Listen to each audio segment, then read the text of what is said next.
as it's being referred to. It is, in fact, the taste of freedom. The Haitian people know a little something about resiliency. What's the biggest risk right now? Some of the troops who have been proud. I want to welcome you to the first presidential debate. In fact, we've been told we can't go any farther. You are some resilient folks. Let me get a hint.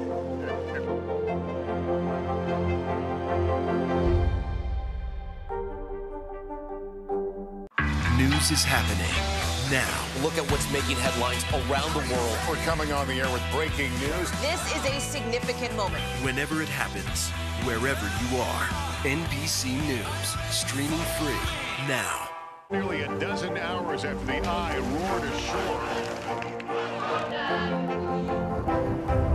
There is some late breaking news. All right, it News is happening now. Look at what's making headlines around the world. We're coming on the air with breaking news. This is a significant moment. Whenever it happens, wherever you are. NBC News, streaming free now. To cover the news, you have to be in it. We'll take you to the front lines of the story, bringing your news feed to life. Streaming live every night. It's your news playlist. Top Story with Tom Llamas, weeknights at 7 on NBC News Now. Still to come on the Channel 2 News. Well, the waters are certainly receding now. Still too close to call. Lester Holt reporting from Ground Zero, as it's being referred to. It is, in fact, the taste of freedom. The Haitian people know a little something about resiliency. What's the biggest risk right now? Some of the troops who have been proud. I want to welcome you to the first presidential debate. In fact, we've been told we can't go any farther. You are some resilient folks. Let me get a hint.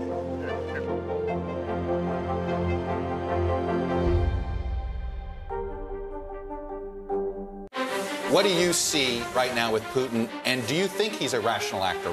There's a Supreme Court nominee. What would it take for you to vote to confirm her? The sanctions did not deter. Can this end with sanctions alone? If it's Sunday, it's Meet the Press. Top Story with Tom Llamas, weeknights at 7 on NBC News Now. Time to celebrate some birthdays on this Eyes of March. Desperate Housewives actress Eva Longoria turns 47.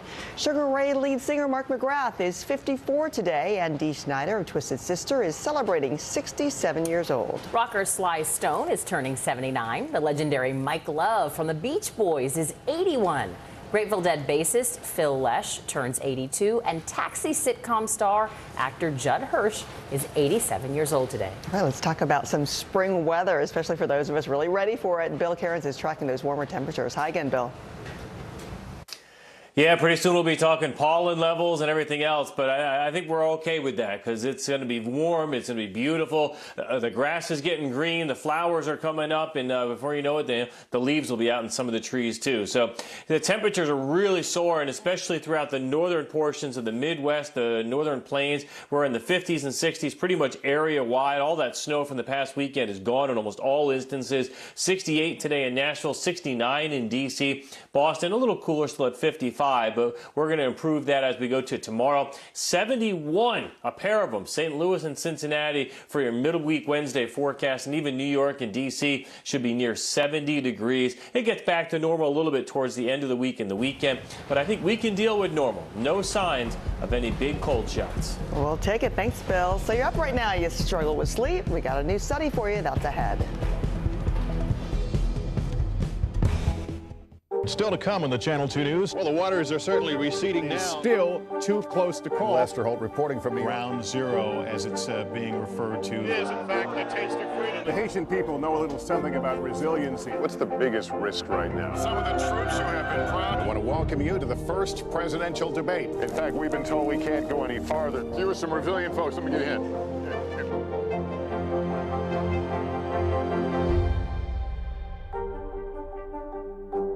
Now Tonight with Joshua Johnson, streaming weeknights at 8 on NBC News Now. Top Story with Tom Llamas, weeknights at 7 on NBC News Now. Now Tonight with Joshua Johnson, streaming weeknights at 8 on NBC News Now. What are you doing for teachers who feel that they're being stretched too thin? Did you understand how prevalent hunger was in your own community?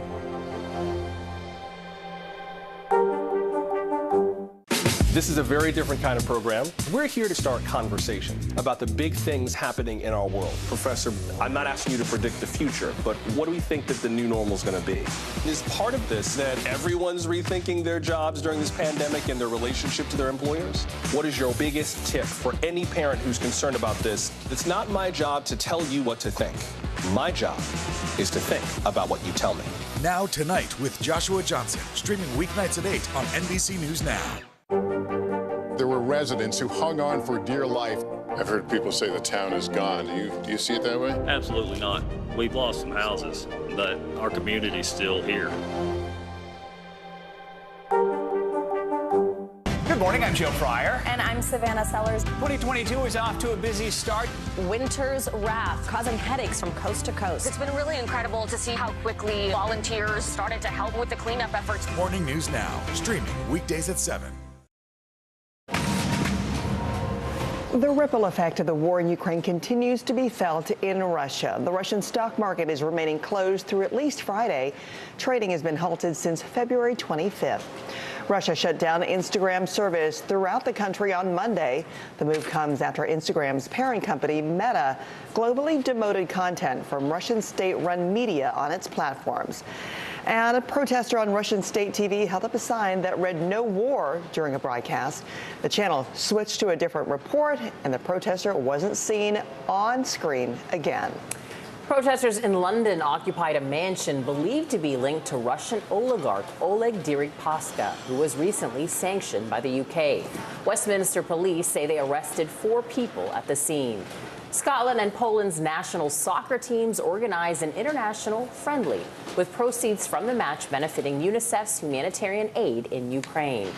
And a Ukrainian bakery in a suburb of San Antonio has raised more than $100,000 towards humanitarian aid. Leica Cheesecake say they sold over 4,500 pieces of cheesecake. In today's top stories, about 150 Haitian migrants landed in the Florida Keys. They landed in Summerland Key, that's 20 miles from Key West. Florida officials say it is the second landing of migrants this month. Customs officials are investigating this as a smuggling incident. Want better sleep? Well, close the blinds, turn off the TV, and keep that phone dark. Well, after our show, turn off the TV, right? A new study from Northwestern University found that even a small amount of light exposure during sleep can harm your heart health and raise your blood sugar levels. The study followed 20 young, healthy adults.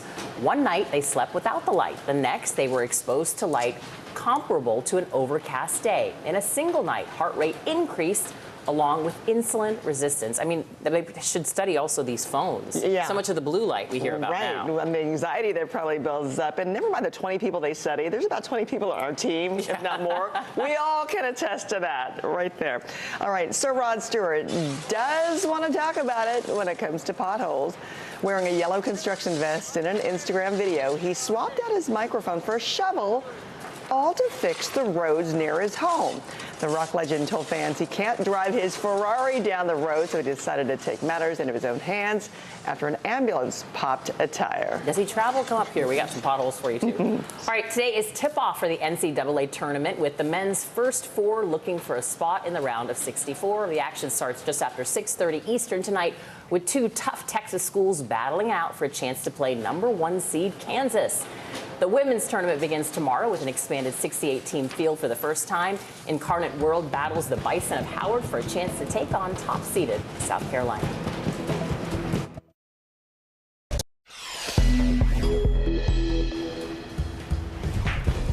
Day 2 of ceasefire talks between Ukraine and Russia. Are they making progress? And could they stop Russia's increased bombing campaign?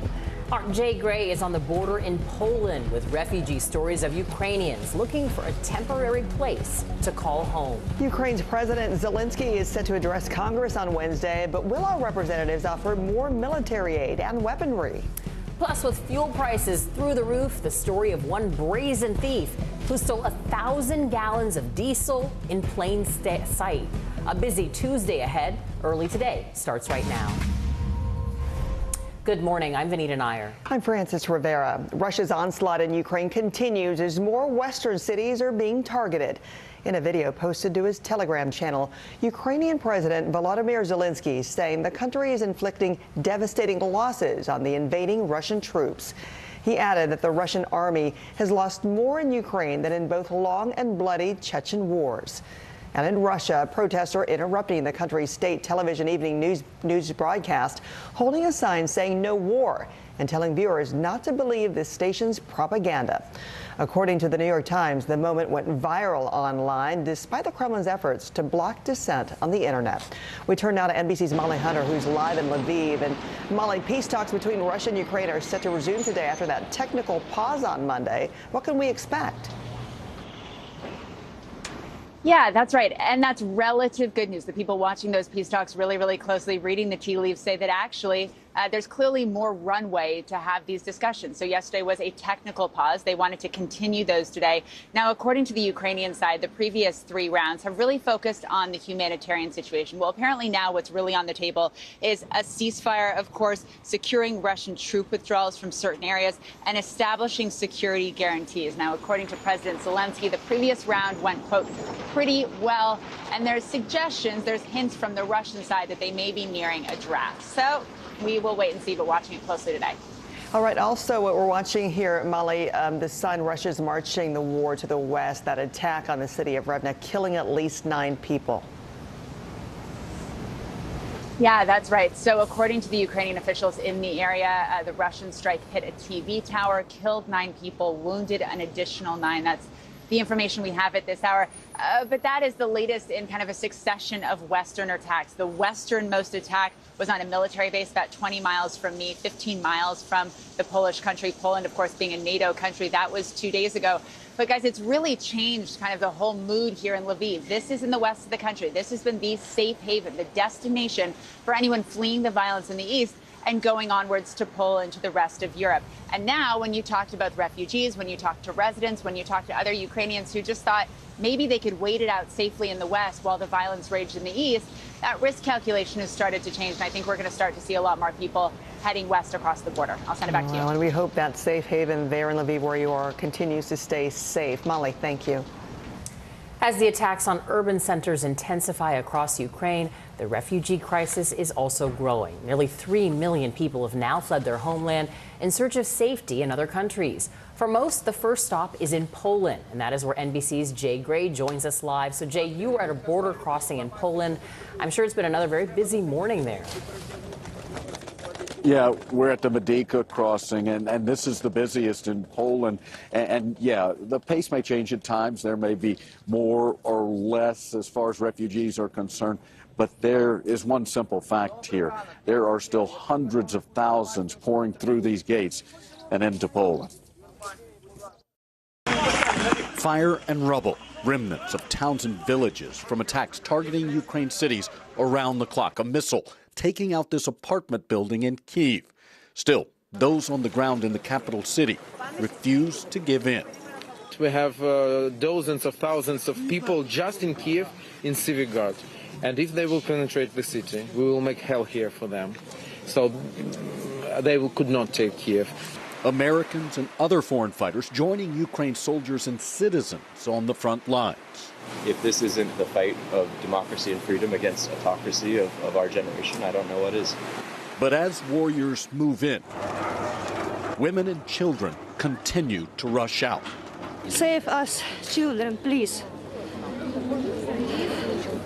Please. More than 2.5 million escaping, UN monitors saying many literally shell-shocked by what they've come through to get to the border. They just are scared, and the first thing they're asking while crossing the border is, please tell me that there are no shootings here, please tell me that there are no bombings, do you have these sirenas, please tell me that we are in security zone. Security that comes in a place far from home, with no idea when or if they'll make it back.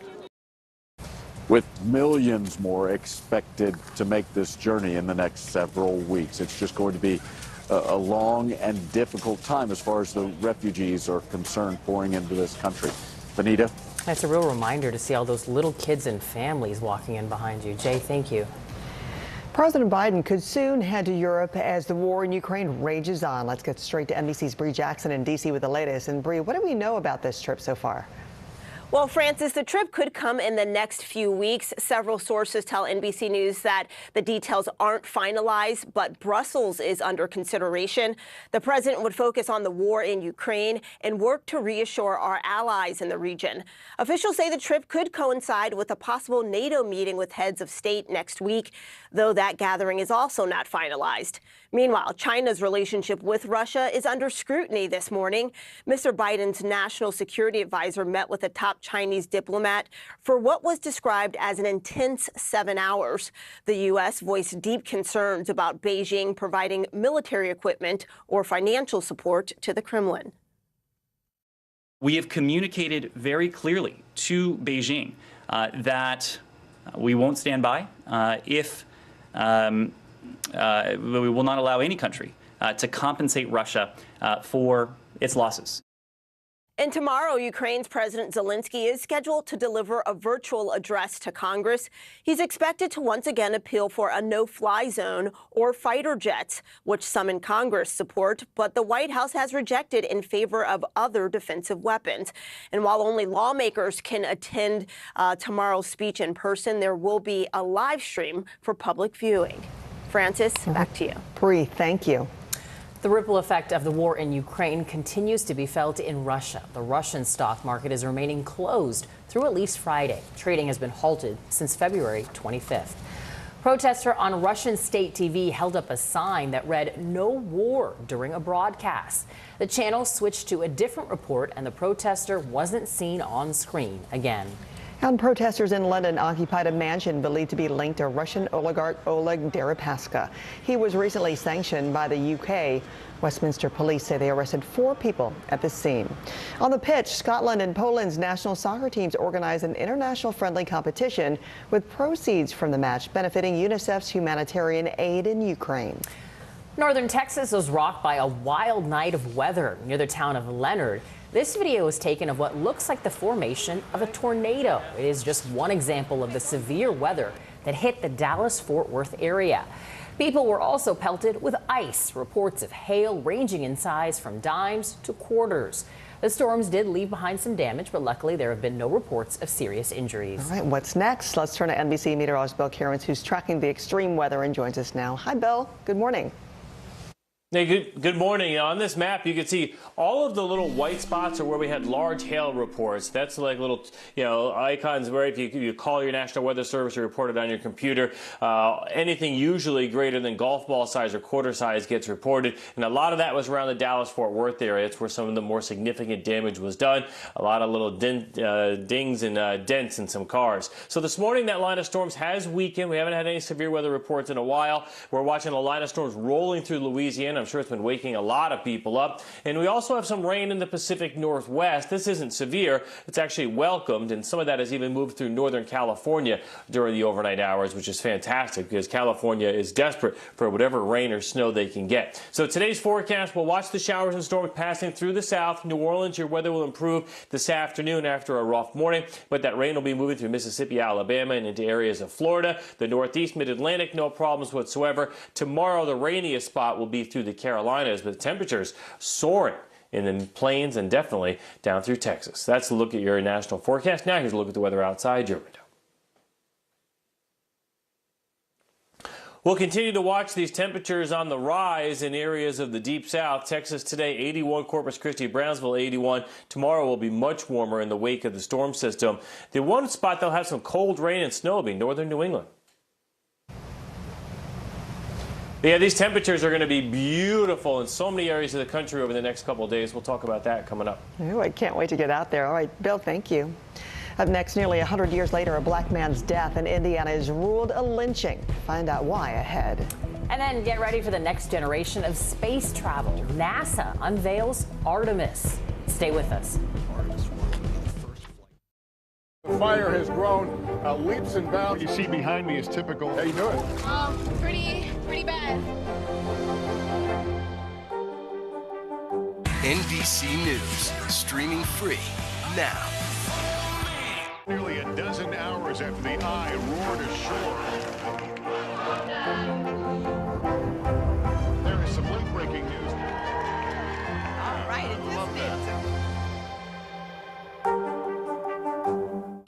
NBC News, streaming free now. These days, it feels like the news never stops. So let's get into it. What's happening right now, what it all means for you for an hour every day. It can be hard to keep up, so let's get started together. Hallie Jackson Now, weekdays at 5 on NBC News Now. Top Story with Tom Llamas is your news playlist on NBC News Now. And now, you can listen to it as a podcast, available anytime and anywhere. Now Tonight with Joshua Johnson, streaming weeknights at 8 on NBC News Now. Students from Southlake caught on camera using racial slurs. It's been covered up for a very long time. We are strongly against critical race theory. Racism in reverse is racism. Shame! This is Southlake. Listen now wherever you get your podcasts.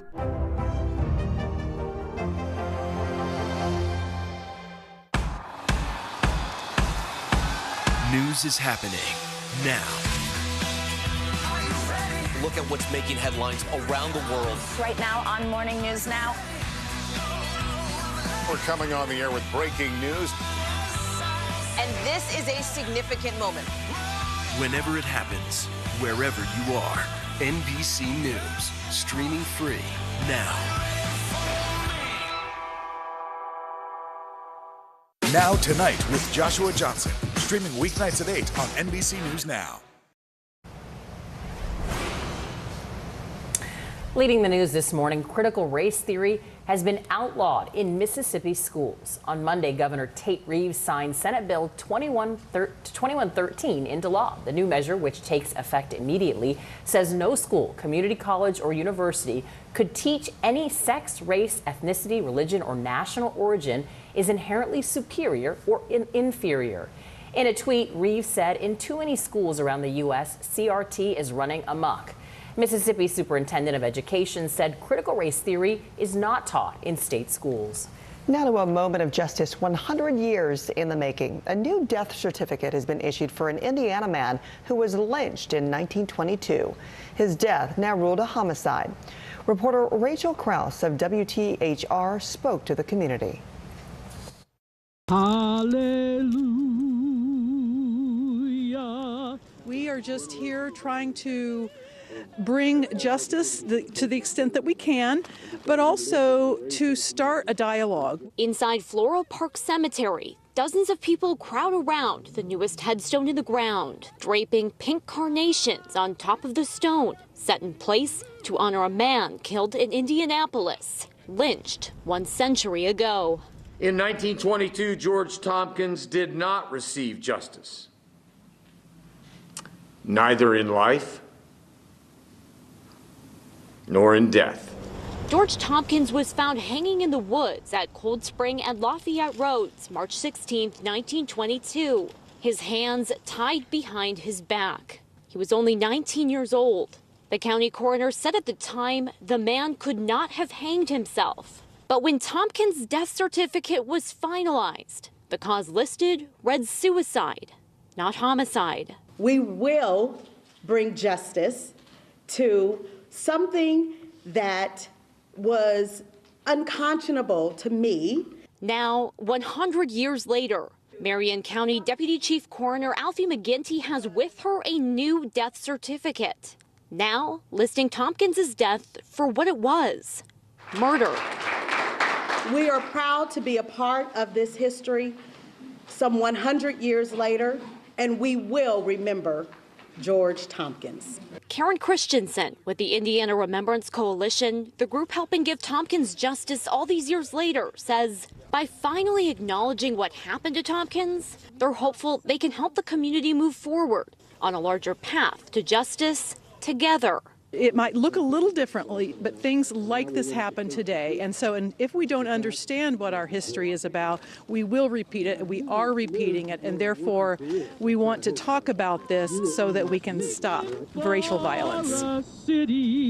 Hallelujah.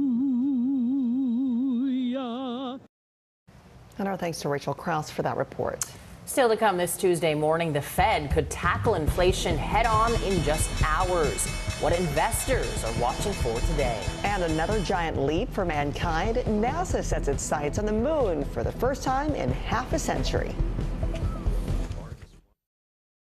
Top Story with Tom Llamas, weeknights at 7 on NBC News Now. Good morning, I'm Joe Fryer. And I'm Savannah Sellers. 2022 is off to a busy start. Winter's wrath causing headaches from coast to coast. It's been really incredible to see how quickly volunteers started to help with the cleanup efforts. Morning News Now, streaming weekdays at 7. Nearly a dozen hours after the eye roared ashore. There is some late-breaking news. All right,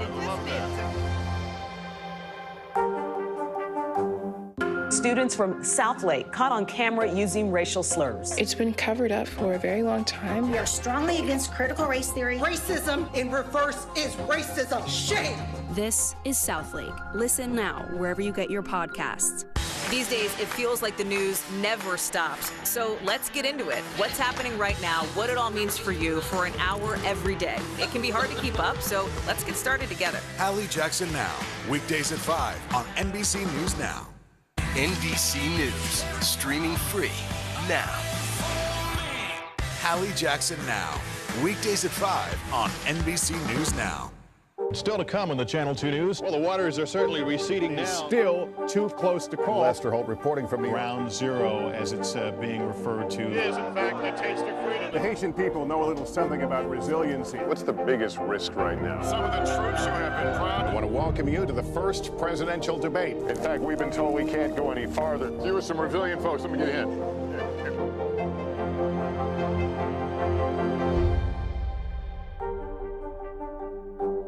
To cover the news, you have to be in it. We'll take you to the front lines of the story, bringing your news feed to life. Streaming live every night. It's your news playlist. Top Story with Tom Llamas, weeknights at 7 on NBC News Now. News is happening now. Look at what's making headlines around the world. Right now on Morning News Now. We're coming on the air with breaking news. And this is a significant moment.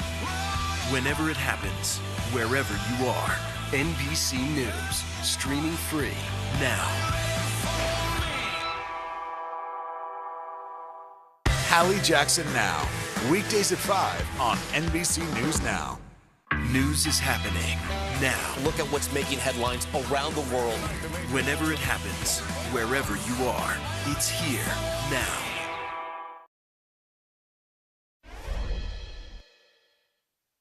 We, the people of the Artemis generation, all around this beautiful world, will bear witness to what we are capable of. Together, we are going back to the moon. Twin sister of Apollo. NASA is blasting off for the next generation of space travel. That's our newest look at Artemis, the successor to the Apollo space program. NASA's goal is to take humans back to the moon by 2025, and the first big test is scheduled for Thursday. Now to Wall Street, where investors are keeping a close eye on developments in Ukraine, as well as the Federal Reserve. Here with the details is CNBC's Rosanna Lockwood. Good morning to you, Rosanna. Good morning to you. Yeah, look, it's a macroeconomic day. That's what the markets are focused on. As you mentioned there, Ukraine, we've got a fresh round of ceasefire talks set to take place later on Monday, though sadly not much optimism there, but the markets will take what they can get at the moment. As you also mentioned there, we're waiting for the conclusion of a two-day meeting by the Federal Reserve. It will mark their onward path on their tightening policy. We're expected to see a rate hike, the Fed fund target rate, hiked from 0 to 0.25%. Now, part of this is about controlling runaway inflation. It's happening around the world and it's happening stateside. I'm sure your viewers have experienced it. Now, what is playing into that is partly what's happening in Ukraine with spiking commodities prices, putting upward pressure on various things like wheat, for example, although we've seen oil prices declining in recent days. However, what may also add to this, another major macroeconomic risk you've got to look out for at the moment is China. There is currently a rather large COVID outbreak happening in mainland China, also in Hong Kong, where the situation is absolutely dire. The case fatality rate in Hong Kong at the moment is actually higher than the pre-vaccination peak that was here in England, which was once held up as one of the worst sort of case studies, if you like. In mainland China, for now, you are seeing Omicron spreading throughout the population. They obviously have a zero COVID strategy there. The authorities are trying to clamp down on it, but early warning signs we're seeing suppliers for Apple, that's Foxconn, also Toyota and Volkswagen, Volkswagen suspending operations at their plants in places like Shenzhen in the last couple of days. Now, this will have an onward effect onto supply chains, and this will again push prices higher. So we had a bit of a weak close in Wall Street on Monday. We're expecting a bit more further weakness later on today. Yes, that's right. All eyes on Wall Street today, though, Rosanna. Thank you. Spring is in the air, and Bill is tracking a midweek warm-up. That's next. And is gas the new gold? Record oil prices fuel a rise in gas theft. What do you see right now with Putin, and do you think he's a rational actor? There's a Supreme Court nominee. What would it take for you to vote to confirm her? The sanctions did not deter. Can this end with sanctions alone? If it's Sunday, it's Meet the Press. News is happening now. Look at what's making headlines around the world. We're coming on the air with breaking news. This is a significant moment. Whenever it happens, wherever you are, NBC News, streaming free now.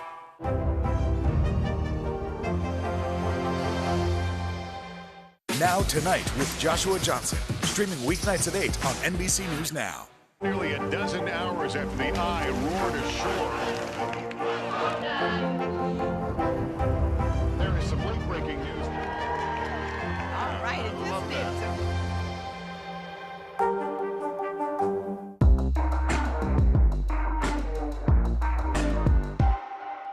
Hallie Jackson Now, weekdays at 5 on NBC News Now.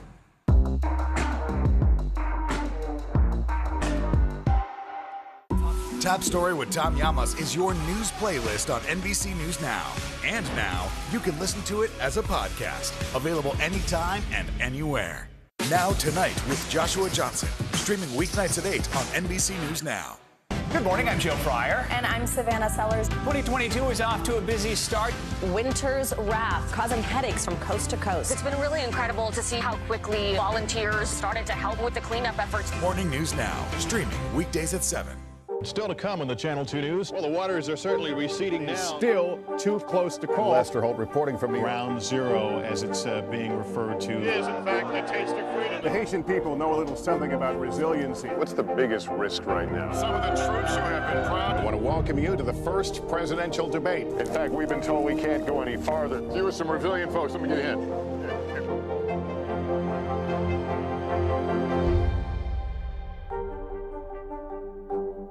Top Story with Tom Llamas, weeknights at 7 on NBC News Now.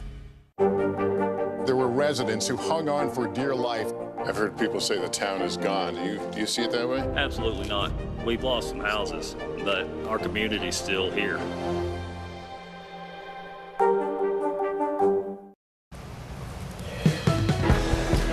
In today's Quick Hits, RuPaul's Drag Race star Ginger Minge is reportedly joining the cast of Disney's Hocus Pocus 2. According to Entertainment Weekly, Minge will play a drag version of Bette Midler's character, Winifred Sanderson. Saturday Night Live star Pete Davidson will go weightless later this month. Davidson will be one of 6 passengers on Jeff Bezos' Blue Origin next flight. The launch is scheduled for March 23rd. Poet Amanda Gorman has become the first guest on Sesame Street's new series, Word of the Day. The series will feature celebrity guests introducing new words to kids like belonging, fairness, and proud. All right, who's ready for some spring weather? Let's check in with Bill with those warmer temperatures. Yeah, I always had this opinion, you don't get many 60-degree days because that's kind of like my perfect temperature range, kind of feels comfortable outside in the sun. We're going to get those today. Many areas from the Great Lakes to the Midwest are going to see highs today from 50 to about 70 degrees, but we'll be in that 60-degree range from Denver to St. Louis to Cincinnati to D.C., and it looks like tomorrow's going to be another picture-perfect day for the northern half of the country. Enjoy. Now Tonight with Joshua Johnson, streaming weeknights at 8 on NBC News Now. What happened here is a story of loss and salvation. There were residents who hung on for dear life. This is where you took shelter, in this closet. I took shelter right in this closet right here. Rioters banged down one of the doors. Have you found a way to reconcile it a year later? It really hurt to see this place that I love so much treated with such disrespect. Was it an act of cleaning or an act of healing?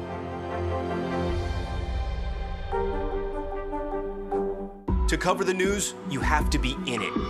We'll take you to the front lines of the story, bringing your news feed to life. Streaming live every night. It's your news playlist. Top Story with Tom Llamas, weeknights at 7 on NBC News Now. News is happening now. Look at what's making headlines around the world. Right now on Morning News Now. We're coming on the air with breaking news. And this is a significant moment. Whenever it happens, wherever you are, NBC News, streaming free now. Good morning, I'm Joe Fryer. And I'm Savannah Sellers. 2022 is off to a busy start. Winter's wrath causing headaches from coast to coast. It's been really incredible to see how quickly volunteers started to help with the cleanup efforts. Morning News Now, streaming weekdays at 7. We're here to start conversations about the big things happening in our world, because it's not my job to tell you what to think. My job is to think about what you tell me. Now Tonight with Joshua Johnson, streaming weeknights at 8 on NBC News Now. Top Story with Tom Llamas is your news playlist on NBC News Now. And now, you can listen to it as a podcast. Available anytime and anywhere. Some good news could be right around the corner for drivers. Oil has tumbled back below $100 per barrel. Ceasefire talks between Russia and Ukraine have helped drive down prices, along with lower demand in China. In Houston, a driver is accused of siphoning nearly 1,000 gallons of fuel from a gas station. NBC's Jingle Esamoah has the story on the rising gas prices. The price of gas and goods is soaring, now leading to alleged gas theft. On Monday, a Texas gas station owner, Jerry Thale, says one driver allegedly stole $6,000 worth of diesel fuel using a trap door. 3 consecutive days, it was about 350 gallons of diesel. During the fourth attempt, I was actually in the office when he decided to show up. And as soon as I saw him drive over the tanks, I sprinted out of the office. The driver sped off, but around the country, similar alleged gas theft incidents are taking place, with some blaming high fuel prices. Gasoline in the U.S. is up nearly 30 cents from a week ago and up nearly $1.47 since last year, with diesel fuel up over $2 since 2021. While inflation was already at 40-year highs, many experts say Russia's invasion of Ukraine means it's likely to persist. We're likely to see another year in which 12-month inflation numbers remain very uncomfortably high. In February, the U.S. placed aggressive sanctions on Russia. And I'm taking robust action to make sure the pain of our sanctions is targeted at the Russian economy, and that we use every tool at our disposal to protect American businesses and consumers. But weeks later, the administration acknowledged it's not realistic to think that we can take actions of this magnitude without feeling some consequences ourselves. And it's not just gas. You almost can't afford to do anything now.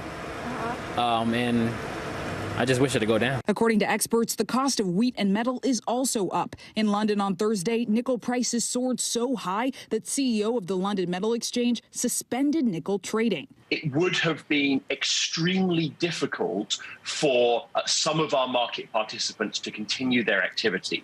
The price rose so much that the metal in a nickel actually became more costly than a dime. Amid the war, U.S. officials and economists say Americans should brace for ongoing inflation, while many, like gas station owner Thahil, hope U.S. leadership can pump the brakes on these rising prices soon to curb the theft and desperation. We have bills to pay. We got employees that count on us, that need that money. Jingle Esamoah, NBC News. Thank you for watching early today. I'm Vanita Nair. And I'm Frances Rivera. Have a great Tuesday and hope you join us right back here tomorrow.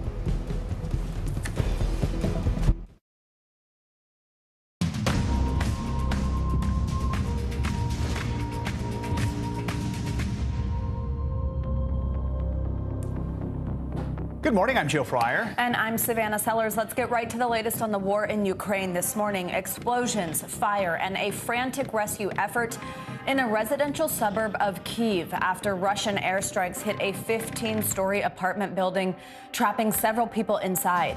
Ukrainian officials say at least 2 people have died. This as Russian forces edge closer to the center of the capital and ramp up attacks on key cities like Mariupol, where city officials say more than 2,500 civilians have been killed. Still, Ukrainians say they won't give up without a fight. have dozens of thousands of people just in Kiev in Civic Guard. And if they will penetrate the city, we will make hell here for them. So they could not take Kiev. In neighboring countries, the refugee crisis is growing more desperate by the day. The UN now estimates nearly 3 million people have fled the violence. Save us, children, please. Please. Today, peace talks are set to continue after they were put on pause yesterday, and 3 European prime ministers are actually traveling to Kyiv to meet Ukrainian President Volodymyr Zelensky in person. They're calling it a European Union mission to show support for Ukraine.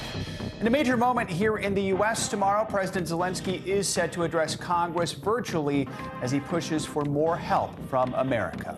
We have a team covering it all for you this morning. National security analyst Clint Watts is tracking Russia's movements, and Capitol Hill correspondent Ali Vitale has more on what to expect in President Zelensky's address to Congress. First, though, let's get to our Ali Arouzi on the ground in Lviv, Ukraine. So, Ali, Ukrainian and Russian officials are meeting today for more talks. Ukraine's president seems somewhat optimistic about yesterday's meeting. How did that go, and any word on what's happening today?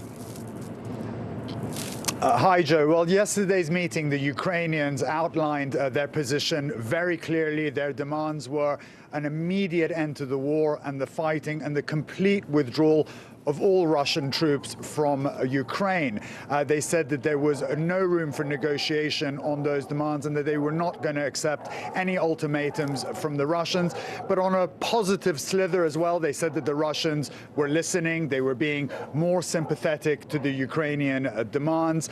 So there is possibly some room for negotiation there, but it's still very early days, and those negotiations haven't resumed again today. An advisor to the Ukrainian government, who I have to stress wasn't involved in those talks, also predicted that the war may be over in 2 weeks because he said the Russians are going to get bogged down and run out of resources. He said if that scenario doesn't happen, then the Russians may launch a very ferocious attack and possibly use foreign fighters. So those talks today, very key. At least what they want to come out of those is opening up more humanitarian corridors. Yeah, that is definitely a key request right now. So despite the peace talks, Russia is stepping up its attacks in and around Kyiv. This morning, there was a Russian airstrike that hit a building about 18 miles from the Kyiv city center. Now, we're learning the leaders of Poland, the Czech Republic, and Slovenia plan to meet with Zelensky later today in Kyiv. What are you learning about this visit, and just how risky is this?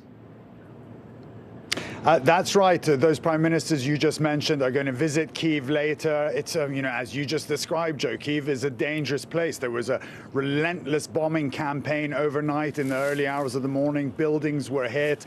It's a scene of some urban sort of warfare. A lot of the attacks are coming from a district called Irpin, which is a suburb of Kyiv. So it's a very dangerous place. But they're going there to show solidarity with Ukraine, with Zelensky. They're saying that they're going there to show their unequivocal support from the entire European Union. They're also going to provide some aid packages for the Ukrainian people there. So it's a mission of support. But as you mentioned, it's also a very dangerous place. There is a lot of fighting there. I've heard reports this morning that the Ukrainian army are blowing up bridges there to stop the advance of the Russians, to make it more difficult for them to take Kyiv. So it's a very dangerous place. We've seen Richard's reports there. As the Vietnamese used to say, you have to destroy the village to save the village. And quickly, Ali, while we have you, Ukraine is planning to open 9 humanitarian corridors today. What do we know about those? That's right. They're opening 9 corridors. 4 of them are going to be in and around the Sumy region, which is in the northeast of the country. They're hoping to get people out of those very hardly battered parts of Sumy. About 4,000 people got out of that devastated city of Mariupol yesterday. I have to stress 4,000 people is only 1% of the city, but at least 4,000 people got out of there. There is a convoy of aid and humanitarians, trucks and cars trying to get in, about 60 of them. They've been trying to get in for the last 4 days. They haven't gotten in yet. They're still trying to get in today, and those are essential to get in because that humanitarian aid needs to flow in, and they've also got empty buses on that convoy to take civilians out of very hard-hit Mariupol. Water, power, and food, all key issues there. All right, Ali Arouzi, thank you so much. Now, for more on the situation on the ground in Ukraine, let's bring in Clint Watts. He's a distinguished research fellow at the Foreign Policy Research Institute and an NBC News national security analyst. Clint, good morning. So let's, of course, start with Kyiv. Russian forces have been pummeling the city, as Ali just outlined, as well as other cities across Ukraine. Kyiv's mayor says two high-rise buildings were hit by shells. The Ukrainian military has already lasted much longer than experts believed it would. I remember in the first few days of this, us all watching Kyiv, wondering what would happen, and here we still are. So give us a sense of what the situation is in that city right now, and how much longer can they hold on to their capital? Yeah, so Kyiv is very interesting situation that's been unfolding because the Russians just haven't advanced much. Last week, we were talking about them in Irpin. You're starting to see some dismounted infantry, some armor moving around, and I think they're just trying to establish blocking positions to the west. Separately, what we see here in the north is these axes of advance. The big change last week was armor columns coming in from the east. But again, Ukrainian military using artillery fire, using drones, very low-cost, reasonable drones, taking out these armor columns and really bringing them to a halt such that they need to resupply. Ultimately, over here to the west, you see them trying to encircle. They will try to encircle here to the south. And that was exactly what we were hearing there, that they really need to the Russians need to cut off these resupply routes. The Ukrainian military is held very well, and this is an intense urban fight. You're talking about needing maybe 6, 8, 10 to 1 in terms of Russian soldiers to Ukrainian soldiers to try and get into this guerrilla warfare in this town. It's going to be very intense. Most of the Russian military not built for this. These are armor columns that are designed for wide open terrain, large fires, use of indirect fires. That's not what this fight is going to be. They need dismounted infantry. I think that's why you're seeing calls for foreign fighters from other countries coming in, the use of mercenaries maybe over time. And now if Kyiv does fall, Clint, to Russia, what does that mean for the rest of Ukraine? What happens then? Yeah, so interestingly enough, I think the bigger picture in terms of where Russia has found more success has been in the south, but also in the east. So let me jump first to this. In the east here, you see they've encircled several of these towns. They've hit massive resistance around Kharkiv. They're essentially leveling this with indirect fire and trying to bypass it. They want to establish a logistics corridor between these cities somewhere inside Ukraine across the Russian border. They're having a hard time doing this. Now, down south, something different is unfolding. In the south, you're seeing that they're finally starting to have some ships come in to the Sea of Azov. This is some of the first reporting on that. Last week, we saw them also using rail in this area. So they're starting to set up their resupply lines, which means that they would be able to resupply quicker to sustain their advance up here to the north. And I think that's what to look for is, do they try and move from Zaporizhia to Dnipro? And then this pitched battle that's happening here in Mykolaiv, the Ukrainian military doing very well, but how long can they hold out here in the south? And what would they do if they had lost Kyiv as well? Yeah, Clint, I understand one of the reasons that the Russian invasion has taken, longer than anyone expected has been the surprising effectiveness of these Ukrainian drones. Now, these are slower, I understand, than a Cessna. Why have they been so effective against the Russians? Well, it comes down to the Russians just not being able to maintain air superiority inside Ukraine. When we watched last week from the big picture around Kharkiv, the Russians lost many jets in this area. Separately, you're seeing them also lose all sorts of helicopter assets at different times, especially along this eastern area. If you don't have air superiority, you can't really take those drones down. Separately, the Russian forces in these columns, they just don't seem to have the anti-aircraft from the Russian perspective to go after these drones as well. So it's pretty remarkable to watch that very low-cost, essentially, drones are able to conduct a lot of these air raids. And I think that points to why that argument about the MiGs last week, why bring in, just a handful of MiGs when you can bring in so many of these low-cost drones that seem to be having pretty outsized effect. All right, Clint Watts, as always, thank you. Congress is preparing to hear directly from Zelensky in a virtual address Wednesday morning. Throughout the war, the Ukrainian president has been pushing the U.S. and NATO for more assistance. That includes repeated requests to impose a no-fly zone to stop deadly airstrikes. House Speaker Nancy Pelosi said that his speech will be a major historical moment. It's such a privilege to have this leader of this country, where these people are fighting for their democracy and our democracy. They're fighting for democracy writ large. NBC News Capitol Hill correspondent Ali Vitale joins us now with more on this. So, Ali, Zelensky has made speeches like this to other countries. What can we expect Congress to hear from him tomorrow when he's speaking directly to American politicians? Look, he's made speeches like this in other countries, and he's also spoken with members of Congress before, the Senate and the House lawmakers meeting with him over the last few weeks. Of course, those have been closed-door sessions where we've been able to see the lawmakers themselves read out the meeting. This is going to be different because we will actually be able to see this address on a feed at the same time that the members who are physically in the room at the Capitol are listening to it as well. And it fits into this larger argument that's been happening here in Washington and on Capitol Hill surrounding the issues that you just talked about, the kind of support that Zelensky has been asking for from NATO allies, but specifically from the U.S. He's been talking about that no-fly zone. He's also been pressuring for those Polish planes, the MiGs that Clint was just talking about there. That's a conversation that's been happening widely on Capitol Hill. The other story here has really been the role that the House and the Senate have played in this. They have regularly been keeping the pressure on the administration. A lot of this stuff are things that the administration themselves have to decide. Congress, though, has been doing a good job of what they can legislatively, doing things like a Russian energy oil ban, trying to pressure for a review of World Trade Organization status before the Biden administration said that they wanted to have the most favored nation status of Russia revoked within that economic body. So Congress really has been keeping the pressure on here, and I imagine after they hear from Zelensky, we'll hear lawmakers continue to do that. Yeah, and we know Congress passed that $13.6 billion aid package last week, but Republicans, even some Democrats, are calling on the Biden administration to transfer fighter jets to Ukraine. Why is there such a push for this, and what is the president saying about it?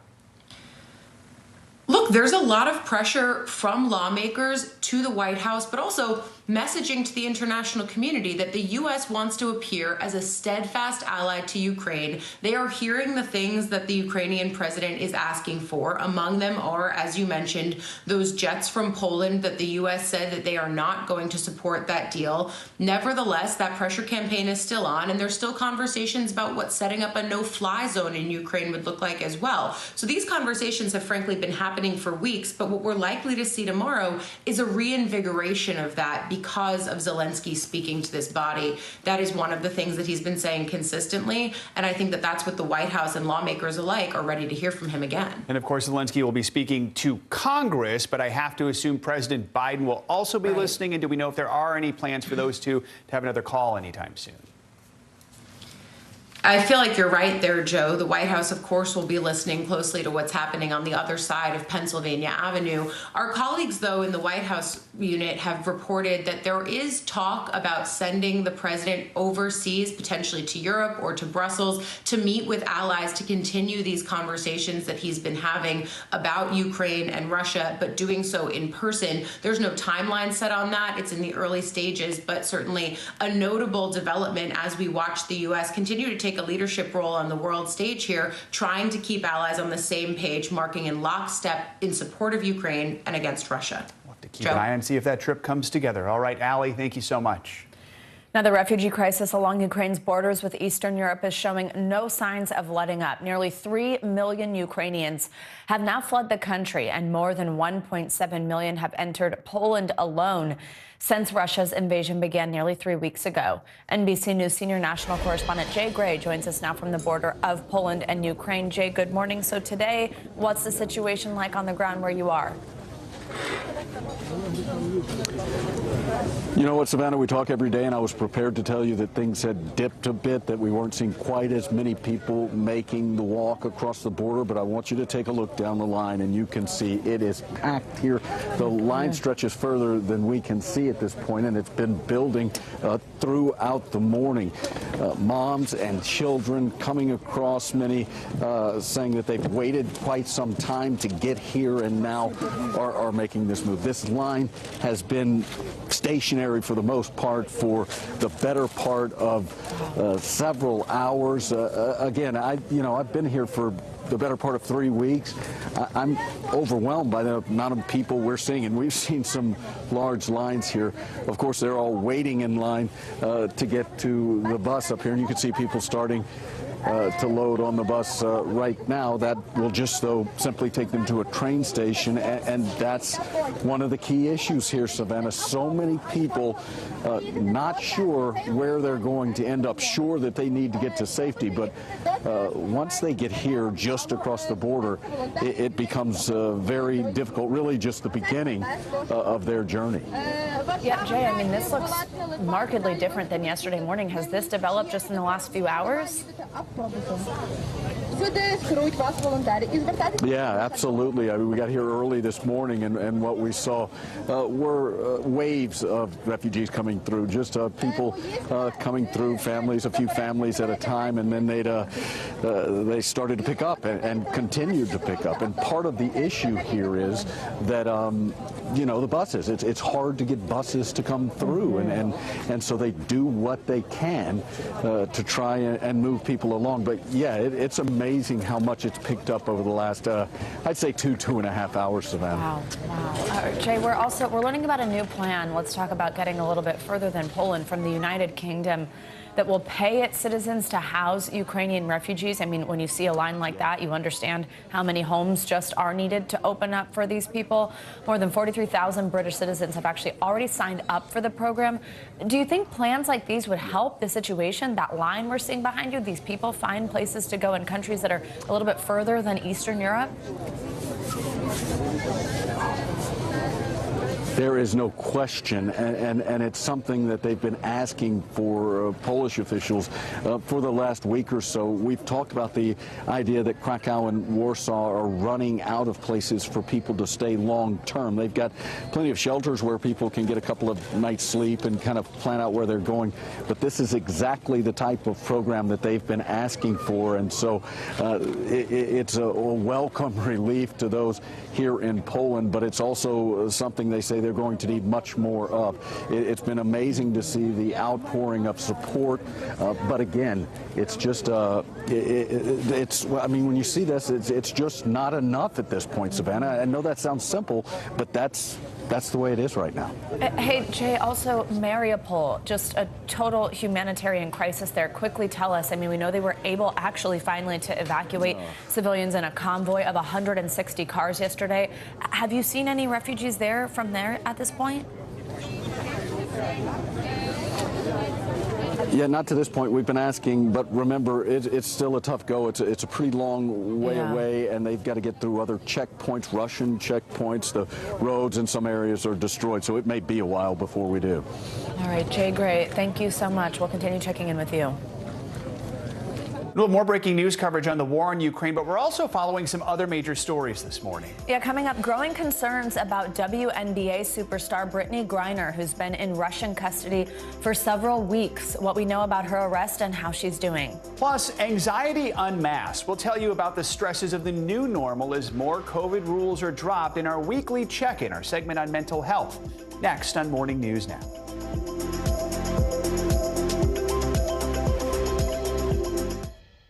The fire has grown leaps and bounds. You see behind me is typical. How you doing? Pretty bad. Top Story with Tom Llamas is your news playlist on NBC News Now. And now, you can listen to it as a podcast. Available anytime and anywhere. News is happening now. Look at what's making headlines around the world. Right now on Morning News Now. We're coming on the air with breaking news. And this is a significant moment. Whenever it happens, wherever you are, NBC News, streaming free now.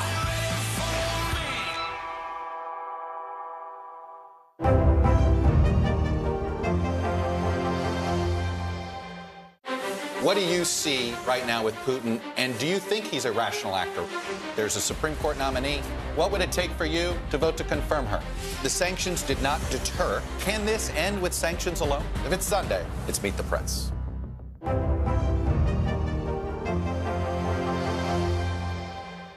News is happening now. Look at what's making headlines around the world. Whenever it happens, wherever you are, it's here now. There were residents who hung on for dear life. I've heard people say the town is gone. Do you see it that way? Absolutely not. We've lost some houses, but our community's still here.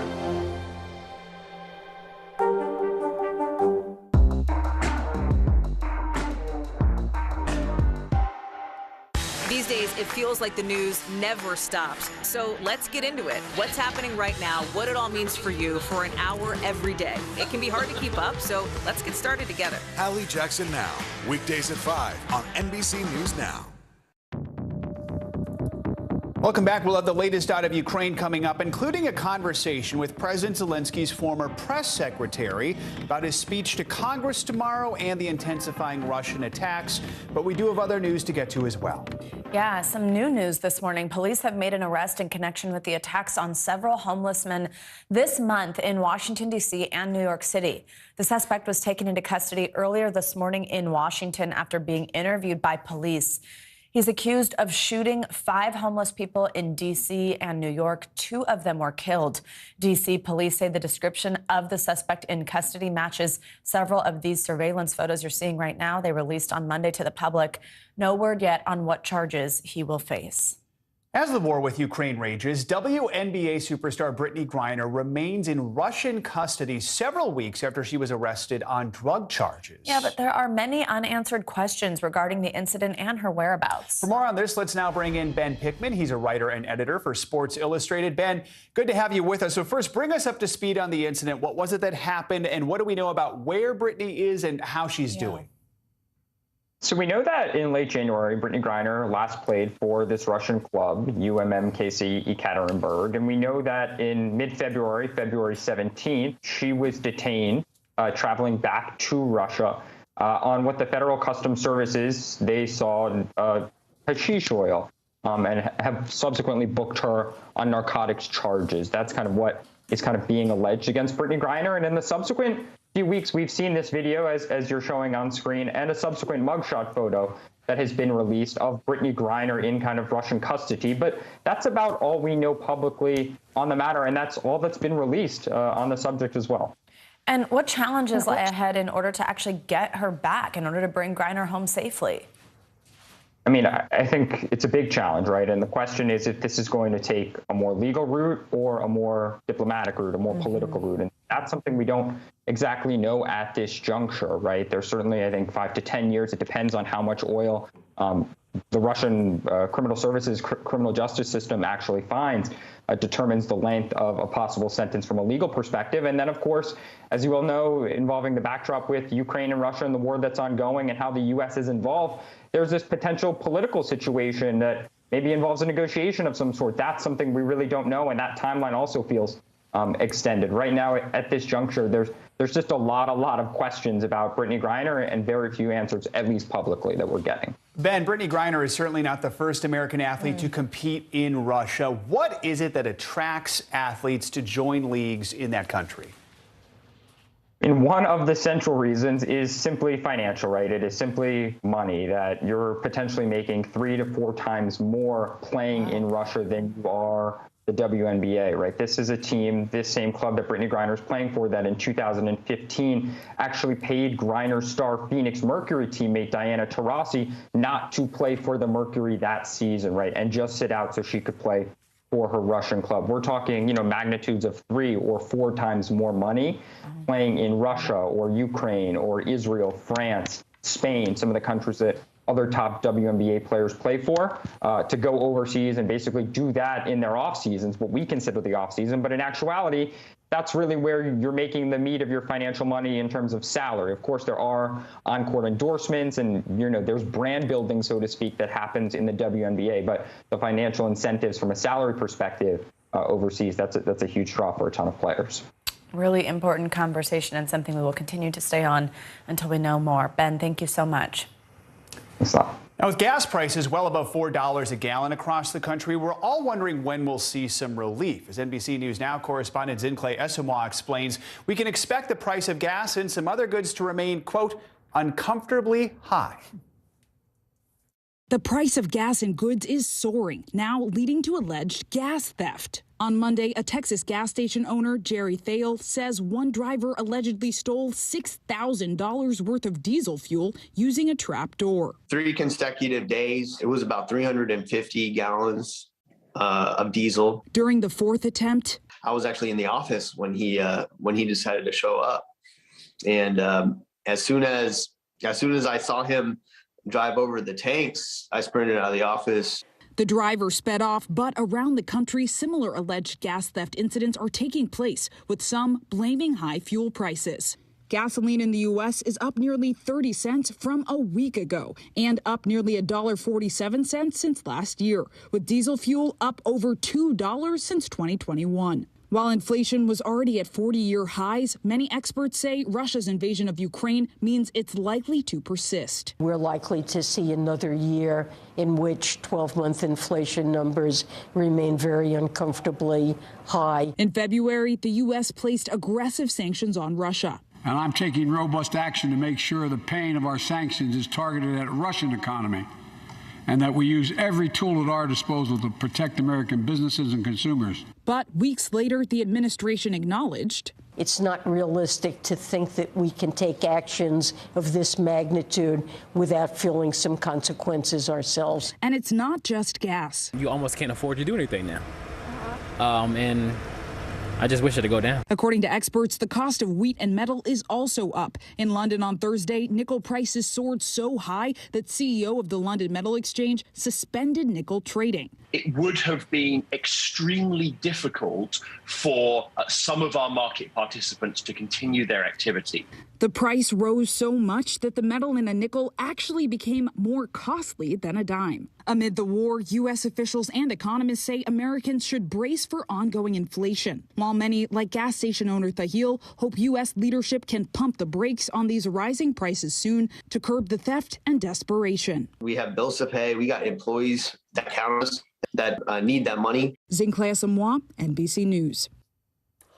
Time for our weekly mental health check-in, where we walk through some of the biggest mental health headlines. Yeah, and we also just want to take this moment to pause, take a deep breath, reflect on our emotional well-being, especially with so much going on. Yeah, let's bring in a psychiatrist, Dr. Soumya Dave, to help us walk through some of these headlines. Dr. Dave is also the author of What a Happy Family. Always good to have you with us for this segment. Let's start with a new poll from the American Psychological Association. More Americans are feeling an unprecedented amount of stress. They're overwhelmed by money, by COVID, the images from Ukraine. What kind of impact is that having on our physical health? And then how can we try to reduce this stress?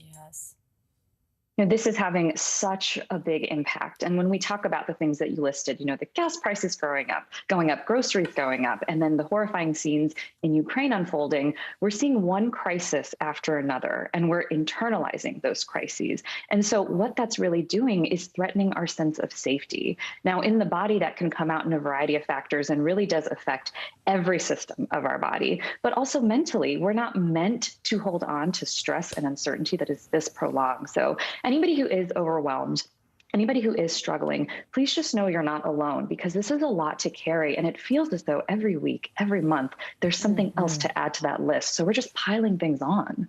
Oh, it's so true.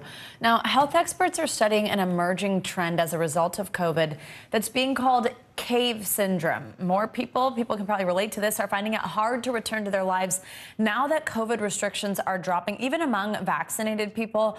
So why are people experiencing this cave syndrome? And is there anything that can be done to ease back into society as these restrictions loosen?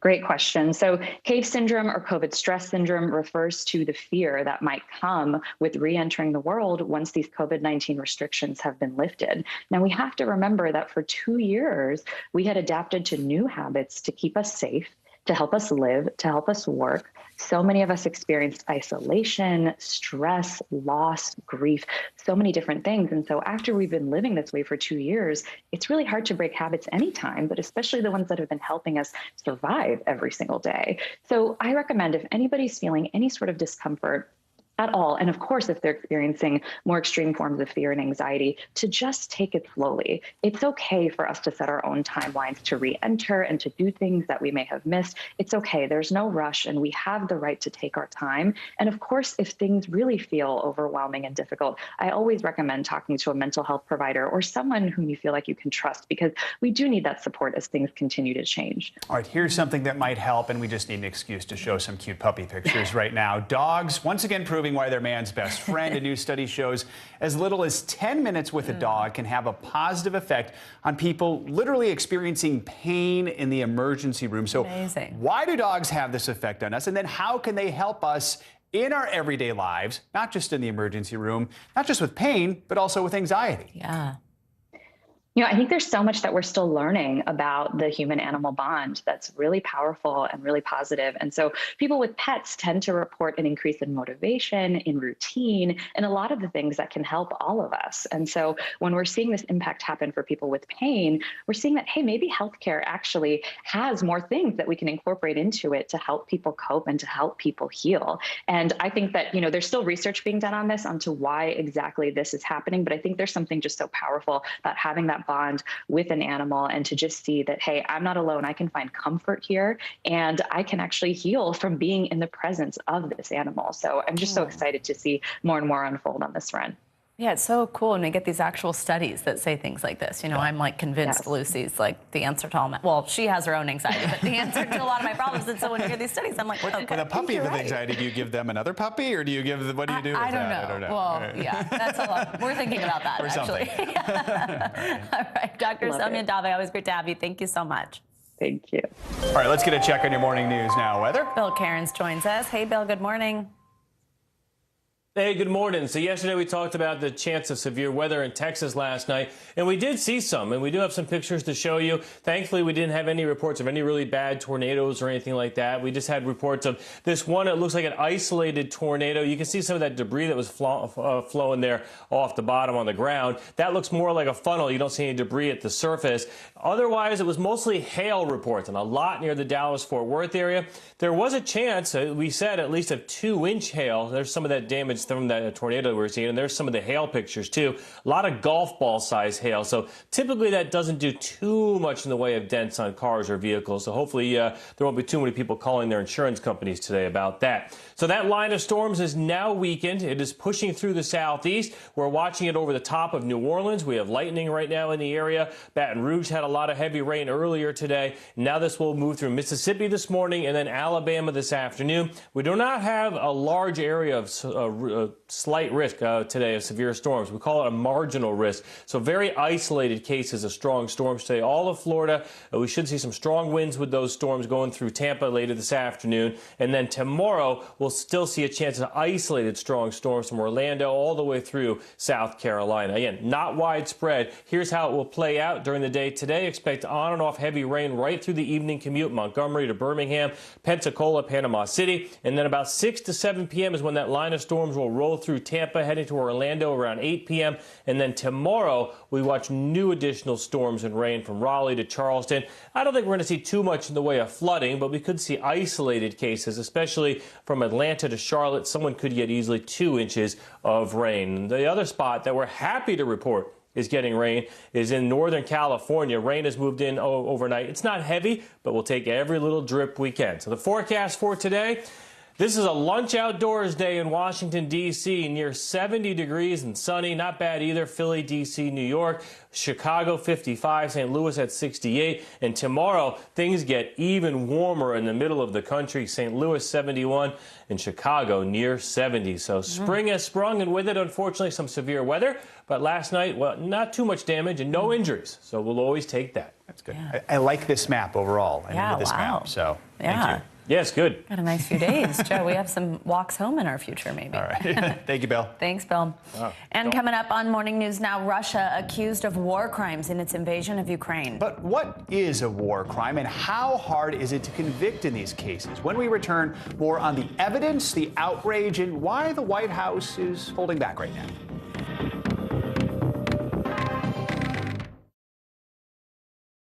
Now Tonight with Joshua Johnson, streaming weeknights at 8 on NBC News Now. News is happening now. Look at what's making headlines around the world. Right now on Morning News Now. We're coming on the air with breaking news. And this is a significant moment. Whenever it happens, wherever you are, NBC News, streaming free now.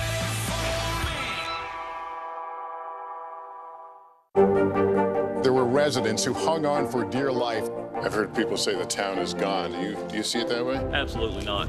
We've lost some houses, but our community's still here. Top Story with Tom Llamas is your news playlist on NBC News Now. And now, you can listen to it as a podcast. Available anytime and anywhere. What do you see right now with Putin, and do you think he's a rational actor? There's a Supreme Court nominee. What would it take for you to vote to confirm her? The sanctions did not deter. Can this end with sanctions alone? If it's Sunday, it's Meet the Press. What are you doing for teachers who feel that they're being stretched too thin? Did you understand how prevalent hunger was in your own community?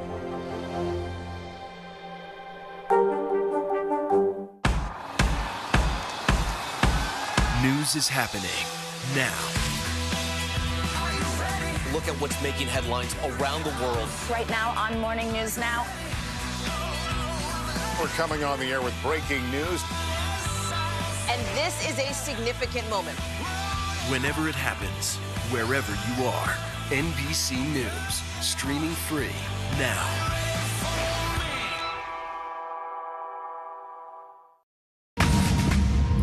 Welcome back. The United States and its allies are putting pressure on Russia through sanctions over the war in Ukraine. But U.S. officials fear China may have already decided to send economic aid to Russia. Janice Mackey-Freyer joins us now from Beijing with the latest on this and more. Janice, good morning. Good morning. Yesterday, U.S. National Security Advisor Jake Sullivan met with China's top diplomat Yang Jiechi in Rome. They met for 7 hours. It was apparently pretty intense. And it was coming after there were multiple reports that the U.S. has reason to believe that Moscow asked Beijing for help in its war with Ukraine. Possibly drones, possibly ammunition, possibly even meals ready to eat. Now, China is denying these reports, calling it malicious disinformation, but China is widely seen as backing Russia. In London, protesters have seized a mansion belonging to Russian oligarch Oleg Deripaska in one of the city's most exclusive neighborhoods. Banners were unfurled declaring the property had been, quote, liberated. They put that beside a Ukrainian flag.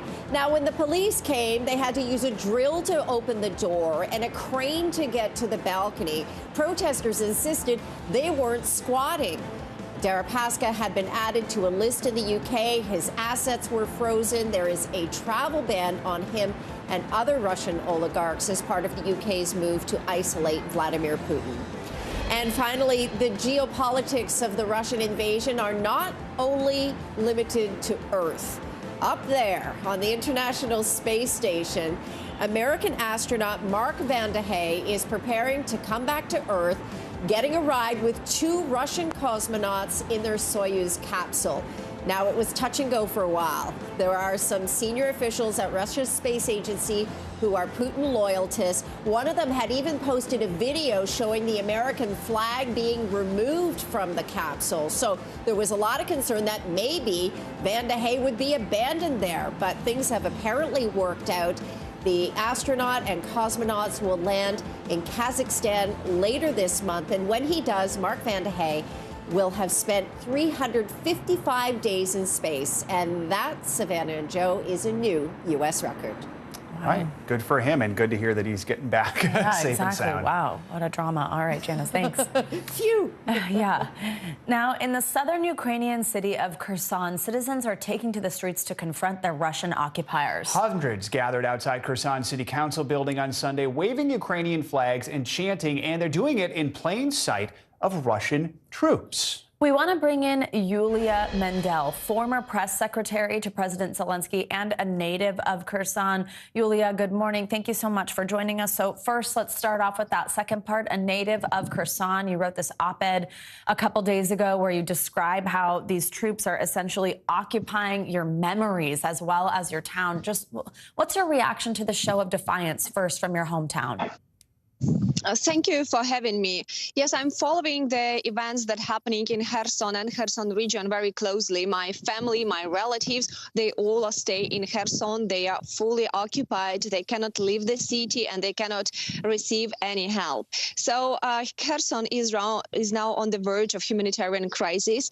Actually, if Putin wanted to return the USSR, he is managing to do this in temporary occupied territories already. It means that it's really very hard to get any kind of products. There are huge lines there.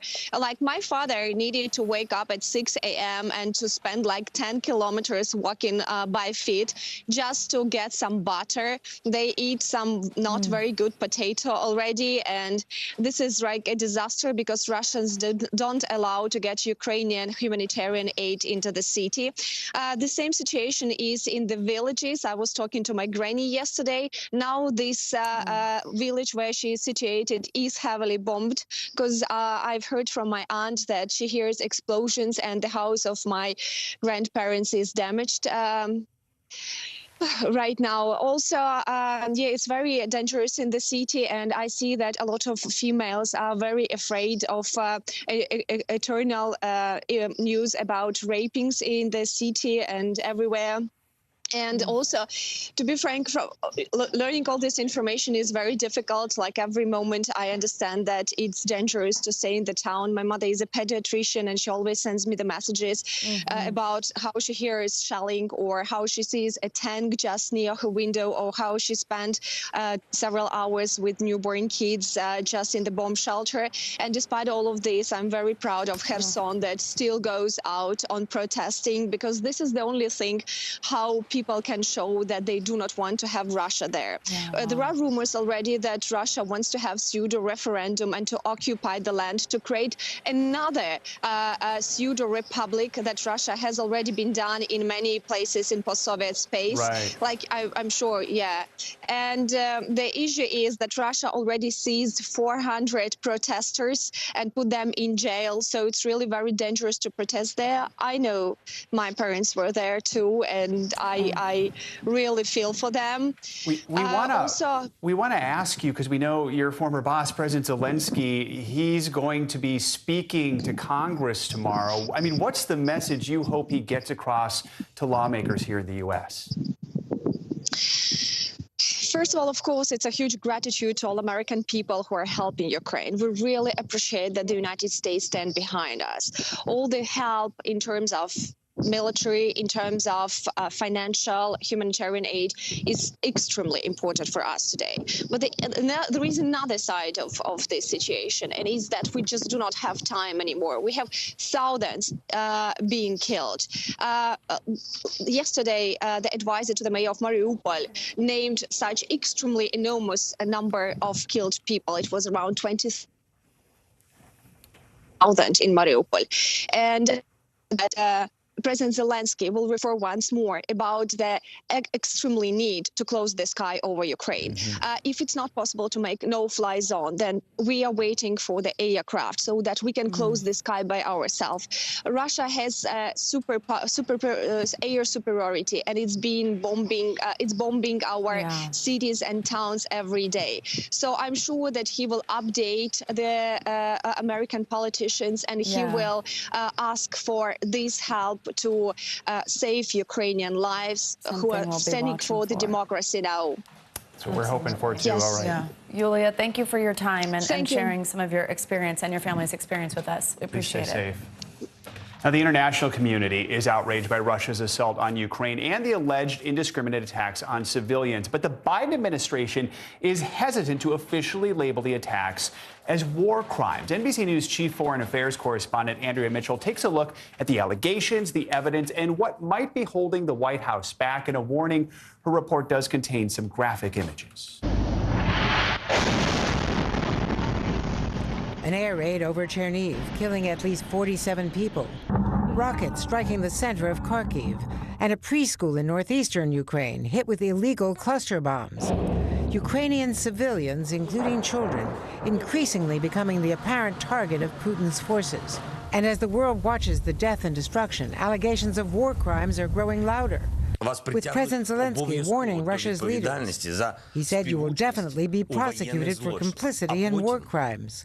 The UN reports that at least 636 civilians have already died since Russia invaded, with the true toll sure to be even higher. Even those trying to flee finding death on the road to safety. With witnesses saying Russian forces are targeting civilians escaping through humanitarian corridors, including this deadly incident in Irpin, outside Kyiv. Under siege, civilians are trapped in Mariupol, where Russia shelled a maternity hospital, killing 3 people, including a young girl. And now this pregnant woman and her unborn child have died. They shoot to the civil cars that are trying to escape from Mariupol. There is 350,000 people in mousetrap. Russia has denied committing war crimes, instead claiming Ukraine is staging attacks and killing its own people, despite all evidence to the contrary. Under decades of international law, war crimes are defined as intentionally directing attacks at civilian populations, or indiscriminately attacking civilians or civilian objects like hospitals, schools, and nuclear power plants. The Biden administration supports investigating and documenting potential war crimes, with the U.S. ambassador to the UN acknowledging bluntly what the world can see. They constitute war crimes. They are attacks on civilians that cannot be justified by any in any way whatsoever. The International Criminal Court has opened up an investigation, responding to requests from 39 countries, including France and the UK, for crimes against humanity and acts of genocide. What we have seen already from Vladimir Putin's regime in the use of the munitions, in my view, already fully qualifies as a war crime. Punishing Putin will be difficult, if not impossible. The International Criminal Court and the UN Security Council can take action against war criminals, but it is up to individual countries to enforce convictions. And Russia, like the US, does not recognize the ICC's authority. Russia can also veto any UN Security Council action. And the Biden administration wants to avoid labeling Putin a war criminal now, to preserve the chance of eventually negotiating with him for an end to the war. Thanks to Andrea Mitchell for that report. While the administration is avoiding calling Putin a war criminal, they are collecting pictures, video, and firsthand accounts of alleged war crimes. But even if they do find enough evidence, experts say it could be years before Putin would face any charges. Coming up, images of heartbreak and hope pouring in on social media from Ukraine. But how do we know what we're seeing is real? When we come back, Savannah will walk you through NBC News' process of verifying video. You're watching Morning News Now.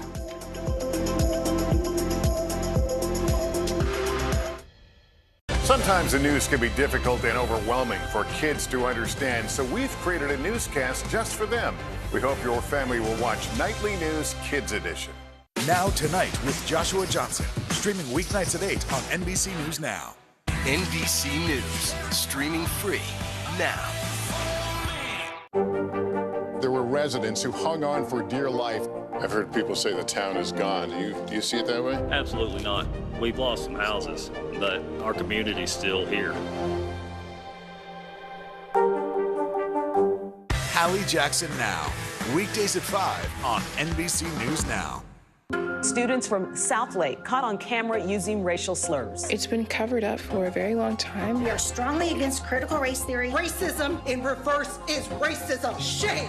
This is Southlake. Listen now wherever you get your podcasts. Now Tonight with Joshua Johnson, streaming weeknights at 8 on NBC News Now. NBC News, streaming free now. What do you see right now with Putin, and do you think he's a rational actor? There's a Supreme Court nominee. What would it take for you to vote to confirm her? The sanctions did not deter. Can this end with sanctions alone? If it's Sunday, it's Meet the Press. News is happening now. Look at what's making headlines around the world. We're coming on the air with breaking news. This is a significant moment. Whenever it happens, wherever you are. NBC News, streaming free now. Top Story with Tom Llamas, weeknights at 7 on NBC News Now.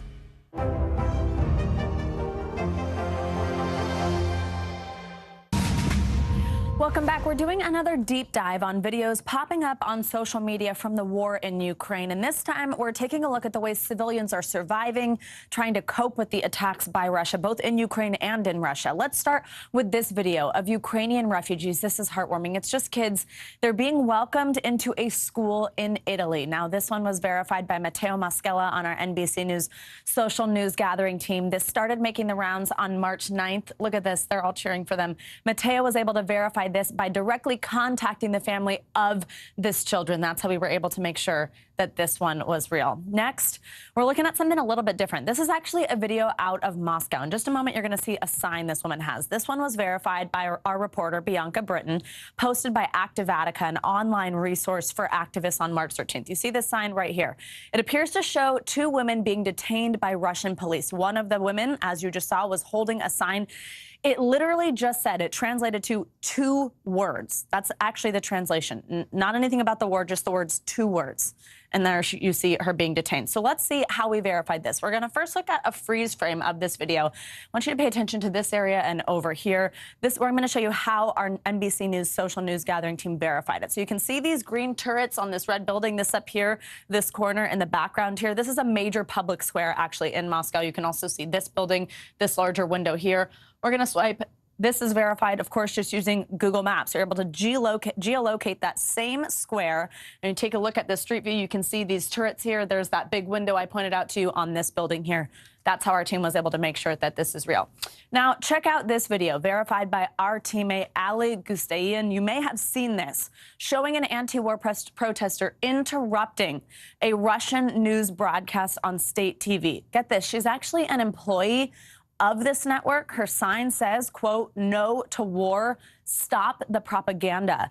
Now, our teammate Matthew Mulligan was able to actually debunk a Twitter account claiming to be this woman by establishing that the fake account was only created in March 2022 and was tweeting only pro-Ukraine English tweets. And as of a few days ago, I think I can show you this account, appeared to be tweeting as someone else, all the red flags of a fake account. So look at this, of course, very larger, debunked by NBC News. This is not actually that account, but you can see how quickly something like that can be taken to mean something fake. We were able, again, to verify that that video was true. That really was an employee holding up that no to war sign.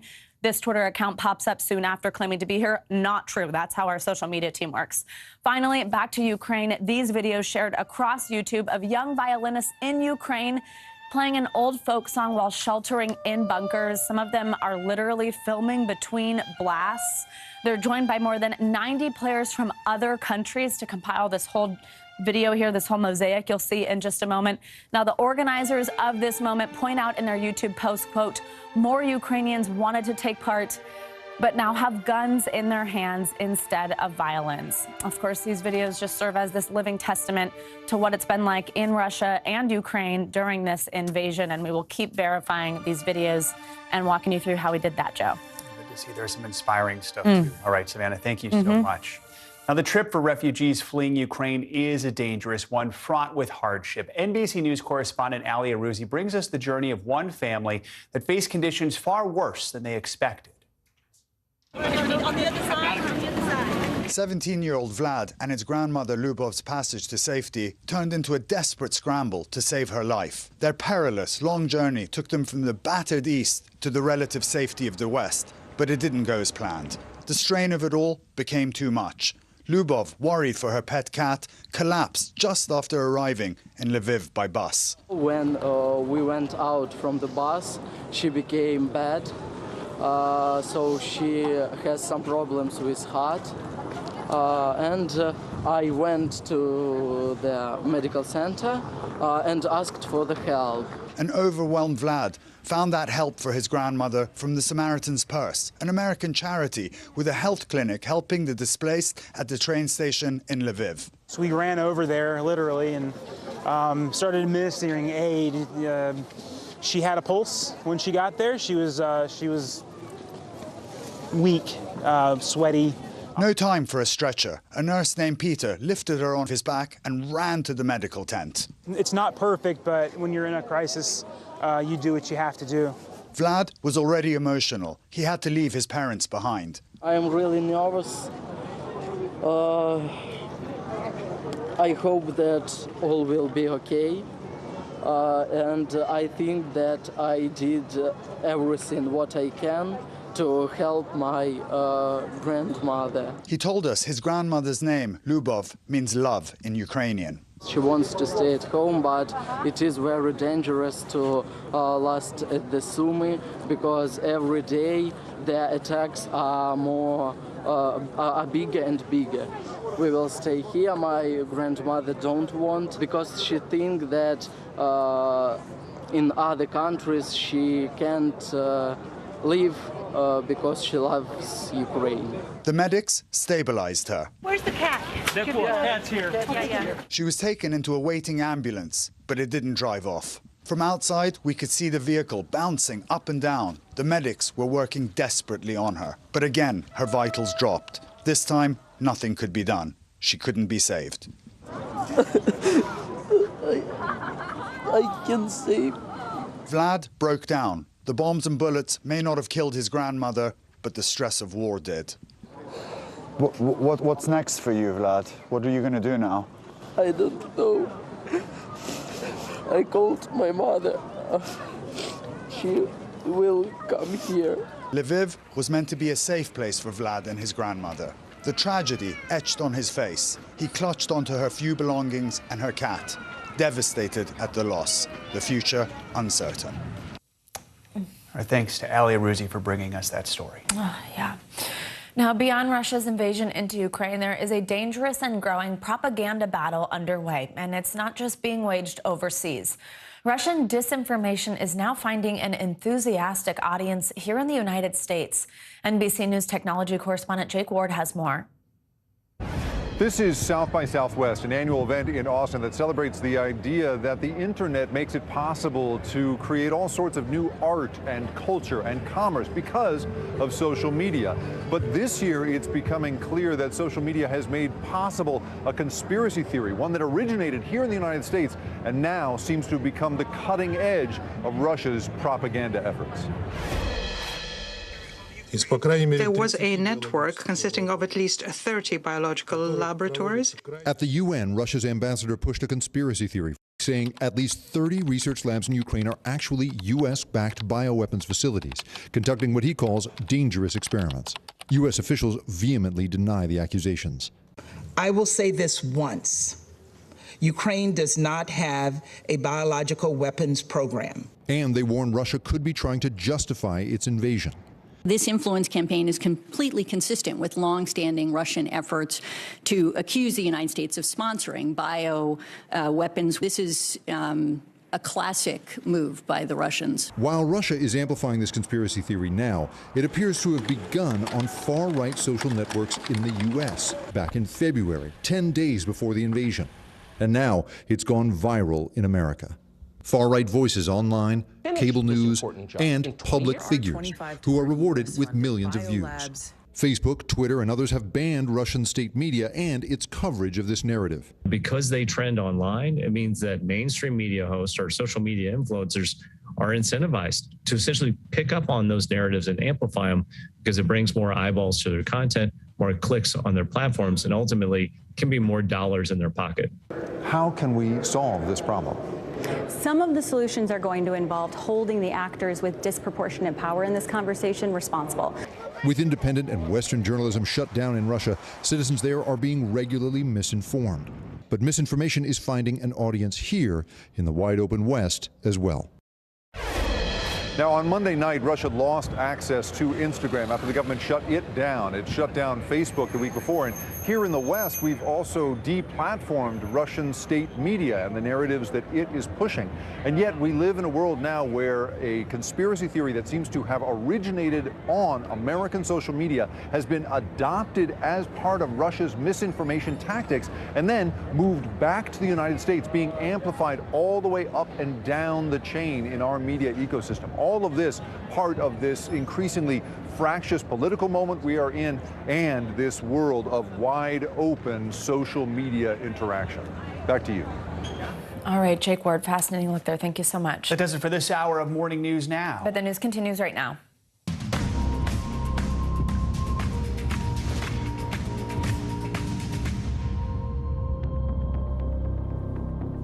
Good morning. I'm Savannah Sellers. I'm Joe Fryer. Let's get right to the latest out of Ukraine this morning. Violence and destruction in the capital of Kyiv this morning as Russian forces step up their attack. The mayor there confirmed just hours ago via telegram that several residential high-rises have been hit in airstrikes overnight. As Moscow forces intensify attacks on civilian targets in Kyiv and other cities, diplomatic discussions between Ukrainian and Russian delegations are set to resume today. It comes after a brief suspension yesterday. That's according to an advisor to President Zelensky. Zelensky himself is set to speak to Congress tomorrow in a virtual address, a move which could put pressure on the Biden administration to provide more comprehensive military aid. Meanwhile, anti-war, pro-Ukraine protests are seemingly ramping up across the globe, even in Russia, leading to this now viral moment, which happened live on Russian state television. Белорусским коллегой российский премьер подчеркнул, надо усилить сотрудничество в рамках союзного государства. Well, we're learning this morning about who this protester is and why she did it. Also this morning, the worsening refugee crisis that's slowly engulfing Eastern Europe as millions of Ukrainians weigh whether to leave home or risk an uncertain future. You want to go home? Yeah. Miss home?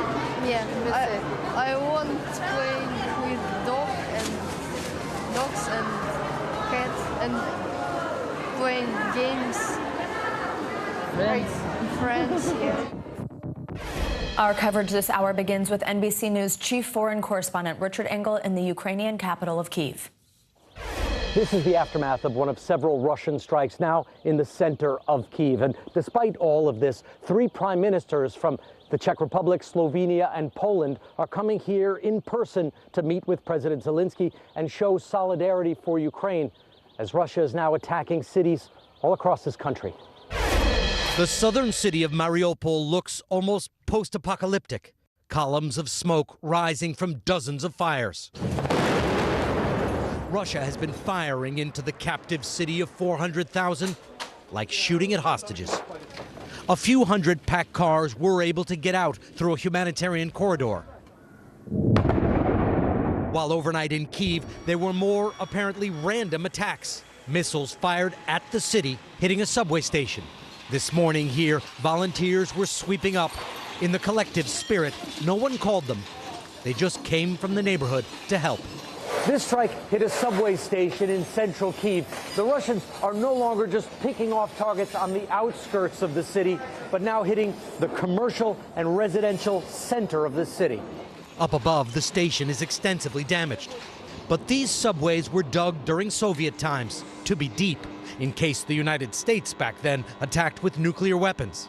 Now this shelter is in use again and under attack by Russia. Alina, who used to sell cakes she bakes at home, is down on the subway platform with her daughter Anna. She says she heard the explosion hit the station and all the glass falling. Before, we used to think how good it was to sleep in our beds, she says. Now we just thank God to wake up. In a subway car, Tanya says she's always sick. She's been down here for over a week. Russia's attacks now hardly seem targeted at all. Just lethal, harassing strikes on civilians. In part because the Russians aren't getting any closer. Ukrainian resistance has slowed down Russia's advance to a near halt. The killer convoy outside of Kyiv is stuck dead by the road, no fuel. A senior U.S. military official tells NBC News Russia's advance is disorganized, poorly coordinated, and that weapon systems are failing because of operator error. Ukraine's President Zelensky, speaking in Russian, called on Russian troops to surrender and for the Russian people to rise up before their country becomes as closed and repressive as North Korea. But beware of the Russian army on its back foot. While troops aren't advancing quickly or at all, Russia is relying on long-range artillery, rockets, and missiles. to rain fire on Chernihiv and Kharkiv and Kyiv. And now, because the Russian bombs are falling apparently at random, the mayor of this city has ordered a blanket curfew starting tonight for 36 hours, advising people not to leave their homes at all. All right, Richard Engel, thank you so much. Let's bring in national security expert Jason Beardsley for more on this. He's currently the executive director of the Association of the U.S. Navy. Jason, thanks for joining us again. As we mentioned, a new round of talks are set for today between Russia and Ukraine after they were suspended yesterday. What, if anything, could come out of these talks? Great question. These are difficult because, number one, Vladimir Putin likes to use talks as a sort of an excuse to reset his forces. And while he's talking on the one hand, his forces continue to pound these cities mercilessly on the other hand. So I think the Ukrainians know that, and they've had some limited success. But I think Vladimir Putin, essentially is inside a space where he's losing the ground war. And that's becoming evident to people inside his country and around him in the Duma. So they are going to be looking for an eventual negotiated settlement. That's where this ends. So this talk will at least get further down the road, but I don't expect anything major yet. Russians are still importing foreign fighters, and they're still moving forces to try to resupply some of their convoys now. So don't look for this to make any game-changing movements on the ground, but it is an indication of a furthering of the talks that will eventually lead to negotiation. Hey, Jason, I want to ask you about the way that other countries are able to be aiding Ukraine. So first, let's start, of course, with President Zelensky insisting that Ukraine needs these Soviet-era fighter jets from Poland to hold off the Russians. Now, that plan involved the U.S. There was some miscommunication between the U.S. and Poland, which ultimately the White House rejected that whole option, saying that it could lead to an American war with Russia. But at the same time, the U.S. is working to get $200 million in supplies that includes additional small arms, anti-tank, anti-aircraft weapons to Ukrainian forces. Where does the U.S. draw the line in its military support of Ukraine? Why can we supply some weapons but not those jets? What's the difference there? I think that's a great question, and I think Americans are frustrated because we don't have the answers. What we saw was a State Department that looks like they were at odds with the Department of Defense. The White House has been clear and consistent on this, and John Kirby for the Department of Defense said there's no way they were going to do this transfer. We're not even sure where the actual sort of mission originated to get the Polish planes to the Ukrainians. But here's something. You asked a very important question, and what I'd like to see is the press ask the president, ask John Kirby, what is the line? Now, they're probably unwilling to discuss this because of some intelligence commitment, but here's some easy things they can do on the ground right now. While Zelensky's asking for planes, their ground forces are out of communication, so they feel like the Russians have penetrated their radio networks. These are handheld radios, and they could ask for something like licensing requirements to get those handheld radios to talk through satellite communications, which would defend the ability of ground troops to coordinate and do complex ambushes. That's a very simple thing that probably would get all of Congress involved. And I know that the Ukrainians need it. We have people on the ground that are reporting things like simple things, communications, food supplies, continued weapons, not just the javelins. Those are very technical, but also anti-tank missiles, handheld missiles like the TOWs and the Stingers and the Laws. You can get a lot of those in their hands while other diplomats and people are arguing about planes. That's useless right now, and especially for the Ukrainians who are in this fight. I mean, there are simple things, there are big things, and President Zelensky is going to address Congress virtually tomorrow. What do you expect him to say? Is there anything you think he can do to sway American leaders when it comes to approving jets or pushing for a no-fly zone? Can he actually change minds here? Yeah, absolutely. I think he already has. You know, our Congress sat down with a bipartisan committee the other day and has requested these planes. So you've got people from both sides of the aisle that have already gotten there. But here's what I would say to suggest to Congress. Before you involve us, American soldiers, servicemen and women, in a conflict, make sure you take this back to your constituents. Now, the White House has, again, maintained a pretty clear line here. There's ways to get material support and lethal munitions. But when Zelensky comes in front of Congress, he's already already got them sort of in his direction. The question is, as you asked at the beginning, what's the difference between lethal support at this level versus this level? And somebody needs to provide the American people with an answer to that. Frankly, we're not hearing much in the way of answers. So I'm about as curious as you are. Let's get the Department of Defense to come up with some sort of threshold of requirement for us. All right. Absolutely. Jason, as always, appreciate your clear, concise analysis. Appreciate it. Thank you. Thank you so much. Now, the refugee crisis is escalating in Eastern Europe. Yeah, and as countries there handle thousands of incoming Ukrainians each day, and with Russia's invasion showing no signs of slowing down, more Ukrainians are now accepting the difficult choice to leave their home. That's right. NBC News foreign correspondent Kelly Kobaya joins us now from a border town in Poland.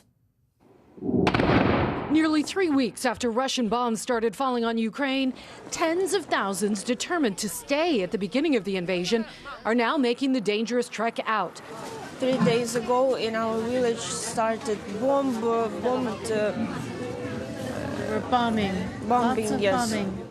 20-year-old Polina fled her village outside Kyiv with her 3 little sisters. When war started, I said that I don't want to go from Ukraine, from Kyiv, because I hope that it will be for a week, but now I understand that it's for long. The UN says more than 2.8 million people have now fled Ukraine. Humanitarian operations are expanding in Romania, Hungary, and Moldova. This Polish border crossing was barren 3 weeks ago. Today, a vast tent city of volunteers and international aid groups. We need additional schools, school capacity, hospitals, healthcare, welfare systems. Across Europe and beyond, offers of help. At a school in Italy, 2 refugee children welcomed with cheers, kids waving Ukrainian flags. 10-year-old Igor told me he misses school. His family now returning to Ukraine. You want to go home? Yeah. Miss home? Yeah, miss it. I want to play with dogs and cats and playing games. Friends, yeah. His mom says they fled the Black Sea port of Odessa a week ago. Do you worry that you'll have to come back out again? Mama, дитина. I don't think about bad things, she says. I believe that everything will be fine. And the fighting has not yet reached Odessa, but it's only a few dozen miles away. So there is concern among their family about what might happen in the future. And just Savannah and Joe, we heard an incredibly disturbing statistic today from UNICEF. 1.5 million children are now refugees. They say that equates to about 75,000 children every day becoming refugees from this war. Savannah, Joe. All right, Kelly Kobaya, thank you so much. Pretty amazing to see those Italian children welcoming those Ukrainian ones. Thank you. Those countless Ukrainian children flee the only home they've ever known. Their teachers are doing everything they can to keep classrooms going from afar, and they're offering their students much more than just a lesson plan. NBC News foreign correspondent Molly Hunter is in Lviv with those stories of hope. Molly, good morning. Yeah, a little bit of hope this morning. Joe, good morning. So many children have had their lives upended and destroyed in the last 3 weeks. And as Kelly mentioned, we just got new numbers from the UN. 1.5 million children have fled the country. That is 1 child per second, if you can believe it. Well, teachers, as they always do, though, are answering the calls of their students, no matter where they are. Take a look. There are many ways to fight. And across Ukraine, teachers are galvanizing their own kind of war effort. When did you and your other teachers decide, okay, we need to get the kids back into learning? We just understood that we had a lot of energy to do something for the world, just like to be involved in a common victory, you know. 23-year-old teacher Oleksandra from Kyiv says the harsh realities right now won't stop her from bringing art and Ukrainian language to her young students. Today, few of my kids during the lesson, they just went to the window and told me, oh, sorry, we have to go to a shelter. It's not normal lesson. It's not normal. According to a Ukrainian government estimate, 379 schools have been damaged during the invasion, 59 completely destroyed by bombing and shelling. NBC's Matt Bradley visited Zhytomyr, where this high school was destroyed earlier this month. No children were inside. Svetlana has taught there for 27 years. Where will you go now? Where will you teach now? She says, I will stay. I will protect my children. Olena, a middle and high school literature and Ukrainian language teacher seen here before the war, is staying in the capital. I cannot serve in the army, she says, but I can teach students. And 5,000 miles away, dance teacher Nastya Lototska is doing her part too. Nastya is in Chicago, but her students are in Ukraine. If they can just forget about their reality for 45 minutes, that's what we're going to do. Nastya was born in Ukraine and moved to the U.S. when she was 4.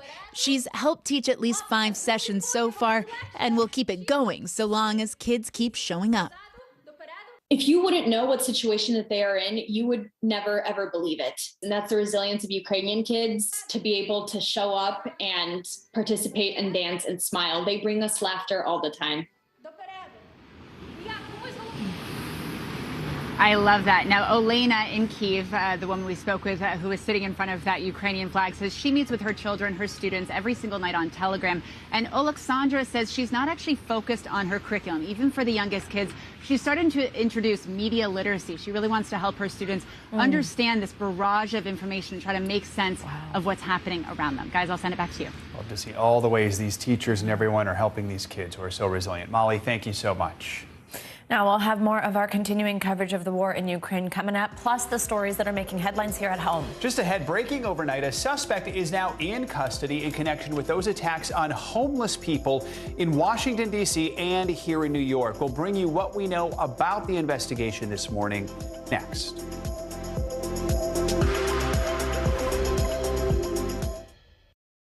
To cover the news, you have to be in it. We'll take you to the front lines of the story, bringing your news feed to life. Streaming live every night. It's your news playlist. Top Story with Tom Llamas, weeknights at 7 on NBC News Now. What happened here is a story of loss and salvation. There were residents who hung on for dear life. This is where you took shelter, in this closet. I took shelter right in this closet right here. Rioters banged down one of the doors. Have you found a way to reconcile it a year later? It really hurt to see this place that I love so much treated with such disrespect. Was it an act of cleaning or an act of healing?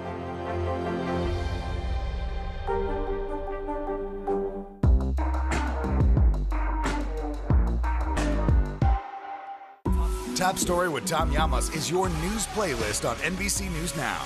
And now, you can listen to it as a podcast. Available anytime and anywhere. The fire has grown leaps and bounds. You see behind me is typical. How you doing?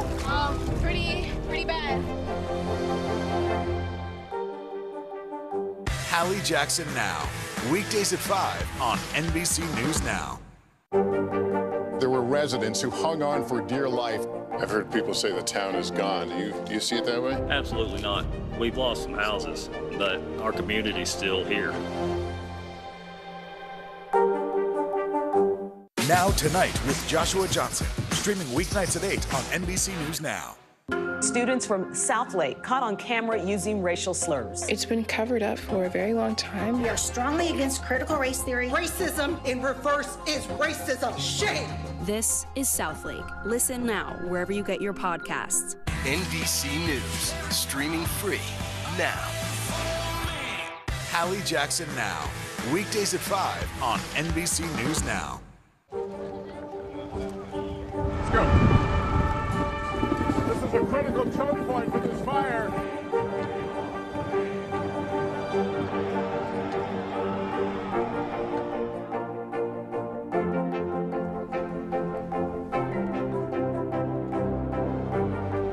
Unnecessary, unjustifiable, illegal. And good evening from New Orleans. Late military operation witnessing the massive crowds. I admire you both. Nice to really spend some time with you. Appreciate it.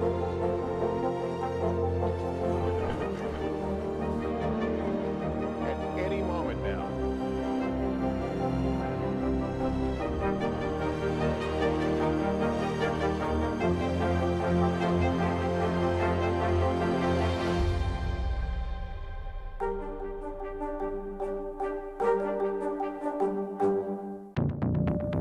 Welcome back. We'll have more of our coverage on the war in Ukraine just ahead, including what we're learning this morning about this woman who interrupted Russian state TV protesting the war. But there is other news to get to this morning as well.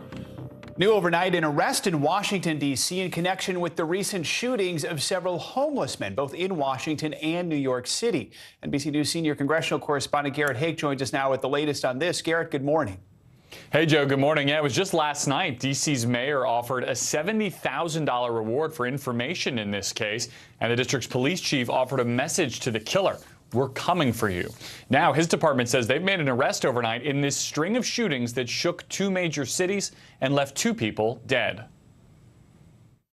Breaking news this morning, a suspect in custody after a manhunt spanning two cities over the suspected shootings of 5 homeless men. D.C. police telling NBC News the suspect was taken into custody early this morning in southeast Washington. The search had involved both New York and D.C. police departments after multiple attacks in both cities. The most recent attacks coming over the weekend, where the gunman is suspected of shooting 2 men in New York City. This disturbing video capturing one of those attacks with the gunman walking up to a sleeping man, kicking him multiple times before firing at point-blank range. Earlier this month, the attacker is also suspected of shooting 3 other homeless men across Washington, D.C. At least 2 of the shootings have been fatal. How confident are you that it's only these 5 people who've been shot by this person? We're fairly confident that these are the 5 cases that are linked. Police also releasing this surveillance video of the suspect from earlier this month. Though the suspect is now off the streets, the attack highlighting just how vulnerable those experiencing homelessness can be. That basic protection that so many of us take for granted of having a door that locks when we go to sleep at night is not available for people who are sleeping on the streets. All of it comes amid a violent crime wave across New York City and Washington, D.C. Murders up 10% in the Big Apple compared to the same month last year, while homicides in the nation's capital have been on the rise for the last 5 years, with the city on pace to continue that troubling trend this year. D.C. police say this suspect is being questioned this morning by homicide detectives, and in a tweet announcing the arrest, they thanked the public for sending in so many tips. Joe? All right, Garrett, thank you so much. Now to a behind-the-scenes look at the training flight attendants are going through today, just as American families are booking their spring and summer vacations. NBC News correspondent Tom Costello joins us now from Reagan National Airport with more. He, of course, covers aviation, but he's also been to Delta's Flight Attendant Training Academy. Tom, tell us what you learned. Good morning. Sliding down that evacuation chute, guys. Pretty cool stuff, but it also illustrates, it underscores the high stakes for these flight attendants right there on the front lines of everything. A medical emergency in flight, an emergency landing, disruptive passengers. And we went behind the scenes with the Delta Airlines flight attendant training. The bottom line is that training must be repeated every 18 months. Welcome aboard. They're the first faces you see when you board a plane and the last when you walk off. Release seatbelts. Leave everything. Release seatbelts. Leave everything. But their jobs today are high stakes, the training intense. From a water landing You've got an injured passenger floating in the water. to a heart attack. Continue for 1 minute. At Delta Airlines headquarters in Atlanta, every new flight attendant goes through 6 weeks of both classroom and hands-on training. Grab ankles, heads down, stay low. With elaborate simulators that shake and roll, Stay seated. Stay seated. recreating the chaos of a crash landing or emergency evacuation. For new trainees, it can be intimidating. Customers are counting on you. We're here to save lives, and you can do it. I believe in you. Jasmine Smith is an instructor. The FAA requires you to evacuate a plane completely in 90 seconds. You've got to be on your game. Absolutely, absolutely. The goal is to try to get those customers off the aircraft as quickly as possible, especially in an emergency. That means memorizing the configuration for 9 different planes and how to operate 16 different door and window variations. How do you open this door in an emergency? I look outside, make sure everything looks good. I'm going to pull up on this handle, and then I'll let it go. It's going to take over. It's not a heavy lift because you've got the automatic doors helping you, right? The commands must be concise and clear. Leave everything, jump and slide. Leave your carry-ons behind and get out. The key is to kick your feet and your arms out and slide down. and let these guys catch you at the bottom. Thankfully, crashes and emergency landings are extremely rare. Continue for 1 minute. But nearly every flight attendant has dealt with a medical emergency. Within seconds, less than a minute, I would say, I somehow jumped over the cart that was in the aisle. We had paged for nurses. The whole crew sprang into action immediately, and that's what we do. And now an intense focus on dealing with hostile, even violent passengers. That cranberry vodka, I asked for it earlier. Yes, ma'am, I do understand. I can get you a water possibly instead, though. Delta is hiring 4,500 flight attendants this year. Already 30,000 have applied. If somebody says, I want to do this because I want to travel, that may not be enough. That alone is not enough. This is a people business. And to really care about others, that comes across very naturally and organically. You can't fake that. I learned something new when I went down there, and I've been through this kind of training before, but I learned that they're constantly on the lookout for ABPs. ABPs, able-bodied passengers. So from the moment you walk on and everybody else walks on the plane, the flight attendants are scanning everybody on board the plane. Who can help them in the event of a medical emergency, in the event that they have a disruptive passenger, in the event of an emergency landing, they've got to get out of the plane. Constantly scanning for ABPs and maybe people who would not be able-bodied passengers, and that's just a job that they are doing throughout the entire flight. Guys, back to you. Yeah, so it's not just people in those exit rows. That's interesting, especially with the unfortunate amount of unruly passengers we have dealt with over the last couple of years. Tom Costello, thank you so much. Great look. Let's bring in our ABP for a check on your morning news now weather. Bill Cairns.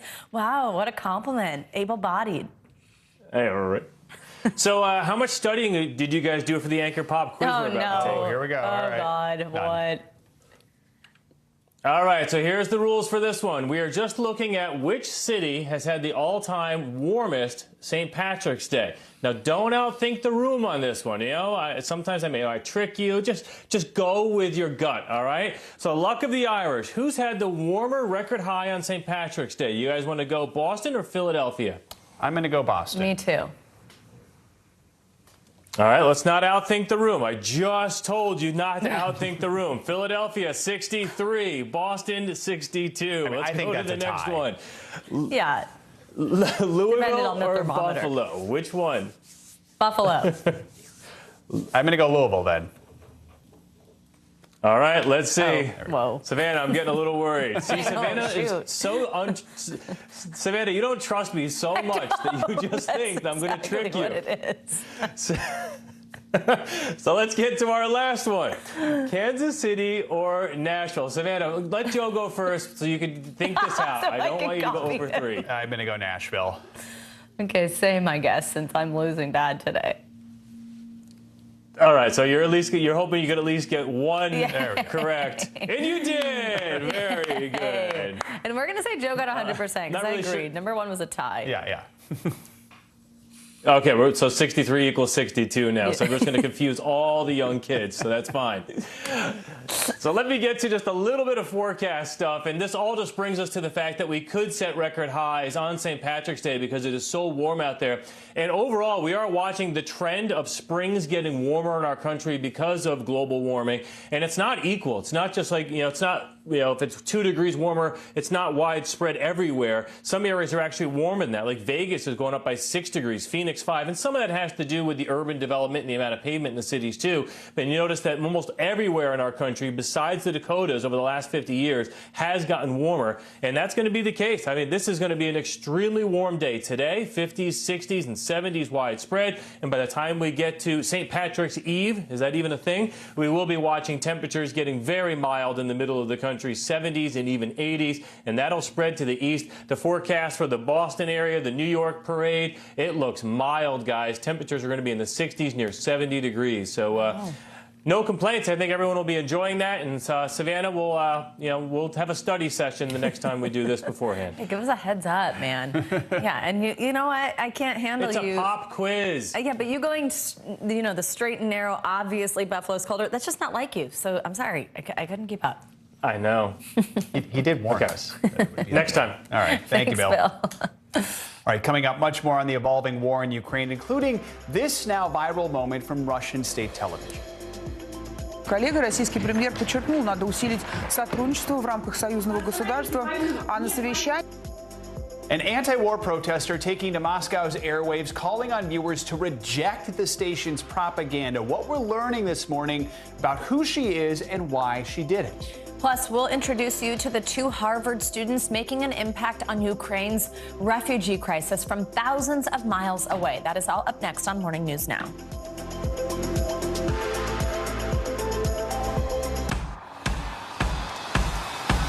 News is happening now. Look at what's making headlines around the world. Right now on Morning News Now. We're coming on the air with breaking news. And this is a significant moment.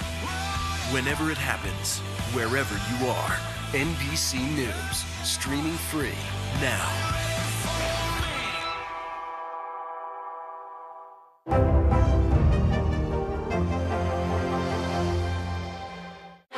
What do you see right now with Putin, and do you think he's a rational actor?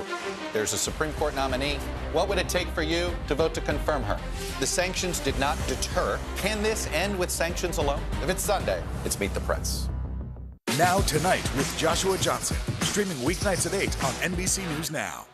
These days, it feels like the news never stops. So let's get into it. What's happening right now, what it all means for you for an hour every day. It can be hard to keep up, so let's get started together. Hallie Jackson Now, weekdays at 5 on NBC News Now. We're here to start conversations about the big things happening in our world, because it's not my job to tell you what to think. My job is to think about what you tell me. Now Tonight with Joshua Johnson, streaming weeknights at 8 on NBC News Now. What happened here is a story of loss and salvation. There were residents who hung on for dear life. This is where you took shelter, in this closet. I took shelter right in this closet right here. Rioters banged down one of the doors. Have you found a way to reconcile it a year later? It really hurt to see this place that I love so much treated with such disrespect. Was it an act of cleaning or an act of healing?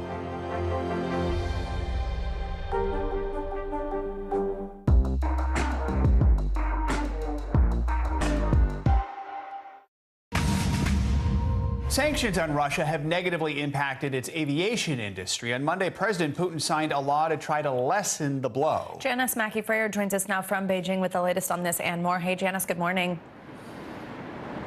Hey, good morning. Russian President Vladimir Putin trying to lessen the effect of sanctions on his country. As you mentioned, the Russian aviation industry has been hit particularly hard.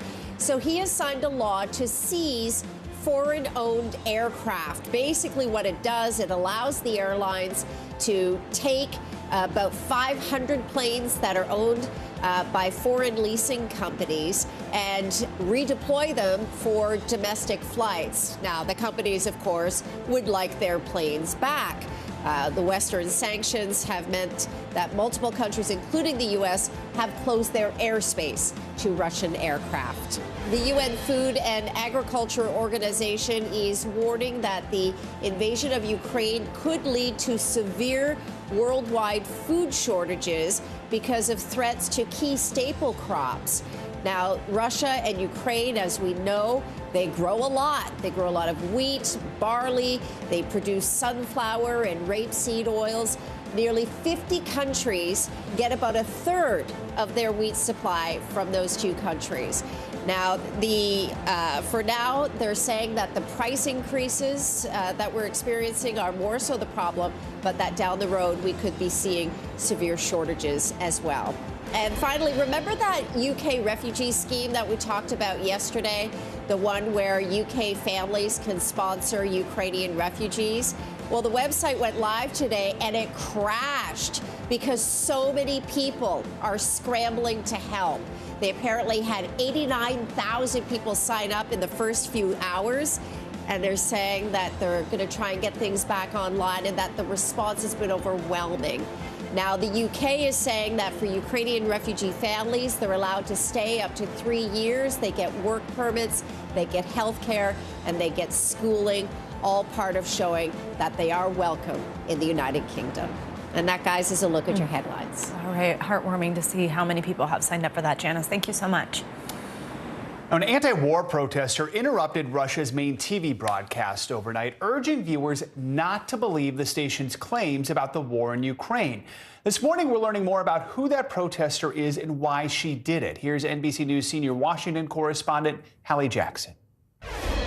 New today, the Kremlin is now responding to that extraordinary on-air protest, calling it, in their words, hooliganism. The moment has gone viral, with new questions now about what will happen to the woman at the center of it all. It happened Monday during Russia's main evening news broadcast. With millions watching, a protester holding a sign that read "No War" showed up suddenly behind the newsreader, interrupting the newscast, telling viewers in Russian not to believe the station's propaganda. The short on-camera protest happening on the widely watched Russian state-owned network Channel 1. The woman was identified as Marina Ovsyannikova, according to OVD Info, an independent Russian human rights group, which says she was detained after the protest. It's not clear where she is now. She appears to be the same woman in this pre-recorded statement released by the same group before the on-air protest. The woman saying in part she's ashamed that she was allowed to tell lies from the television screen. Wearing a blue and yellow necklace to represent the Ukrainian flag, the woman in the video says her father is Ukrainian and her mother is Russian. She called Russia an aggressor and asked fellow Russians to join anti-war protests to end the conflict. Only we have the power to stop all this madness, the woman said. Go to the protests. Don't be afraid of anything. They can't imprison us all. Ukrainian President Volodymyr Zelensky responding to the on-air protest in a video message of his own, saying, "I'm thankful to those Russians who don't stop trying to deliver the truth, who are fighting against disinformation, and personally to that woman who went in the studio of Channel 1 with an anti-war poster."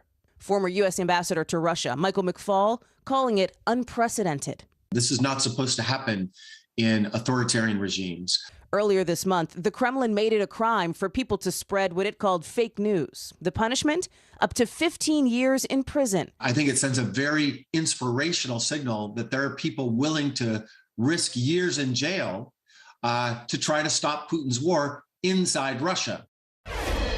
And that dissent is being met with a crackdown. One human rights group estimates nearly 15,000 Russian protesters have been arrested so far. And the censorship on reporting in Russia is having a chilling effect. A Russian investigative news site reported this month more than 150 journalists from around the world have left Russia since the invasion in Ukraine began. Back to you. Hallie Jackson, thank you so much. And coming up on Morning News Now, how the pandemic has impacted women in the workplace. On this Equal Pay Day, we'll talk to a money expert about salary and career growth as we head, hopefully, into the post-COVID era. Plus, she's one of country music's most recognizable names, and she has been for more than half a century. So why is Dolly Parton turning down her nomination into the Rock and Roll Hall of Fame? We've got the answer next.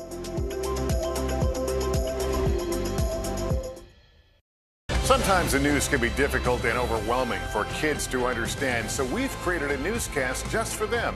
We hope your family will watch Nightly News Kids Edition. Hallie Jackson Now, weekdays at 5 on NBC News Now. Good morning, I'm Joe Fryer. And I'm Savannah Sellers. 2022 is off to a busy start. Winter's wrath causing headaches from coast to coast. It's been really incredible to see how quickly volunteers started to help with the cleanup efforts. Morning News Now, streaming weekdays at 7. Still to come on the Channel 2 News. Well, the waters are certainly receding now. Still too close to call. Lester Holt reporting from Ground Zero, as it's being referred to. It is, in fact, a taste of freedom. The Haitian people know a little something about resiliency. What's the biggest risk right now? Some of the troops who have been proud. I want to welcome you to the first presidential debate. In fact, we've been told we can't go any farther. You are some resilient folks. Let me get a hint.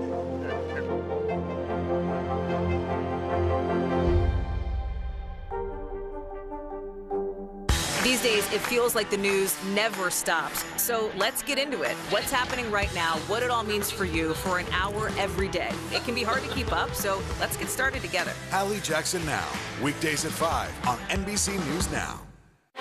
What do you see right now with Putin, and do you think he's a rational actor? There's a Supreme Court nominee. What would it take for you to vote to confirm her? The sanctions did not deter. Can this end with sanctions alone? If it's Sunday, it's Meet the Press. What are you doing for teachers who feel that they're being stretched too thin? Did you understand how prevalent hunger was in your own community? News is happening now. Look at what's making headlines around the world. Whenever it happens, wherever you are, it's here now.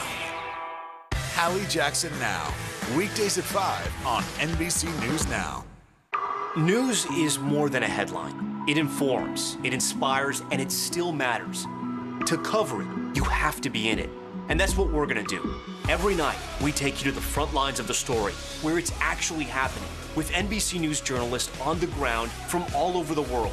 We cover what you need to know and bring your newsfeed to life. In primetime and streaming live, it's your news playlist every night. Top Story with Tom Llamas, weeknights at 7 on NBC News Now.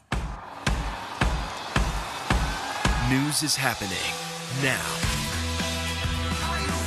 Look at what's making headlines around the world. Right now on Morning News Now. We're coming on the air with breaking news. And this is a significant moment. Whenever it happens, wherever you are, NBC News, streaming free now.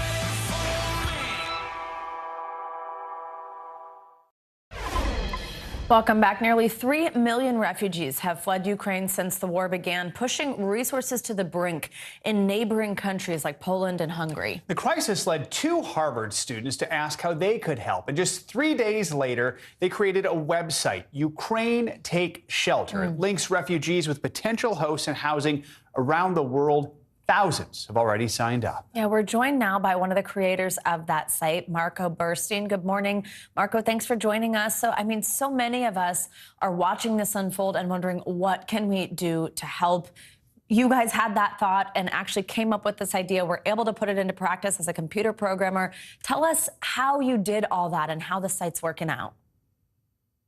Yeah, absolutely. So me and my friend Avi made this website. For a little while leading up to the website, we had been seeing a lot of videos, seeing a lot of photos online of what was happening in Ukraine, and so we felt like we could make a difference. So Avi called me on one Monday morning, and basically from that point on, we worked nonstop on the website. I think we basically didn't sleep for about 3 days working on it. We launched it, and since then the response has been incredible. We now have over 10,000 unique listings on the website. We've received all sorts of amazing messages from hosts and refugees. We have the website translated into over a dozen languages, so it's been really incredible to see.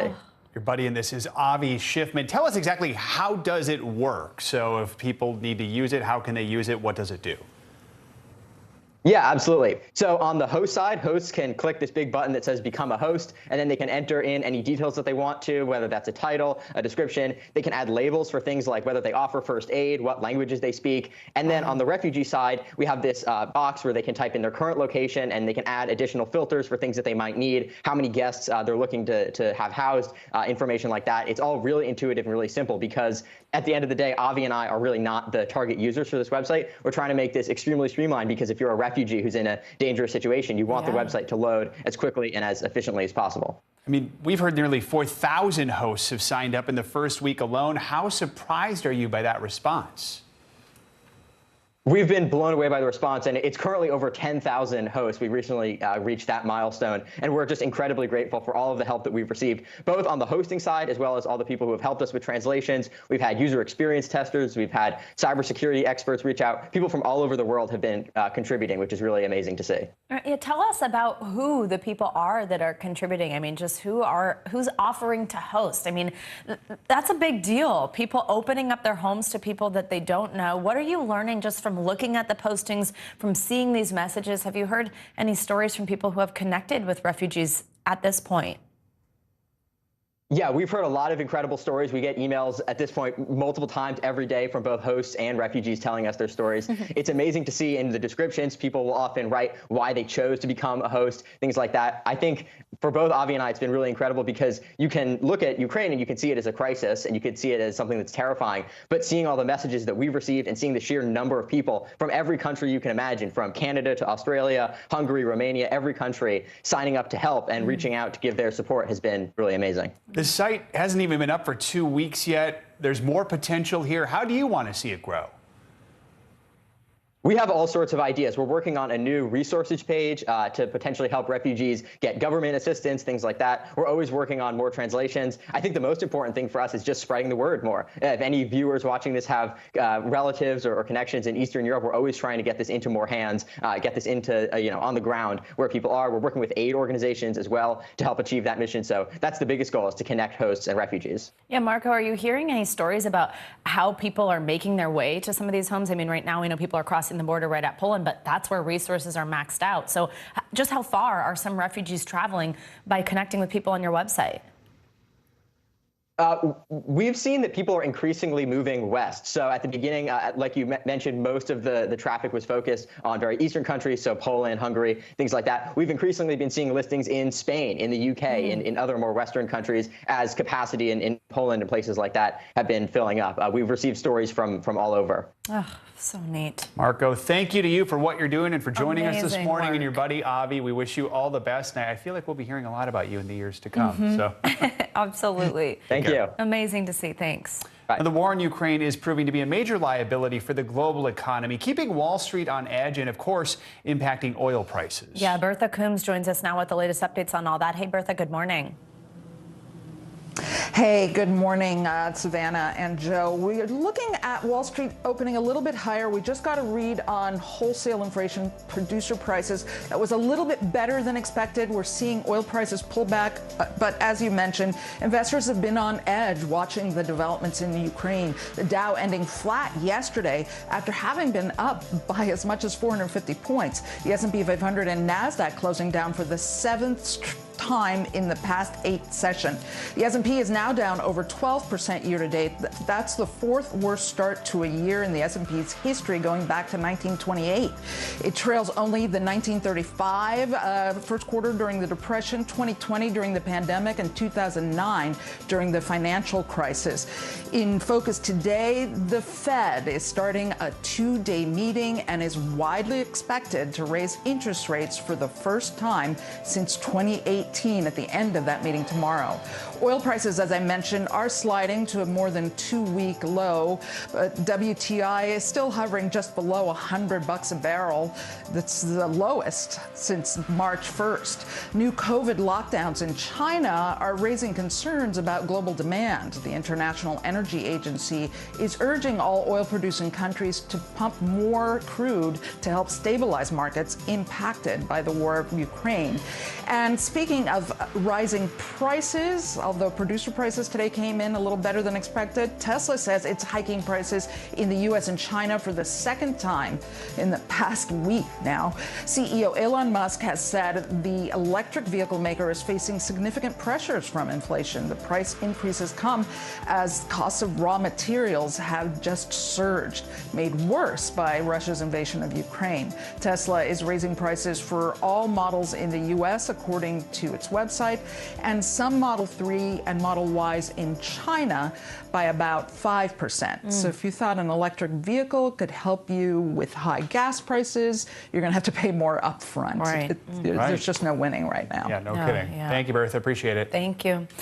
Now, today is Equal Pay Day, meant to highlight the gender pay gap women continue to face. Falls on a different day each year. This time it's March 15th. That's how far into this year an average woman has to work, so that when you add up her earnings from the previous year, it equals what an average man made just in 2021 alone. Joining us now is money expert Kristen O'Keefe-Merrick. Good morning, Kristen. Thanks for being with us. So as we just mentioned, it's March 15th. That's about 10 weeks of extra work for women to make the equivalent of what men made last year, which I think is just such a smart way to do this day, to really highlight that. But actually, some good news, March 15th is the earliest it's ever been. So does that mean the numbers are trending in the right direction? It's also the Ides of March, which might be ominous, unclear, yes. But is that good, right? It's moved up?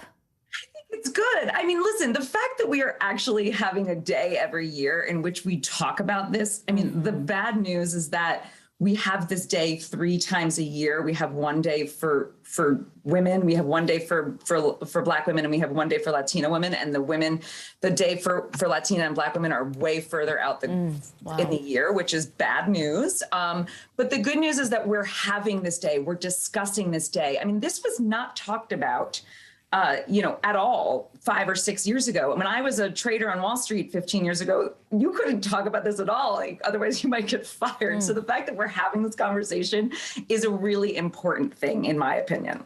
Yeah. Beware the Ides of March. So today represents an average for all women. But as you mentioned, if you break it down demographically, the numbers do get much worse. Let's do that. Black women's equal pay day is September 21st. Latina equal pay day is not until December 8th. So it's basically an entire extra year. What does that tell you? Yeah. Wow. I mean, it tells me that we have so much more work to do, right? We're making strides. We're having the conversation. We're doing some of the work, but we still have so much work to do. And it's not, and it's pay. Yes, it's pay, but there's so many other things we need to focus on in this part of the conversation, right? There's universal child care. There's, the fact that through this pandemic, so many women have been forced out of the workforce because they lacked childcare and they lacked the ability to be able to balance work and taking care of their families. There's this massive retirement pay gap, meaning that women retire with far less money than men. So there's a lot of work to do here. In more than just women getting paid more, in terms of the equality of all of this, there's so much more to do. Yeah, Congress actually reintroduced something maybe that can help in some way, the Paycheck Fairness Act this year. It would ban employers from asking prospective employees about their salary history, which is really important. And starting May 15th, New York City will require most job postings to list salary ranges. What do those types of things mean for women in the workplace, and how will some women still be left out? Well, it's transparency, and transparency is always a good thing, in my opinion. I think that what this helps us do is this. Here, one of the major problems that I've seen is that women who stay at jobs for a very long time, i.e. are very loyal to their companies, tend to get paid less over time at these businesses. So when they want to make job changes, they end up going to a new job and they have to say what their salary is at the last job, which is artificially low because they've been paid lower amounts of money at their old job. This allows them to go and do research and say, hey, this is actually my worth, and this is what I can actually look to get paid at a new role at a new company, as opposed to saying, hey, I made such and such at this old job, and then the new employer can be like, ooh, okay, this is what we'll pay you. Yeah, very important. And I think this allows for us to have a little bit more transparency and a little bit more of a platform to advocate for ourselves. So important. Kristen, thank you so much for joining us on this Equal Pay Day. Now, according to the FBI, some violent crime, including assaults and car thefts, are on the rise. This trend isn't just isolated to big cities. New data shows that these incidents are also happening more frequently in rural areas. NBC News senior investigative consumer correspondent Vicki Nguyen joins us now with a few simple things you can do to help avoid being a target. Hey, Vicki, good morning. Hey, good morning, Savannah. You've probably seen the videos of these unprovoked attacks and wild carjackings. They're shocking, and sometimes they're downright brazen, happening in the middle of the day. So from commuting to shopping, I spent a day with a former NYPD detective to learn some simple ways that you can help avoid being a target of violence. A spate of recent violent crimes caught on tape. In Philadelphia, this man pulls a woman out of her car and takes off, leading to a wild chase that ends on foot, where police finally arrest him. In Chicago, 2 men approach a woman and push her up against a wall. Police say they stole her belongings and ran off. In San Jose, California, police say this man breaks the windows, snatches a purse from a woman sitting inside, and takes off in a getaway car. FBI data shows assaults and vehicle theft have increased from 2014 to 2020. So how can you protect yourself in some everyday scenarios? I enlist the help of former NYPD detective Mike Sapriconi, who is now the president of Squad Security. So here we are in a shopping center. What do we need to be aware of? You want to be at a place close to the location you're going. And park next to a lamppost, especially during the winter when it gets dark earlier. So, Mike, I feel like a common time that you're vulnerable is when you're just getting back from the store, you're distracted, you're putting things in your car. What do we need to know here? Pay attention, look at your surroundings, put the things in your car as quickly as possible, check around, make sure there's nobody else watching you or observing you. What if someone comes up and they want my purse? Give it to them. No fighting. Don't fight, never fight. Give them your purse, let them take your purse. What should I do when it comes to my car keys? I would put them in my pocket along with your phone on your person, rather than put them in the purse, because if they snatch your purse, at least you still have a way to get out of here with your car. Cities across the country have reported spikes in violent carjackings. Watch this incident in broad daylight in the middle of New York City. Carjackings last year up 55% in New York, 63% in Minneapolis, and 85% in Philadelphia. It might sound counterintuitive, but some experts say part of the reason carjackings are increasing has to do with the fact that cars are more secure now than ever before. You've probably seen it in the movies. Thieves starting a car like this. Like I do not a hotwire car. But nowadays, new cars rely on key fobs, and that makes it a lot harder for thieves to get away unless they have this. Remember to keep your car doors locked, even while driving. Mike says make sure your windows are up high enough that someone can't reach in. Mike, let's say I'm stopped and some people come up and they try to carjack me. What do I need to know? Always give them the car. Unless you have your children in the back seat or something, give them the car. It's not worth it. Mike, it's cold out. A lot of people like to warm up the car before they get in, or they leave it running because they're going to go in the store real quick. What say you? No, definitely not. No value to doing that. It's an opportunity. When the thieves see the smoke coming, that's like a smoke alarm coming to them and saying, hey, there's a call, let's take it. As for public transit, Mike says stay vigilant. He investigated many crimes where thieves targeted distracted riders. He says the risk starts when you enter. Be careful on the stairs, an easy place for pickpockets to snatch your valuables from behind. Vicky, I just got your phone. Your bag was wide open, you weren't paying attention, and it was so easy for me to just grab your phone out of your bag.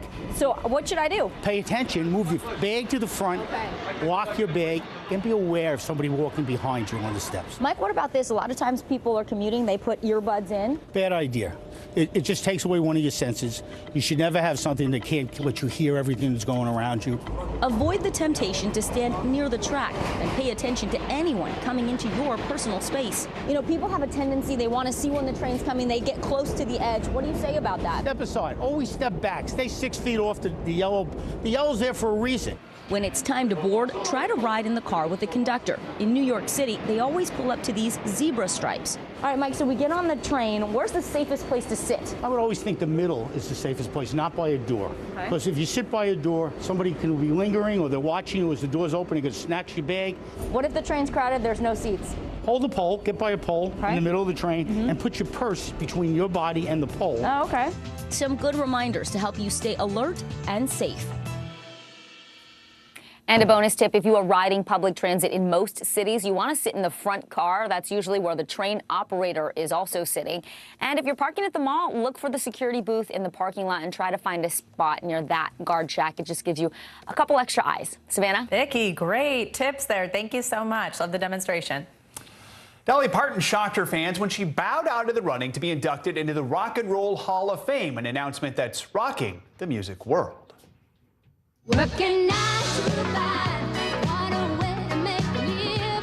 For decades, Dolly Parton has worked well beyond 9 to 5, making music history every stiletto strutting step of the way.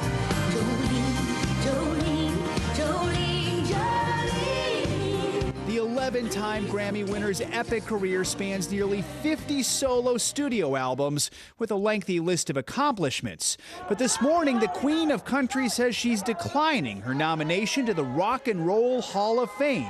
In an Instagram post Monday, Parton wrote, "Even though I am extremely flattered and grateful to be nominated, I don't feel that I have earned that right, so I must respectfully bow out." Parton was one of 17 potential inductees alongside rapper Eminem, hip-hop group A Tribe Called Quest, Lionel Richie, and Pat Benatar. She spoke about the achievement last week to Headline News. I was as shocked as anybody that I was nominated in the Hall of Fame. I never thought of myself as being in rock and roll. This is not the first time Parton has turned down a major honor. Last year, the self-described backwoods Barbie asked Tennessee lawmakers to drop a bill that would have cemented her legacy in statue form at the state's capitol. Parton also revealed to Hoda and Jenna she declined the Presidential Medal of Freedom twice. I don't work for those awards. It'd be nice, but I'm not sure that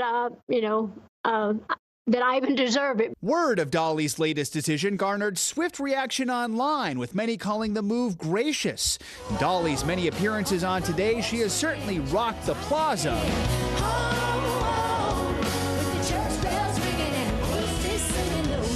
And even wished Hoda a rocking birthday. That's right, Hoda. This one's for you. 'Cause it's birthday time. Now her reverential rejection comes with a bedazzled lining of sorts. Parton says she plans to record a hopefully great rock and roll album at some point in the future, a sign the music of Dolly Parton will still rock on. Inductees will be announced in May. Dolly hopes the organization will consider her if she's, quote, ever worthy. Thank you from our Chief Dolly correspondent. You're welcome. Love it. Does it for this hour of Morning News Now. But the news continues right now.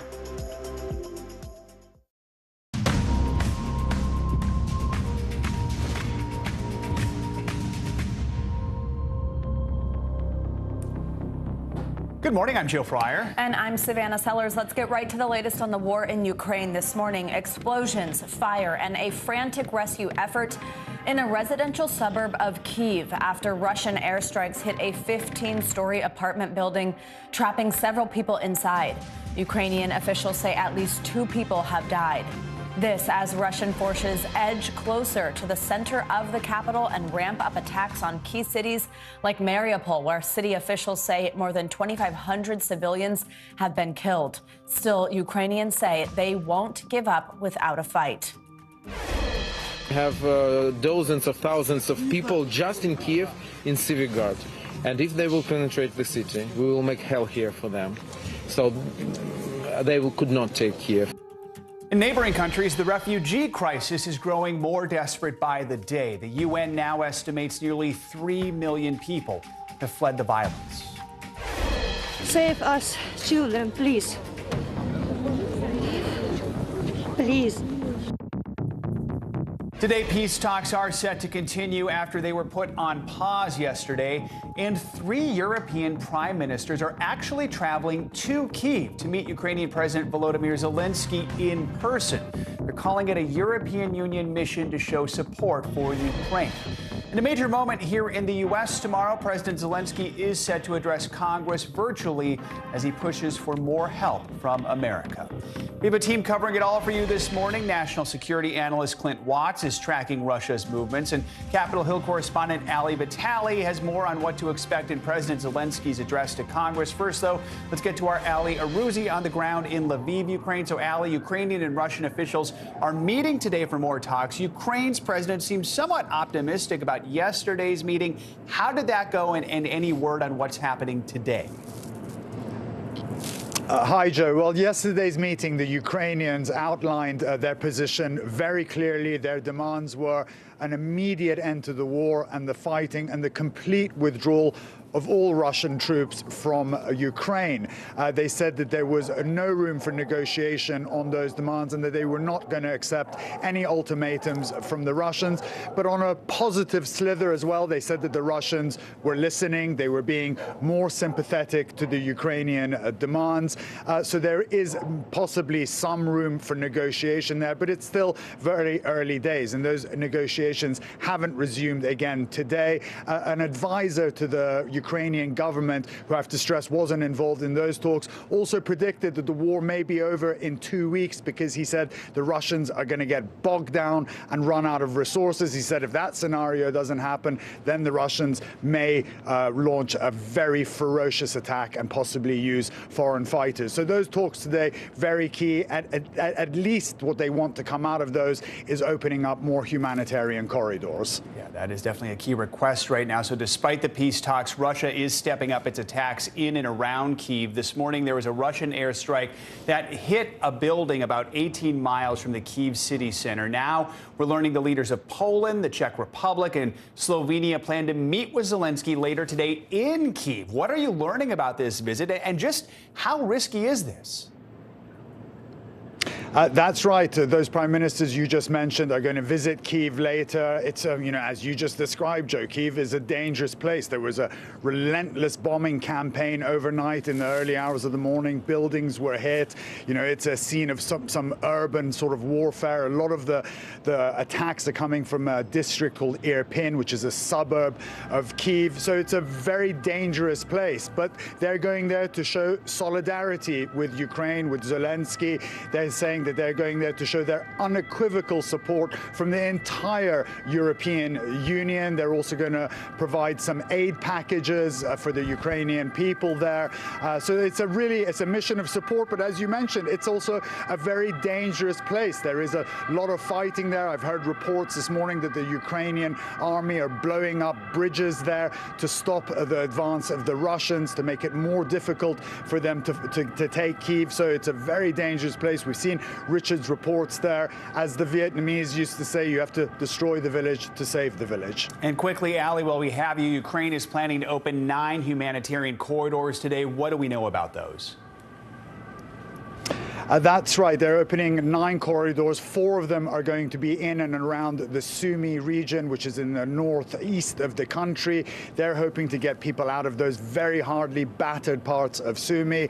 About 4,000 people got out of that devastated city of Mariupol yesterday. I have to stress 4,000 people is only 1% of the city, but at least 4,000 people got out of there. There is a convoy of aid and humanitarians, trucks and cars trying to get in, about 60 of them. They've been trying to get in for the last 4 days. They haven't gotten in yet. They're still trying to get in today, and those are essential to get in because that humanitarian aid needs to flow in, and they've also got empty buses on that convoy to take civilians out of very hard-hit Mariupol. Water, power, and food, all key issues there. All right, Ali Arouzi, thank you so much. Now, for more on the situation on the ground in Ukraine, let's bring in Clint Watts. He's a distinguished research fellow at the Foreign Policy Research Institute and an NBC News national security analyst. Clint, good morning. So let's, of course, start with Kyiv. Russian forces have been pummeling the city, as Ali just outlined, as well as other cities across Ukraine. Kyiv's mayor says 2 actually high-rise buildings were hit by shells. The Ukrainian military has already lasted much longer than experts believed it would. I remember in the first few days of this, us all watching Kyiv, wondering what would happen, and here we still are. So give us a sense of what the situation is in that city right now, and how much longer can they hold on to their capital? Yeah, so Kyiv is very interesting situation. It's been unfolding because the Russians just haven't advanced much. Last week, we were talking about them in Irpin. You're starting to see some dismounted infantry, some armor moving around, and I think they're just trying to establish blocking positions to the west. Separately, what we see here in the north is these axes of advance. The big change last week was armor columns coming in from the east. But again, Ukrainian military using artillery fire, using drones, very low-cost, reasonable drones, taking out these armor columns and really bringing them to a halt such that they need to resupply. Ultimately, over here to the west, you see them trying to encircle. They will try to encircle here to the south. And that was exactly what we were hearing there, that they really need to the Russians need to cut off these resupply routes. The Ukrainian military is held very well. And this is an intense urban fight. You're talking about needing maybe 6, 8, 10 to 1 in terms of Russian soldiers to Ukrainian soldiers to try and get into this guerrilla warfare in this town. It's going to be very intense. Most of the Russian military not built for this. These are armor columns that are designed for wide open terrain, large fires, use of indirect fires. That's not what this fight is going to be. They need dismounted infantry. I think that's why you're seeing calls for foreign fighters from other countries coming in, the use of mercenaries maybe over time. And now if Kyiv does fall, Clint, to Russia, what does that mean for the rest of Ukraine? What happens then? Yeah, so interestingly enough, I think the bigger picture in terms of where Russia has found more success has been in the south, but also in the east. So let me jump first to this. In the east here, you see they've encircled several of these towns. They've hit massive resistance around Kharkiv. They're essentially leveling this with indirect fire.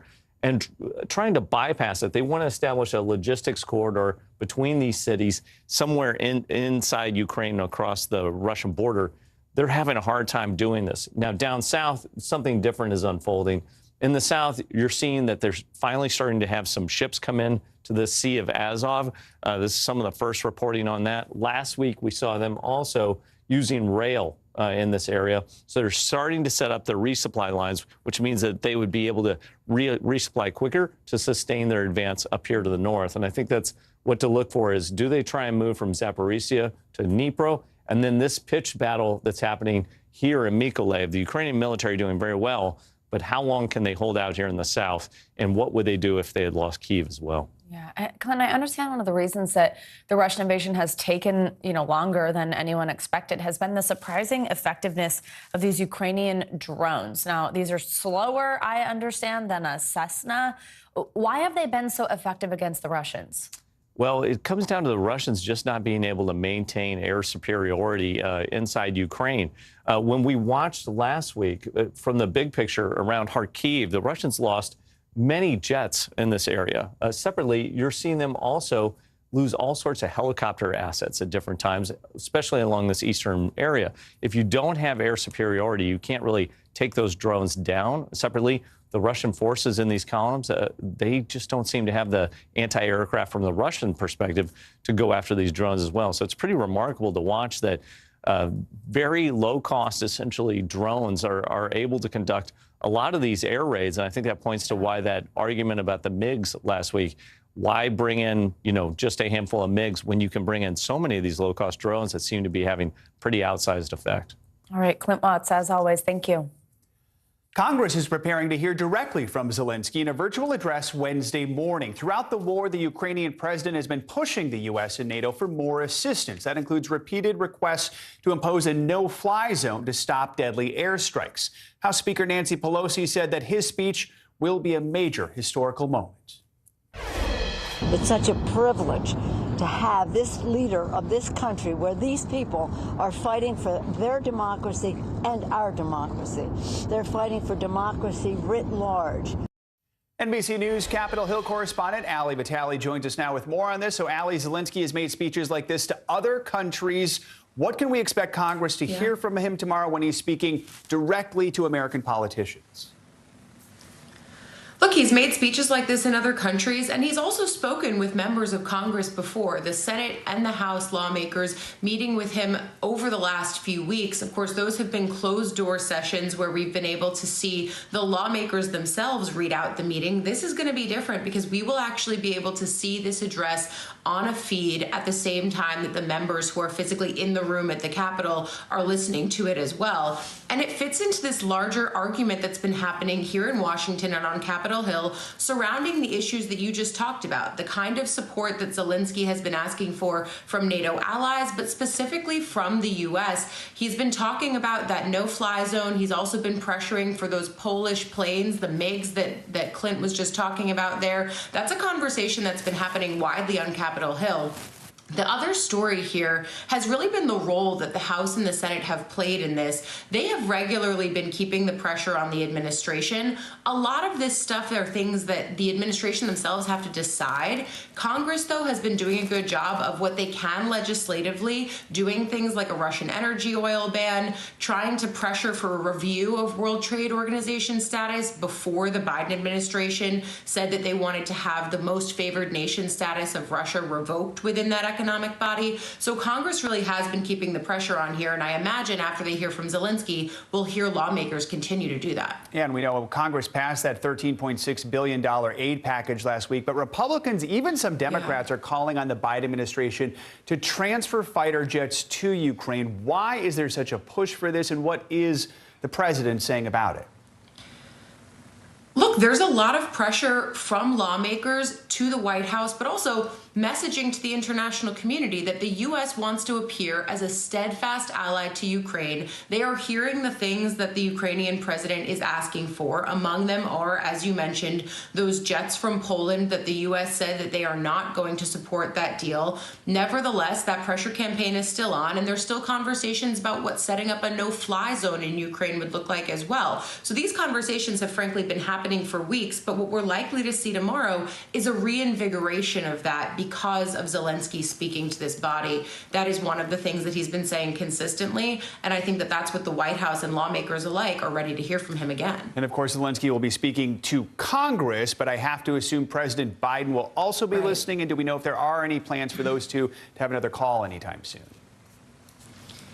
I feel like you're right there, Joe. The White House, of course, will be listening closely to what's happening on the other side of Pennsylvania Avenue. Our colleagues, though, in the White House unit have reported that there is talk about sending the president overseas, potentially to Europe or to Brussels, to meet with allies to continue these conversations that he's been having about Ukraine and Russia, but doing so in person. There's no timeline set on that. It's in the early stages, but certainly a notable development as we watch the U.S. continue to take a leadership role on the world stage here, trying to keep allies on the same page, marking in lockstep in support of Ukraine and against Russia. We'll have to keep an eye and see if that trip comes together. All right, Allie, thank you so much.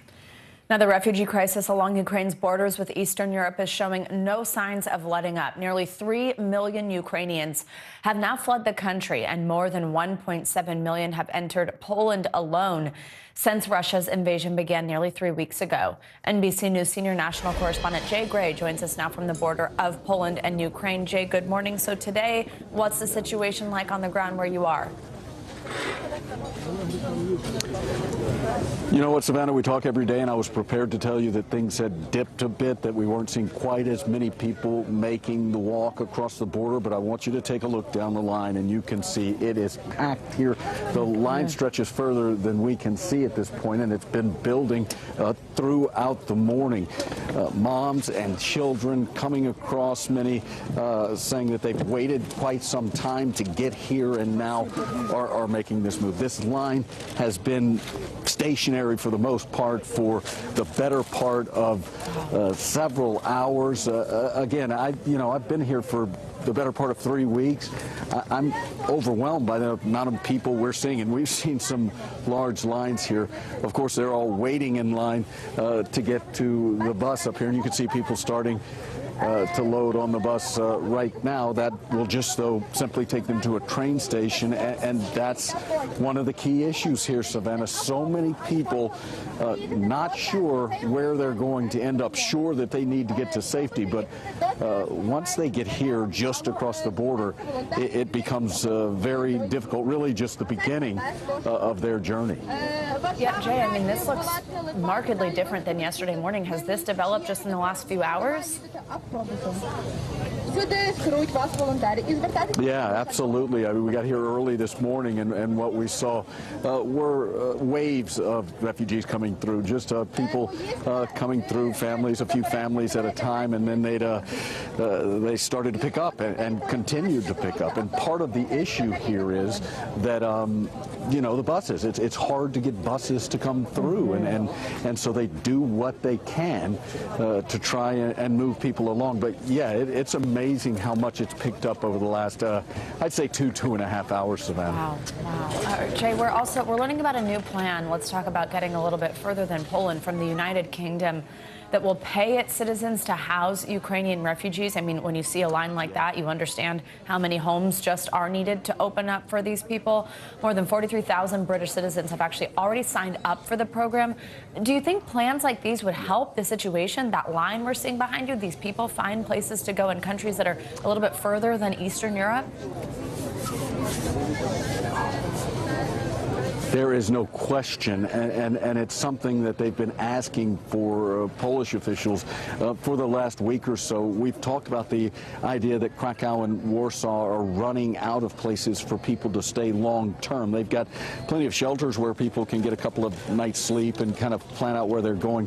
But this is exactly the type of program that they've been asking for, and so it's a welcome relief to those here in Poland. But it's also something they say they're going to need much more of. It's been amazing to see the outpouring of support, but again, it's just, I mean, when you see this, it's just not enough at this point, Savannah. I know that sounds simple, but that's the way it is right now. Hey, Jay, also Mariupol, just a total humanitarian crisis there. Quickly tell us, I mean, we know they were able actually finally to evacuate civilians in a convoy of 160 cars yesterday. Have you seen any refugees there from there at this point? Yeah, not to this point. We've been asking, but remember, it's still a tough go. It's a pretty long way away, and they've got to get through other checkpoints, Russian checkpoints. The roads in some areas are destroyed, so it may be a while before we do. All right, Jay, great. Thank you so much. We'll continue checking in with you. A little more breaking news coverage on the war in Ukraine, but we're also following some other major stories this morning. Yeah, coming up, growing concerns about WNBA superstar Brittany Griner, who's been in Russian custody for several weeks, what we know about her arrest and how she's doing. Plus, anxiety unmasked. We'll tell you about the stresses of the new normal as more COVID rules are dropped in our weekly check-in, our segment on mental health. Next on Morning News Now.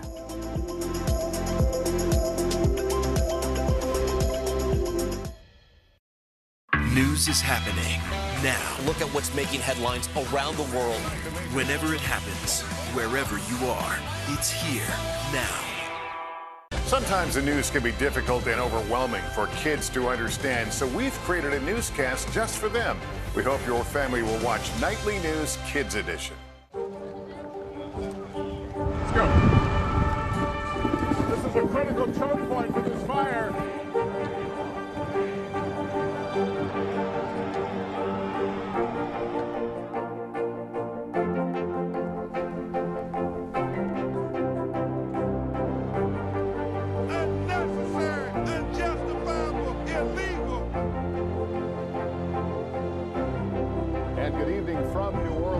Military operation, witnessing the massive crowds. I admire you both. Nice to really spend some time with you. Appreciate it.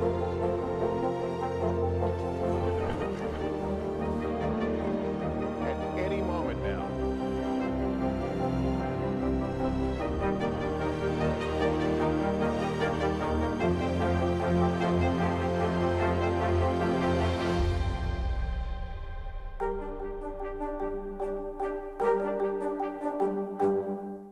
Top Story with Tom Llamas is your news playlist on NBC News Now. And now, you can listen to it as a podcast. Available anytime and anywhere. Welcome back. We'll have the latest out of Ukraine coming up, including a conversation with President Zelensky's former press secretary about his speech to Congress tomorrow and the intensifying Russian attacks. But we do have other news to get to as well. Yeah, some new news this morning. Police have made an arrest in connection with the attacks on several homeless men this month in Washington, D.C. and New York City. The suspect was taken into custody earlier this morning in Washington after being interviewed by police. He's accused of shooting 5 homeless people in D.C. and New York. 2 of them were killed. D.C. police say the description of the suspect in custody matches several of these surveillance photos you're seeing right now. They released on Monday to the public. No word yet on what charges he will face. As the war with Ukraine rages, WNBA superstar Brittany Griner remains in Russian custody several weeks after she was arrested on drug charges. Yeah, but there are many unanswered questions regarding the incident and her whereabouts. For more on this, let's now bring in Ben Pickman. He's a writer and editor for Sports Illustrated. Ben, good to have you with us. So first, bring us up to speed on the incident. What was it that happened, and what do we know about where Brittany is and how she's doing? So we know that in late January, Brittany Griner last played for this Russian club, UMMKC Ekaterinburg. And we know that in mid-February, February 17th, she was detained traveling back to Russia on what the Federal Customs Services, they saw hashish oil and have subsequently booked her on narcotics charges. That's kind of what is kind of being alleged against Brittany Griner. And in the subsequent few weeks, we've seen this video, as you're showing on screen, and a subsequent mugshot photo that has been released of Brittany Griner in kind of Russian custody. But that's about all we know publicly on the matter, and that's all that's been released on the subject as well. And what challenges lie ahead in order to actually get her back, in order to bring Griner home safely?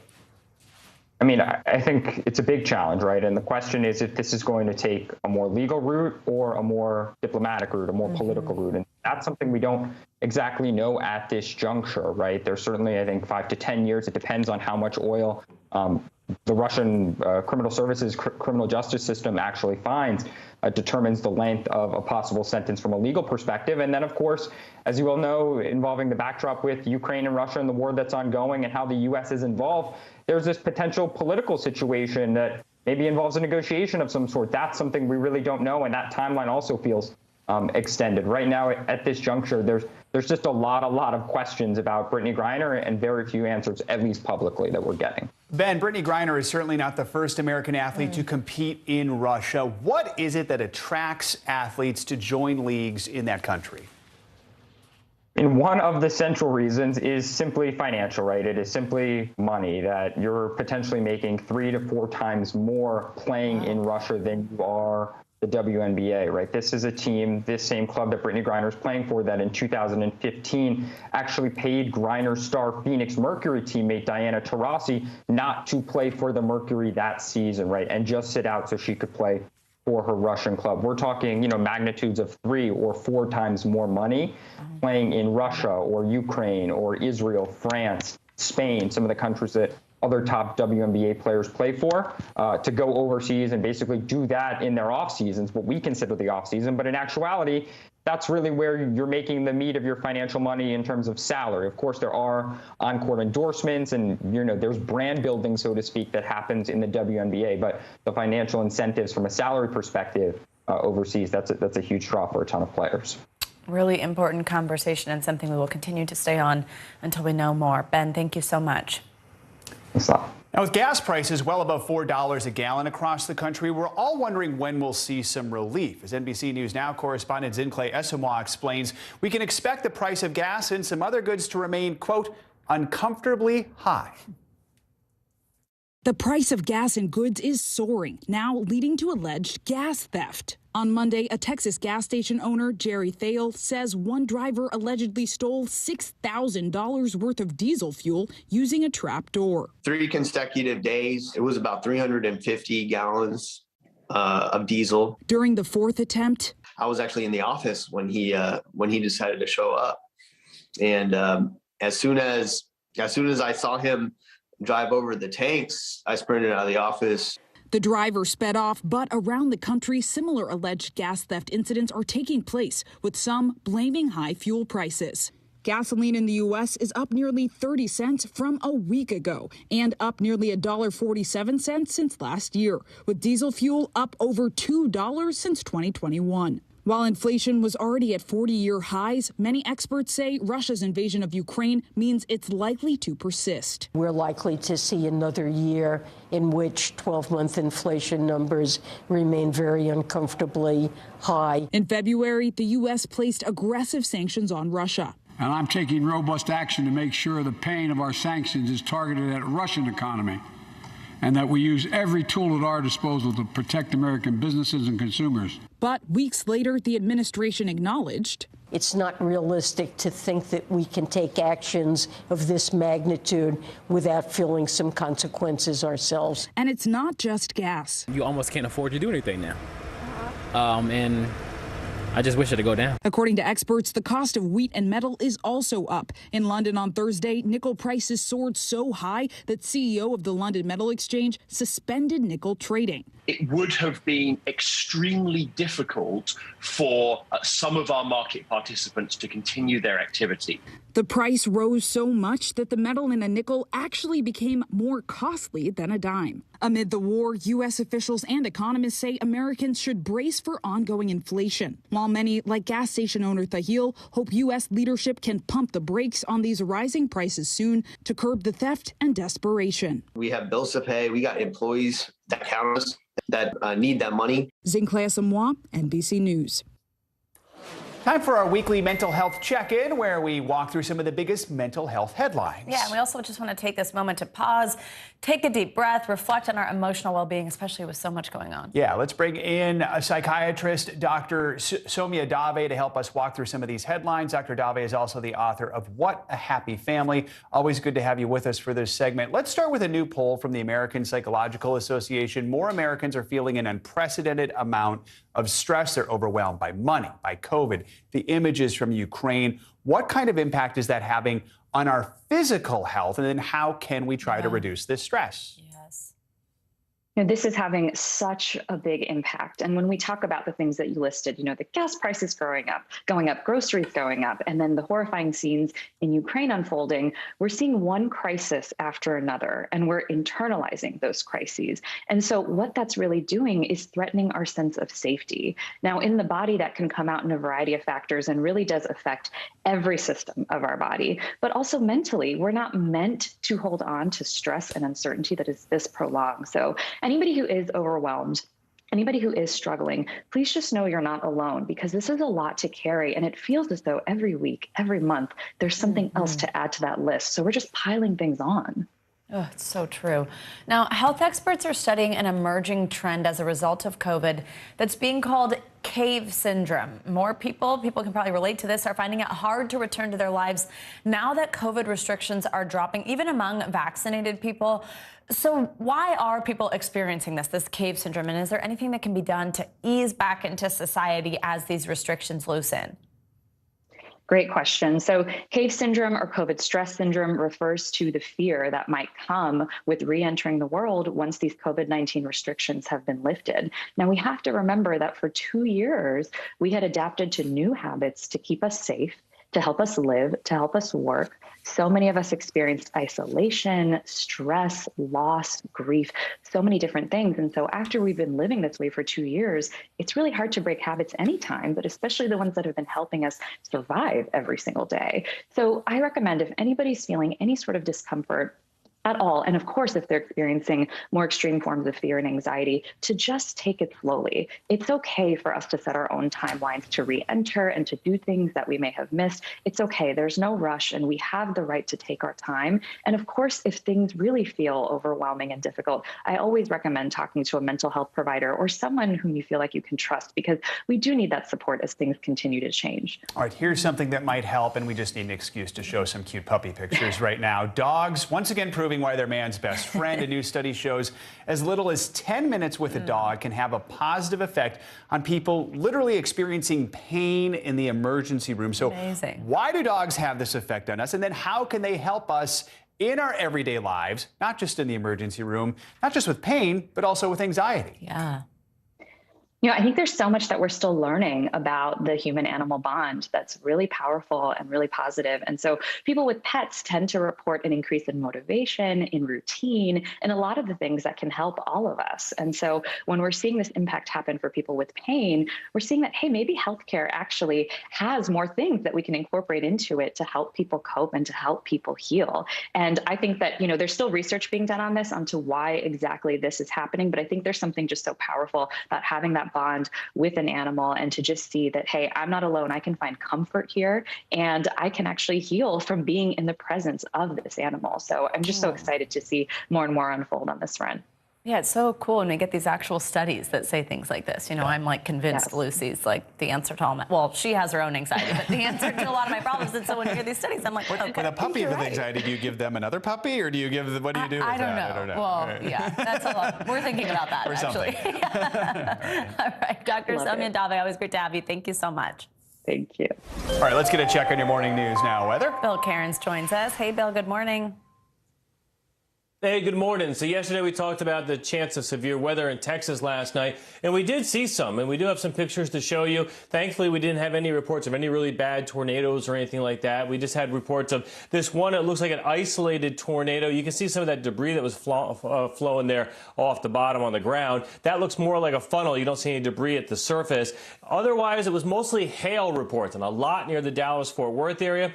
There was a chance, we said, at least of 2-inch hail. There's some of that damage from that tornado we're seeing. And there's some of the hail pictures, too. A lot of golf ball size hail. So typically that doesn't do too much in the way of dents on cars or vehicles. So hopefully there won't be too many people calling their insurance companies today about that. So that line of storms is now weakened. It is pushing through the southeast. We're watching it over the top of New Orleans. We have lightning right now in the area. Baton Rouge had a lot of heavy rain earlier today. Now this will move through Mississippi this morning and then Alabama this afternoon. We do not have a large area of slight risk today of severe storms. We call it a marginal risk. So very isolated cases of strong storms today. All of Florida, we should see some strong winds with those storms going through Tampa later this afternoon. And then tomorrow, we'll still see a chance of isolated strong storms from Orlando all the way through South Carolina. Again, not widespread. Here's how it will play out during the day today. Expect on and off heavy rain right through the evening commute, Montgomery to Birmingham, Pensacola, Panama City. And then about 6 to 7 p.m. is when that line of storms will roll through Tampa, heading to Orlando around 8 p.m.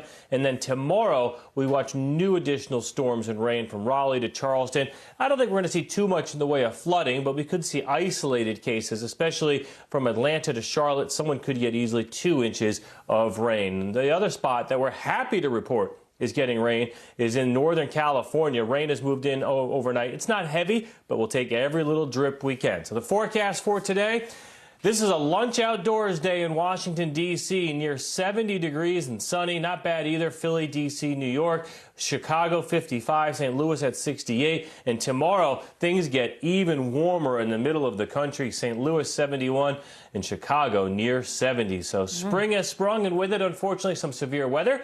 But last night, well, not too much damage and no injuries. So we'll always take that. That's good. Yeah. I like this map overall. I needed this map, so thank you. Yes, good. Got a nice few days. Joe, we have some walks home in our future, maybe. All right. Thank you, Bill. Thanks, Bill. Oh, and coming up on Morning News Now, Russia accused of war crimes in its invasion of Ukraine. But what is a war crime and how hard is it to convict in these cases? When we return, more on the evidence, the outrage, and why the White House is holding back right now.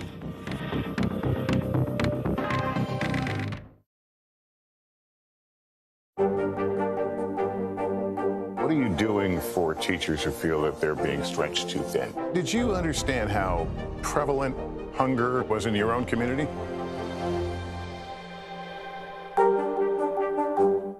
We're here to start conversations about the big things happening in our world, because it's not my job to tell you what to think. My job is to think about what you tell me. Now Tonight with Joshua Johnson, streaming weeknights at 8 on NBC News Now.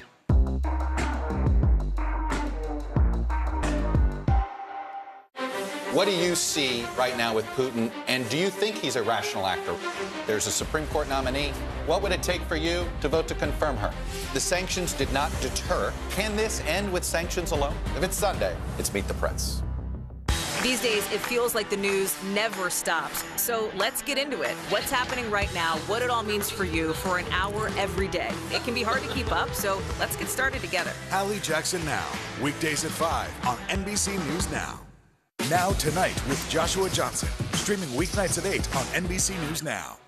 Students from Southlake caught on camera using racial slurs. It's been covered up for a very long time. We are strongly against critical race theory. Racism in reverse is racism. Shame! This is Southlake. Listen now wherever you get your podcasts. The fire has grown leaps and bounds. You see behind me is typical. How you doing? Pretty bad.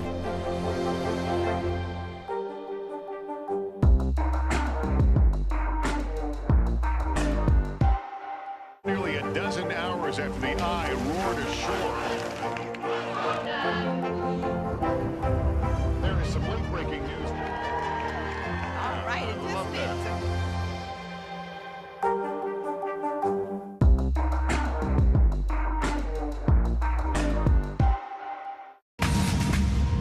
Welcome back. The United States and its allies are putting pressure on Russia through sanctions over the war in Ukraine. But U.S. officials fear China may have already decided to send economic aid to Russia. Janice Mackey-Freyer joins us now from Beijing with the latest on this and more. Janice, good morning.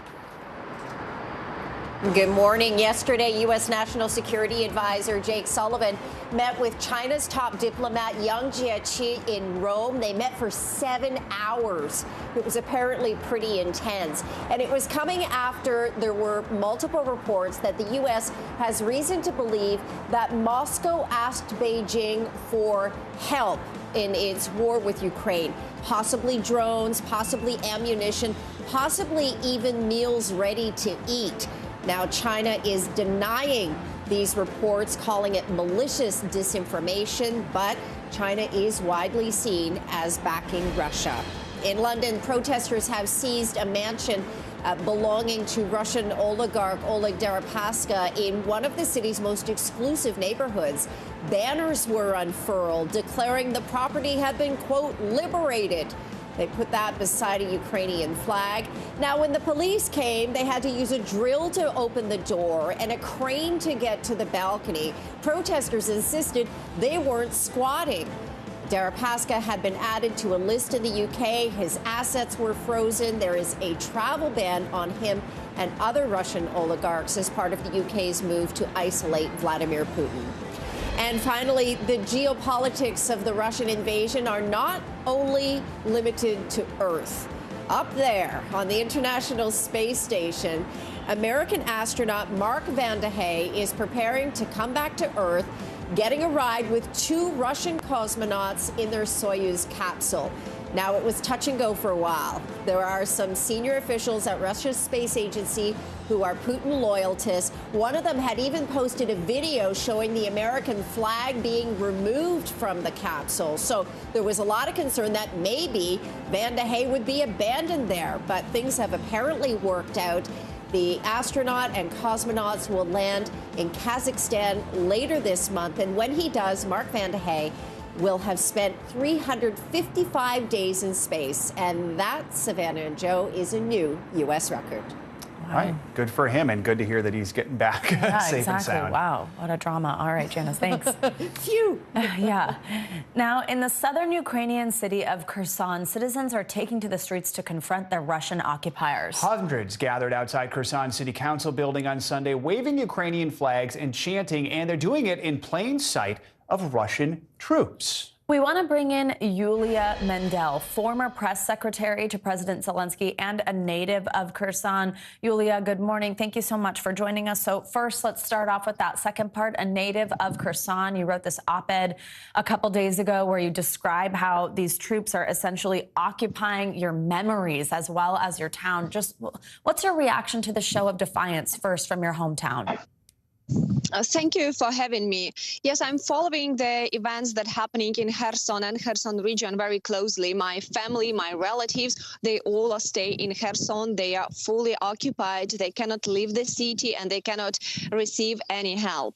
So Kherson is now on the verge of humanitarian crisis. Actually, if Putin wanted to return the USSR, he is managing to do this in temporary occupied territories already. It means that it's really very hard to get any kind of products. There are huge lines there. Like my father needed to wake up at 6 a.m. and to spend like 10 kilometers walking by feet just to get some butter. They eat some not very good potato already. And this is like a disaster because Russians don't allow to get Ukrainian humanitarian aid into the city.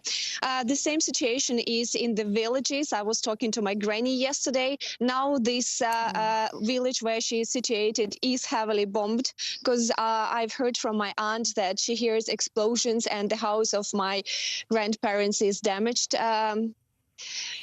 Right now. Also, yeah, it's very dangerous in the city, and I see that a lot of females are very afraid of eternal news about rapings in the city and everywhere. And also, to be frank, learning all this information is very difficult. Like every moment, I understand that it's dangerous to stay in the town. My mother is a pediatrician, and she always sends me the messages about how she hears shelling or how she sees a tank just near her window or how she spent several hours with newborn kids just in the bomb shelter. And despite all of this, I'm very proud of Kherson that still goes out on protesting because this is the only thing how people people can show that they do not want to have Russia there. There are rumors already that Russia wants to have pseudo-referendum and to occupy the land to create another pseudo-republic that Russia has already been done in many places in post-Soviet space. Right. Like I'm sure, yeah. And the issue is that Russia already seized 400 protesters and put them in jail. So it's really very dangerous to protest there. I know my parents were there too, and I really feel for them. We want to ask you, because we know your former boss, President Zelensky, he's going to be speaking to Congress tomorrow. I mean, what's the message you hope he gets across to lawmakers here in the U.S.? First of all, of course, it's a huge gratitude to all American people who are helping Ukraine. We really appreciate that the United States stand behind us. All the help in terms of military, in terms of financial, humanitarian aid is extremely important for us today. But there is another side of this situation, and is that we just do not have time anymore. We have thousands being killed. Yesterday, the advisor to the mayor of Mariupol named such extremely enormous a number of killed people. It was around 20,000 in Mariupol. And that President Zelensky will refer once more about the extremely need to close the sky over Ukraine. If it's not possible to make no-fly zone, then we are waiting for the aircraft so that we can close the sky by ourselves. Russia has air superiority, and it's been bombing. It's bombing our cities and towns every day. So I'm sure that he will update the American politicians, and he will ask for this help to save Ukrainian lives who are standing for the democracy now.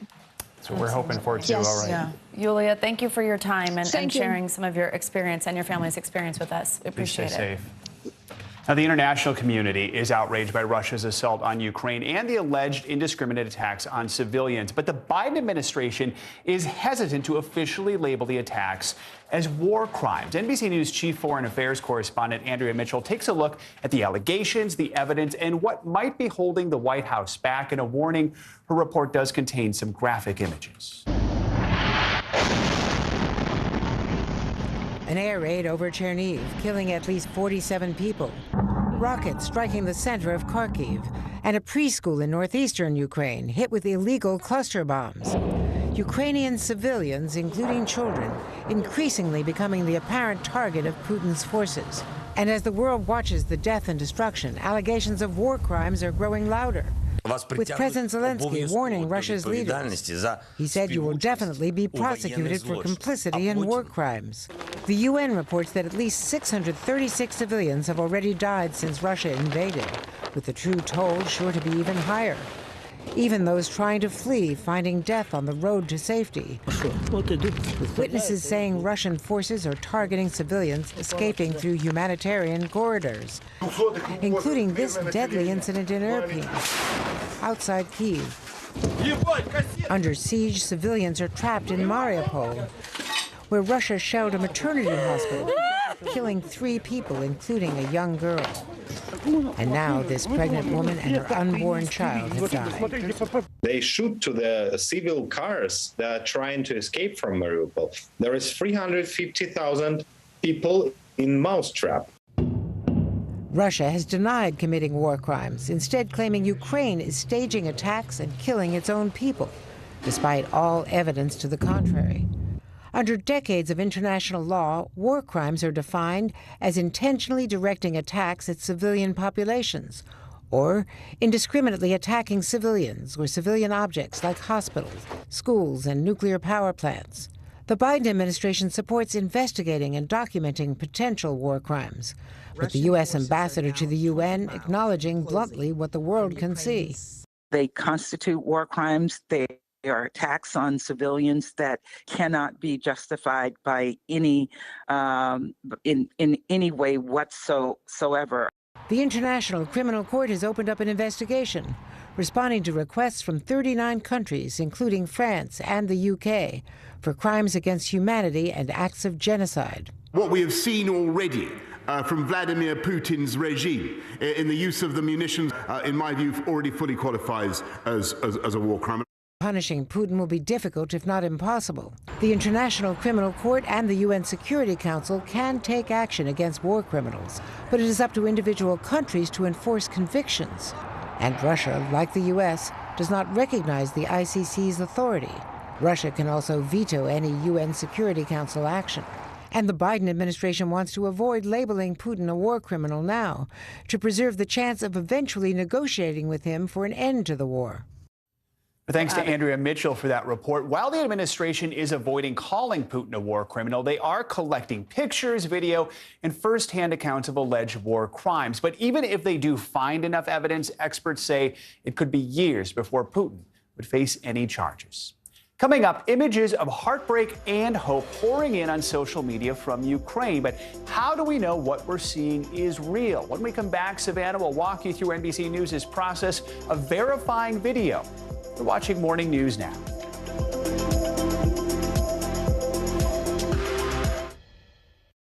Students from Southlake caught on camera using racial slurs. It's been covered up for a very long time. We are strongly against critical race theory. Racism in reverse is racism. Shame!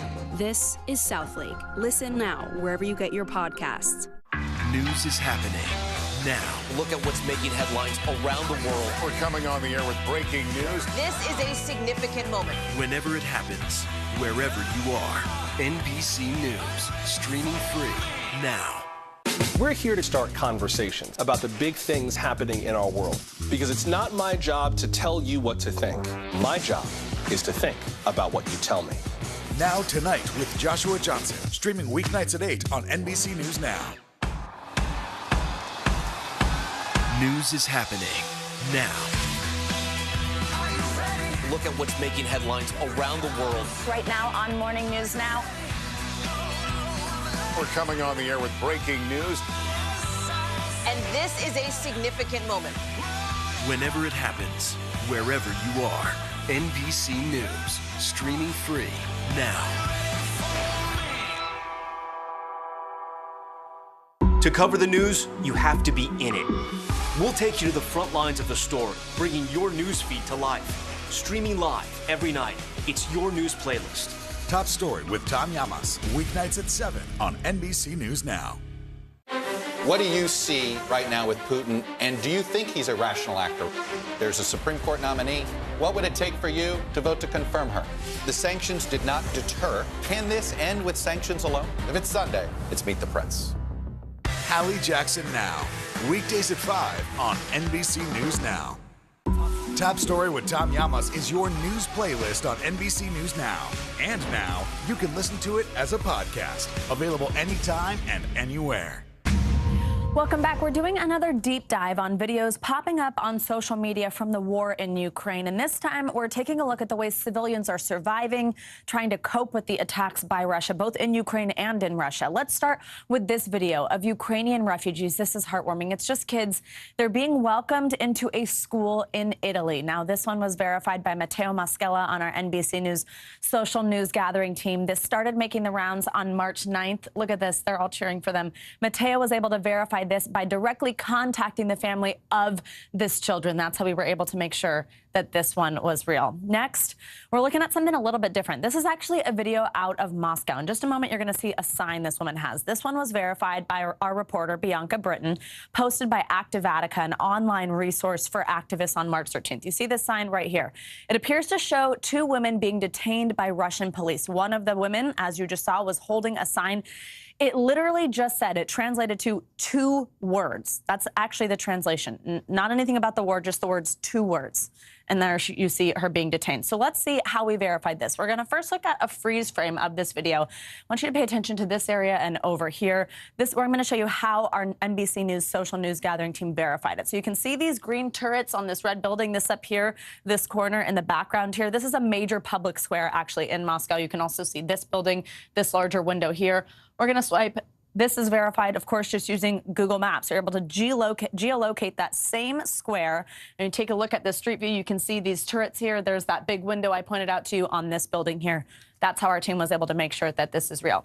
Now, check out this video verified by our teammate Ali Gustayan. You may have seen this, showing an anti-war protester interrupting a Russian news broadcast on state TV. Get this, she's actually an employee of this network. Her sign says, quote, "No to war, stop the propaganda." Now, our teammate Matthew Mulligan was able to actually debunk a Twitter account claiming to be this woman by establishing that the fake account was only created in March 2022 and was tweeting only pro-Ukraine English tweets. And as of a few days ago, I think I can show you this account, appeared to be tweeting as someone else, all the red flags of a fake account. So look at this, of course, very larger, debunked by NBC News. This is not actually that account, but you can see how quickly something like that can be taken to mean something fake. We were able, again, to verify that that video was true. That really was an employee holding up that no to war sign.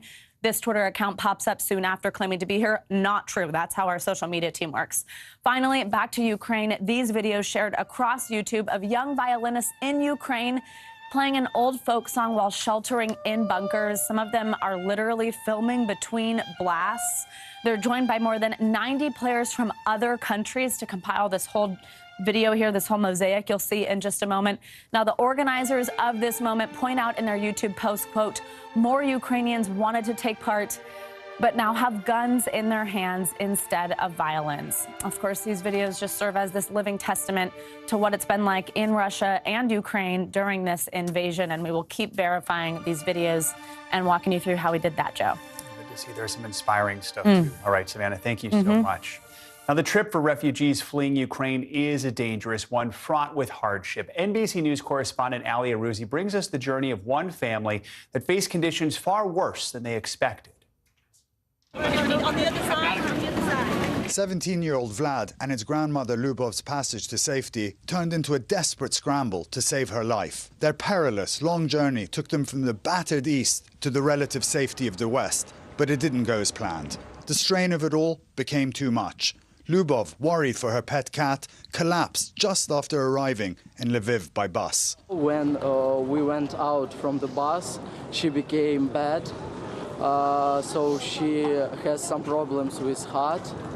And I went to the medical center and asked for the help. An overwhelmed Vlad found that help for his grandmother from the Samaritan's Purse, an American charity with a health clinic helping the displaced at the train station in Lviv. So we ran over there, literally, and started administering aid.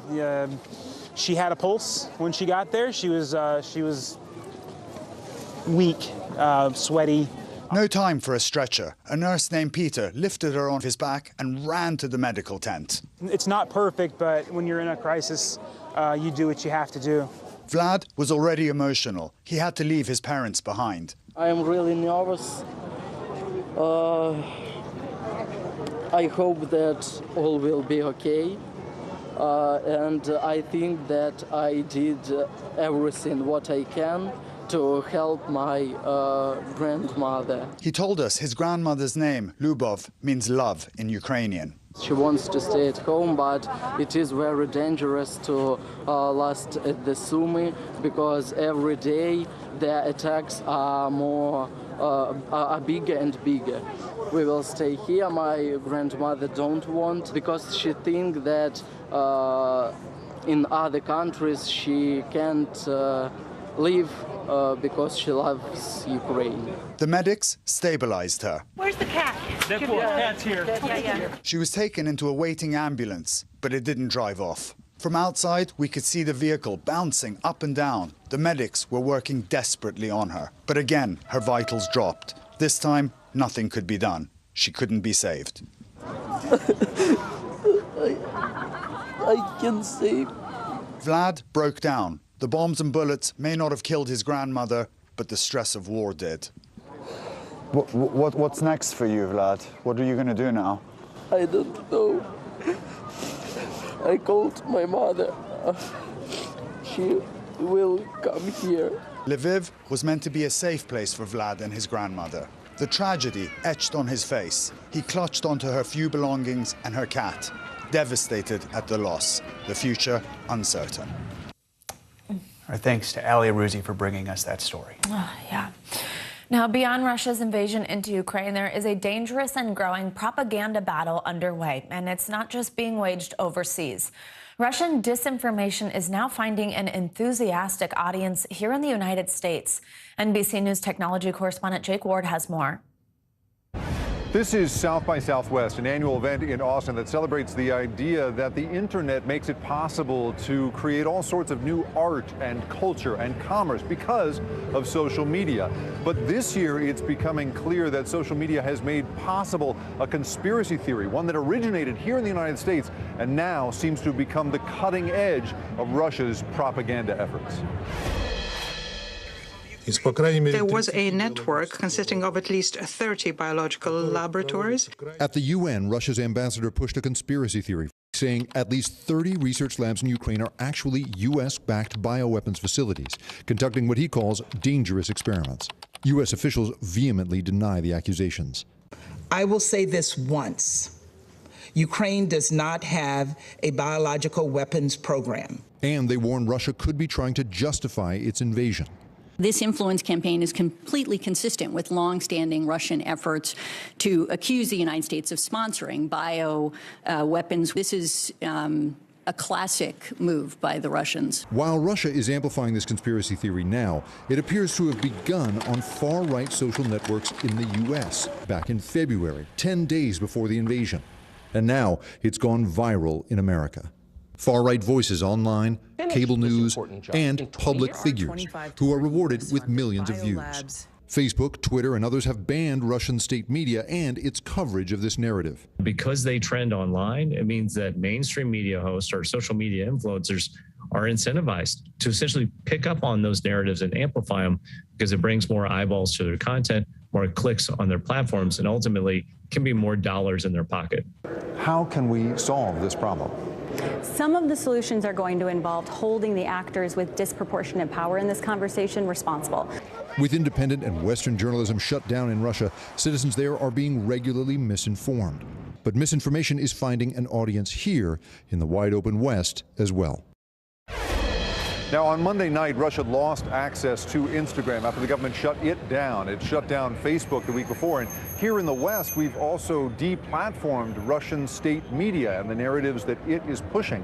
And yet we live in a world now where a conspiracy theory that seems to have originated on American social media has been adopted as part of Russia's misinformation tactics and then moved back to the United States, being amplified all the way up and down the chain in our media ecosystem. All of this part of this increasingly fractious political moment we are in and this world of wide open social media interaction. Back to you.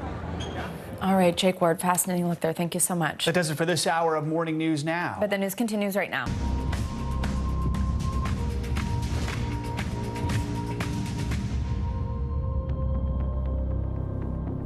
Good morning. I'm Savannah Sellers. I'm Joe Fryer. Let's get right to the latest out of Ukraine this morning. Violence and destruction in the capital of Kyiv this morning as Russian forces step up their attack. The mayor there confirmed just hours ago via telegram that several residential high-rises have been hit in airstrikes overnight.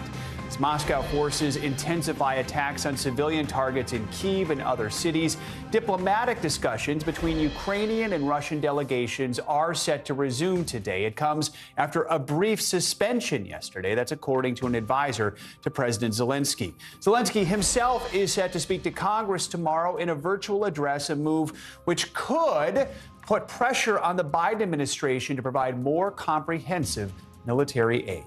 Meanwhile, anti-war, pro-Ukraine protests are seemingly ramping up across the globe, even in Russia, leading to this now viral moment, which happened live on Russian state television. Белорусским коллегой российский премьер подчеркнул, надо усилить сотрудничество в рамках союзного государства. What we're learning this morning about who this protester is and why she did it. Also this morning, the worsening refugee crisis that's slowly engulfing Eastern Europe as millions of Ukrainians weigh whether to leave home or risk an uncertain future. You want to go home? Yeah. Miss home? Yeah. Miss it. I want to play with dogs and cats and playing games. Friends, yeah. Our coverage this hour begins with NBC News chief foreign correspondent Richard Engel in the Ukrainian capital of Kyiv. This is the aftermath of one of several Russian strikes now in the center of Kyiv. And despite all of this, 3 prime ministers from the Czech Republic, Slovenia, and Poland are coming here in person to meet with President Zelensky and show solidarity for Ukraine as Russia is now attacking cities all across this country.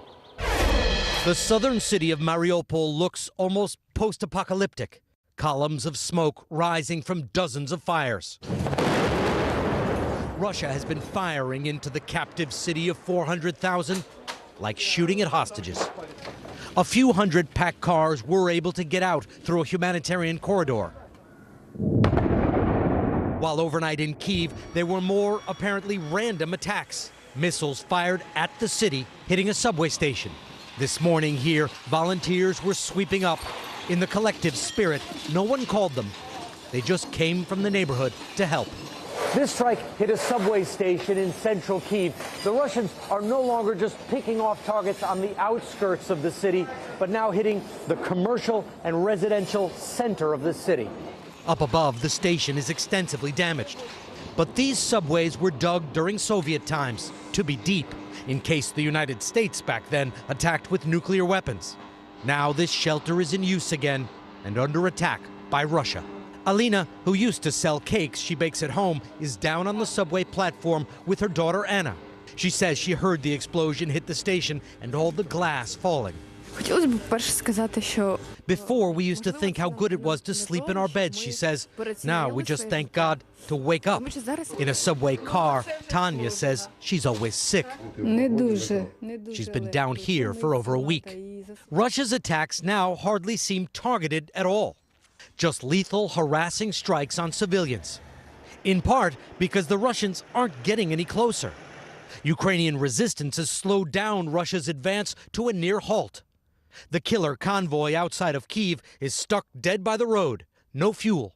A senior U.S. military official tells NBC News Russia's advance is disorganized, poorly coordinated, and that weapon systems are failing because of operator error.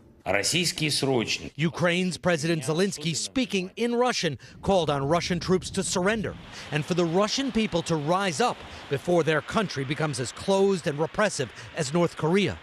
But beware of the Russian army on its back foot. While troops aren't advancing quickly or at all, Russia is relying on long-range artillery, rockets, and missiles to rain fire on Chernihiv and Kharkiv and Kyiv. And now, because the Russian bombs are falling apparently at random, the mayor of this city has ordered a blanket curfew starting tonight for 36 hours, advising people not to leave their homes at all. All right, Richard Engel, thank you so much.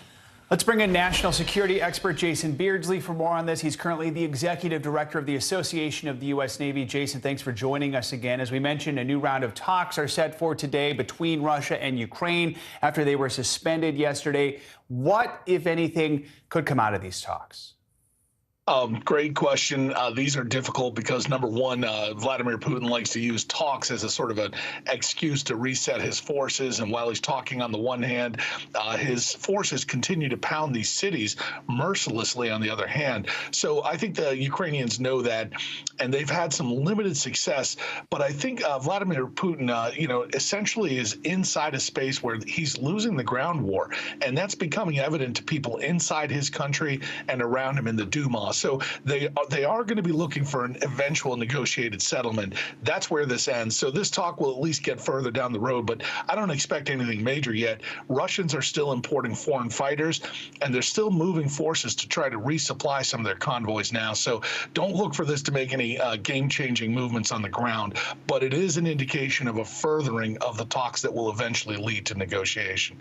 Hey, Jason, I want to ask you about the way that other countries are able to be aiding Ukraine. So first, let's start, of course, with President Zelensky insisting that Ukraine needs these Soviet-era fighter jets from Poland to hold off the Russians. Now, that plan involved the U.S. There was some miscommunication between the U.S. and Poland, which ultimately the White House rejected that whole option, saying that it could lead to an American war with Russia. But at the same time, the U.S. is working to get $200 million in supplies that includes additional small arms, anti-tank, anti-aircraft weapons to Ukrainian forces. Where does the U.S. draw the line in its military support of Ukraine? Why can we supply some weapons but not those jets? What's the difference there? I think that's a great question, and I think Americans are frustrated because we don't have the answers. What we saw was a State Department that looks like they were at odds with the Department of Defense. The White House has been clear and consistent on this, and John Kirby for the Department of Defense said there's no way they were going to do this transfer.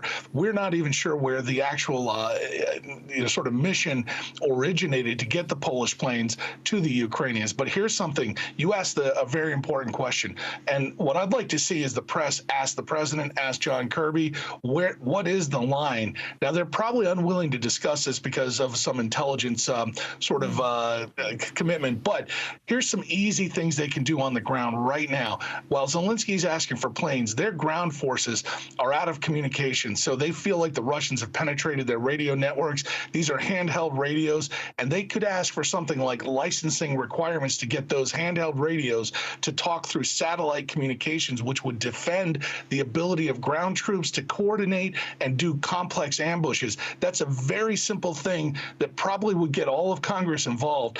And I know that the Ukrainians need it. We have people on the ground that are reporting things like simple things, communications, food supplies, continued weapons, not just the javelins. Those are very technical, but also anti-tank missiles, handheld missiles like the TOWs and the Stingers and the Laws. You can get a lot of those in their hands while other diplomats and people are arguing about planes. That's useless right now, and especially for the Ukrainians who are in this fight. I mean, there are simple things, there are big things, and President Zelensky is going to address Congress virtually tomorrow. What do you expect him to say? Is there anything you think he can do to sway American leaders when it comes to approving jets or pushing for a no-fly zone? Can he actually change minds here? Yeah, absolutely. I think he already has. You know, our Congress sat down with a bipartisan committee the other day and has requested these planes. So you've got people from both sides of the aisle that have already gotten there. But here's what I would say to suggest to Congress. Before you involve us, American soldiers, servicemen and women, in a conflict, make sure you take this back to your constituents. Now, the White House has, again, maintained a pretty clear line here. There's ways to get material support and lethal munitions. But when Zelensky comes in front of Congress, he's already got them sort of in his direction. The question is, as you asked at the beginning, what's the difference between lethal support at this level versus this level? And somebody needs to provide the American people with an answer to that. Frankly, we're not hearing much in the way of answers. So I'm about as curious as you are. Let's get the Department of Defense to come up with some sort of threshold of requirement for us.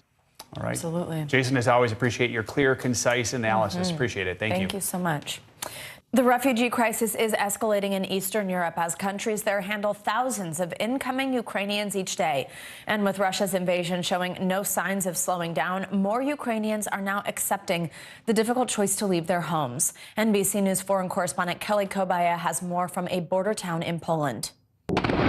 Nearly 3 weeks after Russian bombs started falling on Ukraine, tens of thousands determined to stay at the beginning of the invasion are now making the dangerous trek out. 3 days ago in our village started bombing, yes. 20-year-old Polina fled her village outside Kyiv with her 3 little sisters. When war started, I said that I don't want to go from Ukraine, from Kyiv, because I hope that it will be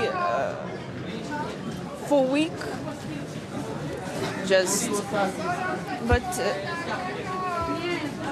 now I understand that it's for long.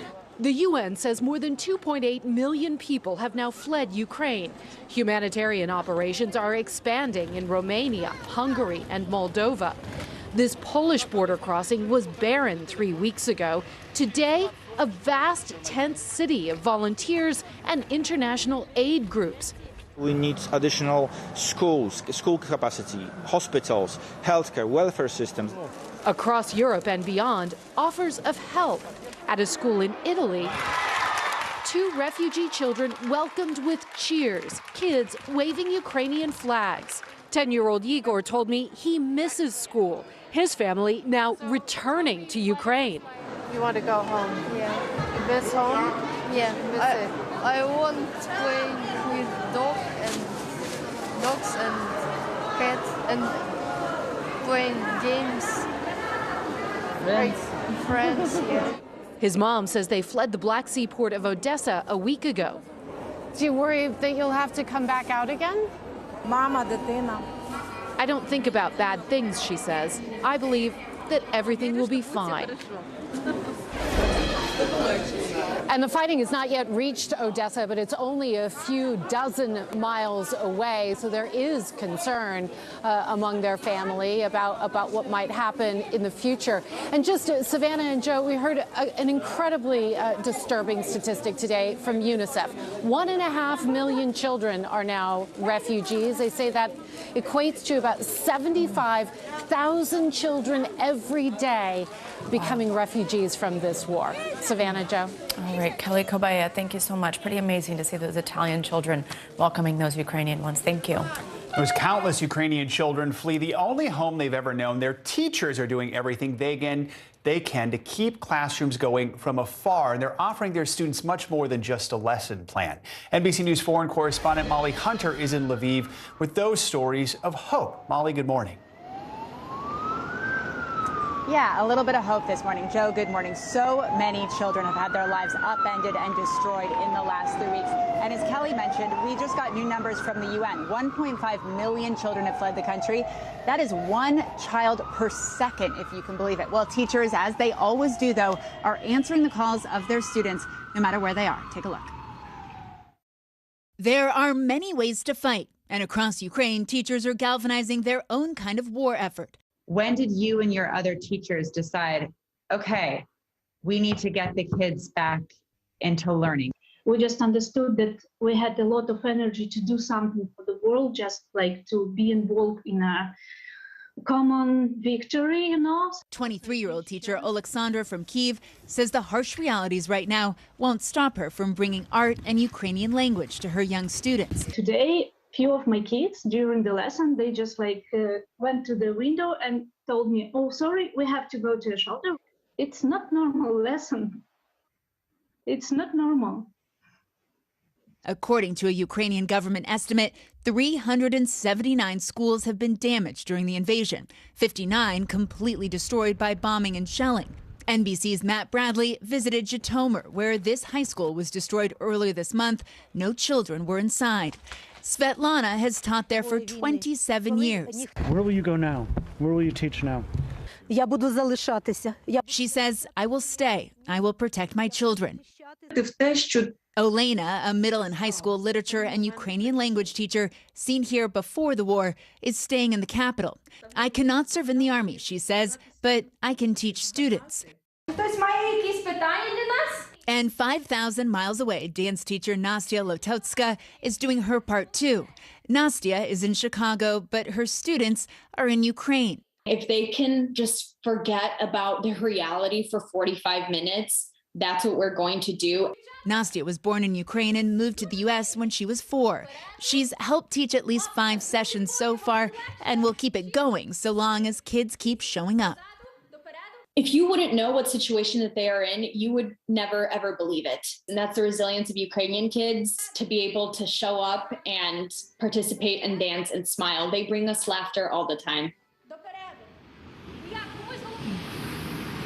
I love that. Now, Olena in Kyiv, the woman we spoke with who was sitting in front of that Ukrainian flag, says she meets with her children, her students, every single night on Telegram. And Alexandra says she's not actually focused on her curriculum. Even for the youngest kids, she's starting to introduce media literacy. She really wants to help her students understand this barrage of information and try to make sense of what's happening around them. Guys, I'll send it back to you. Love to see all the ways these teachers and everyone are helping these kids who are so resilient. Molly, thank you so much. Now we'll have more of our continuing coverage of the war in Ukraine coming up, plus the stories that are making headlines here at home. Just ahead, breaking overnight, a suspect is now in custody in connection with those attacks on homeless people in Washington, D.C. and here in New York. We'll bring you what we know about the investigation this morning next. To cover the news, you have to be in it. We'll take you to the front lines of the story, bringing your news feed to life. Streaming live every night. It's your news playlist. Top Story with Tom Llamas, weeknights at 7 on NBC News Now.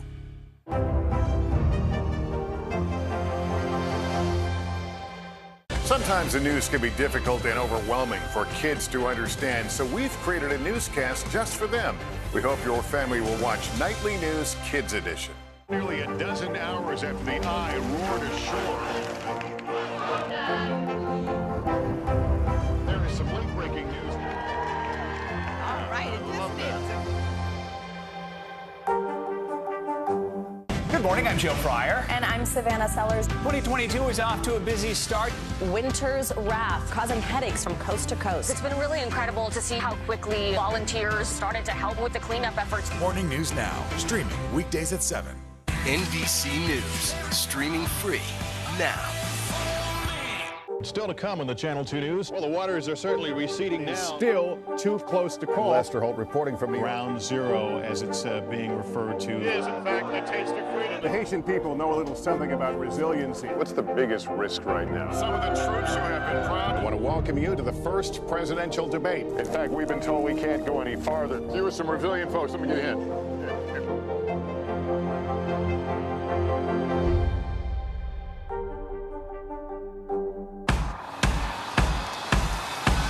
News is happening now. Look at what's making headlines around the world. Right now on Morning News Now. We're coming on the air with breaking news. And this is a significant moment. Whenever it happens, wherever you are, NBC News, streaming free now.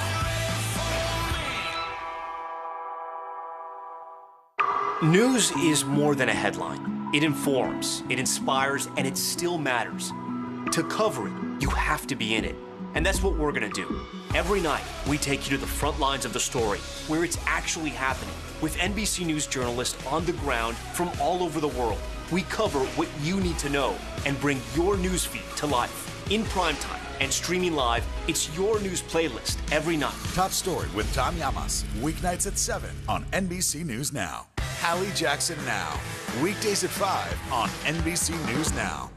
To cover the news, you have to be in it. We'll take you to the front lines of the story, bringing your news feed to life. Streaming live every night, it's your news playlist. Top Story with Tom Llamas, weeknights at 7 on NBC News Now. NBC News, streaming free now. Welcome back. We'll have more of our coverage on the war in Ukraine just ahead, including what we're learning this morning about this woman who interrupted Russian state TV protesting the war. But there is other news to get to this morning as well. New overnight, an arrest in Washington, D.C. in connection with the recent shootings of several homeless men, both in Washington and New York City. NBC News senior congressional correspondent Garrett Haake joins us now with the latest on this. Garrett, good morning. Hey, Joe, good morning. Yeah, it was just last night. D.C.'s mayor offered a $70,000 reward for information in this case, and the district's police chief offered a message to the killer. We're coming for you. Now, his department says they've made an arrest overnight in this string of shootings that shook two major cities and left two people dead. Breaking news this morning, a suspect in custody after a manhunt spanning two cities over the suspected shootings of 5 homeless men. D.C. police telling NBC News the suspect was taken into custody early this morning in southeast Washington. The search had involved both New York and D.C. police departments after multiple attacks in both cities. The most recent attacks coming over the weekend, where the gunman is suspected of shooting 2 men in New York City. This disturbing video capturing one of those attacks with the gunman walking up to a sleeping man, kicking him multiple times before firing at point-blank range. Earlier this month, the attacker is also suspected of shooting 3 other homeless men across Washington, D.C. At least 2 of the shootings have been fatal. How confident are you that it's only these 5 people who've been shot by this person? We're fairly confident that these are the 5 cases that are linked. Police also releasing this surveillance video of the suspect from earlier this month. Though the suspect is now off the streets, the attack highlighting just how vulnerable those experiencing homelessness can be. That basic protection that so many of us take for granted of having a door that locks when we go to sleep at night is not available for people who are sleeping on the streets. All of it comes amid a violent crime wave across New York City and Washington, D.C. Murders up 10% in the Big Apple compared to the same month last year, while homicides in the nation's capital have been on the rise for the last 5 years, with the city on pace to continue that troubling trend this year. D.C. police say this suspect is being questioned this morning by homicide detectives, and in a tweet announcing the arrest, they thanked the public for sending in so many tips. Joe? All right, Garrett, thank you so much. Now to a behind-the-scenes look at the training flight attendants are going through today, just as American families are booking their spring and summer vacations. NBC News correspondent Tom Costello joins us now from Reagan National Airport with more. He, of course, covers aviation, but he's also been to Delta's Flight Attendant Training Academy. Tom, tell us what you learned. Good morning. Sliding down that evacuation chute, guys. Pretty cool stuff, but it also illustrates, it underscores the high stakes for these flight attendants, right? They're on the front lines of everything. A medical emergency in flight, an emergency landing, disruptive passengers. And we went behind the scenes with the Delta Airlines flight attendant training. The bottom line is that training must be repeated every 18 months. Welcome aboard. They're the first faces you see when you board a plane and the last when you walk off. Release seatbelts. Leave everything. Release seatbelts. Leave everything. But their jobs today are high stakes, the training intense. From a water landing. We've got an injured passenger floating in the water. To a heart attack. Continue for 1 minute. At Delta Airlines headquarters in Atlanta, every new flight attendant goes through 6 weeks of both classroom and hands-on training. Grab ankles, heads down, stay low. With elaborate simulators that shake and roll. Stay seated. Stay seated. Recreating the chaos of a crash landing or emergency evacuation. For new trainees, it can be intimidating. Customers are counting on you. We're here to save lives, and you can do it. I believe in you. Jasmine Smith is an instructor. The FAA requires you to evacuate a plane completely in 90 seconds. You've got to be on your game. Absolutely, absolutely. The goal is to try to get those customers off the aircraft as quickly as possible, especially in emergency. That means memorizing the configuration for 9 different planes and how to operate 16 different door and window variations. How do you open this door in an emergency? I look outside, make sure everything looks good. I'm going to pull up on this handle, and then I'll let it go. It's going to take over. It's not a heavy lift because you've got the automatic doors helping you, right? The commands must be concise and clear. Leave everything, jump in front. Leave your carry-ons behind and get out. The key is to kick your feet and your arms out and slide down, and let these guys catch you at the bottom. Thankfully, crashes and emergency landings are extremely rare. Continue for 1 minute. But nearly every flight attendant has dealt with a medical emergency. Within seconds, less than a minute, I would say, I somehow jumped over the cart that was in the aisle. We had paged for nurses. The whole crew sprang into action immediately, and that's what we do. And now an intense focus on dealing with hostile, even violent passengers. That cranberry vodka, I asked for it earlier. Yes, ma'am, I do understand. I can get you a water possibly instead, though. Delta is hiring 4,500 flight attendants this year. Already 30,000 have applied. If somebody says, I want to do this because I want to travel, that may not be enough. That alone is not enough. This is a people business. And to really care about others, that comes across very naturally and organically. You can't fake that. I learned something new when I went down there, and I've been through this kind of training before, but I learned that they're constantly on the lookout for ABPs, able-bodied passengers. So from the moment you walk on and everybody else walks on the plane, the flight attendants are scanning everybody on board the plane. Who can help them in the event of a medical emergency, in the event that they have a disruptive passenger, in the event of an emergency landing, they've got to get out of the plane. Constantly scanning for ABPs and maybe people who would not be able-bodied passengers, and that's just a job that they are doing throughout the entire flight. Guys, back to you. Yeah, so it's not just people in those exit rows. That's interesting, especially with the unfortunate amount of unruly passengers we have dealt with over the last couple of years. Tom Costello, thank you so much. Great look. Let's bring in our ABP for a check on your Morning News Now weather. Bill Cairns. Wow, what a compliment. Able-bodied. Hey, all right. So how much studying did you guys do for the Anchor Pop quiz we're about to take? Oh, here we go. Oh, All right. God, what? All right, so here's the rules for this one. We are just looking at which city has had the all-time warmest St. Patrick's Day. Now, don't outthink the room on this one. You know, sometimes I trick you. Just go with your gut, all right? So, luck of the Irish. Who's had the warmer record high on St. Patrick's Day? You guys want to go Boston or Philadelphia? I'm going to go Boston. Me too. All right, let's not outthink the room. I just told you not to outthink the room. Philadelphia, 63. Boston, 62. Let's go to the next one. Yeah. Louisville or Buffalo? Which one? Buffalo. I'm going to go Louisville then. All right, let's see. Whoa. Savannah, I'm getting a little worried. See, Savannah is so Savannah, you don't trust me so much that you just think that I'm going to trick you. What it is. So let's get to our last one. Kansas City or Nashville? Savannah, let Joe go first so you can think this out. So I don't want you to go over 3. I'm going to go Nashville. Okay, same, I guess, since I'm losing bad today. All right, so you're hoping you could at least get one correct. And you did! Very good. And we're going to say Joe got 100% because I really agreed. sure. Number 1 was a tie. Yeah. Okay, so 63 equals 62 now. So we're just going to confuse all the young kids, so that's fine.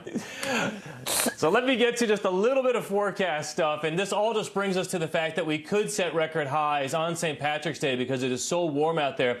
And overall, we are watching the trend of springs getting warmer in our country because of global warming. And it's not equal. It's not just like, it's not, if it's 2 degrees warmer, it's not widespread everywhere. Some areas are actually warmer than that. Like Vegas is going up by 6 degrees, Phoenix 5. And some of that has to do with the urban development and the amount of pavement in the cities, too. But you notice that almost everywhere in our country, besides the Dakotas over the last 50 years, has gotten warmer. And that's going to be the case. I mean, this is going to be an extremely warm day today, 50s, 60s, and 70s widespread. And by the time we get to St. Patrick's Eve, is that even a thing? We will be watching temperatures getting very mild in the middle of the country, 70s and even 80s. And that'll spread to the east. The forecast for the Boston area, the New York parade, it looks mild, guys. Temperatures are going to be in the 60s, near 70 degrees. So no complaints. I think everyone will be enjoying that. And Savannah, we'll have a study session the next time we do this beforehand. Hey, give us a heads up, man. Yeah, and you know what? I can't handle you. It's a pop quiz. Yeah, but you going, the straight and narrow, obviously Buffalo's colder. That's just not like you. So I'm sorry. I couldn't keep up. I know. He did warn us. Next time. All right. Thank you, Bill. Bill. All right, coming up, much more on the evolving war in Ukraine, including this now viral moment from Russian state television. Коллега, российский премьер подчеркнул, надо усилить сотрудничество в рамках союзного государства, а на совещании... An anti-war protester taking to Moscow's airwaves, calling on viewers to reject the station's propaganda. What we're learning this morning about who she is and why she did it. Plus, we'll introduce you to the 2 Harvard students making an impact on Ukraine's refugee crisis from thousands of miles away. That is all up next on Morning News Now. Still to come on the Channel 2 News. Well, the waters are certainly receding now. Still too close to call. Lester Holt reporting from the Ground Zero, as it's being referred to. It is, in fact, the taste of freedom. The Haitian people know a little something about resiliency. What's the biggest risk right now? Some of the troops who have been proud. I want to welcome you to the first presidential debate. In fact, we've been told we can't go any farther. You with some resilient folks, let me get a hint.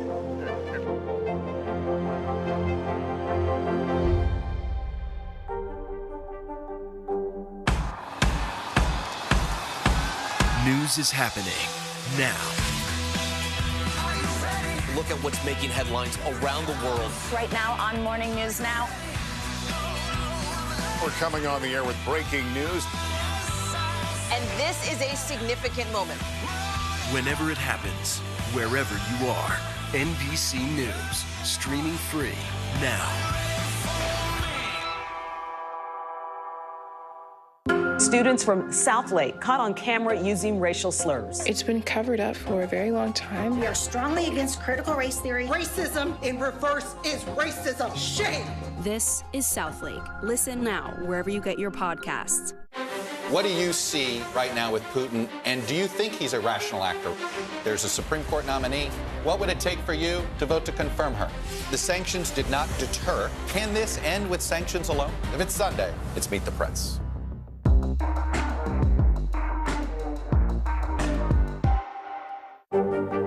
There were residents who hung on for dear life. I've heard people say the town is gone. Do you see it that way? Absolutely not. We've lost some houses, but our community's still here. Now Tonight with Joshua Johnson, streaming weeknights at 8 on NBC News Now. Top Story with Tom Llamas, weeknights at 7 on NBC News Now. Let's go. This is a critical choke point for this fire.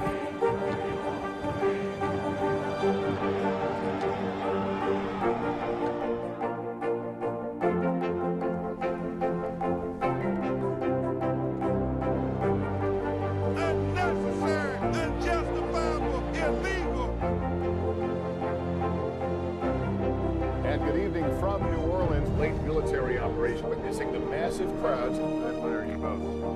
Nice to really spend some time with you. Appreciate it.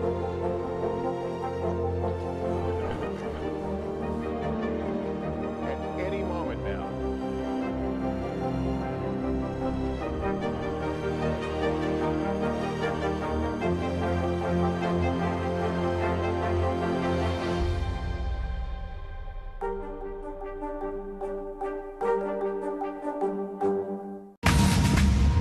Sanctions on Russia have negatively impacted its aviation industry. On Monday, President Putin signed a law to try to lessen the blow. Janice Mackey-Freyer joins us now from Beijing with the latest on this and more. Hey, Janice, good morning. Hey, good morning. Russian President Vladimir Putin trying to lessen the effect of sanctions on his country. As you mentioned, the Russian aviation industry has been hit particularly hard.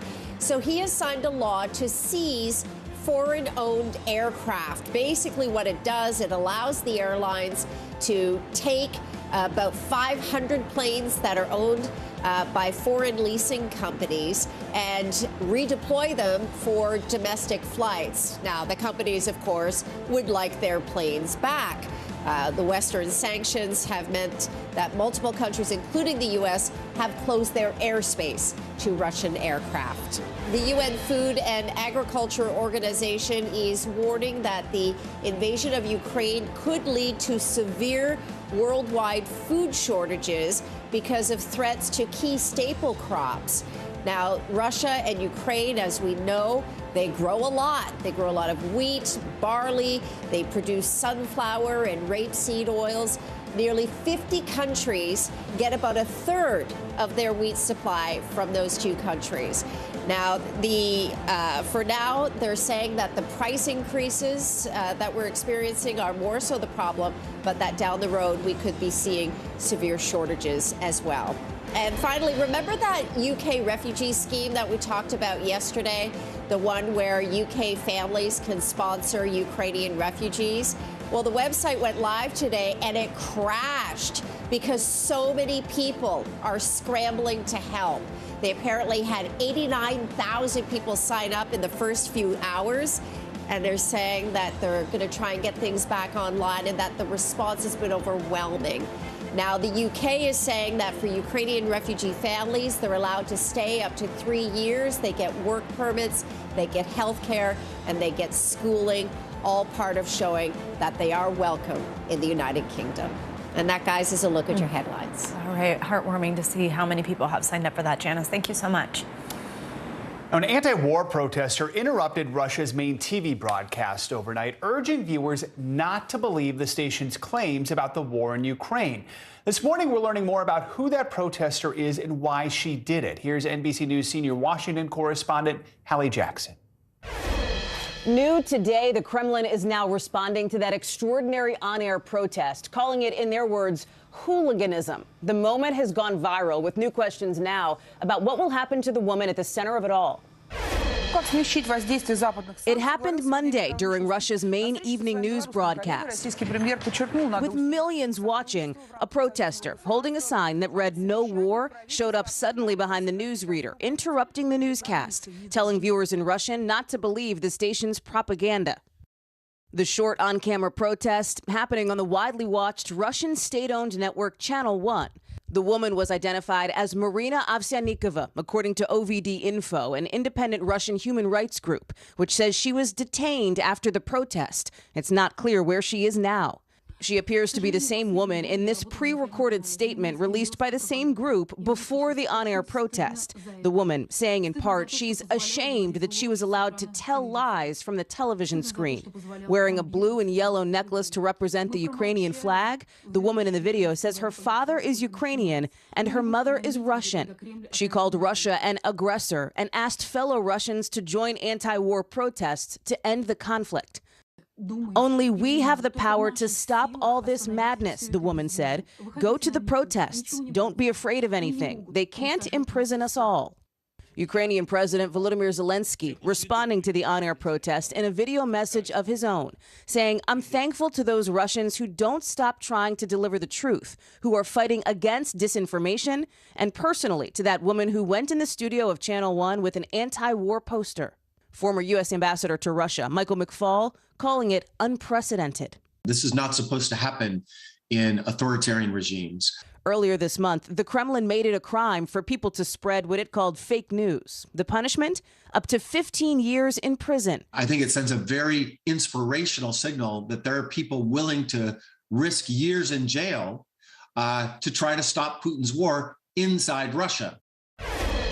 And that dissent is being met with a crackdown. One human rights group estimates nearly 15,000 Russian protesters have been arrested so far. And the censorship on reporting in Russia is having a chilling effect. A Russian investigative news site reported this month more than 150 journalists from around the world have left Russia since the invasion in Ukraine began. Back to you.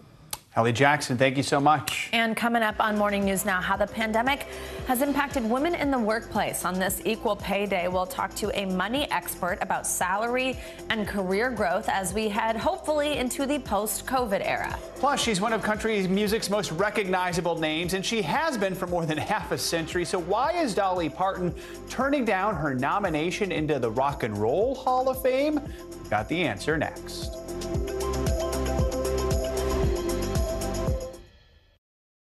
News is happening now. Look at what's making headlines around the world. Whenever it happens, wherever you are, it's here now. Students from Southlake caught on camera using racial slurs. It's been covered up for a very long time. We are strongly against critical race theory. Racism in reverse is racism. Shame! This is Southlake. Listen now wherever you get your podcasts. What happened here is a story of loss and salvation. There were residents who hung on for dear life. This is where you took shelter, in this closet. I took shelter right in this closet right here. Rioters banged down one of the doors. Have you found a way to reconcile it a year later? It really hurt to see this place that I love so much treated with such disrespect. Was it an act of cleaning or an act of healing?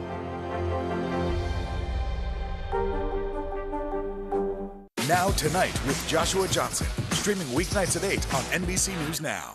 Nearly a dozen hours after the eye roared ashore. There is some late-breaking news. All right, To cover the news, you have to be in it. We'll take you to the front lines of the story, bringing your news feed to life. Streaming live every night. It's your news playlist. Top Story with Tom Llamas, weeknights at 7 on NBC News Now. News is happening now. Look at what's making headlines around the world. Right now on Morning News Now. We're coming on the air with breaking news. And this is a significant moment. Whenever it happens, wherever you are, NBC News, streaming free now.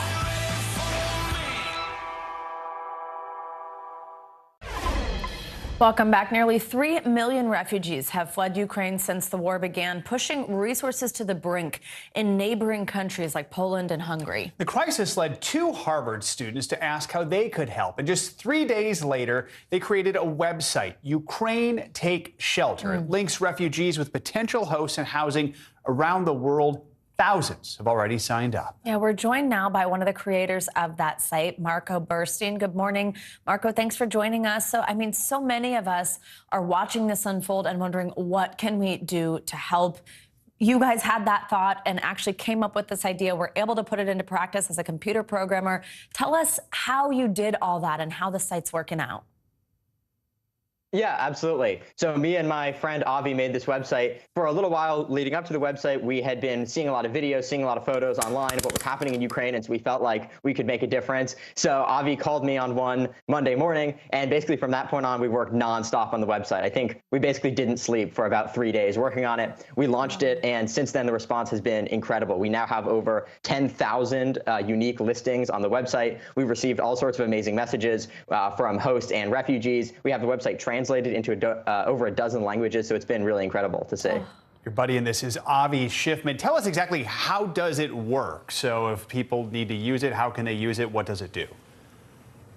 Yeah, absolutely. So on the host side, hosts can click this big button that says become a host, and then they can enter in any details that they want to, whether that's a title, a description. They can add labels for things like whether they offer first aid, what languages they speak. And then on the refugee side, we have this box where they can type in their current location, and they can add additional filters for things that they might need, how many guests they're looking to have housed, information like that. It's all really intuitive and really simple, because at the end of the day, Avi and I are really not the target users for this website. We're trying to make this extremely streamlined, because if you're a refugee who's in a dangerous situation, you want the website to load as quickly and as efficiently as possible. We've heard nearly 4,000 hosts have signed up in the first week alone. How surprised are you by that response? We've been blown away by the response, and it's currently over 10,000 hosts. We recently reached that milestone, and we're just incredibly grateful for all of the help that we've received, both on the hosting side as well as all the people who have helped us with translations. We've had user experience testers, we've had cybersecurity experts reach out. People from all over the world have been contributing, which is really amazing to see. Yeah, tell us about who the people are that are contributing. Just who's offering to host. That's a big deal. People opening up their homes to people that they don't know. What are you learning just from looking at the postings, from seeing these messages? Have you heard any stories from people who have connected with refugees at this point? Yeah, we've heard a lot of incredible stories. We get emails at this point multiple times every day from both hosts and refugees telling us their stories. It's amazing to see in the descriptions. People will often write why they chose to become a host, things like that. I think for both Avi and I, it's been really incredible, because you can look at Ukraine and you can see it as a crisis and you can see it as something that's terrifying. But seeing all the messages that we've received and seeing the sheer number of people from every country you can imagine, from Canada to Australia, Hungary, Romania, every country signing up to help and reaching out to give their support has been really amazing. The site hasn't even been up for 2 weeks yet. There's more potential here. How do you want to see it grow? We have all sorts of ideas. We're working on a new resources page to potentially help refugees get government assistance, things like that. We're always working on more translations. I think the most important thing for us is just spreading the word more. If any viewers watching this have relatives or connections in Eastern Europe, we're always trying to get this into more hands, get this into, on the ground where people are. We're working with aid organizations as well to help achieve that mission. So that's the biggest goal, is to connect hosts and refugees. Yeah, Marco, are you hearing any stories about how people are making their way to some of these homes? Right now we know people are crossing the border right at Poland, but that's where resources are maxed out. So just how far are some refugees traveling by connecting with people on your website? We've seen that people are increasingly moving west. So at the beginning, like you mentioned, most of the traffic was focused on very eastern countries, so Poland, Hungary, things like that. We've increasingly been seeing listings in Spain, in the UK, in other more Western countries, as capacity in Poland and places like that have been filling up. We've received stories from all over. Oh, so neat. Marco, thank you to you for what you're doing and for joining us this morning, work. and your buddy Avi. We wish you all the best. And I feel like we'll be hearing a lot about you in the years to come. So, absolutely. Thank you. Amazing to see. Thanks. Now, the war in Ukraine is proving to be a major liability for the global economy, keeping Wall Street on edge and, of course, impacting oil prices. Yeah, Bertha Coombs joins us now with the latest updates on all that. Hey, Bertha, good morning. Hey, good morning, Savannah and Joe. We are looking at Wall Street opening a little bit higher. We just got a read on wholesale inflation, producer prices. That was a little bit better than expected. We're seeing oil prices pull back. But as you mentioned, investors have been on edge watching the developments in Ukraine. The Dow ending flat yesterday after having been up by as much as 450 points. The S&P 500 and NASDAQ closing down for the seventh time in the past 8 sessions. The S&P is now down over 12% year to date. That's the fourth worst start to a year in the S&P's history, going back to 1928. It trails only the 1935 first quarter during the Depression, 2020 during the pandemic, and 2009 during the financial crisis. In focus today, the Fed is starting a 2-day meeting and is widely expected to raise interest rates for the first time since 2018 at the end of that meeting tomorrow. Oil prices, as I mentioned, are sliding to a more than 2-week low, but WTI is still hovering just below $100 a barrel. That's the lowest since March 1st. New COVID lockdowns in China are raising concerns about global demand. The International Energy Agency is urging all oil-producing countries to pump more crude to help stabilize markets impacted by the war of Ukraine. And speaking of rising prices, although producer prices today came in a little better than expected, Tesla says it's hiking prices in the U.S. and China for the second time in the past week now. CEO Elon Musk has said the electric vehicle maker is facing significant pressures from inflation. The price increases come as costs of raw materials have just surged, made worse by Russia's invasion of Ukraine. Tesla is raising prices for all models in the U.S., according to its website, and some Model 3 and Model Ys in China by about 5%. So if you thought an electric vehicle could help you with high gas prices, you're going to have to pay more upfront. Right. There's just no winning right now. Yeah, no kidding. Yeah. Thank you, Bertha. Appreciate it. Thank you. Now, today is Equal Pay Day, meant to highlight the gender pay gap women continue to face. Falls on a different day each year. This time it's March 15th. That's how far into this year an average woman has to work, so that when you add up her earnings from the previous year, it equals what an average man made just in 2021 alone. Joining us now is money expert Kristen O'Keefe-Merrick. Good morning, Kristen. Thanks for being with us. So as we just mentioned, it's March 15th. That's about 10 weeks of extra work for women to make the equivalent of what men made last year, which I think is just such a smart way to do this day, to really highlight that. But actually, some good news, March 15th is the earliest it's ever been. So does that mean the numbers are trending in the right direction? It's also the Ides of March, which might be ominous, unclear, yes. But is that good, right? It's moved up? It's good. I mean, listen, the fact that we are actually having a day every year in which we talk about this, I mean, the bad news is that we have this day 3 times a year. We have one day for women, we have one day for Black women, and we have one day for Latina women. And the day for Latina and Black women are way further out in the year, which is bad news. But the good news is that we're having this day. We're discussing this day. I mean, this was not talked about at all 5 or 6 years ago. When I was a trader on Wall Street 15 years ago, you couldn't talk about this at all. Otherwise you might get fired. So the fact that we're having this conversation is a really important thing, in my opinion. Yeah. Beware the Ides of March. So today represents an average for all women. But as you mentioned, if you break it down demographically, the numbers do get much worse. Let's do that. Black women's equal pay day is September 21st. Latina equal pay day is not until December 8th. So it's basically an entire extra year. What does that tell you? Wow. I mean, it tells me that we have so much more work to do, right? We're making strides. We're having the conversation. We're doing some of the work, but we still have so much work to do. And it's not, and it's pay. Yes, it's pay, but there's so many other things we need to focus on in this part of the conversation, right? There's universal child care. There's, the fact that through this pandemic, so many women have been forced out of the workforce because they lacked childcare, and they lacked the ability to be able to balance work and taking care of their families. There's this massive retirement pay gap, meaning that women retire with far less money than men. So there's a lot of work to do here. In more than just women getting paid more. There's, in terms of the equality of all of this, there's so much more to do. Yeah, Congress actually reintroduced something maybe that can help in some way, the Paycheck Fairness Act this year. It would ban employers from asking prospective employees about their salary history, which is really important. And starting May 15th, New York City will require most job postings to list salary ranges. What do those types of things mean for women in the workplace, and how will some women still be left out? Well, it's transparency, and transparency is always a good thing, in my opinion. I think that what this helps us do is this.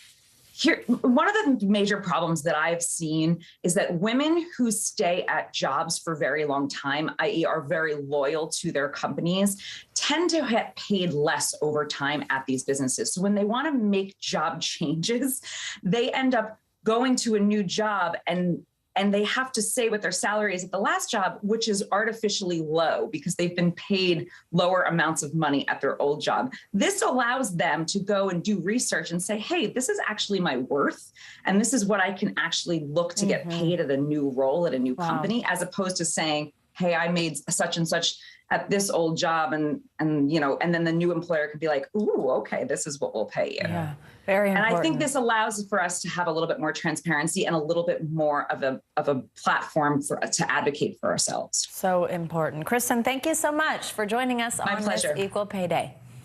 Now, according to the FBI, some violent crime, including assaults and car thefts, are on the rise. This trend isn't just isolated to big cities. New data shows that these incidents are also happening more frequently in rural areas. NBC News senior investigative consumer correspondent Vicki Nguyen joins us now with a few simple things you can do to help avoid being a target. Hey, Vicki, good morning. Hey, good morning, Savannah. You've probably seen the videos of these unprovoked attacks and wild carjackings. They're shocking, and sometimes they're downright brazen, happening in the middle of the day. So from commuting to shopping, I spent a day with a former NYPD detective to learn some simple ways that you can help avoid being a target of violence. A spate of recent violent crimes caught on tape. In Philadelphia, this man pulls a woman out of her car and takes off, leading to a wild chase that ends on foot, where police finally arrest him. In Chicago, two men approach a woman and push her up against a wall. Police say they stole her belongings and ran off. In San Jose, California, police say this man breaks the windows, snatches a purse from a woman sitting inside, and takes off in a getaway car. FBI data shows assaults and vehicle theft have increased from 2014 to 2020.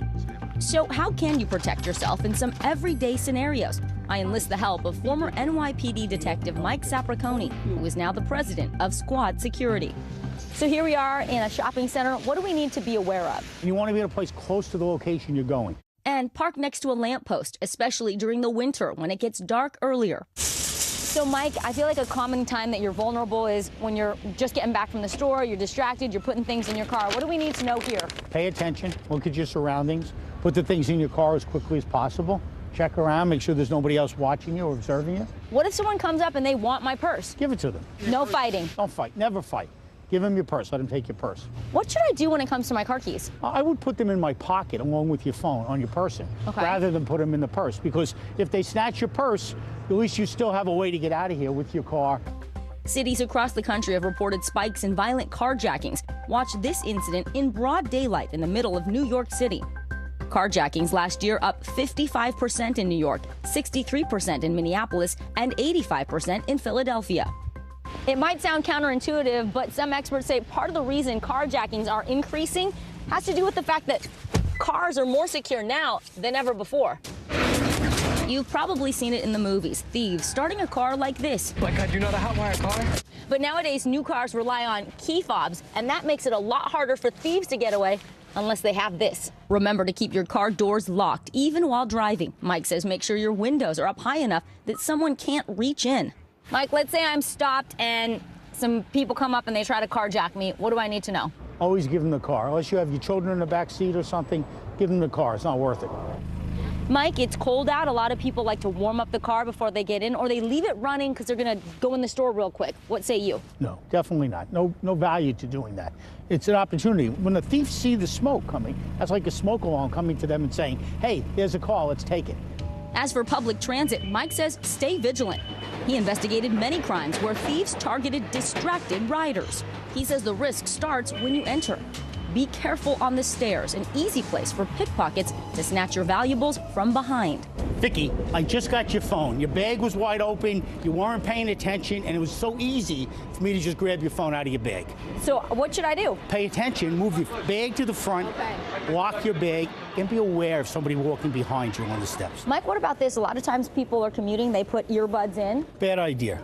It just takes away one of your senses. You should never have something that can't let you hear everything that's going around you. Avoid the temptation to stand near the track and pay attention to anyone coming into your personal space. You know, people have a tendency, they want to see when the train's coming, they get close to the edge. What do you say about that? Step aside. Always step back. Stay 6 feet off the yellow. The yellow's there for a reason.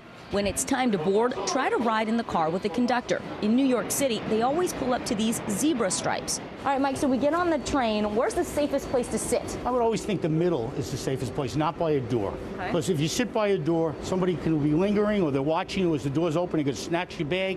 What if the train's crowded, there's no seats? Hold the pole, get by a pole in the middle of the train, and put your purse between your body and the pole. Oh, okay. Some good reminders to help you stay alert and safe. And a bonus tip, if you are riding public transit in most cities, you want to sit in the front car. That's usually where the train operator is also sitting. And if you're parking at the mall, look for the security booth in the parking lot and try to find a spot near that guard shack. It just gives you a couple extra eyes. Savannah? Vicki, great tips there. Thank you so much. Love the demonstration. Dolly Parton shocked her fans when she bowed out of the running to be inducted into the Rock and Roll Hall of Fame, an announcement that's rocking the music world.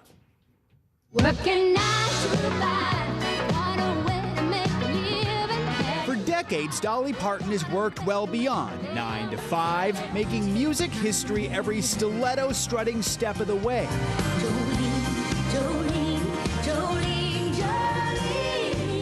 The 11-time Grammy winner's epic career spans nearly 50 solo studio albums with a lengthy list of accomplishments. But this morning, the Queen of Country says she's declining her nomination to the Rock and Roll Hall of Fame. In an Instagram post Monday, Parton wrote, "Even though I am extremely flattered and grateful to be nominated, I don't feel that I have earned that right, so I must respectfully bow out." Parton was one of 17 potential inductees alongside rapper Eminem, hip-hop group A Tribe Called Quest, Lionel Richie, and Pat Benatar. She spoke about the achievement last week to Headline News. I was as shocked as anybody that I was nominated in the Hall of Fame. I never thought of myself as, being in rock and roll. This is not the first time Parton has turned down a major honor. Last year, the self-described backwoods Barbie asked Tennessee lawmakers to drop a bill that would have cemented her legacy in statue form at the state's capitol. Parton also revealed to Hoda and Jenna she declined the Presidential Medal of Freedom twice. I don't work for those awards. It'd be nice, but I'm not sure that that I even deserve it. Word of Dolly's latest decision garnered swift reaction online, with many calling the move gracious. In Dolly's many appearances on Today, she has certainly rocked the plaza.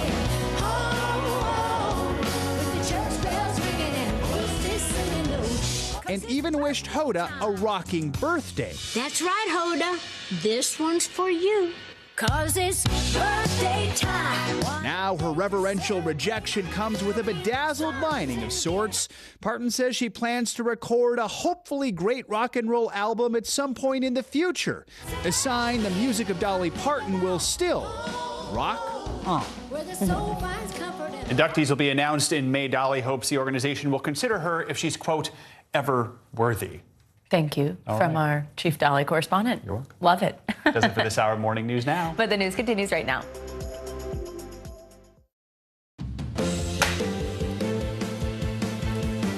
Breaking news first on NBC News Now. Relentless Russian forces stepping up their attacks on Ukraine as they inch closer to Kyiv's city center. The path of destruction left behind following a growing barrage of strikes. New outbreak as COVID cases drop across America. They're spiking again in China. The dire warning from health officials about what could come next. Hidden impact, a new study revealing a deep connection between COVID and depression.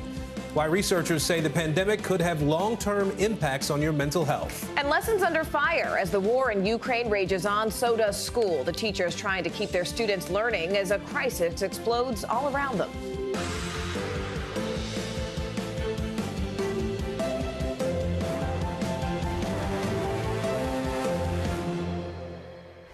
And good Tuesday, everybody. I'm Aaron Gilchrist. I'm Morgan Radford. Thank you so much for joining us. We begin right now with breaking news. Russia's bombardment of Ukraine's capital taking aim at more civilian targets. Several buildings were shelled today, reducing many of them to rubble.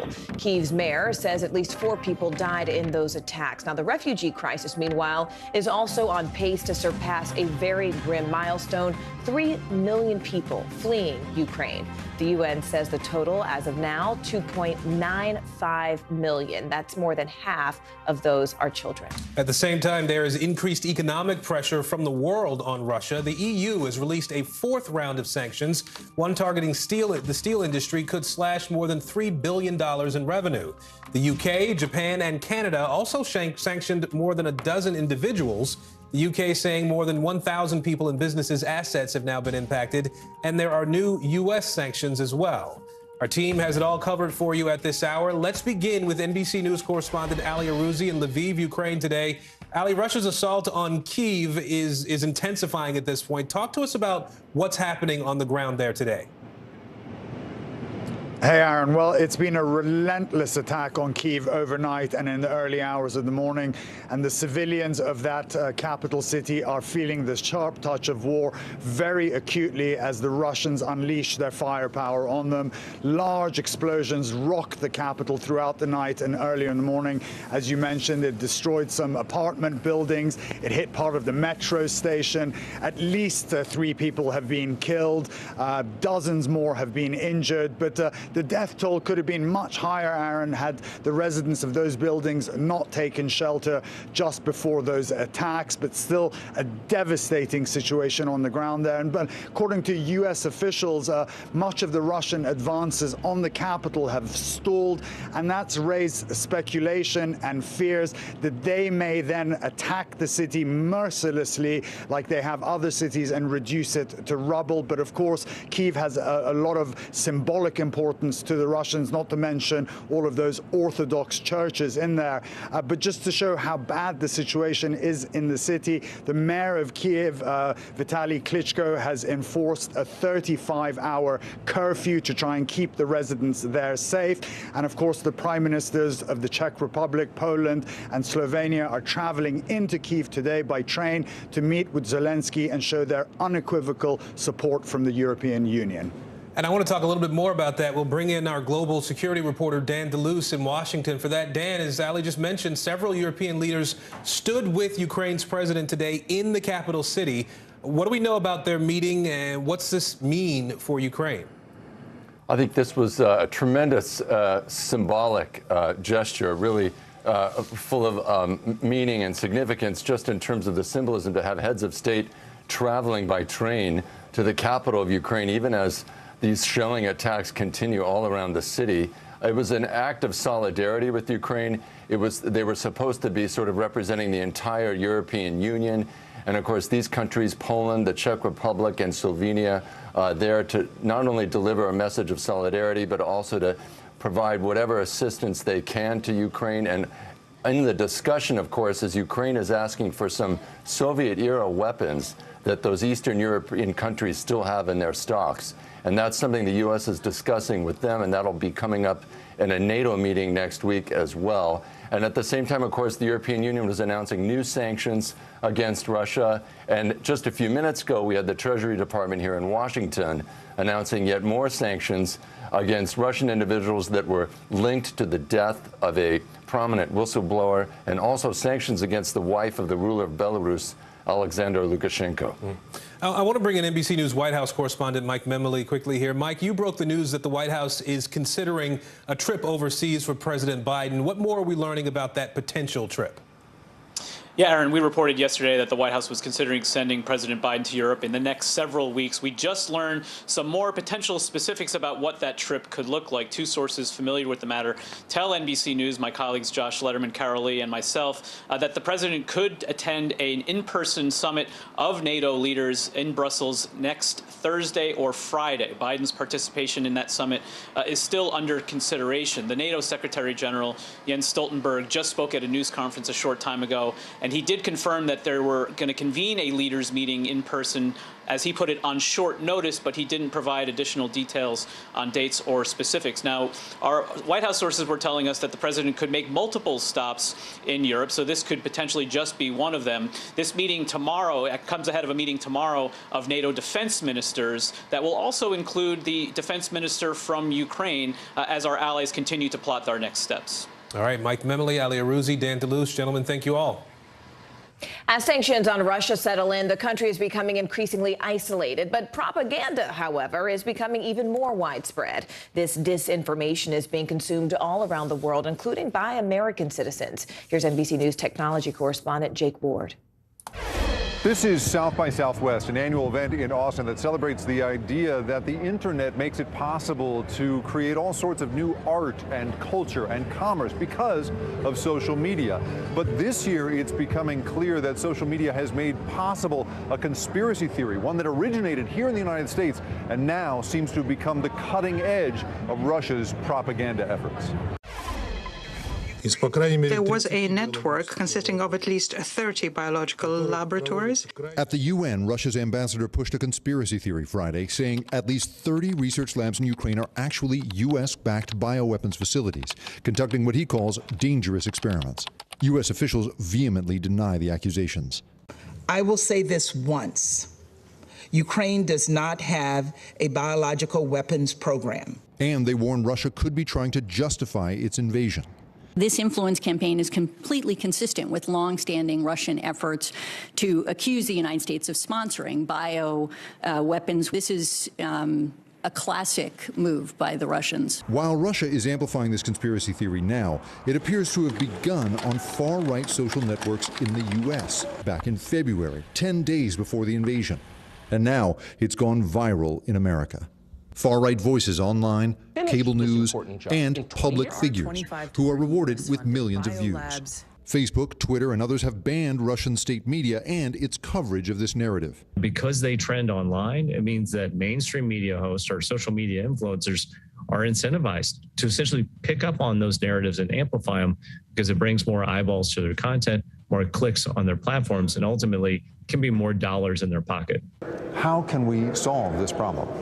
Some of the solutions are going to involve holding the actors with disproportionate power in this conversation responsible. With independent and Western journalism shut down in Russia, citizens there are being regularly misinformed. But misinformation is finding an audience here in the wide open West as well. Now, on Monday night, Russia lost access to Instagram after the government shut it down. It shut down Facebook the week before. And here in the West, we've also deplatformed Russian state media and the narratives that it is pushing. And yet we live in a world now where a conspiracy theory that seems to have originated on American social media has been adopted as part of Russia's misinformation tactics and then moved back to the United States, being amplified all the way up and down the chain in our media ecosystem. All of this part of this increasingly fractious political moment we are in and this world of wide open social media interaction. Back to you. Today, there is promising news in the fight to curb the spread of the coronavirus. In just the last 2 weeks, all but 2 states are seeing a decrease or plateau in new cases. Meanwhile, new numbers from the TSA show a significant number of people are still not complying with the mask rules. In the last year, the agency has fined passengers more than $644,000. That totals nearly 1,000 incidents. The White House recently announced the federal transportation mask mandate will remain in place until mid-April. We are digging into your COVID headlines at this hour. Let's begin with NBC News national correspondent Miguel Almaguer and the debate over a potential 4th vaccine shot. The metrics are all moving in the right direction. Hospitalizations, deaths, and new infections continue to be down in this country, but officials warn that may not last long. Down, but not out. This morning, the White House saying COVID infections are not expected to stay this low forever. The CDC says an even more transmissible version of Omicron, known as the BA2 variant, has been circulating in the U.S. for some time.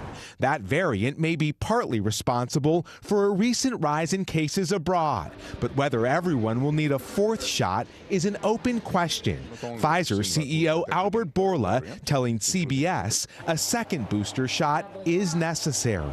The protection that you are getting from the third, it is good enough, actually quite good for hospitalizations and deaths. It's not that good against infections, but doesn't last very long. But the president of Moderna says while a fourth dose would benefit anyone, it might not be necessary for those who are young and healthy, echoing remarks made by Dr. Fauci. So I don't think you're going to be hearing, if you do, any kind of recommendations that would be across the board for everyone. And even as mask mandates across the nation fade away, data from the CDC's wastewater monitoring program suggests the current low level of cases may not last.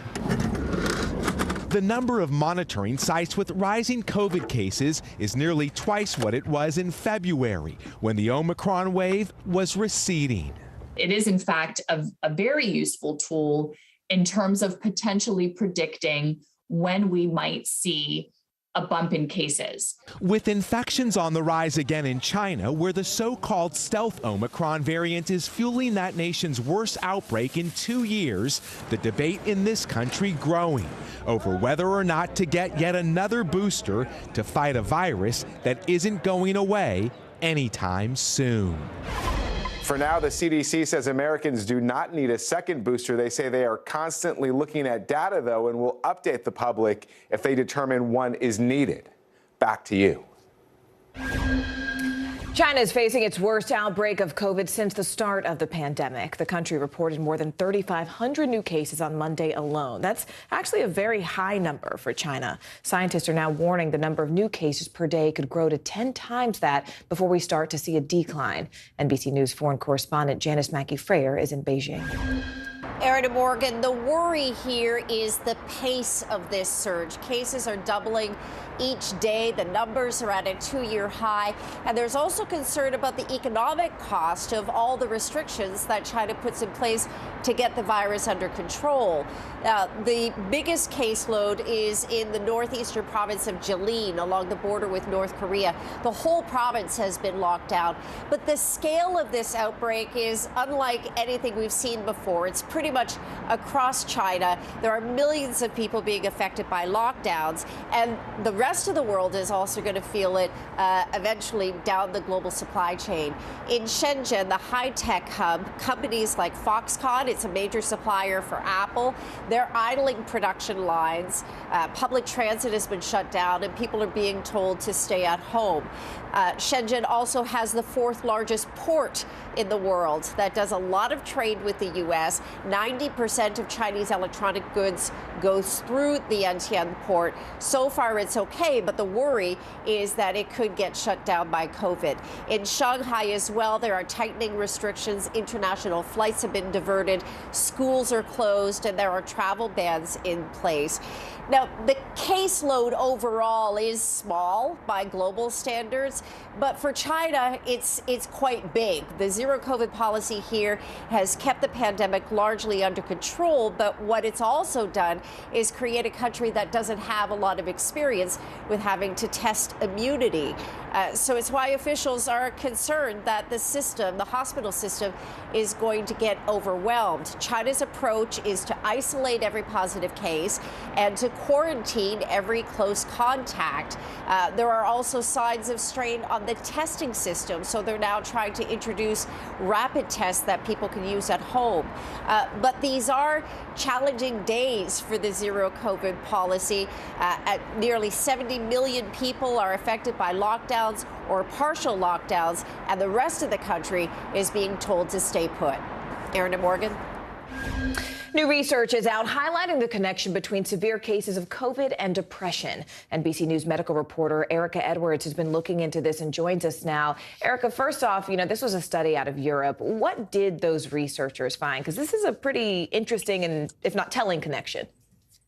Sure. Hi, Morgan. Yeah, this was a pretty large study, as you said, out of Northern Europe, with nearly 250,000 people. Now, among those who had really severe cases of COVID-19, that is, they could not get out of bed for at least 7 days, 22% experienced lasting depression or anxiety, even up to 16 months after they got over their severe illness. Now, it's unclear why. It could be that, just being bedridden for that long, the social isolation of having a contagious virus that could lead to lasting feelings of helplessness. It could also have to do with ongoing physical symptoms as well. Now, I talked with doctors here in the U.S. who treat long COVID patients. They tell me that these study results largely mirror what they're seeing here in this country. Morgan? Erica, when it comes to treatment, though, is there now an expectation, for example, that treating depression and anxiety could actually become part of our treatment for COVID going forward?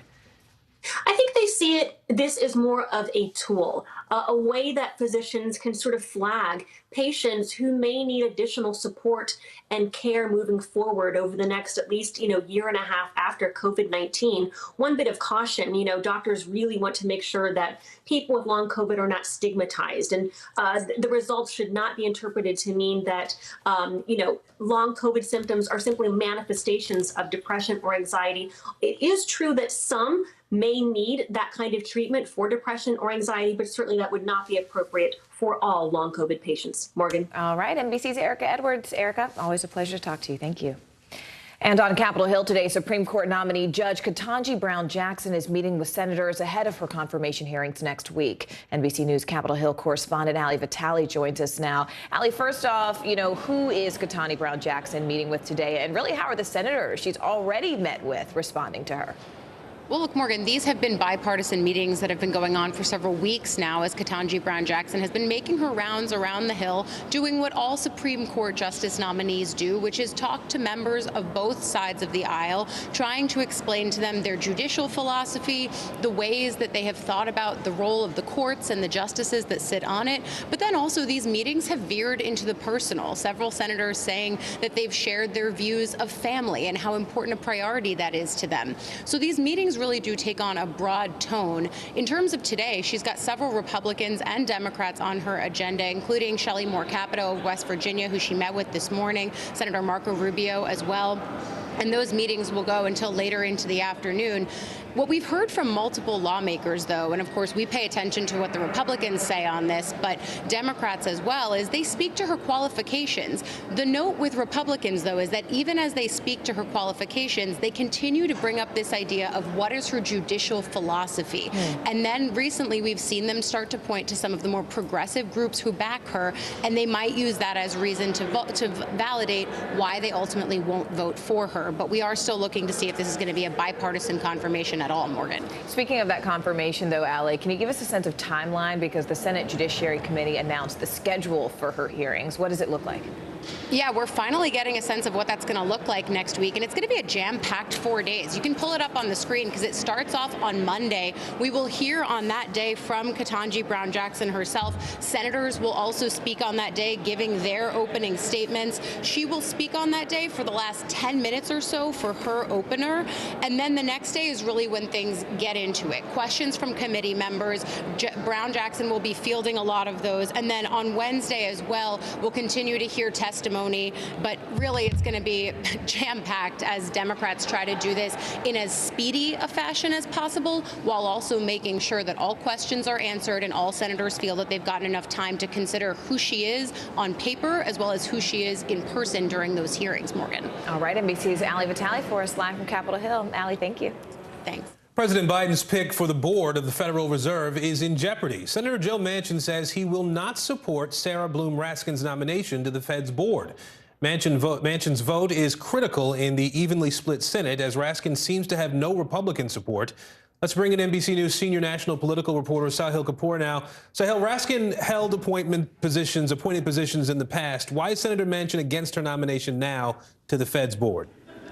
Yeah, Aaron, Manchin's opposition here has really put Sarah Bloom Raskin's nomination in great peril simply because it's a 50-50 Senate, and in order to win confirmation, she now needs at least one Republican supporter, and nobody has stood up to raise their hands here. The Republicans on the Banking Committee are all following the lead of Senator Pat Toomey of Pennsylvania in boycotting meetings so that they can't even vote on her in committee, that they can't even advance her to the floor. And other moderate Republicans such as Susan Collins or Lisa Murkowski, who tend to cross the aisle sometimes and vote for some of President Biden's nominees, are not raising their hand to try to rescue her. And this leaves Democrats with very little opportunity to move forward. Now, why is Manchin opposing her? Let's put a statement up on the screen. He mentioned specifically her stance on energy and climate change. This has been a source of conservative criticism of her. Raskin has argued that tackling climate change is inextricable from economic growth in the long run. It's a view that many scientists hold, many economists hold, but many conservatives object to that. Manchin is siding with those conservatives, saying, here you see the statement, she has not satisfactorily addressed his concerns about the critical importance of financing and all of the above energy policy. So that's where they are right now. Manchin is citing climate change and her stance on it as a reason to oppose her, and Democrats are struggling to find a path forward as a result. Well, Sahel, this seems like another Manchin wrench for Democrats. How are they responding to this latest decision from the senator from West Virginia?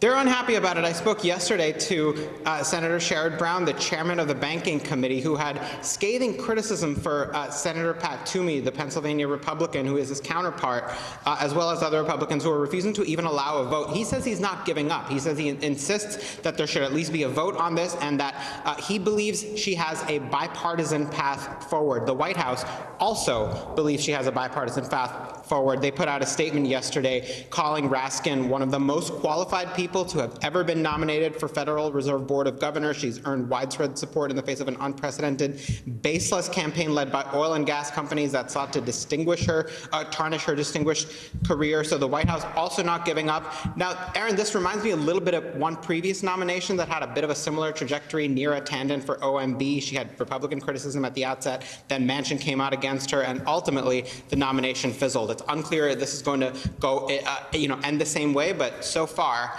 it's not looking particularly good for Raskin. Last thing I'll point out, Toomey suggested that the other 4 Fed nominees were also being held up with Raskin, including a second term for Jerome Powell, the Fed chair, should move forward. Republicans will support the other 4. All right, Sahel Kapoor for us at the Capitol today. Thank you.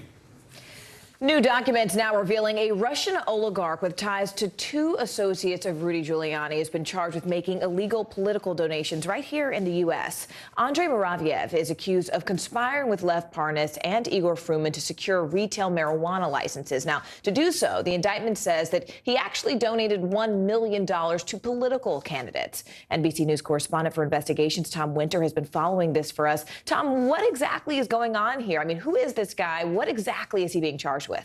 Right. So this case actually goes back to 2018 and something we've talked about often before, which is the Lev Parnas, Igor Fruman case. They're 2 former associates of Rudy Giuliani who people have alleged were involved in the efforts to dig up dirt on Joe Biden and Hunter Biden in Ukraine, something that came up around the time of Trump's impeachment as well. The charges against Muravyev stem from that activity. And essentially what they say here, prosecutors, is that he was the money man, the person who gave $1 million, funneled it through allegedly Fruman's brother's bank account for Fruman and 2 others, along obviously with Lev Parnas, to basically donate to a series of politicians across several states in order to get cannabis licenses or medical marijuana licenses in those states to be able to sell that for a business that he was putting together. That's illegal, of course.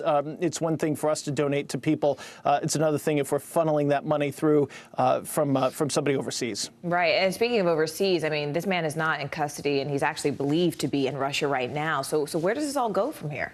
So most people don't know this, but the Russian Constitution prohibits that government from extraditing any of their own citizens to the United States or anywhere else for that matter for any crime, for any reason, period. So there's a pretty good chance, Morgan, he's not going to be coming over here anytime soon. One of the questions I've asked, and one of the things we're trying to figure out, is this indictment was originally filed in 2020 under seal. So was the idea here to effectively put him under house arrest in Russia, keeping him there and just putting him on notice that if he leaves that country, he's going to end up in handcuffs. Wow. All right, NBC's Tom Winterforce there. Tom, thank you. Sure thing. Britain's top court has refused to let WikiLeaks founder Julian Assange appeal a decision to extradite him to the U.S. to face spying charges. Let's bring in NBC News correspondent Kathy Park and NBC News legal analyst Danny Savalos now. Kathy, let's start with you on this. Walk us through this decision. Why did the court deny Assange permission to appeal?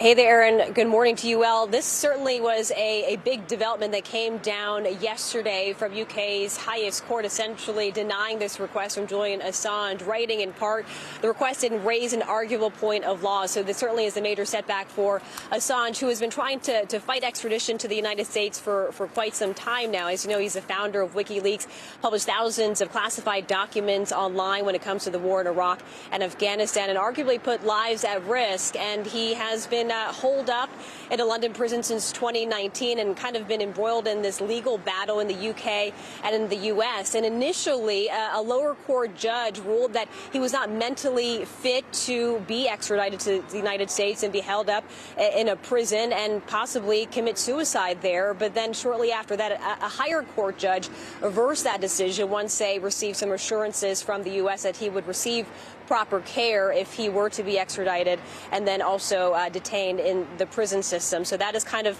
where things stand right now. But obviously this legal battle, once again, is certainly a big setback for Assange. Aaron? Well, Danny, let's talk about that a little bit. From your perspective, how big of a setback is this for Assange? What legal options does he have left at this point?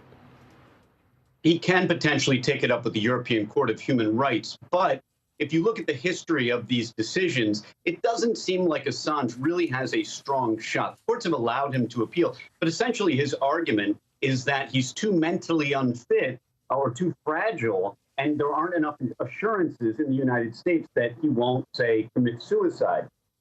I don't see any court jumping in and taking up that argument for Assange, although he's certainly amassed quite a bit of medical evidence in support of his mental infirmities, at least according to the record. All right, Kathy Park for us in London, NBC News legal analyst Danny Savalos as well. Thank you both. It is the fastest growing refugee crisis in Europe since World War II. Nearly 3.5 million people escaped the war in Ukraine, and 5 million more could soon follow. Coming up, what's being done to help? NBC News, streaming free now. Top Story with Tom Llamas, weeknights at 7 on NBC News Now. News is happening now. Look at what's making headlines around the world. Right now on Morning News Now. We're coming on the air with breaking news. And this is a significant moment. Whenever it happens, wherever you are, NBC News, streaming free now.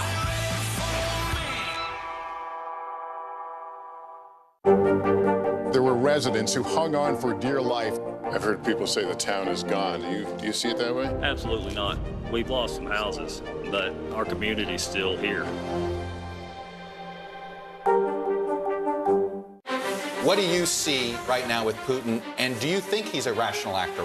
There's a Supreme Court nominee. What would it take for you to vote to confirm her? The sanctions did not deter. Can this end with sanctions alone? If it's Sunday, it's Meet the Press. Students from South Lake caught on camera using racial slurs. It's been covered up for a very long time. We are strongly against critical race theory. Racism in reverse is racism. Shame! This is South Lake. Listen now wherever you get your podcasts. Hallie Jackson Now, weekdays at 5 on NBC News Now. This is a very different kind of program. We're here to start conversation about the big things happening in our world. Professor, I'm not asking you to predict the future, but what do we think that the new normal is going to be? Is part of this that everyone's rethinking their jobs during this pandemic and their relationship to their employers? What is your biggest tip for any parent who's concerned about this? It's not my job to tell you what to think.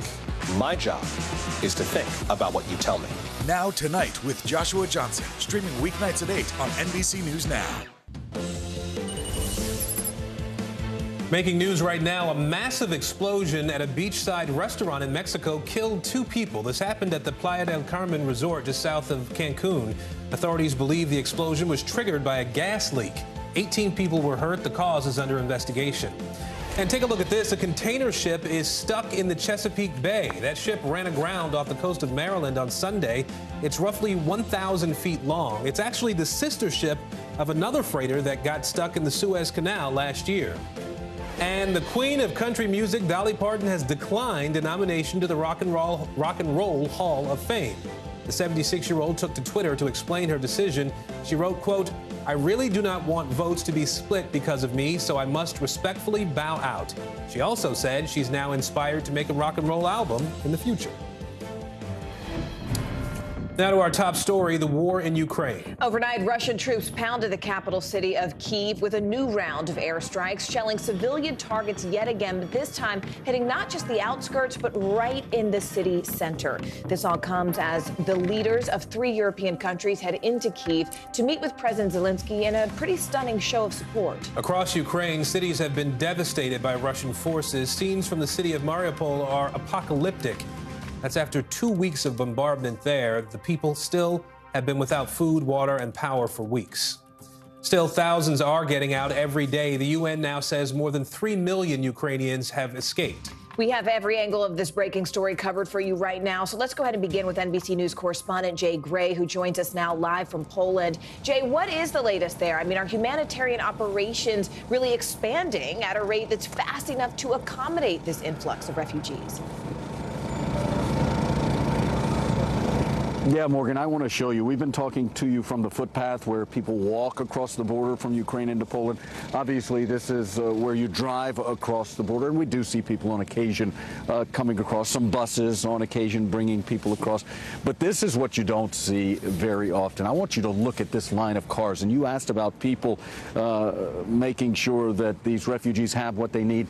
This line of cars stretches for miles trying to get into Ukraine. And it's people with supplies. It is people who are bringing things to Lviv. I've talked to one lady who said she's going all the way into Kyiv to bring supplies because they are so desperately needed. Talked to somebody at the front of the line right now. They said they waited over 2 hours just to get to the front of the line, and they're still not in. And again, this line stretches much further than you can see here. So are they expanding? Yes, and a lot of that is a personal effort. It is people like this driving from across Europe. Many who have told us they just feel like they need to be here to help out. It's amazing to see.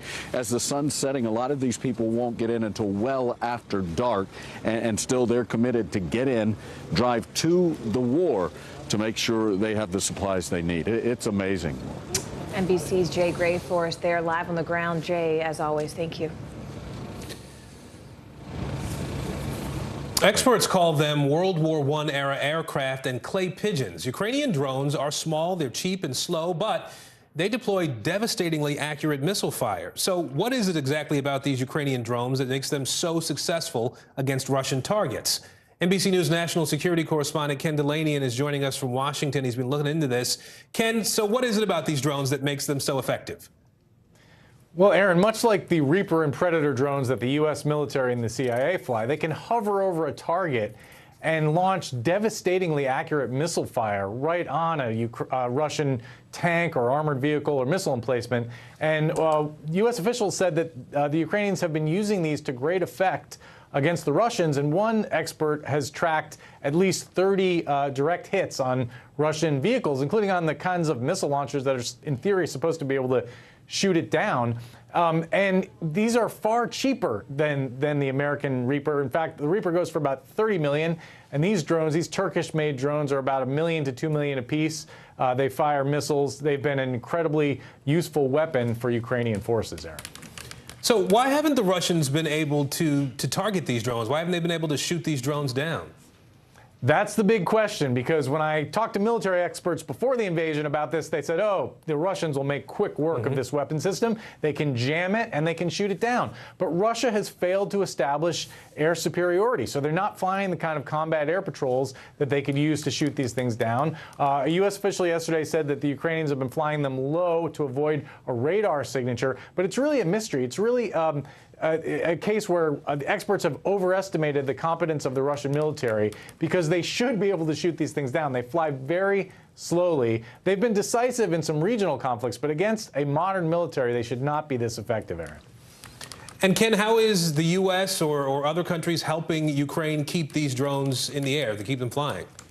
So that's a great question. A U.S. official said yesterday they wanted to do that. They didn't say how. These drones are made by a Turkish company co-owned by the son-in-law of the Turkish president. Now, Turkey has said it's neutral in this conflict, right? But the Ukrainian defense minister did say a week or two ago that they had gotten an additional shipment of these drones. To the extent to which the U.S. can facilitate more shipments is an open question. And you know, Aaron, there are other drones, small armed drones that the U.S. has at its disposal and that Israel and other countries make that could be really useful to the Ukrainians. There hasn't been much talk about how to get those to the Ukrainians either.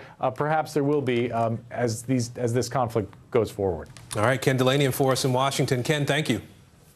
This morning, Russian forces shelled several residential buildings and a metro station in the capital city of Kyiv. Kyiv's mayor has announced a 35-hour curfew ahead of intensifying Russian attacks. Here's Sky News correspondent Alex Crawford.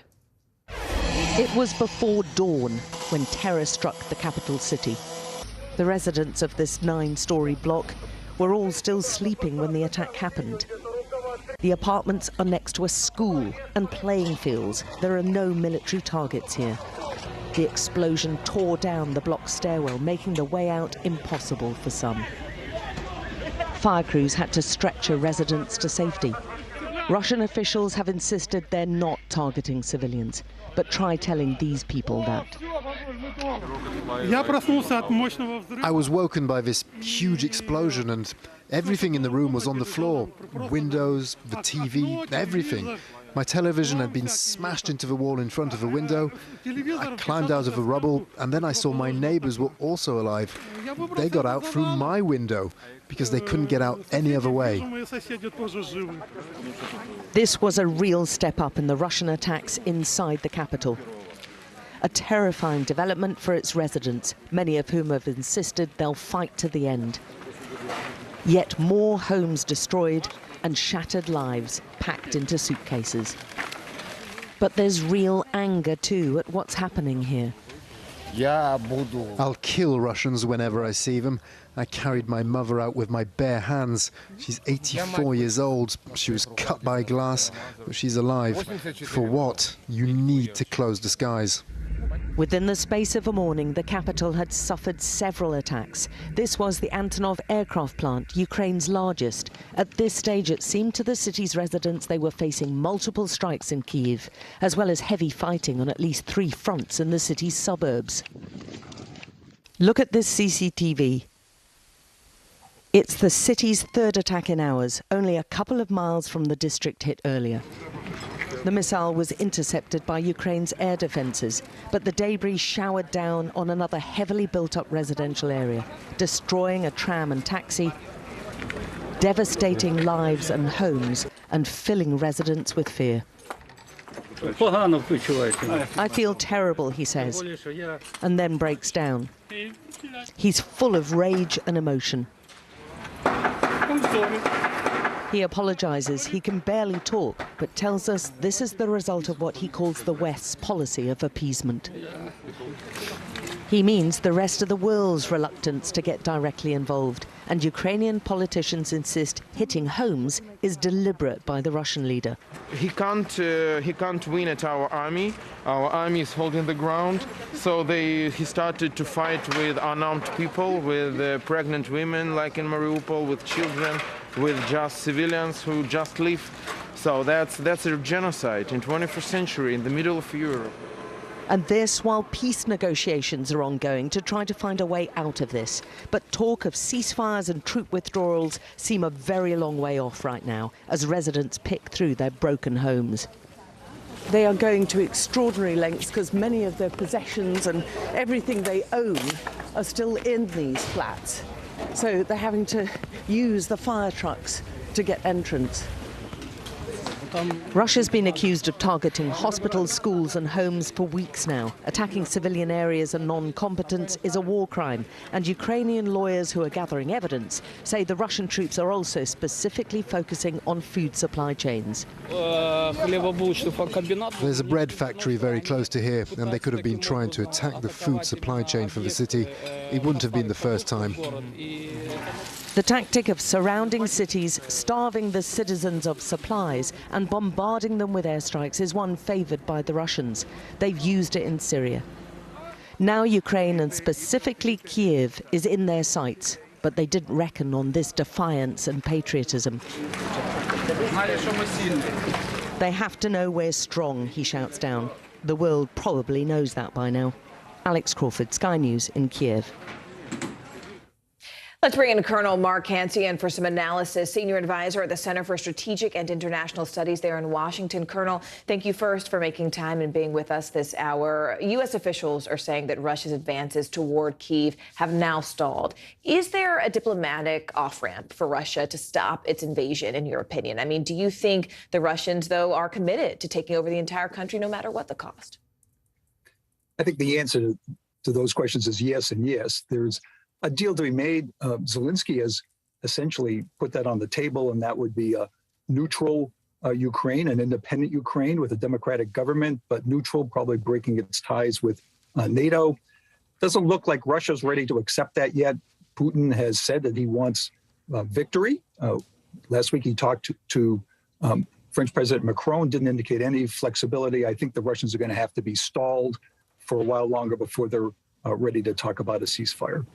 And Colonel, I mean, the U.S. has yet to transfer fighter jets to Ukraine. Do you think that's a sound strategy, or should the U.S. reverse course and provide more sophisticated weapons to Ukrainians? The aircraft would be a very easy thing to do from a military point of view, in the sense that the Russians, or rather the Ukrainians, already operate those aircraft so that they could incorporate them into their armed forces pretty easily.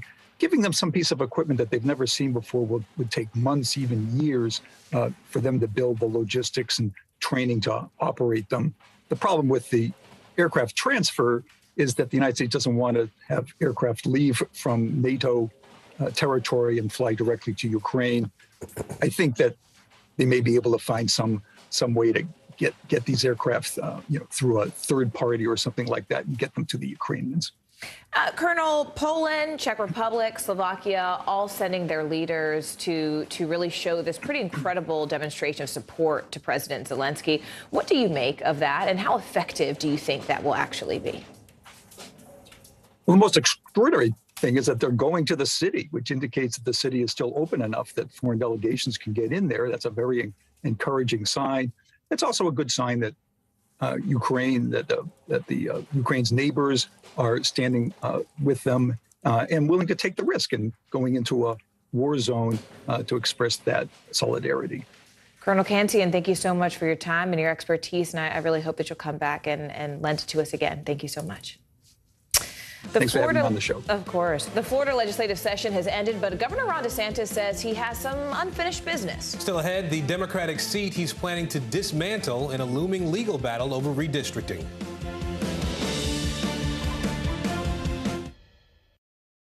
Hallie Jackson Now, weekdays at 5 on NBC News Now. Nearly a dozen hours after the eye roared ashore.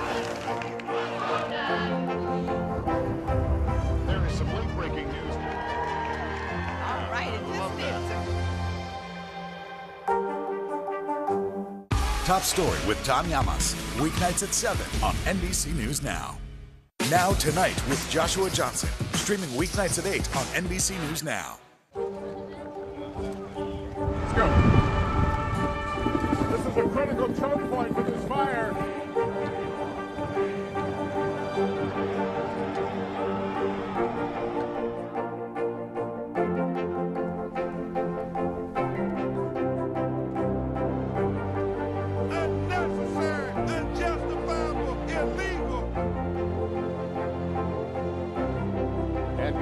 From New Orleans, late military operation, witnessing the massive crowds. I admire you both.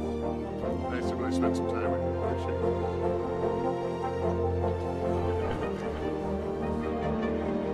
At any moment now.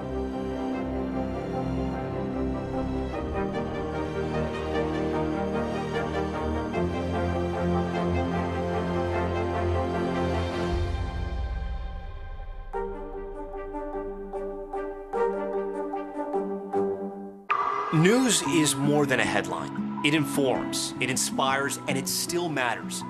To cover it, you have to be in it. And that's what we're gonna do.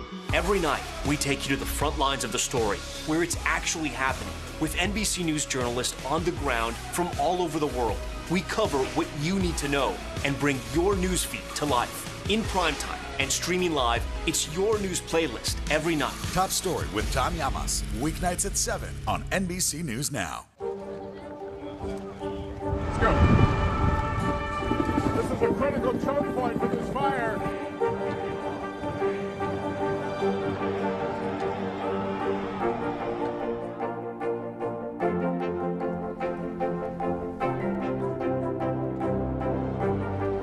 Unnecessary, unjustifiable, illegal.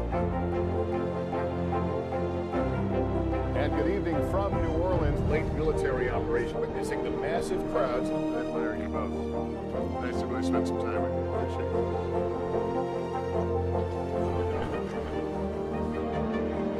At any moment now.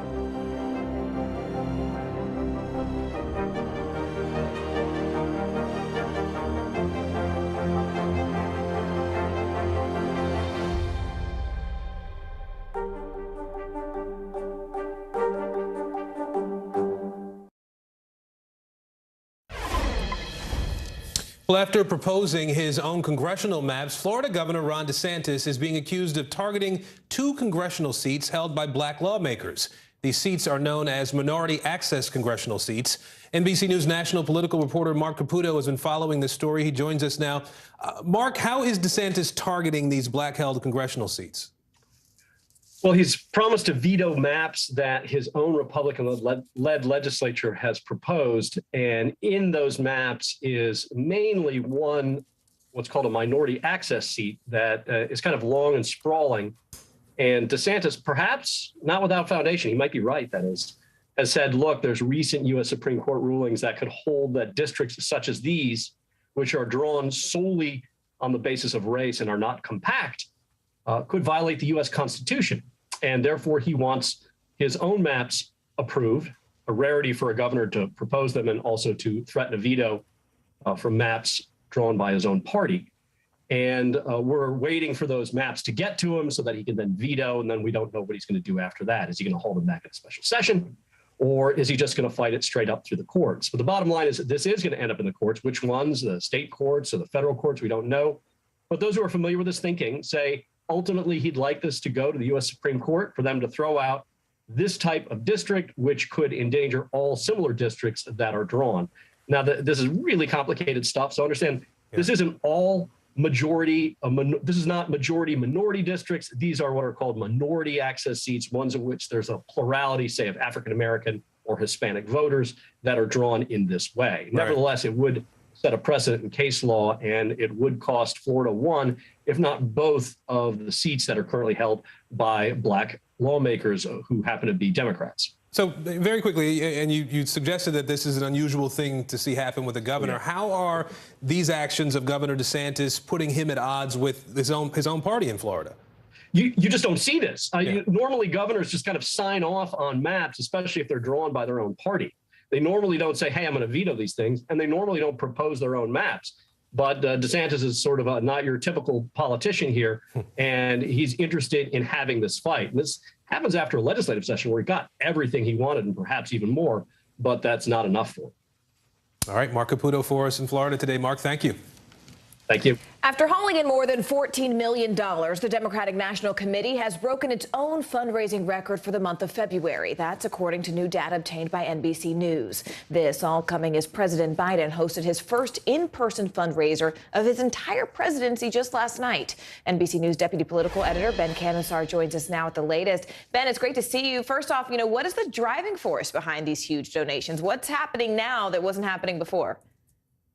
It's a mix of things. Donors are generally a bit slow to start giving after a presidential race where they just empty their pockets. And with COVID, it's been harder to do the big deal events that energize big donors. So now you're getting big donors coming off the sidelines and also just regular donors, people who've been checked out of politics coming off the sidelines now that the election year is upon us. And Ben, what does raising this much money actually mean for the Democrats, especially when it comes to those upcoming midterm elections? Yeah, I always say money is important, but it's not determinative. It'd be a five-alarm fire if you saw Democrats stumbling in fundraising right now. We don't see that. So that's a good sign. But money's not going to be what's going to get them over the hump. That's kind of the price of admission in races that are going to see millions and hundreds of millions, probably ultimately in the airways, billions of dollars. So the real midterm battles are going to be about that strategy. You need money for that strategy, but the strategy is what it rests on. And we will see what happens. Ben Camisar for us, as always. Thank you, Ben. And coming up, the war in Ukraine has wiped out dozens of schools. After the break, how volunteer teachers are stepping up from a world away so children of war can still get an education.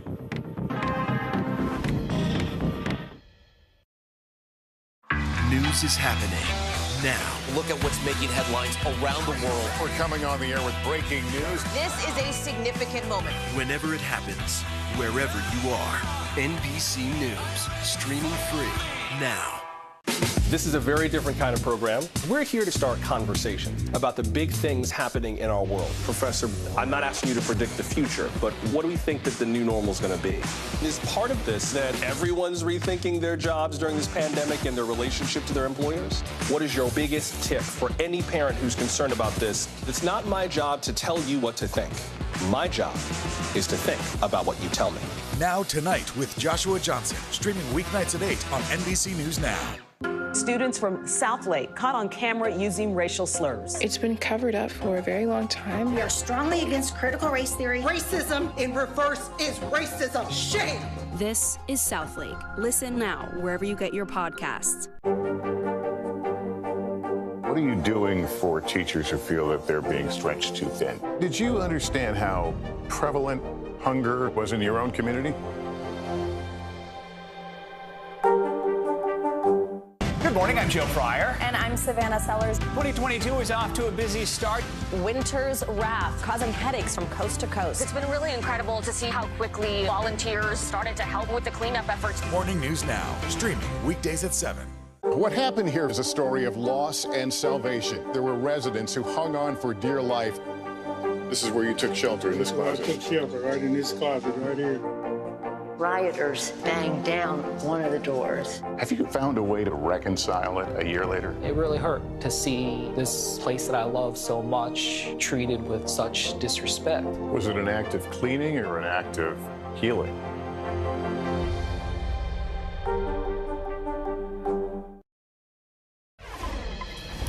Ukraine and other countries are calling out Vladimir Putin, alleging he's committing war crimes in Ukraine. At this point, the Biden administration has not officially declared Russia's attacks as war crimes. NBC News Chief Foreign Affairs correspondent Andrea Mitchell takes a look at the accusations, the evidence, and the international response. And a warning, some of these images are graphic.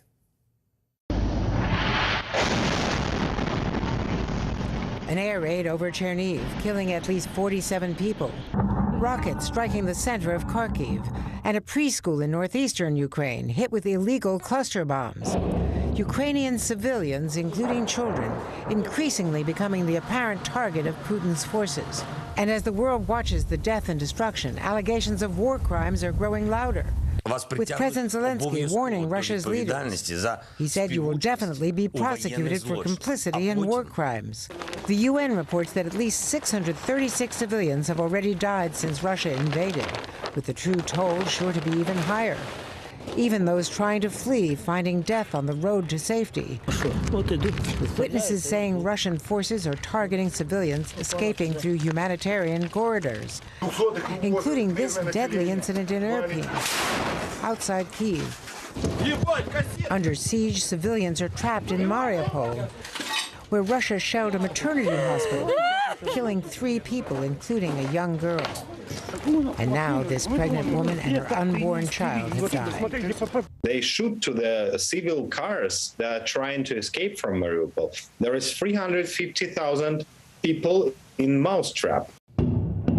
Russia has denied committing war crimes, instead claiming Ukraine is staging attacks and killing its own people, despite all evidence to the contrary.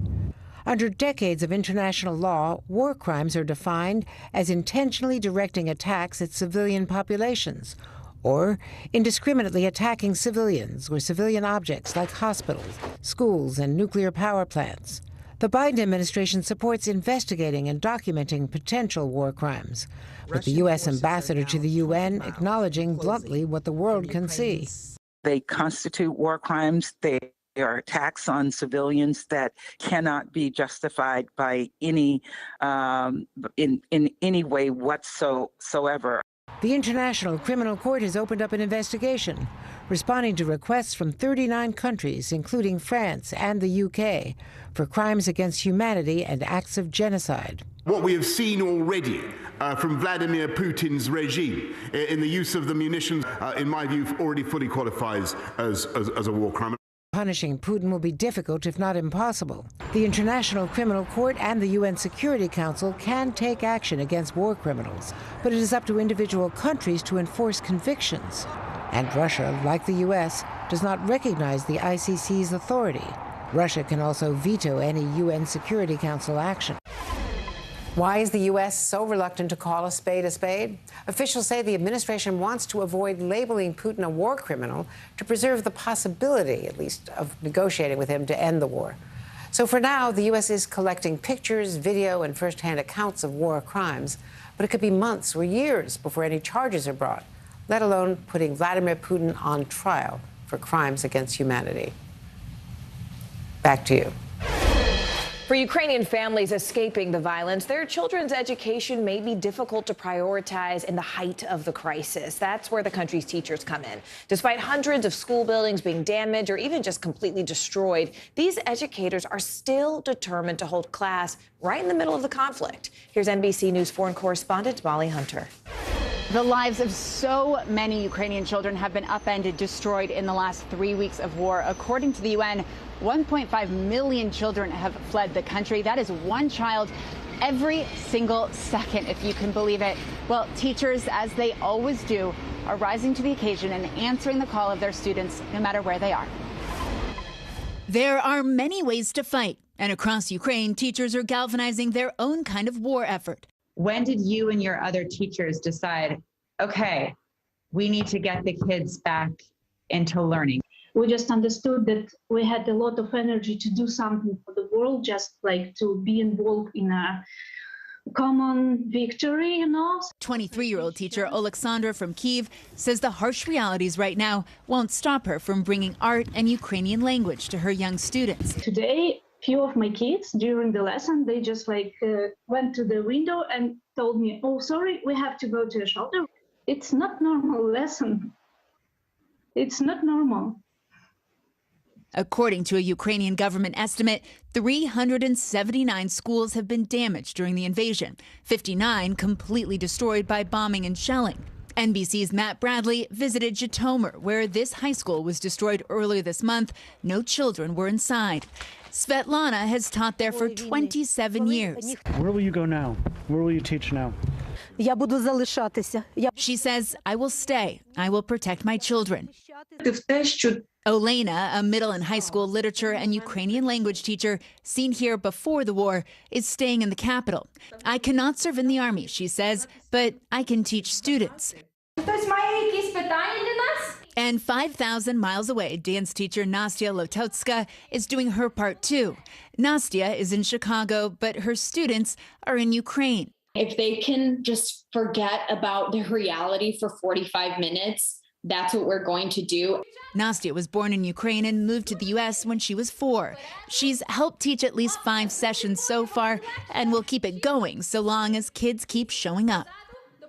If you wouldn't know what situation that they are in, you would never, ever believe it. And that's the resilience of Ukrainian kids to be able to show up and participate and dance and smile. They bring us laughter all the time.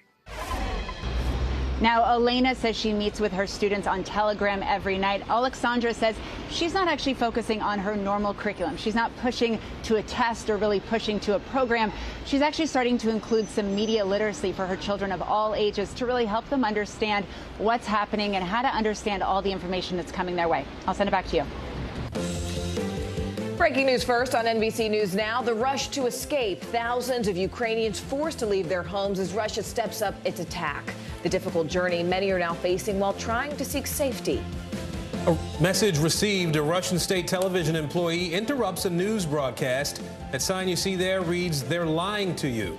What we know about her and how Russia is responding. Decision time. The Federal Reserve expected to announce interest rate hikes for the first time in years. What this means for you as inflation surges across the country. And learning to fly. As more Americans get back to air travel, more airlines need more flight attendants. We'll take you to the school where trainees are getting on board at a record pace.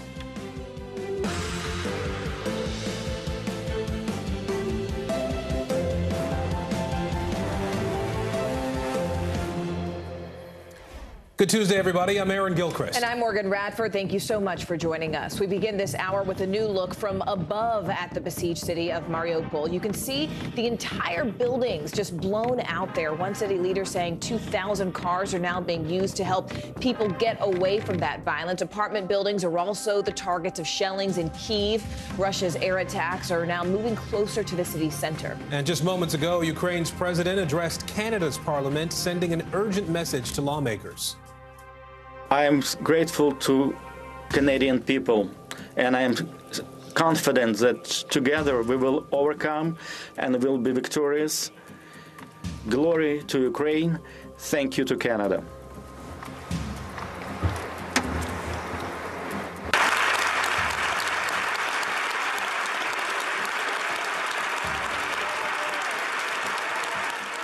And breaking at this hour, Fox News confirms one of its cameramen has died in Ukraine.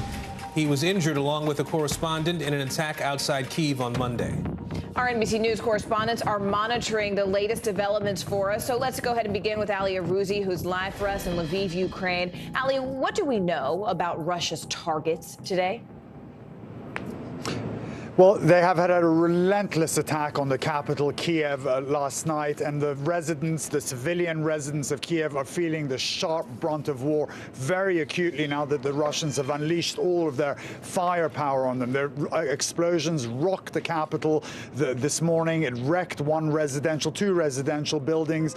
It hit part of the subway station. At least 3 people have been killed, and dozens of others have been left homeless. But that death toll could have been a lot higher had many of the residents of those buildings not taken shelter. And of course, Morgan, some of the fear is that if the Russians are getting bogged down and they're not making the advances that they want to on the capital, that they may try and bombard the place into debris like they have in other cities. But of course, Kyiv has a lot of symbolic importance for them, not to mention all of those Orthodox churches. In other news in Kyiv as well, the mayor of that city has announced a 35-hour curfew because he says the situation there is just so dangerous. And of course, the prime ministers of Slovenia, Poland, and the Czech Republic are going by train to Kyiv to meet with President Zelensky. They say that they want to show solidarity with the Ukrainian government, with the Ukrainian people, and bring an unequivocal message of support from the European Union.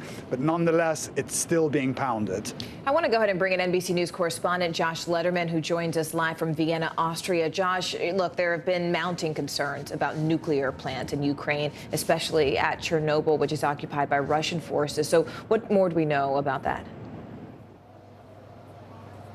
Well, the good news, Morgan, is that those power lines have now been restored at Chernobyl, meaning there's no longer an imminent risk that they would be unable to cool the spent nuclear fuel there and potentially have a release of radiation. The bad news is the radiation sensors that the IAEA, the UN's nuclear watchdog, has at Chernobyl are no longer transmitting data back here to Vienna for nuclear experts to be able to monitor this situation. And this really speaks to the problem that the world community is having right now, which is how do you know exactly what's happening on the ground, what's safe, and who to believe? At that other power plant that was hit by Russian shelling, there is a dispute with the Ukrainians saying the Russians deliberately targeted buildings at that site, and the Russians saying absolutely not. We were defending ourselves against Ukrainian attacks. And so that is why the Director General of the IAEA says it is absolutely vital that they get boots on the ground in Ukraine to be able to not only monitor what's happening, but also to respond if there is a nuclear incident or there is additional shelling of some of the other active nuclear power plants in Ukraine. Director General Grossi telling me this about what his biggest concern is. Take a look. Stepping back, what scenario in Ukraine is keeping you up at night right now? Well, the scenario that is keeping me up is the possibility of an attack or an episode where wittingly or unwittingly there could be a direct impact to any of the facilities. When you are in an armed conflict, an active armed conflict, these things can happen anytime. Now, Grossi tells me that he doesn't have any evidence at this point that Russia is deliberately targeting power plants and that the Russians have assured him that they will not attack or target nuclear reactors.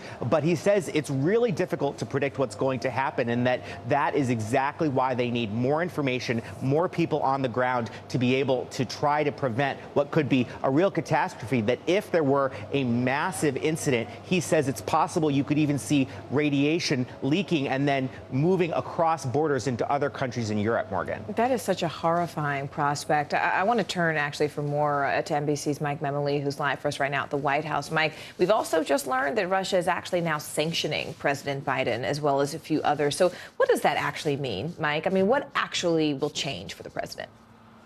Yeah, Morgan, we're just learning this now. Reuters is now citing the Russian Foreign Ministry in that the government there is announcing sanctions on President Biden directly, as well as Secretary of State Tony Blinken. This is the first kind of retaliation that we're seeing for the range of sanctions that the White House has announced on a number of Russians. And in fact, this sort of tit for tat, as though State Department here in Washington is also announcing a new set of sanctions. First, on 11 Russian defense ministerial officials, their equivalent of the Pentagon.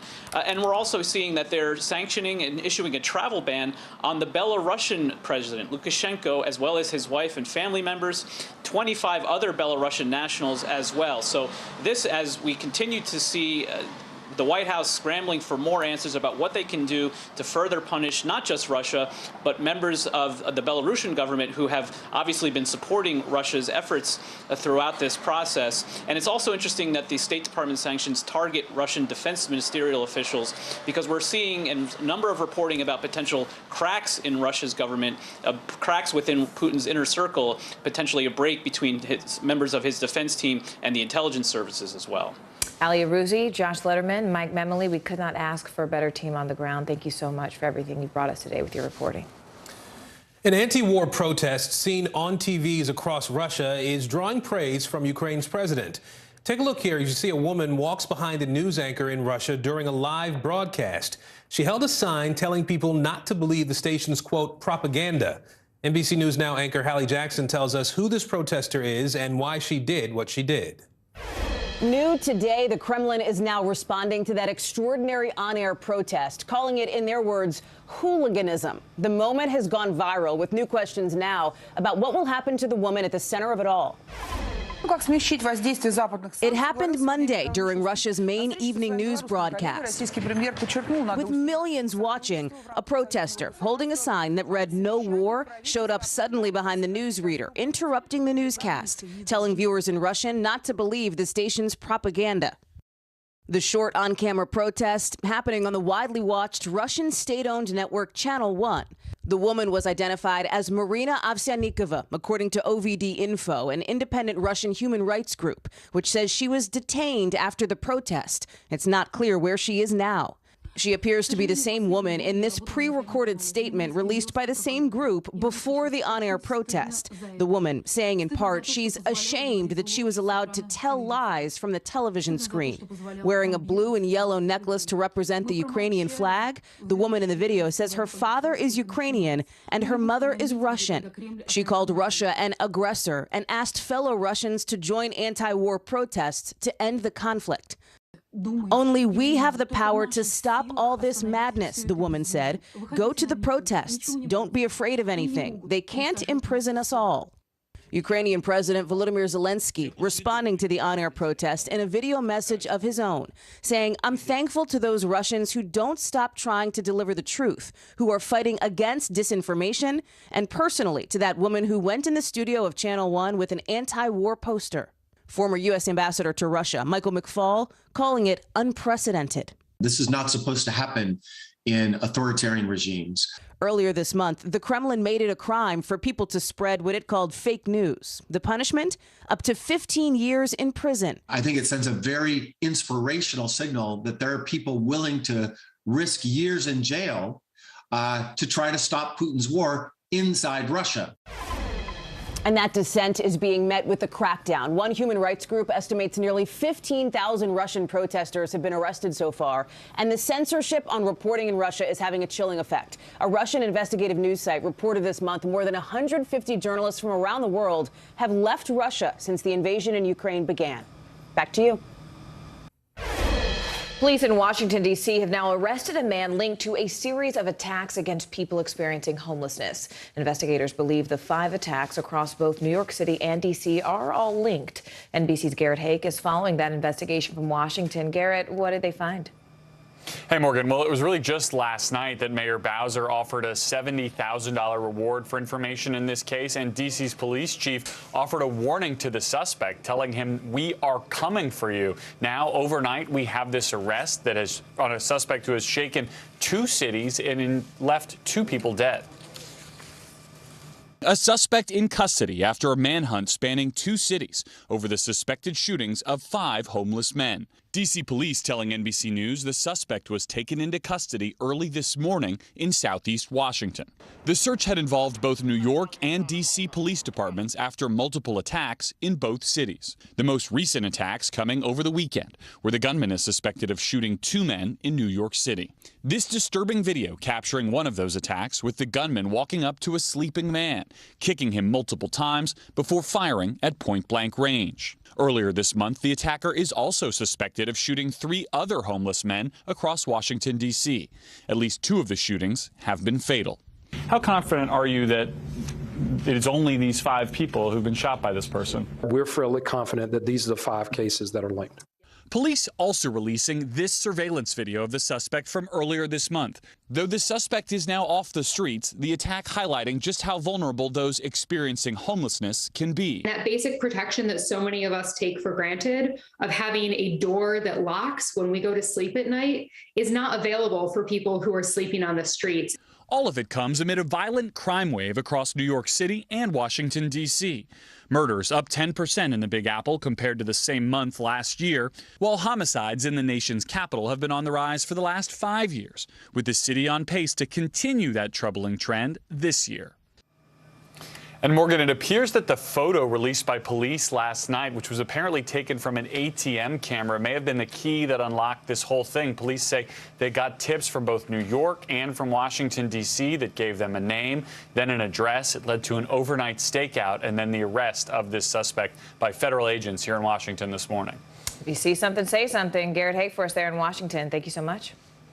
Police are also investigating another attack on the Asian community, and this one was caught on video. Now, we do want to warn you, these images, they are disturbing. Police in Yonkers, New York, arrested this man. Watch this video. He's seen attacking a 67-year-old woman. You can see the man just walk up behind her, knock her to the ground. The suspect went on to punch and kick the woman more than 120 times. That suspect, Tom Malesko, is charged with attempted murder as a hate crime. He will be in court at the end of this month.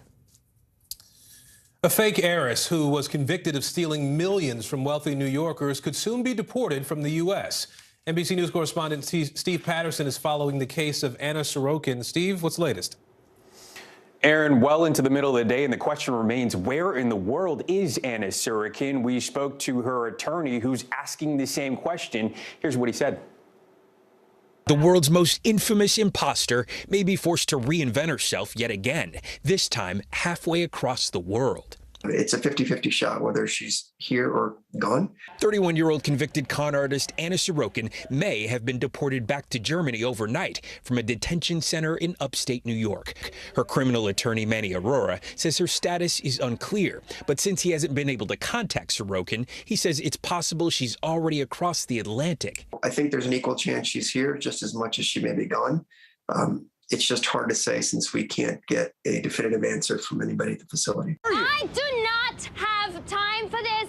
I do not have time for you. Sorokin was arrested in 2017 for defrauding banks and upscale New York businesses after living for years as fake heiress Anna Delvey, a wealthy German socialite of her own making. Sorokin conned her way through Manhattan's elite by racking up high-priced dining, travel, and hotel bills and never paying. In 2019, she was convicted on 8 counts and sentenced up to 12 years in prison. You have no clue what it's like for me. I'm a boss. Her saga recently thrust into the public spotlight again with the release of the Netflix series Inventing Anna.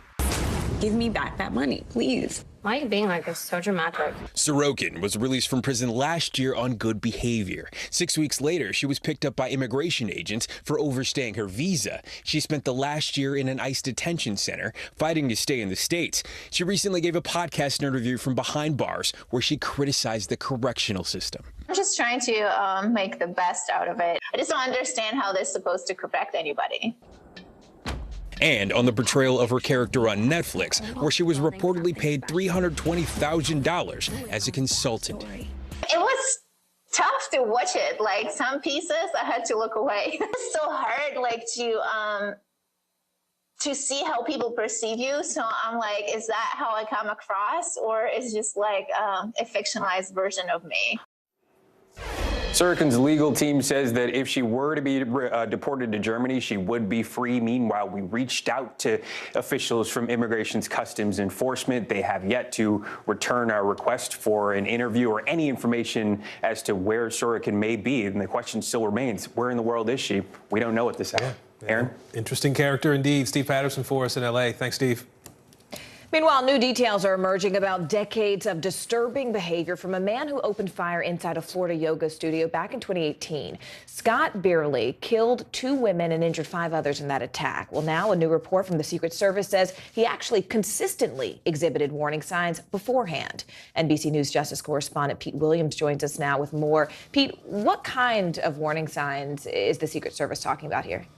They're talking about things that began when he was in middle school, for example, when he wrote an 81-page essay about a boy who kills female students in his class because they shunned and humiliated him, and then jumps off a building to commit suicide. That's the kind of thing that they say he did throughout his life, that later in life he wrote dark, misogynistic, frightening songs. His friends were afraid of him when he was staying at the house. His parents slept with the door closed. He was fired from several jobs. He was discharged from the military. He was banned from a campus. One example, for example, when he lived in an apartment complex in Tallahassee, there was a woman sunbathing. He went down to the pool and said, "Do you want me to put sunscreen on you?" And she said no, so he slapped and slugged and shook her. Whoa. The police were called and he was eventually evicted. But the Secret Service says this was extreme behavior that went on for years. Now, you may ask, why would the Secret Service put out this report? Well, they have long done assessments of people's threatening behavior. They have this National Threat Assessment Center because they look for sort of troubling signs that could be an indicator of future violence. And they say that Scott barely gave off these signs repeatedly that could have been used to divert him, try to get him counseling and away from this. By the way, the other thing the report talks about here is the threat of this extreme hatred of women and how this has become a trigger for many crimes in many acts of high-profile violence. The National or the Southern Poverty Law Center even has a term for it. They call it male extremism. I have to say, I've never heard that term before, and I had no idea that the Secret Service did that. Professor Pete, always with the latest and greatest. I appreciate it. Thank you, Pete. You bet. The ex-boyfriend of Elizabeth Holmes is on trial today facing allegations of criminal fraud. Ramesh Sunny Balwani is the former president and chief operating officer of Theranos. Legal experts say Holmes, the former CEO of Theranos, could return to the courtroom as a witness against Balwani. Holmes was found guilty of wire fraud and conspiracy to commit wire fraud against investors.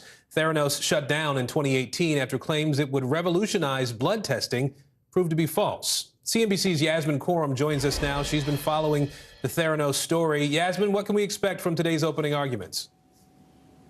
Well, Aaron, just 2 months after Elizabeth Holmes was found guilty on 4 counts of wire fraud and conspiracy, opening arguments in the trial of her ex-boyfriend and top executive at Theranos, Sunny Balwani, will begin in the very same courthouse. Balwani faces the same slate of charges Holmes did and similarly has pled not guilty. However, there are 2 key differences in this case. The first is alleged abuse. A large part of Holmes' defense, as you may remember, rested on accusations that Balwani sexually and emotionally abused her, that he was the puppet master and controlled every aspect of her life, both inside and outside Theranos. Very serious allegations that Balwani has steadfastly denied. But the media attention that came with that bombshell testimony has already had an effect on this case. Opening arguments were supposed to begin today, but have been delayed as jury selection continues this morning. Attorneys on both sides having trouble finding an unbiased group. The second twist is Elizabeth Holmes herself.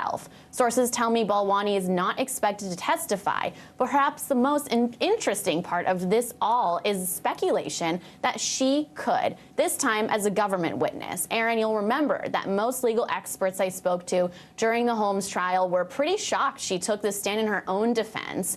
Now she could do it again, testifying against an ex-lover in a bid for a much lighter prison sentence.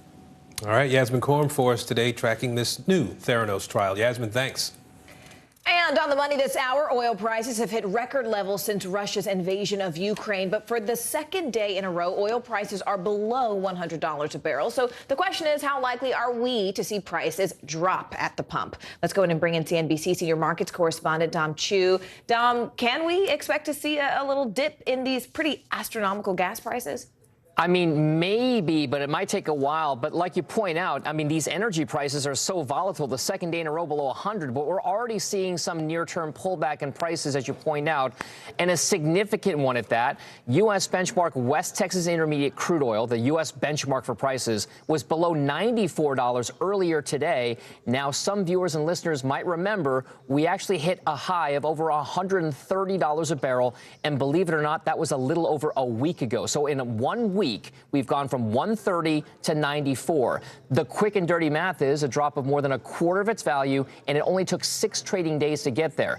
That's great news when it comes to putting a damper on that runaway inflation story we've been talking about for months. Here's the bad news. When it comes to gasoline prices, there's an old saying in the industry, they take the elevator up, but the stairs down, meaning it could be a while before you really start seeing any kind of relief at the pump, though you are seeing some tiny signs right now, tiny, Morgan, of it already. According to AAA, the national average price for a gallon of regular unleaded gasoline is $4.32. That's a penny, only a penny cheaper than it has been the last few days.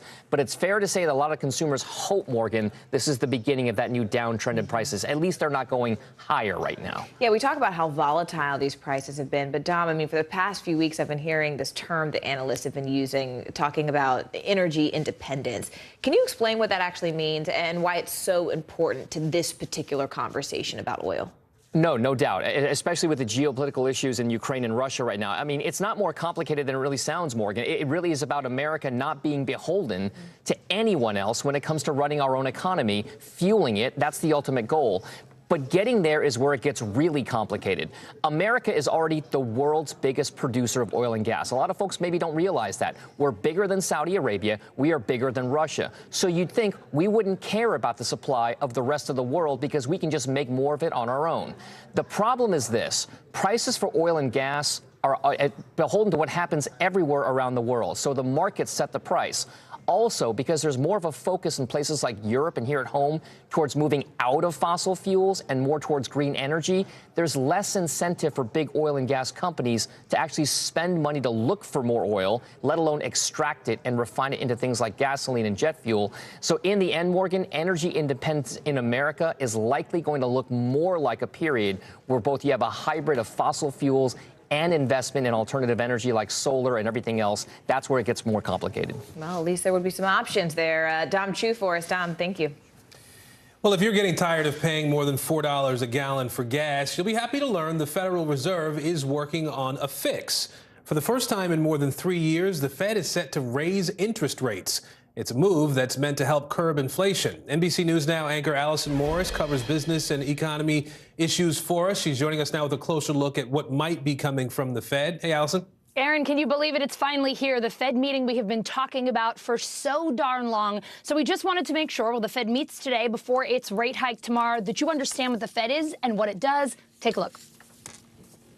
Now to those staggering new inflation numbers. Interest rates. The Federal Reserve. Gas prices. The Fed is probably going to raise interest rates with the goal of tackling inflation. Do you think it's going to work?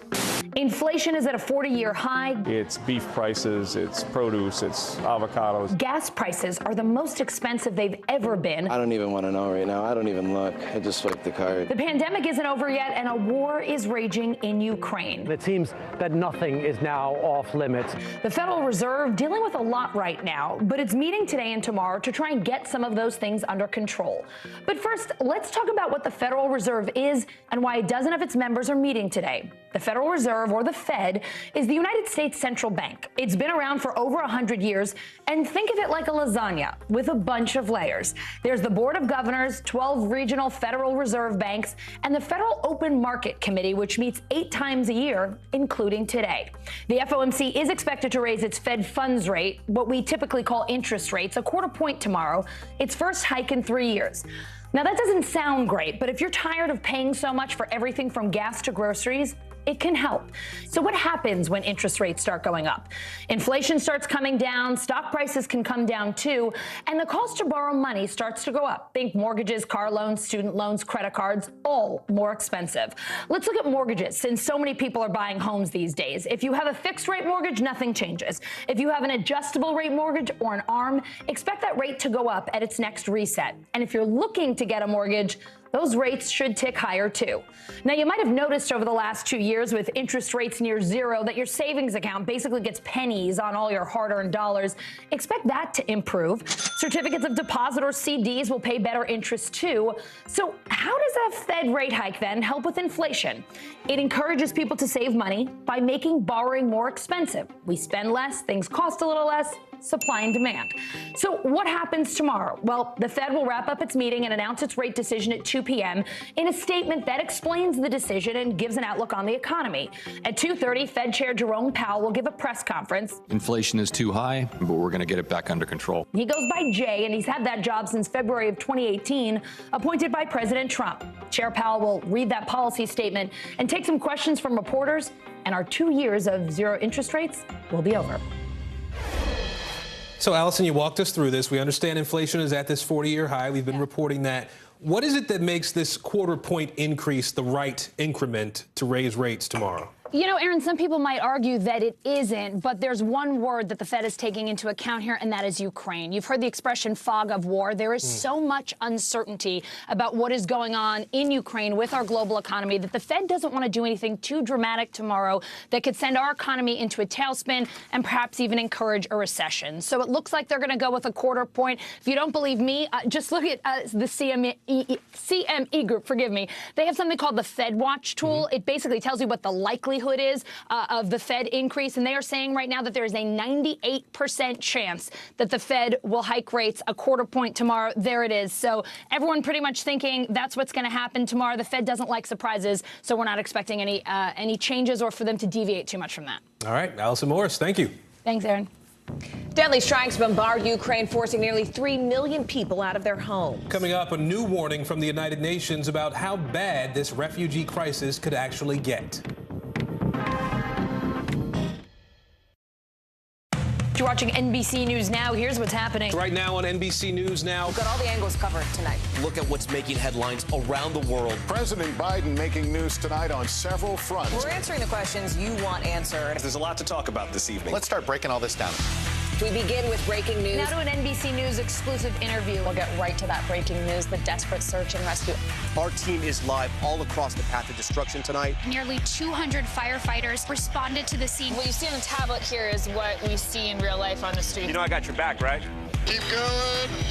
2022 midterms, the battle for Congress and the fight for control of state housing. In our special County to County series, we're checking out key battlegrounds ahead of the midterms. We are talking elections. I'm in a battleground state. Meet the Press Election Night special. It is a big night. Let's take a look at what else is making news around the world. Our NBC News crew heard explosions in the capital city of Kyiv. People here are terrified. Russia is picking off Ukraine's military facilities. Let's zoom out a bit to our changing climate. What do we think that the new normal is going to be? We begin with the pandemic today. Have you seen a demand for mental health services increase among Latinos? Raise your hand if you have had enough of COVID. A piece of space junk is on a collision course with the moon. It does matter. It is significant. Why? We're here to try to start conversation. A lot to talk about as we continue our rolling coverage. We're coming on the air with the news NBC Scoop. Bringing the news to you is not only a job, it's an honor. News is more than a headline. It informs, it inspires, and it still matters. To cover it, you have to be in it. And that's what we're gonna do. Every night, we take you to the front lines of the story, where it's actually happening, with NBC News journalists on the ground from all over the world. We cover what you need to know and bring your newsfeed to life. In primetime and streaming live, it's your news playlist every night. Top Story with Tom Llamas, weeknights at 7 on NBC News Now. Making news right now, police in Houston are trying to track down a gas thief caught on surveillance video stealing gas from the station and then pouring it into hidden storage tanks. The station's owner says the thief has taken up to $6,000 worth of diesel. A Florida man is under arrest in connection with the drug overdoses of 7 spring breakers, 5 of whom are cadets at West Point. Axel Cassius is accused of selling cocaine laced with fentanyl. And get ready, Selena fans, new music is coming. Órale, the father of Selena Quintanilla Perez, who died in 1995, has confirmed the release of a new posthumous album. Now, it will include 13 never-before-released songs, including one that the artist recorded when she was only 13. So you can get ready to baila esta cumbia. Bottom of the hour now. Let's bring you up to date on the breaking developments in the war in Ukraine. Russian forces now taking their firefight to the heart of the capital city of Kyiv. They're hitting civilian targets in the commercial and residential centers of that city. Now from Kyiv, President Zelensky addressed Canadian Parliament this morning, asking the West for more support. Tomorrow, he'll take his message directly to the U.S. with a virtual address to both houses of Congress. The UN now estimates more than 3 million Ukrainians have left the country, but that number could actually reach 5 million as thousands more are headed to the border every single day. Our reporters are covering every angle of this breaking story today. Let's begin with NBC News correspondent Jay Gray, who joins us now again from the Ukrainian-Polish border. Jay, a busy scene where you are. Set the scene for us. What's happening at the border crossing today? Yeah, Aaron, you can see people continuing to walk across the Poland-Ukraine border here. We're about 150, 200 yards from the actual border here, and you can see how many continue to pour in as the sun sets and what they're walking through. Things donated, from clothes to food to water to toiletries, and this is a process that continues to unfold. Look, when this day started, Aaron, I thought we're not going to see as many refugees. It was a much slower start start to the day. But boy, the crowds built during the day, and we continued to see them just coming and lining up to take buses to train stations, take buses to bus stations, doing whatever they can to escape the violence and get to a place where they feel safe. A lot driving that. You've got close to 7 million people in Ukraine who have lost their homes. They have nowhere to go, and so they're dealing with that, and a lot of those people you have to think are coming this way. Then we had a bombing maybe 15 miles from where we're standing right now over the weekend, so many people who thought the western edge of Ukraine was going to be a safe spot are now perhaps rethinking that a bit as well. Well, Jay, I know you've been moving from one town to another along the border there in the time that you've been there. Has there been any change in where you're seeing refugees coming from, especially since you mentioned the bombing in western Ukraine over the weekend?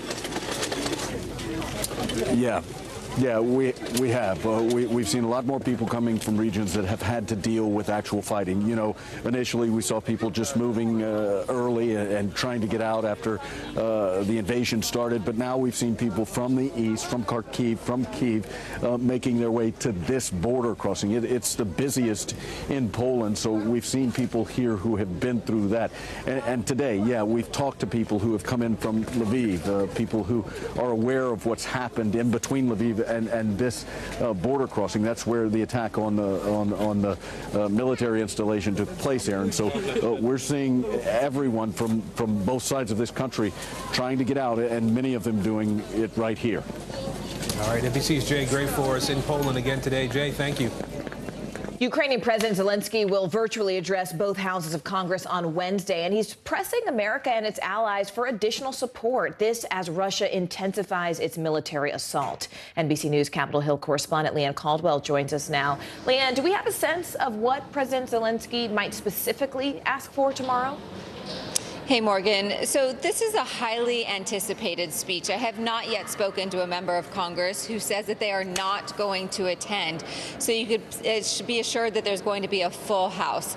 What we expect and what members of Congress expect Zelensky to ask for is not only give an inspiring speech, but also perhaps ask again for a no-fly zone, something that he has been wanting and asking for repeatedly over and over again. Also asking for the U.S. to aid in the receipt of those old Russian planes, the MiGs, those are two things that the administration has said that they're not going to do.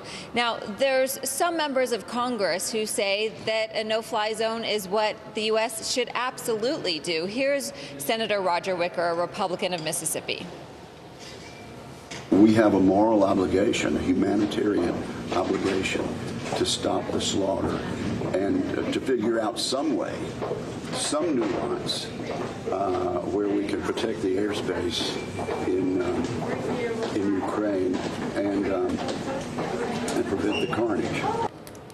I will say, though, that Senator Wicker is in a minority in Congress. There are most people who agree with the administration that implementing a no-fly zone would mean a major escalation of the war, something that the U.S. and most in Congress are not willing to do, Morgan. And Leanne, what more is Congress, though, looking to do in order to really punish Russia that hasn't been done already? Yeah, as you mentioned, there's been lots that they have already done, including sanctions, ban on oil. But something that Congress is going to do this week is they are going to vote to remove Russia from most favored nation trade status from the World Trade Organization. President Biden made the initial move on that last week. It has to pass Congress. And so the House is expected to vote this week, and the Senate is expected to follow closely after that, Morgan. All right, NBC's Leanne Caldwell for us. Leanne, as always, thank you. We have learned of a tragic development after the recent bombing of a maternity and children's hospital last week in Mariupol, Ukraine. This pregnant woman, captured here by a photographer from the Associated Press, has now died along with her baby. There are now growing calls for Russia to be investigated for war crimes in Ukraine. Sky News correspondent Mark Stone has this report, and we should warn you, some of the images you're about to see may be disturbing. It was a defining image of the war so far. That moment last Wednesday which captured such cruelty. But if there had been some hope then, a sign that she and her baby would be okay, well, it wasn't to be. While we were resuscitating her and treating her for shock, we carried out a cesarean section and took out her lifeless child. More than 30 minutes of resuscitation didn't produce any results. Then more than 30 minutes of resuscitation of the mother didn't produce any results. Both died. In the same city over the past 24 hours, more terror. More civilians targeted, an apartment block hit.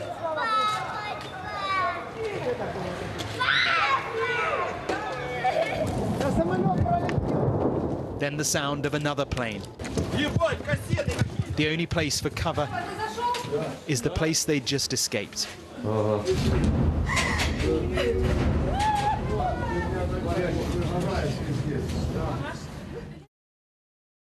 Mariupol is a city surrounded, cut off, bombarded. The cruelty, the tragedy is unquestionable, but the crime must be proven. Bill Wiley is Executive Director of the Commission for International Justice and Accountability. His teams gather the evidence to present to court. And what we all see here is not enough. It's definitely not enough. What we look for in cases such as these, where you're looking at shelling, rocketing, aerial attacks, and so forth, is we tend not to focus on a specific incident. We're looking at patterns. The key is, somewhat paradoxically, it's not, say, footage from the crime scenes. We're actually looking for material generated by the attacking force. There is a pattern now, and it stretches across the country. In Kharkiv, Ukraine's second city, Freedom Square, a regional administration building and surrounding residential areas hit at the start of the month. In the same city, possible use of cluster munitions. Not a direct war crime, but surely indiscriminate bombing. And in the last 24 hours here, at least 2 people killed in their homes. Irpin, northwest of Kiev, will be a key focus for investigators. Here's just one incident. Last week, a huge explosion as civilians tried to flee. Tatiana Perebinas and her 2 children, Elise and Nikita, were killed instantly. And back in Mariupol, we believe this was in the last 24 hours, a school. This is school number 36. Elementary school was here. There were no military at this school. Russia, of course, denies targeting civilians, and instead it points the finger back at the Ukrainians. Mariupol's main hospital has not been hit, and inside, in the intensive care unit, in the fight to treat the survivors of all this, the cry this time is of life. Her name is Alana. Mark Stone, Sky News. Ukrainians have been urging the West and NATO to, quote, close the skies over Ukraine to protect it from Russian bombardment. Now, earlier this month, a Ukrainian journalist and activist confronted British Prime Minister Boris Johnson about a no-fly zone. You're coming to Poland. You're not coming to Kiev, Prime Minister. You're not coming to Lviv because you're afraid, because NATO is not willing to defend, because NATO is afraid of World War III, but it is already started. And these are Ukrainian children who are there taking the hit. I want to bring her into the conversation now. Daria Kalanuk, thank you so much for joining us. She is the executive director of the Anti-Corruption Action Center there in Ukraine. Daria, thank you for making time. And clearly, you have been very vocal about NATO's reluctance to implement a no-fly zone over Ukraine. But what is your message to those who say that a move like that would actually escalate this war and cause it to spill over into neighboring countries like Poland, where Ukrainians are seeking refuge? I would want to say that if Russia wants to escalate, she doesn't need a reason. She will invent the reason. And sooner or later, they will invent the reason if NATO will not interfere. Putin needs to say to Russian citizens that he is fighting NATO. So he will basically bomb humanitarian corridors or somebody delivering humanitarian aid who will be Americans or NATO citizens. And by the way, American journalists, at least 2 American journalists were already killed near Kiev. So just a couple of days ago, they had a military base 15 miles from NATO. So they are getting closer, and NATO has been afraid. So there has to be something, an alternative to the no-fly zone to protect Ukrainian sky from bombs. Daddy, I have to say first, I really appreciate you speaking so plainly and clearly on this topic, because I think that's what people need to hear in order to understand exactly what's at stake. Now, you are in Poland currently. Can you describe your work with the Anti-Corruption Action Center, really what you all do and how you're doing it right now while you're in Poland? Yes, I'm in Warsaw since the second day of war, and we are getting here out of Ukraine. The prominent leaders of Ukrainian civil society organizations. We have just launched the International Center for Ukrainian Victory in Warsaw, where we are actually pushing for international community to help Ukraine to win this war. With the minimum amount of deaths at Ukrainian territory. And no doubt Ukraine will win the war. The issue is now of the cost of this victory. And there are means how to reduce this cost, and protection of Ukrainian sky from Russian bombs. This is the most important thing now to save human lives. I want to hone in on that concept of cost for a moment. Several countries have ramped up their sanctions against Russia and Russian oligarchs. But from a government standpoint, what more do you think the West can do to really pressure Russia to end this war? And what do you think that everyday civilians can do to help? Well, civilians can go and ask the elected governmental leaders to help Ukraine, not with just statements, promises, but with actions now. And I mentioned that the most important action is to deliver weapon air defense systems. We were promised that we will get them, but it's already 19th day of war. We don't have them. And sanctions, well, sanctions first, they are important, but they are not protected immediately from Russian bombs. And second, much more in terms of sanctions could be done. There could be full embargo of oil and gas from Russia. There can be full embargo for trade with Russia. America can stop selling food to Russia. And Russia has to be acknowledged as a state sponsor of terrorism. So all these pictures which you are seeing, these are pictures, examples of terrorism. Is like, remember 9/11, we have 9/11 every day.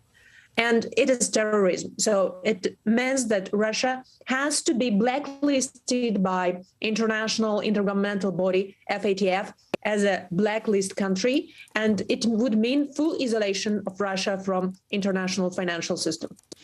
I really want our viewers to understand and really process what you just said, that it is like living in 9/11 every single day.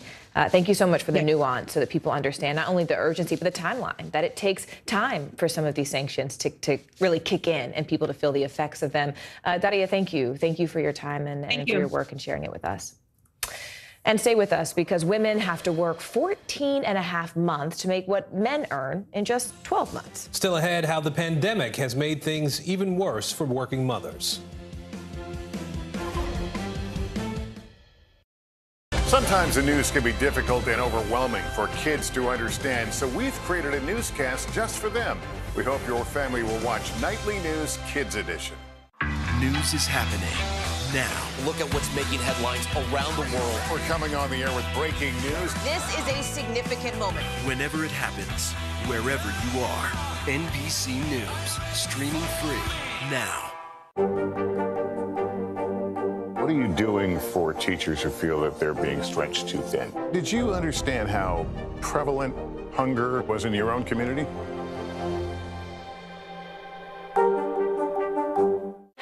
What do you see right now with Putin, and do you think he's a rational actor? There's a Supreme Court nominee. What would it take for you to vote to confirm her? The sanctions did not deter. Can this end with sanctions alone? If it's Sunday, it's Meet the Press. Let's go. This is a critical choke point for this fire.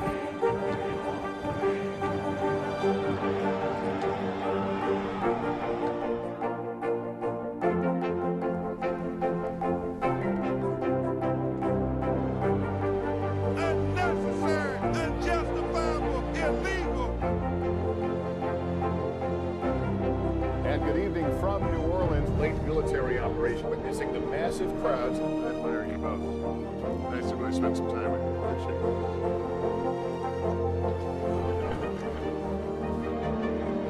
At any moment now.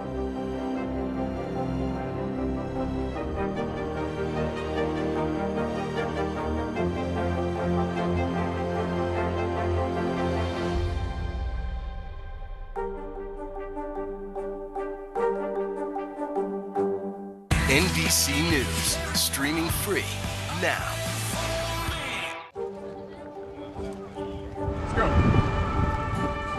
This is a critical choke point for this fire.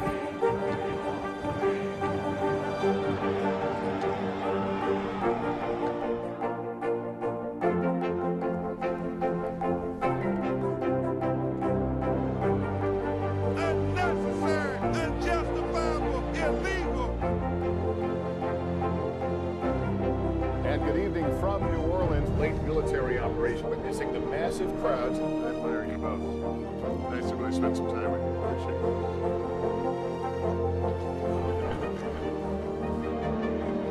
At any moment now.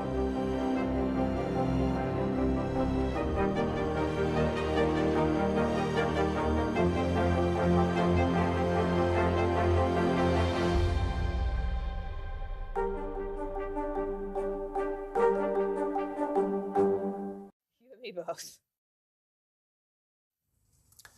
A law limiting how race is taught in classrooms is now on the books in Mississippi. Republican Governor Tate Reeves signed it yesterday. And now this law says no school, community college, or university can teach that any sex, race, ethnicity, religion, or national origin is inherently superior or inferior. Critics blast it as a crackdown on critical race theory, which was not being taught in Mississippi. All right, so it's a big day in the push for pay equity here in the United States. It's Equal Pay Day. Today's date symbolizes how far into the year women would have to work on average to earn what men earn in all of last year combined. So that's 439 days in all. To fight the growing wage gap, a New York City pay transparency law goes into effect next month, requiring companies to disclose salaries on job listings. Joining us now is chief economist at Georgetown University Center on Education and the Workforce, Nicole Smith. Nicole, first, I want to thank you for joining us. And let's just clear it up for any of our viewers who are uncertain or unclear about this fact. Nicole, is there still a material wage gap? Because a lot of people don't necessarily know or believe that one still exists. Absolutely, there's still a wage gap. Absolutely, women are still earning on average 83 cents to the dollar for what a man earns who's equivalently qualified. So what we see that's happening in New York is actually a step in the right direction. Transparency is key. And the more information there is out there, the harder it is for employers to hide behind the curtain of wage discrimination by gender. Which is interesting because that's something that a lot of women sort of talk about colloquially, right, is sharing that type of data to help each other when instead of, walking in blind to a lot of those negotiations. But my question for you is, how bad is this wage gap? I mean, who is impacted the most? Does race or sex or sexual orientation or industry play a role in this discrepancy? Well, sure. The wage gap as it stands, 83 cents on a dollar, depending on who you speak to, 82 cents on a dollar, does not control for occupational choice, whether you're full-time or part-time, your educational attainment, whether or not you're unionized in a job or your level of experience. But what we do know is even for equivalently qualified women and men, that the gap does not disappear. And for equivalently qualified women and men, the gender wage gap goes from 82 cents on the dollar to closer to 92 cents on the dollar. It is much more significant for minoritized populations. So if you are a Black woman, you will earn less than a white woman, who will then earn less than an Asian woman. And if you are Hispanic, then a Hispanic woman will also earn less than all of the other women in this gender wage gap discussion. And we think about all of the women who are at the intersection of multiple of those identities. Nicole, you're an expert. A lot of these conversations we have are very cerebral. What about boots on the ground? I mean, where do we go from here? How do we fix this so that we aren't having the same conversation, you and I, in 5 years? Well, I somehow suspect we will continue to have the conversation because, the gender wage gap has been declining over time. But if you really want to make a dent in this and to have a change, then we have to start talking about pay transparency in bigger detail. We have to start talking about raising the minimum wage. We should think about making sure that all Americans have access to affordable, high-quality childcare and education. We should be talking about paid sick days, paid family leave, because the majority of the burden of childbearing rests on women. So once we start having those conversations, we can gently close this wage gap over time. Nicole, thank you so much for the data. Thank you for the reality check on such an important day. And thank you very much for your time. Wonderful. Thank you. All right, so stay with us because they are preparing for the worst in a high-stakes job. After the break, we're going to take you behind the scenes of flight attendant training, including the crash landing simulator.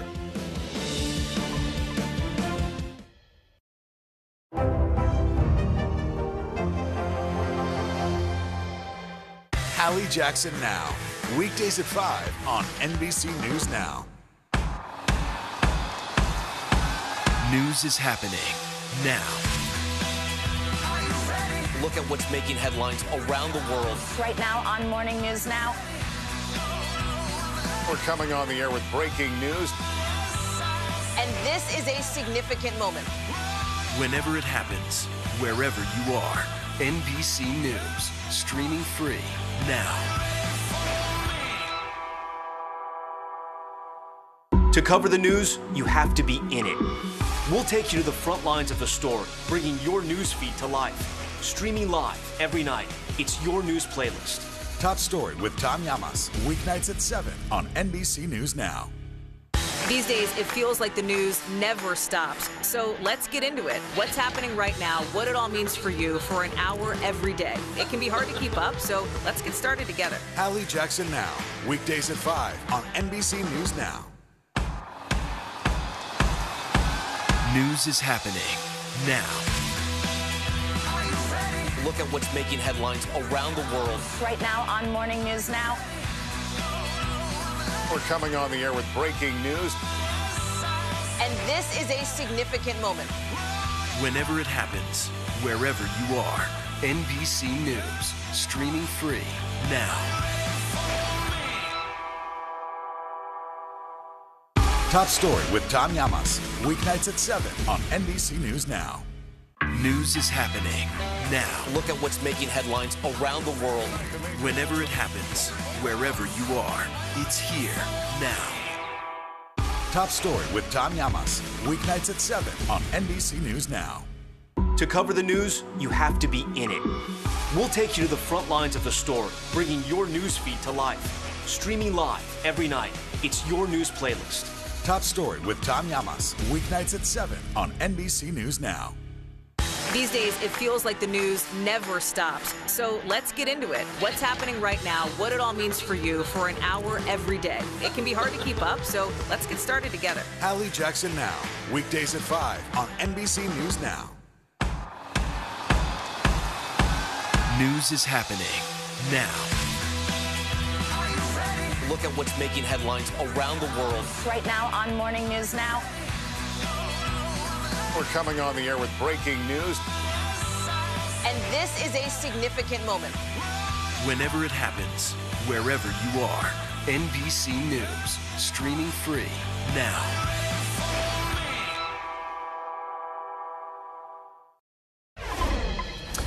Well, we know the friendly skies have been anything but friendly lately, with the number of disturbances we're seeing on flights skyrocketing. Now, of course, this is on top of the pandemic stress that flight attendants have been dealing with for the past 2 years. So the question is, how are they being trained for all of this? NBC's Tom Costello got a behind-the-scenes look.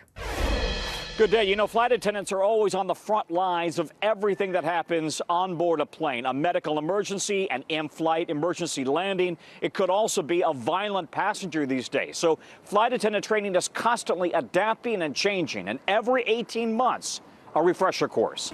Welcome aboard. They're the first faces you see when you board a plane and the last when you walk off. Release seatbelts. Leave everything. Release seatbelts. Leave everything. But their jobs today are high stakes, the training intense. From a water landing We've got an injured passenger floating in the water. to a heart attack. Continue for 1 minute. At Delta Airlines headquarters in Atlanta, every new flight attendant goes through 6 weeks of both classroom and hands-on training. Grab ankles, heads down, stay low. With elaborate simulators that shake and roll, Stay seated. Stay seated. recreating the chaos of a crash landing or emergency evacuation. For new trainees, it can be intimidating. Customers are counting on you. We're here to save lives, and you can do it. I believe in you. Jasmine Smith is an instructor. The FAA requires you to evacuate a plane completely in 90 seconds. You've got to be on your game. Absolutely, absolutely. The goal is to try to get those customers off the aircraft as quickly as possible, especially in an emergency. That means memorizing the configuration for 9 different planes and how to operate 16 different door and window variations. How do you open this door in an emergency? I look outside, make sure everything looks good. I'm going to pull up on this handle, and then I'll let it go. It's going to take over. It's not a heavy lift because you've got the automatic doors helping you, right? The commands must be concise and clear. Leave everything, jump and slide. Leave your carry-ons behind and get out. The key is to kick your feet and your arms out and slide down. And let these guys catch you at the bottom. Thankfully, crashes and emergency landings are extremely rare. Continue for 1 minute. But nearly every flight attendant has dealt with a medical emergency. Within seconds, less than a minute, I would say, I somehow jumped over the cart that was in the aisle. We had paged for nurses. The whole crew sprang into action immediately, and that's what we do. And now an intense focus on dealing with hostile, even violent passengers. That cranberry vodka, I asked for it earlier. Yes, ma'am, I do understand. I can get you a water possibly instead, though. Delta is hiring 4,500 flight attendants this year. Already 30,000 have applied. If somebody says, I want to do this because I want to travel, that may not be enough. That alone is not enough. This is a people business. And to really care about others, that comes across very naturally and organically. You can't fake that.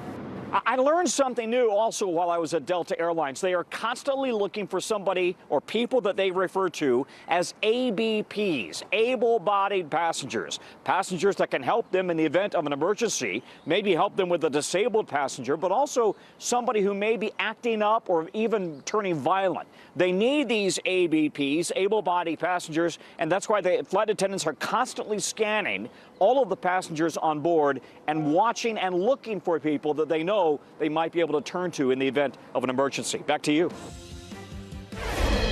We so appreciate you being with us this hour. Thanks for joining us. I'm Morgan Radford. And I'm Aaron Gilchrist. The news continues right now. Breaking news first on NBC News Now. Relentless Russian forces stepping up their attacks on Ukraine as they inch closer to Kyiv's city center. The path of destruction left behind following a growing barrage of strikes. New outbreak as COVID cases drop across America. They're spiking again in China. The dire warning from health officials about what could come next. Hidden impact, a new study revealing a deep connection between COVID and depression. Why researchers say the pandemic could have long-term impacts on your mental health. And lessons under fire as the war in Ukraine rages on, so does school. The teachers trying to keep their students learning as a crisis explodes all around them.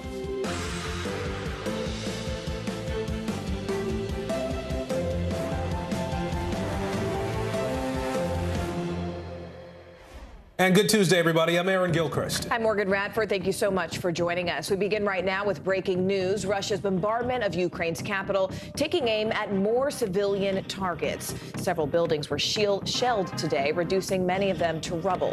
Kyiv's mayor says at least 4 people died in those attacks. Now, the refugee crisis, meanwhile, is also on pace to surpass a very grim milestone: 3 million people fleeing Ukraine.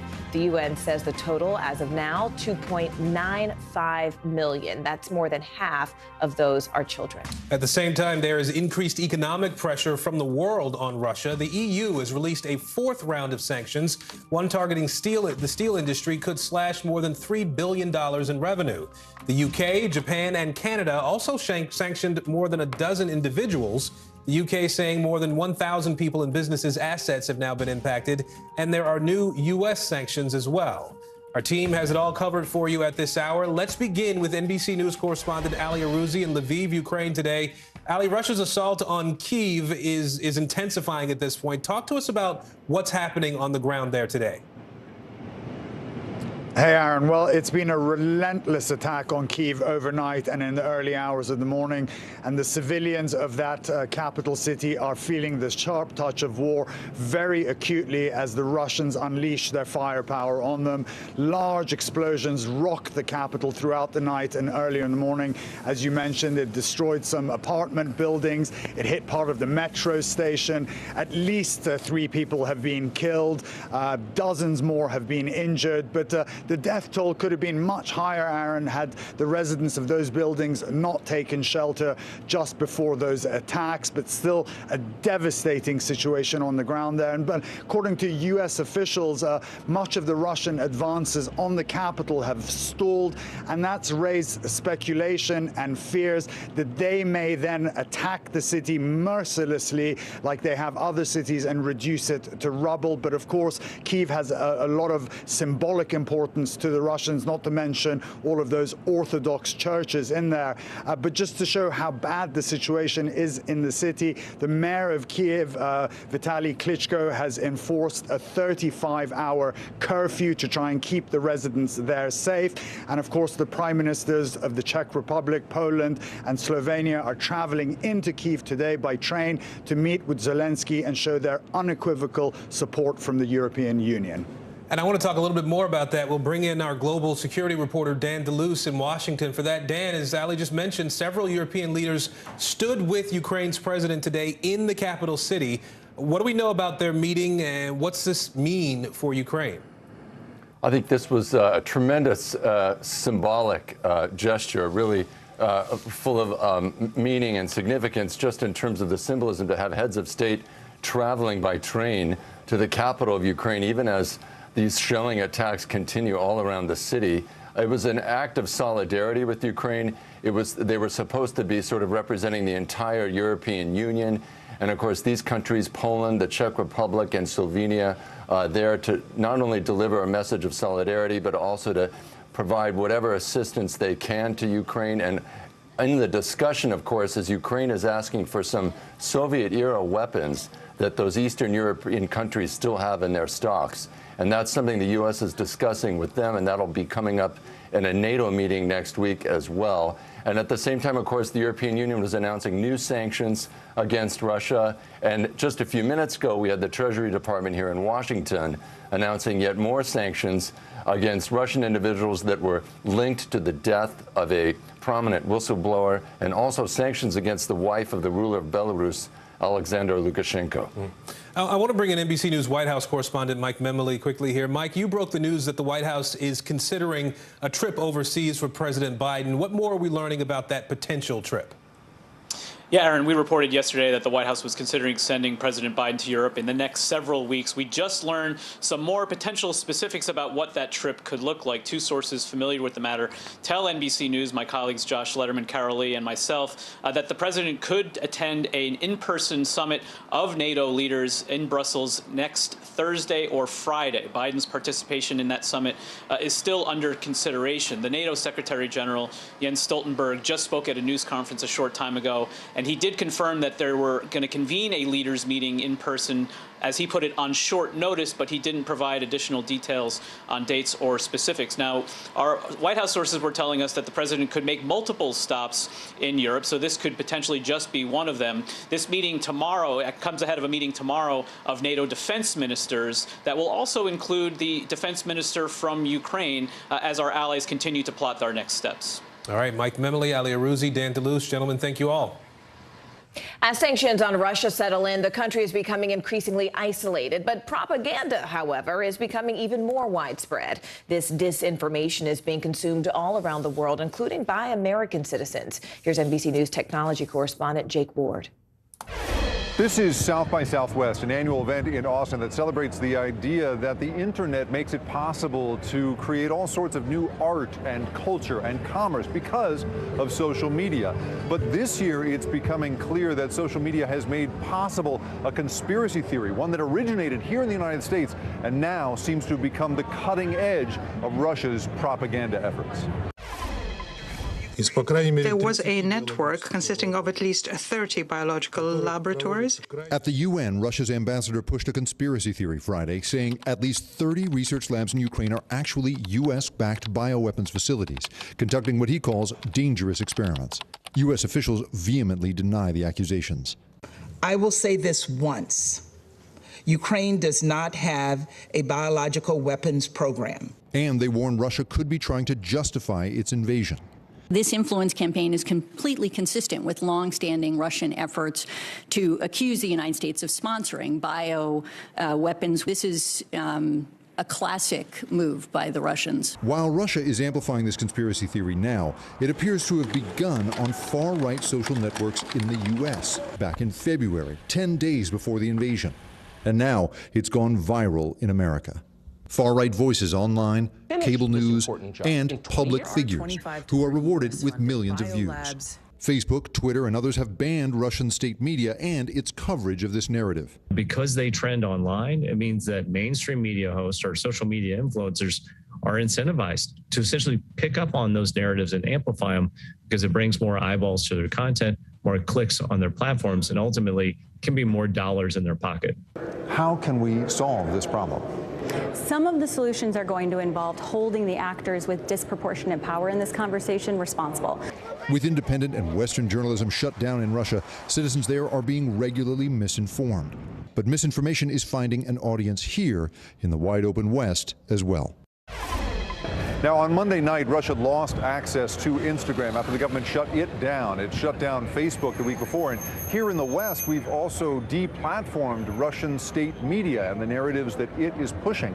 And yet we live in a world now where a conspiracy theory that seems to have originated on American social media has been adopted as part of Russia's misinformation tactics and then moved back to the United States, being amplified all the way up and down the chain in our media ecosystem. All of this part of this increasingly fractious political moment we are in and this world of wide open social media interaction.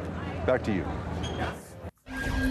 Today, there is promising news in the fight to curb the spread of the coronavirus. In just the last 2 weeks, all but 2 states are seeing a decrease or plateau in new cases. Meanwhile, new numbers from the TSA show a significant number of people are still not complying with the mask rules. In the last year, the agency has fined passengers more than $644,000. That totals nearly 1,000 incidents. The White House recently announced the federal transportation mask mandate will remain in place until mid-April. We are digging into your COVID headlines at this hour. Let's begin with NBC News national correspondent Miguel Almaguer and the debate over a potential 4th vaccine shot.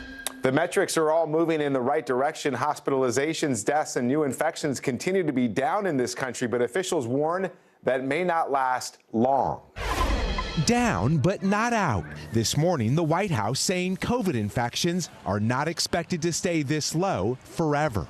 The CDC says an even more transmissible version of Omicron, known as the BA2 variant, has been circulating in the U.S. for some time. That variant may be partly responsible for a recent rise in cases abroad. But whether everyone will need a 4th shot is an open question. Pfizer CEO Albert Bourla telling CBS a 2nd booster shot is necessary. The protection that you are getting from the 3rd, it is good enough, actually quite good for hospitalizations and deaths. It's not that good against infections, but doesn't last very long. But the president of Moderna says while a 4th dose would benefit anyone, it might not be necessary for those who are young and healthy, echoing remarks made by Dr. Fauci. So I don't think you're going to be hearing, if you do, any kind of recommendations that would be across the board for everyone. And even as mask mandates across the nation fade away, data from the CDC's wastewater monitoring program suggests the current low level of cases may not last. The number of monitoring sites with rising COVID cases is nearly twice what it was in February, when the Omicron wave was receding. It is, in fact, a very useful tool in terms of potentially predicting when we might see a bump in cases. With infections on the rise again in China, where the so-called stealth Omicron variant is fueling that nation's worst outbreak in 2 years, the debate in this country growing over whether or not to get yet another booster to fight a virus that isn't going away anytime soon. For now, the CDC says Americans do not need a second booster. They say they are constantly looking at data, though, and will update the public if they determine one is needed. Back to you. China is facing its worst outbreak of COVID since the start of the pandemic. The country reported more than 3,500 new cases on Monday alone. That's actually a very high number for China. Scientists are now warning the number of new cases per day could grow to 10 times that before we start to see a decline. NBC News foreign correspondent Janice Mackey-Freyer is in Beijing. Aaron and Morgan, the worry here is the pace of this surge. Cases are doubling each day. The numbers are at a 2-year high. And there's also concern about the economic cost of all the restrictions that China puts in place to get the virus under control. The biggest caseload is in the northeastern province of Jilin, along the border with North Korea. The whole province has been locked down. But the scale of this outbreak is unlike anything we've seen before. It's pretty much across China. There are millions of people being affected by lockdowns, and the rest of the world is also going to feel it eventually down the global supply chain. In Shenzhen, the high-tech hub, companies like Foxconn, it's a major supplier for Apple, they're idling production lines. Public transit has been shut down, and people are being told to stay at home. Shenzhen also has the 4th largest port in the world that does a lot of trade with the U.S. 90% of Chinese electronic goods goes through the Yantian port. So far, it's okay, but the worry is that it could get shut down by COVID. In Shanghai as well, there are tightening restrictions. International flights have been diverted. Schools are closed, and there are travel bans in place. Now, the caseload overall is small by global standards, but for China, it's quite big. The zero COVID policy here has kept the pandemic largely under control, but what it's also done is create a country that doesn't have a lot of experience with having to test immunity. So it's why officials are concerned that the system, the hospital system, is going to get overwhelmed. China's approach is to isolate every positive case and to quarantine every close contact. There are also signs of strain on the testing system, so they're now trying to introduce rapid tests that people can use at home. But these are challenging days for the zero COVID policy. Nearly 70 million people are affected by lockdowns or partial lockdowns, and the rest of the country is being told to stay put. Aaron and Morgan. New research is out highlighting the connection between severe cases of COVID and depression. NBC News medical reporter Erica Edwards has been looking into this and joins us now. Erica, first off, this was a study out of Europe. What did those researchers find? Because this is a pretty interesting and, if not telling, connection. Sure. Hi, Morgan. Yeah, this was a pretty large study, as you said, out of Northern Europe, with nearly 250,000 people. Now, among those who had really severe cases of COVID-19, that is, they could not get out of bed for at least 7 days, 22% experienced lasting depression or anxiety, even up to 16 months after they got over their severe illness. Now, it's unclear why. It could be that, just being bedridden for that long, the social isolation of having a contagious virus that could lead to lasting feelings of helplessness. It could also have to do with ongoing physical symptoms as well. Now, I talked with doctors here in the U.S. who treat long COVID patients. They tell me that these study results largely mirror what they're seeing here in this country. Morgan? Erica, when it comes to treatment, though, is there now an expectation, for example, that treating depression and anxiety could actually become part of our treatment for COVID going forward? I think they see this is more of a tool, a way that physicians can sort of flag patients who may need additional support and care moving forward over the next at least, year and a half after COVID-19. One bit of caution, doctors really want to make sure that people with long COVID are not stigmatized. And the results should not be interpreted to mean that, long COVID symptoms are simply manifestations of depression or anxiety. It is true that some may need that kind of treatment for depression or anxiety, but certainly that would not be appropriate for all long COVID patients. Morgan. All right, NBC's Erica Edwards. Erica, always a pleasure to talk to you. Thank you. And on Capitol Hill today, Supreme Court nominee Judge Ketanji Brown Jackson is meeting with senators ahead of her confirmation hearings next week. NBC News Capitol Hill correspondent Ali Vitale joins us now. Ali, first off, who is Ketanji Brown Jackson meeting with today? And really, how are the senators she's already met with responding to her?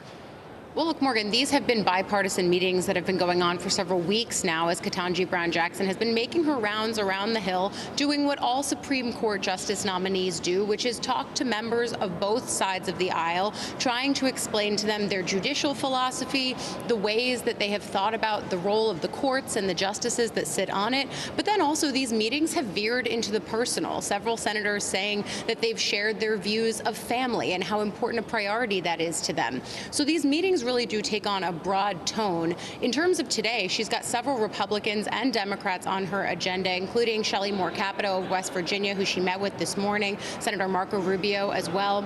And those meetings will go until later into the afternoon. What we've heard from multiple lawmakers, though, and of course we pay attention to what the Republicans say on this, but Democrats as well, is they speak to her qualifications. The note with Republicans, though, is that even as they speak to her qualifications, they continue to bring up this idea of what is her judicial philosophy. And then recently we've seen them start to point to some of the more progressive groups who back her, and they might use that as reason to validate why they ultimately won't vote for her. But we are still looking to see if this is going to be a bipartisan confirmation at all, Morgan. Speaking of that confirmation, though, Ali, can you give us a sense of timeline? Because the Senate Judiciary Committee announced the schedule for her hearings. What does it look like?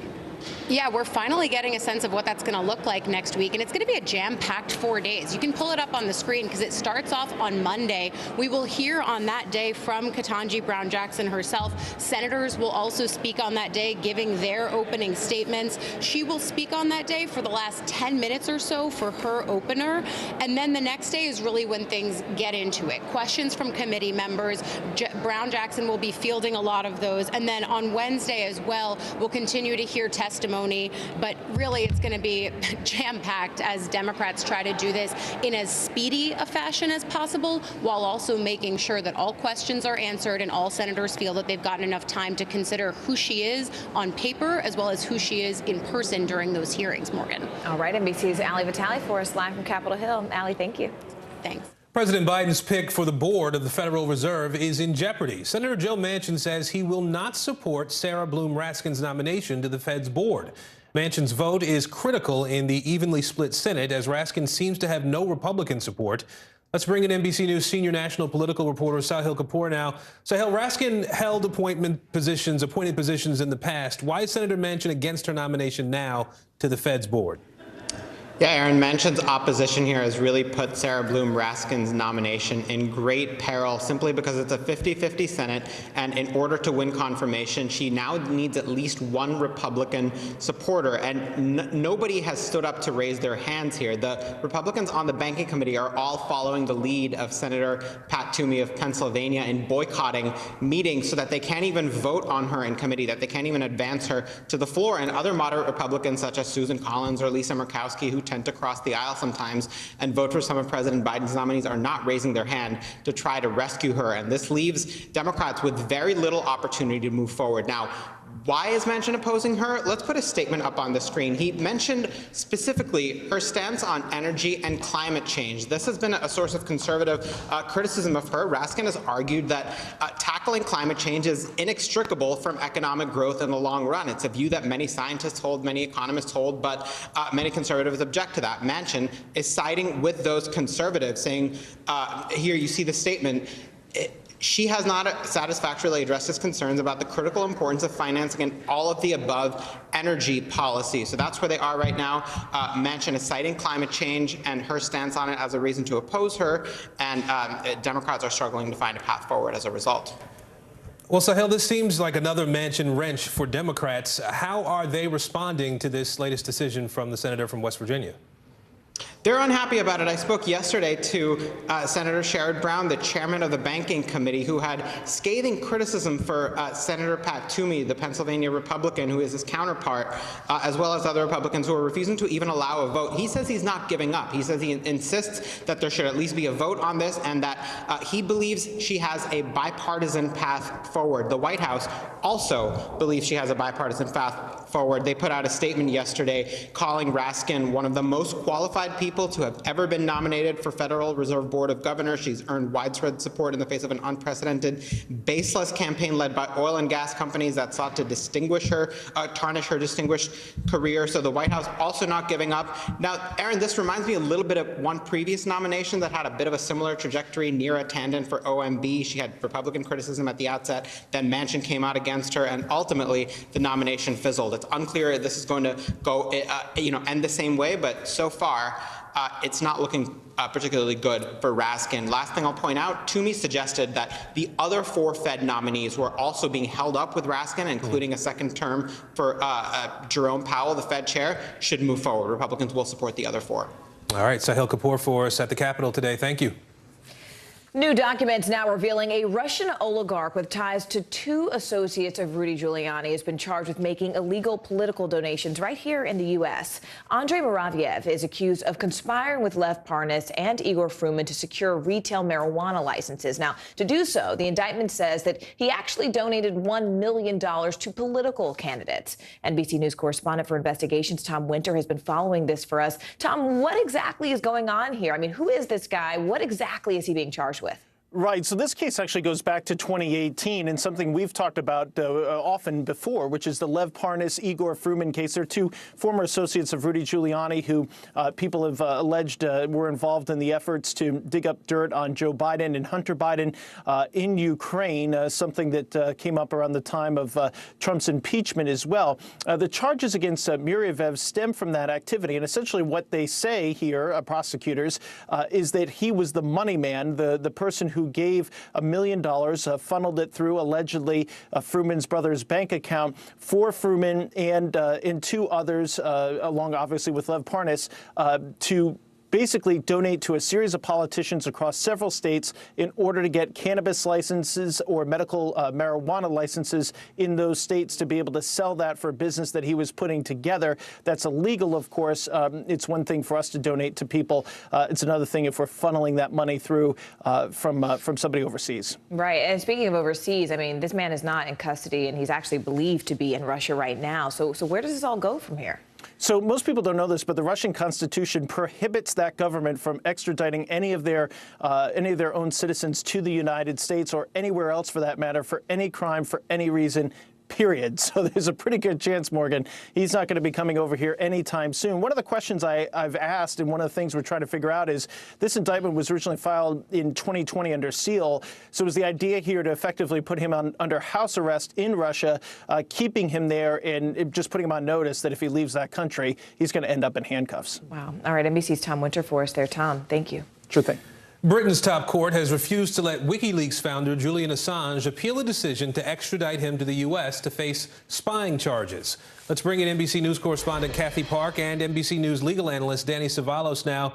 Kathy, let's start with you on this. Walk us through this decision. Why did the court deny Assange permission to appeal?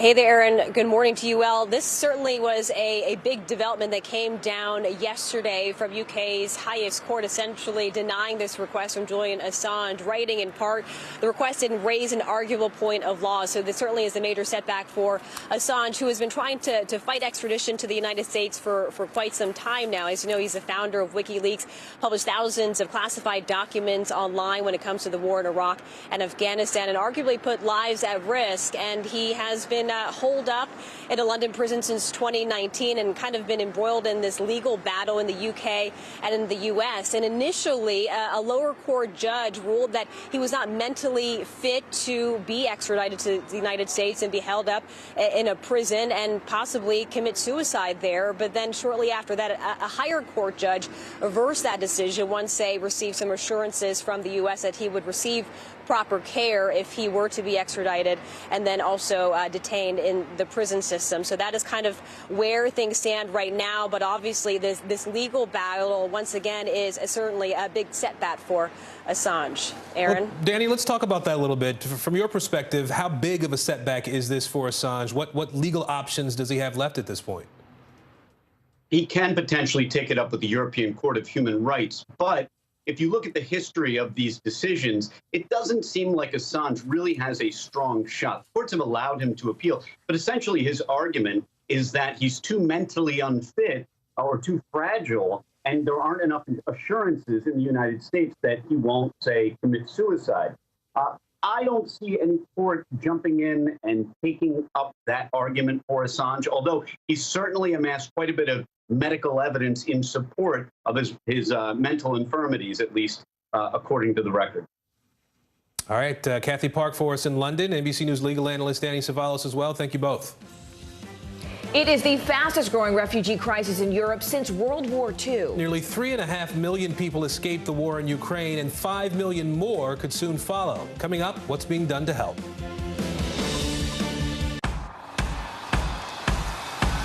News is happening now. Look at what's making headlines around the world. Right now on Morning News Now. We're coming on the air with breaking news. And this is a significant moment. Whenever it happens, wherever you are, NBC News, streaming free now. Students from Southlake caught on camera using racial slurs. It's been covered up for a very long time. We are strongly against critical race theory. Racism in reverse is racism. Shame. This is Southlake. Listen now wherever you get your podcasts.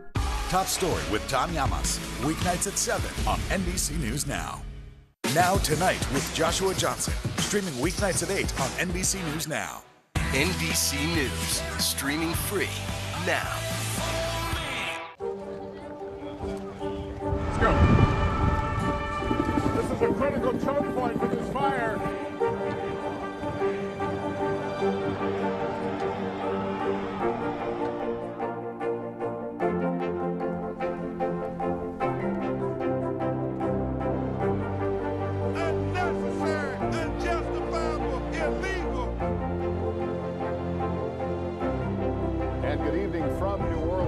Military operation witnessing the massive crowds. I admire you both. Nice to really spend some time with you. Appreciate it.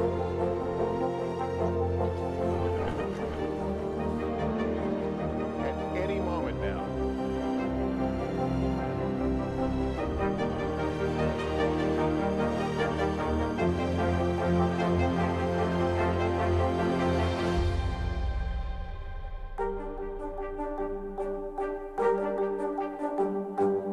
NBC News, streaming free now. What happened here is a story of loss and salvation. There were residents who hung on for dear life. This is where you took shelter, in this closet. I took shelter right in this closet right here. Rioters banged down one of the doors. Have you found a way to reconcile it a year later? It really hurt to see this place that I love so much treated with such disrespect. Was it an act of cleaning or an act of healing? NBC News, streaming free now. Hallie Jackson Now, weekdays at 5 on NBC News Now. News is happening now. Look at what's making headlines around the world. Whenever it happens, wherever you are, it's here now. Now Tonight with Joshua Johnson, streaming weeknights at 8 on NBC News Now. Making news right now, a massive explosion at a beachside restaurant in Mexico killed 2 people. This happened at the Playa del Carmen resort just south of Cancun. Authorities believe the explosion was triggered by a gas leak. 18 people were hurt. The cause is under investigation. And take a look at this. A container ship is stuck in the Chesapeake Bay. That ship ran aground off the coast of Maryland on Sunday. It's roughly 1,000 feet long. It's actually the sister ship of another freighter that got stuck in the Suez Canal last year. And the queen of country music, Dolly Parton, has declined a nomination to the Rock and Roll Hall of Fame. The 76-year-old took to Twitter to explain her decision. She wrote, quote, I really do not want votes to be split because of me, so I must respectfully bow out. She also said she's now inspired to make a rock and roll album in the future. Now to our top story, the war in Ukraine. Overnight, Russian troops pounded the capital city of Kyiv with a new round of airstrikes, shelling civilian targets yet again, but this time hitting not just the outskirts, but right in the city center. This all comes as the leaders of 3 European countries head into Kyiv to meet with President Zelensky in a pretty stunning show of support. Across Ukraine, cities have been devastated by Russian forces. Scenes from the city of Mariupol are apocalyptic. That's after 2 weeks of bombardment there. The people still have been without food, water, and power for weeks. Still, thousands are getting out every day. The UN now says more than 3 million Ukrainians have escaped. We have every angle of this breaking story covered for you right now. So let's go ahead and begin with NBC News correspondent Jay Gray, who joins us now live from Poland. Jay, what is the latest there? I mean, are humanitarian operations really expanding at a rate that's fast enough to accommodate this influx of refugees? Yeah, Morgan, I want to show you. We've been talking to you from the footpath where people walk across the border from Ukraine into Poland. Obviously, this is where you drive across the border, and we do see people on occasion coming across, some buses on occasion bringing people across. But this is what you don't see very often. I want you to look at this line of cars, and you asked about people making sure that these refugees have what they need. This line of cars stretches for miles trying to get into Ukraine. And it's people with supplies. It is people who are bringing things to Lviv. I've talked to one lady who said she's going all the way into Kyiv to bring supplies because they are so desperately needed. Talked to somebody at the front of the line right now. They said they waited over 2 hours just to get to the front of the line, and they're still not in. And again, this line stretches much further than you can see here. So are they expanding? Yes, and a lot of that is a personal effort. It is people like this driving from across Europe. Many who have told us they just feel like they need to be here to help out. It's amazing to see. As the sun's setting, a lot of these people won't get in until well after dark, and still they're committed to get in, drive to the war to make sure they have the supplies they need. It's amazing. NBC's Jay Gray for us there live on the ground. Jay, as always, thank you. Experts call them World War I-era aircraft and clay pigeons. Ukrainian drones are small, they're cheap and slow, but they deploy devastatingly accurate missile fire. So what is it exactly about these Ukrainian drones that makes them so successful against Russian targets? NBC News national security correspondent Ken Delaney is joining us from Washington. He's been looking into this. Ken, so what is it about these drones that makes them so effective? Well, Aaron, much like the Reaper and Predator drones that the U.S. military and the CIA fly, they can hover over a target and launch devastatingly accurate missile fire right on a Russian tank or armored vehicle or missile emplacement. And U.S. officials said that the Ukrainians have been using these to great effect against the Russians, and one expert has tracked at least 30 direct hits on Russian vehicles, including on the kinds of missile launchers that are, in theory, supposed to be able to shoot it down. And these are far cheaper than the American Reaper. In fact, the Reaper goes for about $30 million, and these drones, these Turkish-made drones, are about $1 million to $2 million apiece. They fire missiles. They've been an incredibly useful weapon for Ukrainian forces, Aaron. So why haven't the Russians been able to target these drones? Why haven't they been able to shoot these drones down? That's the big question, because when I talked to military experts before the invasion about this, they said, oh, the Russians will make quick work of this weapon system. They can jam it and they can shoot it down. But Russia has failed to establish air superiority, so they're not flying the kind of combat air patrols that they could use to shoot these things down. A U.S. official yesterday said that the Ukrainians have been flying them low to avoid a radar signature, but it's really a mystery. It's really a case where the experts have overestimated the competence of the Russian military, because they should be able to shoot these things down. They fly very slowly. They've been decisive in some regional conflicts, but against a modern military, they should not be this effective, Aaron. And Ken, how is the U.S. or other countries helping Ukraine keep these drones in the air, to keep them flying? So that's a great question. A U.S. official said yesterday they wanted to do that. They didn't say how. These drones are made by a Turkish company co-owned by the son-in-law of the Turkish president. Now, Turkey has said it's neutral in this conflict, right? But the Ukrainian defense minister did say a week or two ago that they had gotten an additional shipment of these drones. To the extent to which the U.S. can facilitate more shipments is an open question. And you know, Aaron, there are other drones, small armed drones that the U.S. has at its disposal and that Israel and other countries make that could be really useful to the Ukrainians. There hasn't been much talk about how to get those to the Ukrainians either. Perhaps there will be as this conflict goes forward. All right, Ken Delaney in for us in Washington. Ken, thank you. This morning, Russian forces shelled several residential buildings and a metro station in the capital city of Kyiv. Kyiv's mayor has announced a 35-hour curfew ahead of intensifying Russian attacks. Here's Sky News correspondent Alex Crawford. It was before dawn when terror struck the capital city. The residents of this 9-story block were all still sleeping when the attack happened. The apartments are next to a school and playing fields. There are no military targets here. The explosion tore down the block's stairwell, making the way out impossible for some. Fire crews had to stretcher residents to safety. Russian officials have insisted they're not targeting civilians, but try telling these people that. I was woken by this huge explosion and everything in the room was on the floor. Windows, the TV, everything. My television had been smashed into the wall in front of the window. I climbed out of the rubble and then I saw my neighbors were also alive. They got out through my window because they couldn't get out any other way. This was a real step up in the Russian attacks inside the capital. A terrifying development for its residents, many of whom have insisted they'll fight to the end. Yet more homes destroyed and shattered lives packed into suitcases. But there's real anger too at what's happening here. I'll kill Russians whenever I see them. I carried my mother out with my bare hands. She's 84 years old. She was cut by glass, but she's alive. For what? You need to close the skies. Within the space of a morning, the capital had suffered several attacks. This was the Antonov aircraft plant, Ukraine's largest. At this stage, it seemed to the city's residents they were facing multiple strikes in Kyiv, as well as heavy fighting on at least 3 fronts in the city's suburbs. Look at this CCTV. It's the city's 3rd attack in hours, only a couple of miles from the district hit earlier.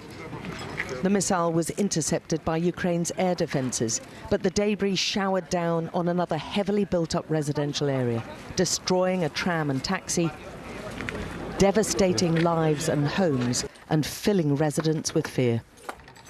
I feel terrible, he says, and then breaks down. He's full of rage and emotion. He apologizes. He can barely talk, but tells us this is the result of what he calls the West's policy of appeasement. He means the rest of the world's reluctance to get directly involved, and Ukrainian politicians insist hitting homes is deliberate by the Russian leader. He can't win at our army.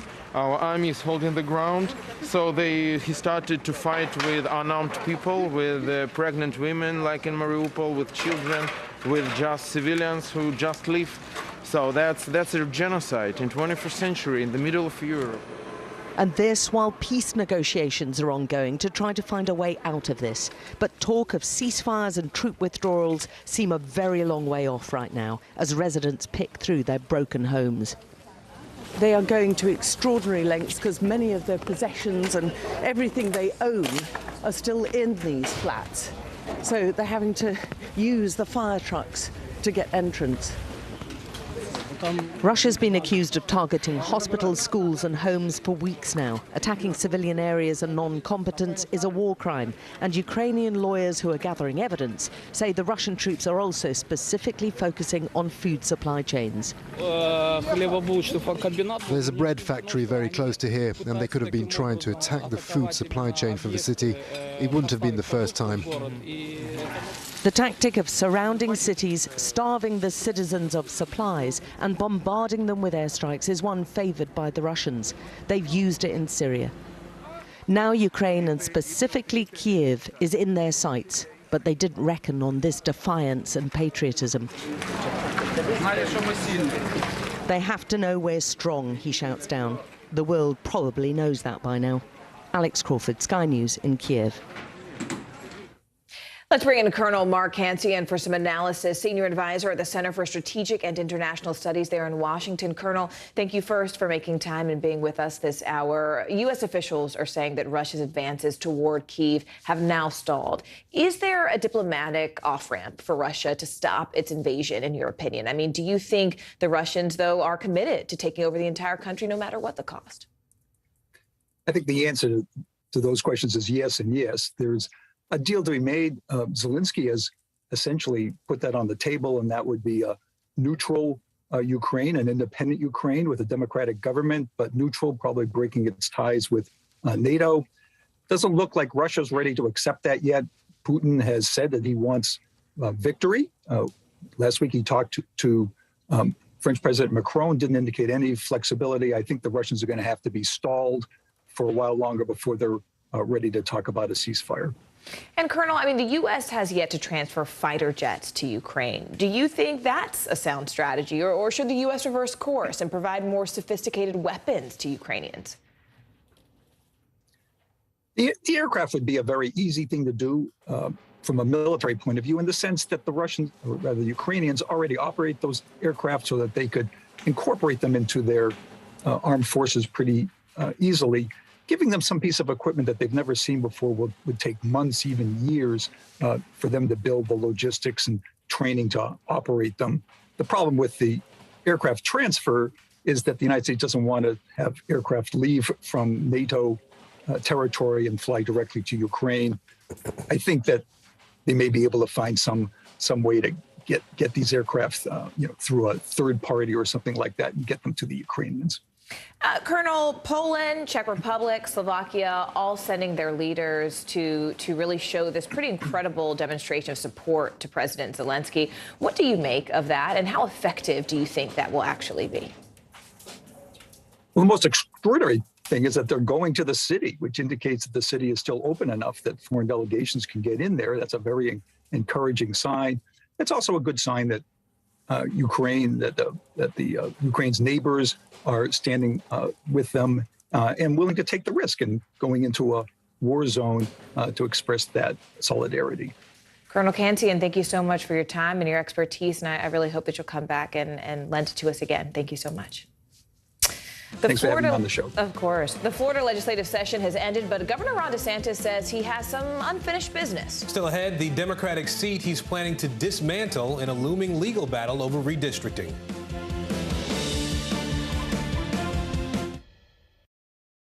NBC News, streaming free now. News is more than a headline. It informs, it inspires, and it still matters. To cover it, you have to be in it. And that's what we're gonna do.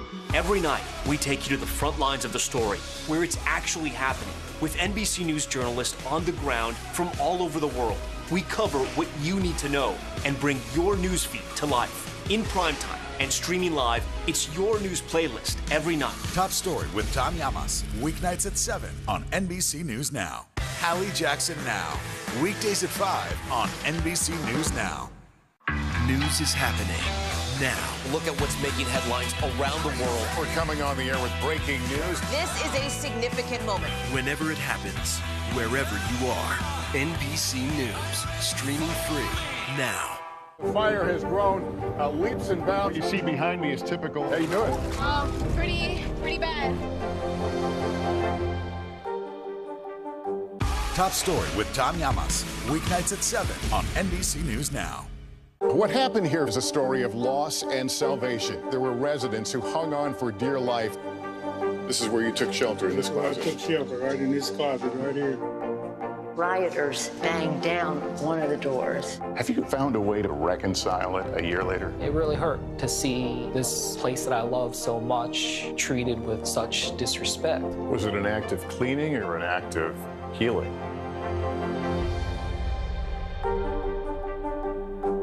Now Tonight with Joshua Johnson, streaming weeknights at 8 on NBC News Now. Top Story with Tom Llamas is your news playlist on NBC News Now.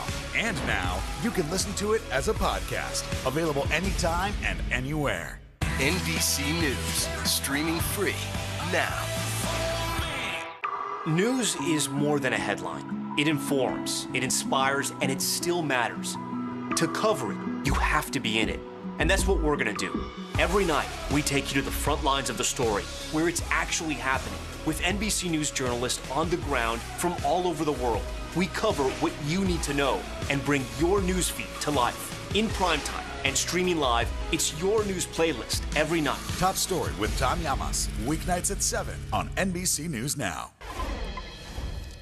Well, after proposing his own congressional maps, Florida Governor Ron DeSantis is being accused of targeting 2 congressional seats held by black lawmakers.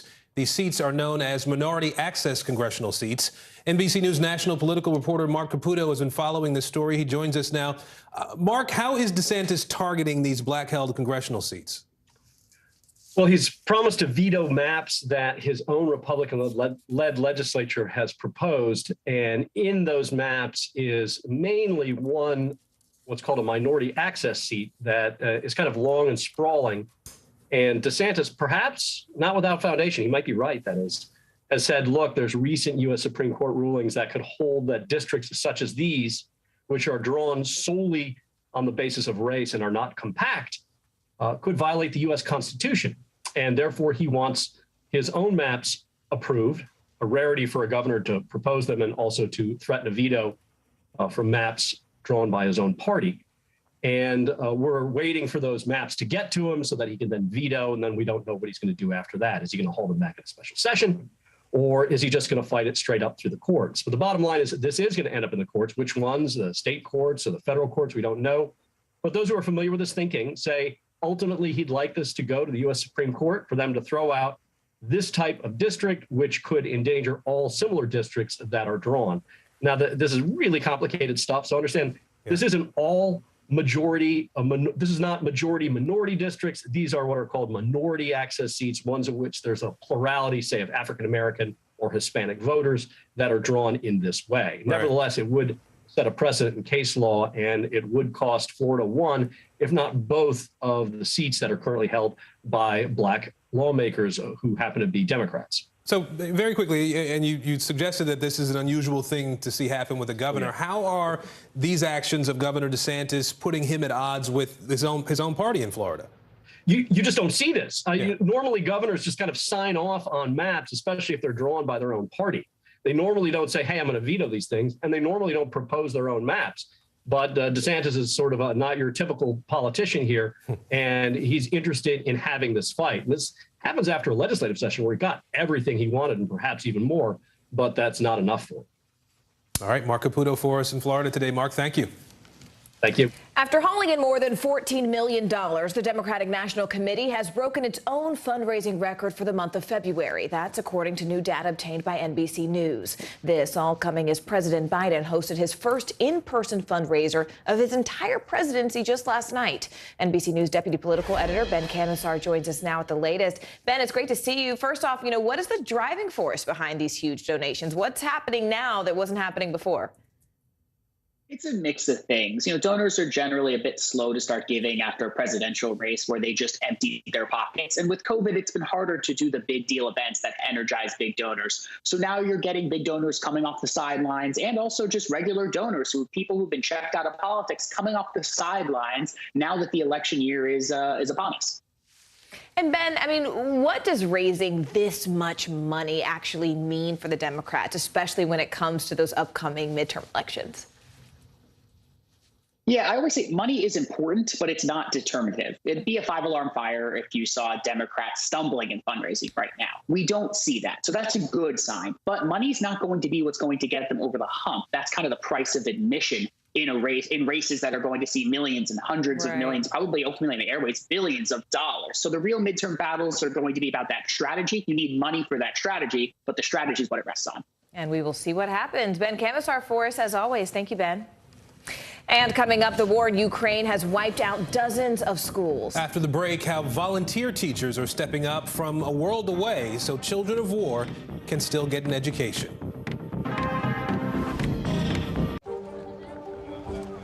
Let's go. This is a critical choke point for this fire.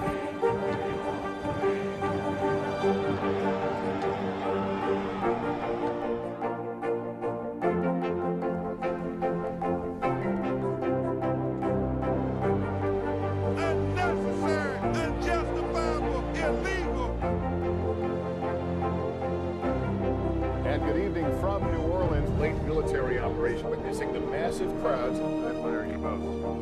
Nice to really spend some time with you. Appreciate it.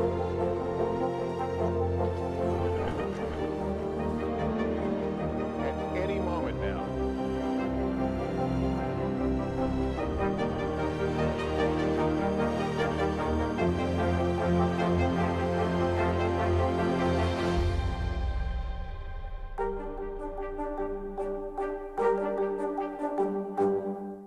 News is more than a headline. It informs, it inspires, and it still matters.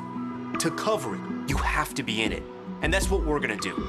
Every night, we take you to the front lines of the story, where it's actually happening, with NBC News journalists on the ground from all over the world. We cover what you need to know and bring your newsfeed to life. In primetime and streaming live, it's your news playlist every night. Top Story with Tom Llamas, weeknights at 7 on NBC News Now. Nearly a dozen hours after the eye roared ashore. There is some late-breaking news. All right, Good morning, I'm Joe Fryer. And I'm Savannah Sellers. 2022 is off to a busy start. Winter's wrath causing headaches from coast to coast. It's been really incredible to see how quickly volunteers started to help with the cleanup efforts. Morning News Now, streaming weekdays at 7.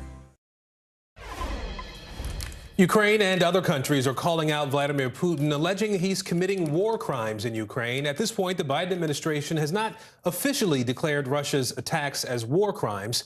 NBC News chief foreign affairs correspondent Andrea Mitchell takes a look at the accusations, the evidence, and the international response. And a warning, some of these images are graphic.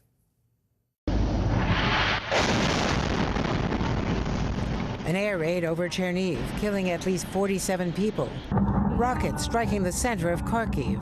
And a preschool in northeastern Ukraine hit with illegal cluster bombs. Ukrainian civilians, including children, increasingly becoming the apparent target of Putin's forces. And as the world watches the death and destruction, allegations of war crimes are growing louder. With President Zelensky warning Russia's leaders, he said you will definitely be prosecuted for complicity in war crimes. The UN reports that at least 636 civilians have already died since Russia invaded, with the true toll sure to be even higher. Even those trying to flee finding death on the road to safety. With witnesses saying Russian forces are targeting civilians escaping through humanitarian corridors, including this deadly incident in Irpin, outside Kyiv. Under siege, civilians are trapped in Mariupol, where Russia shelled a maternity hospital, killing 3 people, including a young girl. And now this pregnant woman and her unborn child have died. They shoot to the civil cars that are trying to escape from Mariupol. There is 350,000 people in mousetrap. Russia has denied committing war crimes, instead claiming Ukraine is staging attacks and killing its own people, despite all evidence to the contrary. Under decades of international law, war crimes are defined as intentionally directing attacks at civilian populations, or indiscriminately attacking civilians or civilian objects like hospitals, schools, and nuclear power plants. The Biden administration supports investigating and documenting potential war crimes, with the U.S. ambassador to the UN acknowledging bluntly what the world can see. They constitute war crimes. They are attacks on civilians that cannot be justified by any in any way whatsoever. The International Criminal Court has opened up an investigation, responding to requests from 39 countries, including France and the UK, for crimes against humanity and acts of genocide. What we have seen already from Vladimir Putin's regime in the use of the munitions, in my view, already fully qualifies as a war crime. Punishing Putin will be difficult, if not impossible. The International Criminal Court and the UN Security Council can take action against war criminals, but it is up to individual countries to enforce convictions. And Russia, like the US, does not recognize the ICC's authority. Russia can also veto any UN Security Council action. Why is the U.S. so reluctant to call a spade a spade? Officials say the administration wants to avoid labeling Putin a war criminal to preserve the possibility, at least, of negotiating with him to end the war. So for now, the U.S. is collecting pictures, video, and first-hand accounts of war crimes. But it could be months or years before any charges are brought, let alone putting Vladimir Putin on trial for crimes against humanity. Back to you. For Ukrainian families escaping the violence, their children's education may be difficult to prioritize in the height of the crisis. That's where the country's teachers come in. Despite hundreds of school buildings being damaged or even just completely destroyed, these educators are still determined to hold class right in the middle of the conflict. Here's NBC News foreign correspondent Molly Hunter. The lives of so many Ukrainian children have been upended, destroyed in the last 3 weeks of war. According to the UN, 1.5 million children have fled the country. That is one child every single second, if you can believe it. Well, teachers, as they always do, are rising to the occasion and answering the call of their students, no matter where they are. There are many ways to fight, and across Ukraine, teachers are galvanizing their own kind of war effort. When did you and your other teachers decide, okay, we need to get the kids back into learning? We just understood that we had a lot of energy to do something for the world, just like to be involved in a common victory, you know. 23-year-old teacher Alexandra from Kyiv says the harsh realities right now won't stop her from bringing art and Ukrainian language to her young students. Today, few of my kids during the lesson, they just went to the window and told me, oh, sorry, we have to go to a shelter. It's not normal lesson. It's not normal. According to a Ukrainian government estimate, 379 schools have been damaged during the invasion, 59 completely destroyed by bombing and shelling. NBC's Matt Bradley visited Zhytomyr, where this high school was destroyed earlier this month. No children were inside. Svetlana has taught there for 27 years. Where will you go now? Where will you teach now? She says, I will stay. I will protect my children. Olena, a middle and high school literature and Ukrainian language teacher seen here before the war, is staying in the capital. I cannot serve in the army, she says, but I can teach students. And 5,000 miles away, dance teacher Nastya Lototska is doing her part too. Nastya is in Chicago, but her students are in Ukraine. If they can just forget about their reality for 45 minutes, that's what we're going to do. Nastya was born in Ukraine and moved to the U.S. when she was 4. She's helped teach at least 5 sessions so far and will keep it going so long as kids keep showing up. If you wouldn't know what situation that they are in, you would never, ever believe it. And that's the resilience of Ukrainian kids, to be able to show up and participate and dance and smile. They bring us laughter all the time. Now, Elena says she meets with her students on Telegram every night. Alexandra says she's not actually focusing on her normal curriculum. She's not pushing to a test or really pushing to a program. She's actually starting to include some media literacy for her children of all ages to really help them understand what's happening and how to understand all the information that's coming their way. I'll send it back to you. Breaking news first on NBC News Now. The rush to escape. Thousands of Ukrainians forced to leave their homes as Russia steps up its attack. The difficult journey many are now facing while trying to seek safety. A message received. A Russian state television employee interrupts a news broadcast. That sign you see there reads, "They're lying to you." What we know about her and how Russia is responding. Decision time. The Federal Reserve expected to announce interest rate hikes for the first time in years. What this means for you as inflation surges across the country. And learning to fly. As more Americans get back to air travel, more airlines need more flight attendants. We'll take you to the school where trainees are getting on board at a record pace.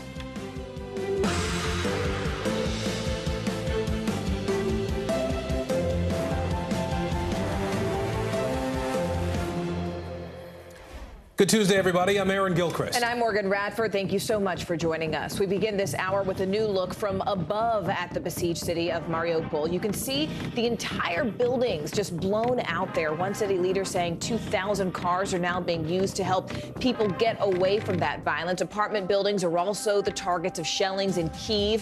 Russia's air attacks are now moving closer to the city center. And just moments ago, Ukraine's president addressed Canada's parliament, sending an urgent message to lawmakers. I am grateful to Canadian people, and I am confident that together we will overcome and will be victorious.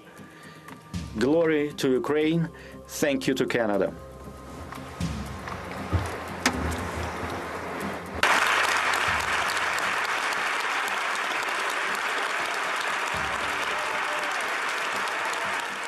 And breaking at this hour, Fox News confirms one of its cameramen has died in Ukraine. He was injured along with a correspondent in an attack outside Kyiv on Monday. Our NBC News correspondents are monitoring the latest developments for us. So let's go ahead and begin with Ali Arouzi, who's live for us in Lviv, Ukraine. Ali, what do we know about Russia's targets today? Well, they have had a relentless attack on the capital, Kiev, last night, and the residents, the civilian residents of Kiev, are feeling the sharp brunt of war very acutely now that the Russians have unleashed all of their firepower on them. Their explosions rocked the capital this morning. It wrecked two residential buildings. It hit part of the subway station. At least 3 people have been killed, and dozens of others have been left homeless. But that death toll could have been a lot higher had many of the residents of those buildings not taken shelter. And of course, Morgan, some of the fear is that if the Russians are getting bogged down and they're not making the advances that they want to on the capital, that they may try and bombard the place into debris like they have in other cities. But of course, Kyiv has a lot of symbolic importance for them, not to mention all of those Orthodox churches. In other news in Kyiv as well, the mayor of that city has announced a 35-hour curfew because he says the situation there is just so dangerous. And of course, the prime ministers of Slovenia, Poland, and the Czech Republic are going by train to Kyiv to meet with President Zelensky. They say that they want to show solidarity with the Ukrainian government, with the Ukrainian people, and bring an unequivocal message of support from the European Union. But nonetheless, it's still being pounded. I want to go ahead and bring in NBC News correspondent Josh Lederman, who joins us live from Vienna, Austria. Josh, look, there have been mounting concerns about nuclear plants in Ukraine, especially at Chernobyl, which is occupied by Russian forces. So what more do we know about that? Well, the good news, Morgan, is that those power lines have now been restored at Chernobyl, meaning there's no longer an imminent risk that they would be unable to cool the spent nuclear fuel there and potentially have a release of radiation. The bad news is the radiation sensors that the IAEA, the UN's nuclear watchdog, has at Chernobyl are no longer transmitting data back here to Vienna for nuclear experts to be able to monitor this situation. And this really speaks to the problem that the world community is having right now, which is how do you know exactly what's happening on the ground, what's safe, and who to believe? At that other power plant that was hit by Russian shelling, there is a dispute with the Ukrainians saying the Russians deliberately targeted buildings at that site, and the Russians saying absolutely not. We were defending ourselves against Ukrainian attacks. And so that is why the Director General of the IAEA says it is absolutely vital that they get boots on the ground in Ukraine to be able to not only monitor what's happening, but also to respond if there is a nuclear incident or there is additional shelling of some of the other active nuclear power plants in Ukraine. Director General Grossi telling me this about what his biggest concern is. Take a look. Stepping back, what scenario in Ukraine is keeping you up at night right now? Well, the scenario that is keeping me up is the possibility of an attack or an episode where wittingly or unwittingly there could be a direct impact to any of the facilities. When you are in an armed conflict, an active armed conflict, these things can happen anytime. Now, Grossi tells me that he doesn't have any evidence at this point that Russia is deliberately targeting power plants and that the Russians have assured him that they will not attack or target nuclear reactors. But he says it's really difficult to predict what's going to happen and that is exactly why they need more information, more people on the ground to be able to try to prevent what could be a real catastrophe, that if there were a massive incident, he says it's possible you could even see radiation leaking and then moving across borders into other countries in Europe, Morgan. That is such a horrifying prospect. I want to turn actually for more to NBC's Mike Memoli, who's live for us right now at the White House. Mike, we've also just learned that Russia is actually now sanctioning President Biden as well as a few others. So what does that actually mean, Mike? I mean, what actually will change for the president? Yeah, Morgan, we're just learning this now. Reuters is now citing the Russian Foreign Ministry in that the government there is announcing sanctions on President Biden directly, as well as Secretary of State Tony Blinken. This is the first kind of retaliation that we're seeing for the range of sanctions that the White House has announced on a number of Russians. And in fact, this sort of tit for tat, as the State Department here in Washington is also announcing a new set of sanctions. First, on 11 Russian defense ministerial officials, their equivalent of the Pentagon. And we're also seeing that they're sanctioning and issuing a travel ban on the Belarusian president, Lukashenko, as well as his wife and family members, 25 other Belarusian nationals as well. So this, as we continue to see the White House scrambling for more answers about what they can do to further punish not just Russia, but members of the Belarusian government who have obviously been supporting Russia's efforts throughout this process. And it's also interesting that the State Department sanctions target Russian defense ministerial officials because we're seeing a number of reporting about potential cracks in Russia's government, cracks within Putin's inner circle, potentially a break between members of his defense team and the intelligence services as well. Ali Arouzi, Josh Letterman, Mike Memoli, we could not ask for a better team on the ground. Thank you so much for everything you brought us today with your reporting. An anti-war protest seen on TVs across Russia is drawing praise from Ukraine's president. Take a look here. You see a woman walks behind a news anchor in Russia during a live broadcast. She held a sign telling people not to believe the station's, quote, propaganda. NBC News Now anchor Hallie Jackson tells us who this protester is and why she did what she did. New today, the Kremlin is now responding to that extraordinary on-air protest, calling it, in their words, hooliganism. The moment has gone viral with new questions now about what will happen to the woman at the center of it all. It happened Monday during Russia's main evening news broadcast. With millions watching, a protester holding a sign that read "No War" showed up suddenly behind the newsreader, interrupting the newscast, telling viewers in Russian not to believe the station's propaganda. The short on-camera protest happening on the widely watched Russian state-owned network Channel 1. The woman was identified as Marina Ovsyannikova, according to OVD Info, an independent Russian human rights group, which says she was detained after the protest. It's not clear where she is now.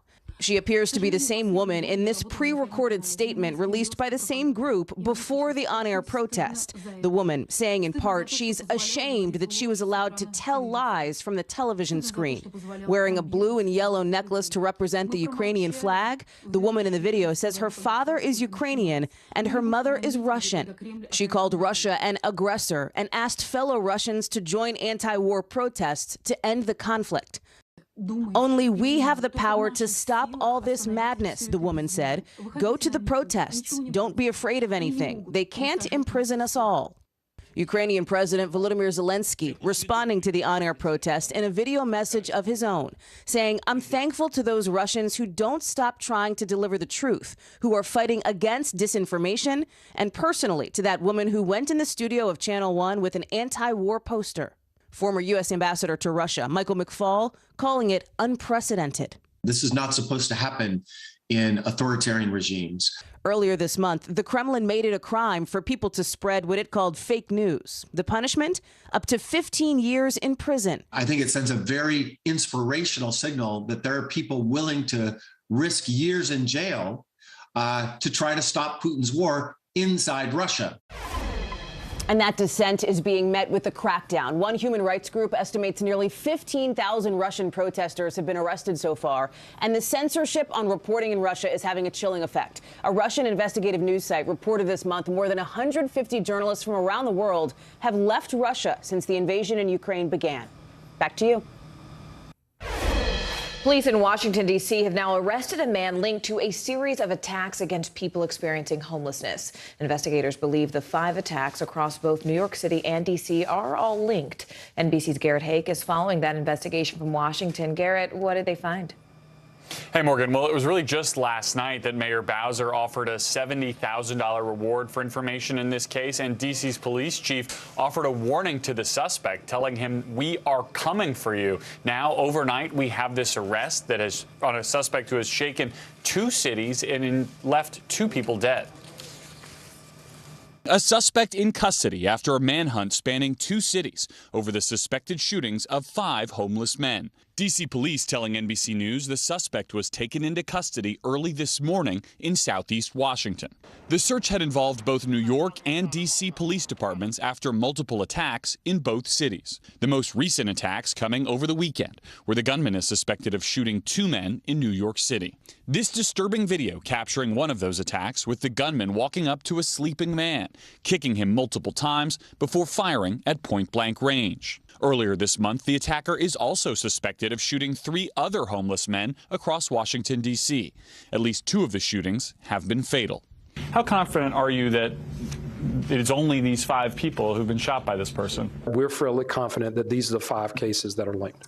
Police also releasing this surveillance video of the suspect from earlier this month. Though the suspect is now off the streets, the attack highlighting just how vulnerable those experiencing homelessness can be. That basic protection that so many of us take for granted of having a door that locks when we go to sleep at night is not available for people who are sleeping on the streets.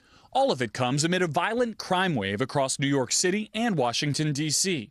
Murders up 10% in the Big Apple compared to the same month last year, while homicides in the nation's capital have been on the rise for the last 5 years, with the city on pace to continue that troubling trend this year.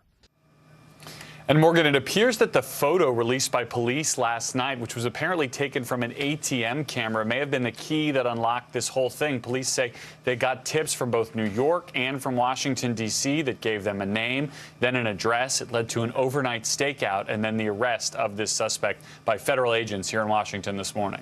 If you see something, say something. Garrett Hake for us there in Washington. Thank you so much. Police are also investigating another attack on the Asian community, and this one was caught on video. Now, we do want to warn you, these images, they are disturbing. Police in Yonkers, New York, arrested this man. Watch this video. He's seen attacking a 67-year-old woman. You can see the man just walk up behind her, knock her to the ground. The suspect went on to punch and kick the woman more than 120 times. That suspect, Tom Malesko, is charged with attempted murder as a hate crime. He will be in court at the end of this month. A fake heiress who was convicted of stealing millions from wealthy New Yorkers could soon be deported from the U.S. NBC News correspondent Steve Patterson is following the case of Anna Sorokin. Steve, what's the latest? Aaron, well into the middle of the day, and the question remains, where in the world is Anna Sorokin? We spoke to her attorney, who's asking the same question. Here's what he said. The world's most infamous imposter may be forced to reinvent herself yet again, this time halfway across the world. It's a 50-50 shot whether she's here or gone. 31-year-old convicted con artist Anna Sorokin may have been deported back to Germany overnight from a detention center in upstate New York.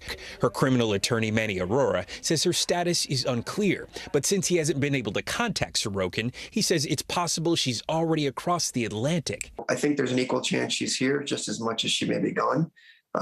It's just hard to say since we can't get a definitive answer from anybody at the facility. I do not have time for this. I do not have time for you. Sorokin was arrested in 2017 for defrauding banks and upscale New York businesses after living for years as fake heiress Anna Delvey, a wealthy German socialite of her own making. Sorokin conned her way through Manhattan's elite by racking up high-priced dining, travel, and hotel bills and never paying. In 2019, she was convicted on 8 counts and sentenced up to 12 years in prison. You have no clue what it's like for me. I'm a boss. Her saga recently thrust into the public spotlight again with the release of the Netflix series Inventing Anna. Give me back that money, please. Why are you being like this? So dramatic. Sorokin was released from prison last year on good behavior. 6 weeks later, she was picked up by immigration agents for overstaying her visa. She spent the last year in an ICE detention center, fighting to stay in the States. She recently gave a podcast interview from behind bars where she criticized the correctional system. I'm just trying to make the best out of it. I just don't understand how this is supposed to correct anybody. And on the portrayal of her character on Netflix, where she was reportedly paid $320,000 as a consultant. It was tough to watch it. Like some pieces, I had to look away. It's so hard, like to see how people perceive you. So I'm like, is that how I come across, or is it just like a fictionalized version of me? Sorokin's legal team says that if she were to be deported to Germany, she would be free. Meanwhile, we reached out to officials from Immigration's Customs Enforcement. They have yet to return our request for an interview or any information as to where Sorokin may be. And the question still remains, where in the world is she? We don't know at this hour. Aaron? Interesting character indeed. Steve Patterson for us in L.A. Thanks, Steve. Meanwhile, new details are emerging about decades of disturbing behavior from a man who opened fire inside a Florida yoga studio back in 2018. Scott Beerley killed 2 women and injured 5 others in that attack. Well, now a new report from the Secret Service says he actually consistently exhibited warning signs beforehand. NBC News Justice correspondent Pete Williams joins us now with more. Pete, what kind of warning signs is the Secret Service talking about here? They're talking about things that began when he was in middle school, for example, when he wrote an 81-page essay about a boy who kills female students in his class because they shunned and humiliated him, and then jumps off a building to commit suicide. That's the kind of thing that they say he did throughout his life, that later in life he wrote dark, misogynistic, frightening songs. His friends were afraid of him when he was staying at the house. His parents slept with the door closed. He was fired from several jobs. He was discharged from the military. He was banned from a campus. One example, for example, when he lived in an apartment complex in Tallahassee, there was a woman sunbathing. He went down to the pool and said, "You want me to put sunscreen on you?" And she said no. So he slapped and slugged and shook her. Whoa. The police were called and he was eventually evicted.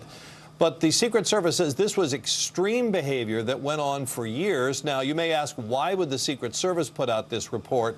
Well, they have long done assessments of people's threatening behavior. They have this National Threat Assessment Center because they look for sort of troubling signs that could be an indicator of future violence. And they say that Scott Beerley gave off these signs repeatedly that could have been used to divert him, try to get him counseling and away from this. By the way, the other thing the report talks about here is the threat of this extreme hatred of women and how this has become a trigger for many crimes in many acts of high-profile violence. The the Southern Poverty Law Center even has a term for it. They call it male extremism. I have to say, I've never heard that term before, and I had no idea that the Secret Service did that. Professor Pete, always with the latest and greatest. I appreciate it. Thank you, Pete. You bet. The ex-boyfriend of Elizabeth Holmes is on trial today facing allegations of criminal fraud. Ramesh Sunny Balwani is the former president and chief operating officer of Theranos. Legal experts say Holmes, the former CEO of Theranos, could return to the courtroom as a witness against Balwani. Holmes was found guilty of wire fraud and conspiracy to commit wire fraud against investors. Theranos shut down in 2018 after claims it would revolutionize blood testing proved to be false. CNBC's Yasmin Khorram joins us now. She's been following the Theranos story. Yasmin, what can we expect from today's opening arguments? Well, Aaron, just 2 months after Elizabeth Holmes was found guilty on 4 counts of wire fraud and conspiracy, opening arguments in the trial of her ex-boyfriend and top executive at Theranos, Sunny Balwani, will begin in the very same courthouse. Balwani faces the same slate of charges Holmes did and similarly has pled not guilty. However, there are 2 key differences in this case. The first is alleged abuse. A large part of Holmes' defense, as you may remember, rested on accusations that Balwani sexually and emotionally abused her, that he was the puppet master and controlled every aspect of her life, both inside and outside Theranos. Very serious allegations that Balwani has steadfastly denied. But the media attention that came with that bombshell testimony has already had an effect on this case. Opening arguments were supposed to begin today, but have been delayed as jury selection continues this morning. Attorneys on both sides having trouble finding an unbiased group. The second twist is Elizabeth Holmes herself. Sources tell me Balwani is not expected to testify, but perhaps the most interesting part of this all is speculation that she could, this time as a government witness. Aaron, you'll remember that most legal experts I spoke to during the Holmes trial were pretty shocked she took the stand in her own defense. Now she could do it again, testifying against an ex-lover in a bid for a much lighter prison sentence. All right, Yasmin Korm for us today, tracking this new Theranos trial. Yasmin, thanks. And on the money this hour, oil prices have hit record levels since Russia's invasion of Ukraine. But for the second day in a row, oil prices are below $100 a barrel. So the question is, how likely are we to see prices drop at the pump? Let's go ahead and bring in CNBC senior markets correspondent Dom Chu. Dom, can we expect to see a little dip in these pretty astronomical gas prices?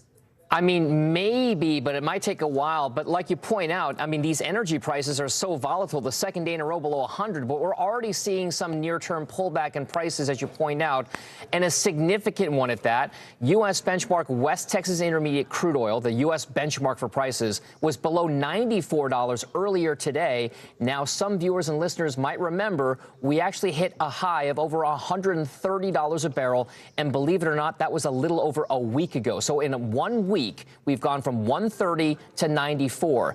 The quick and dirty math is a drop of more than a quarter of its value, and it only took 6 trading days to get there. That's great news when it comes to putting a damper on that runaway inflation story we've been talking about for months. Here's the bad news. When it comes to gasoline prices, there's an old saying in the industry, they take the elevator up, but the stairs down, meaning it could be a while before you really start seeing any kind of relief at the pump, though you are seeing some tiny signs right now, tiny, Morgan, of it already. According to AAA, the national average price for a gallon of regular unleaded gasoline is $4.32. That's a penny, only a penny cheaper than it has been the last few days. But it's fair to say that a lot of consumers hope, Morgan, this is the beginning of that new downtrend in prices. At least they're not going higher right now. Yeah, we talk about how volatile these prices have been. But Dom, I mean, for the past few weeks, I've been hearing this term that analysts have been using, talking about energy independence. Can you explain what that actually means and why it's so important to this particular conversation about oil?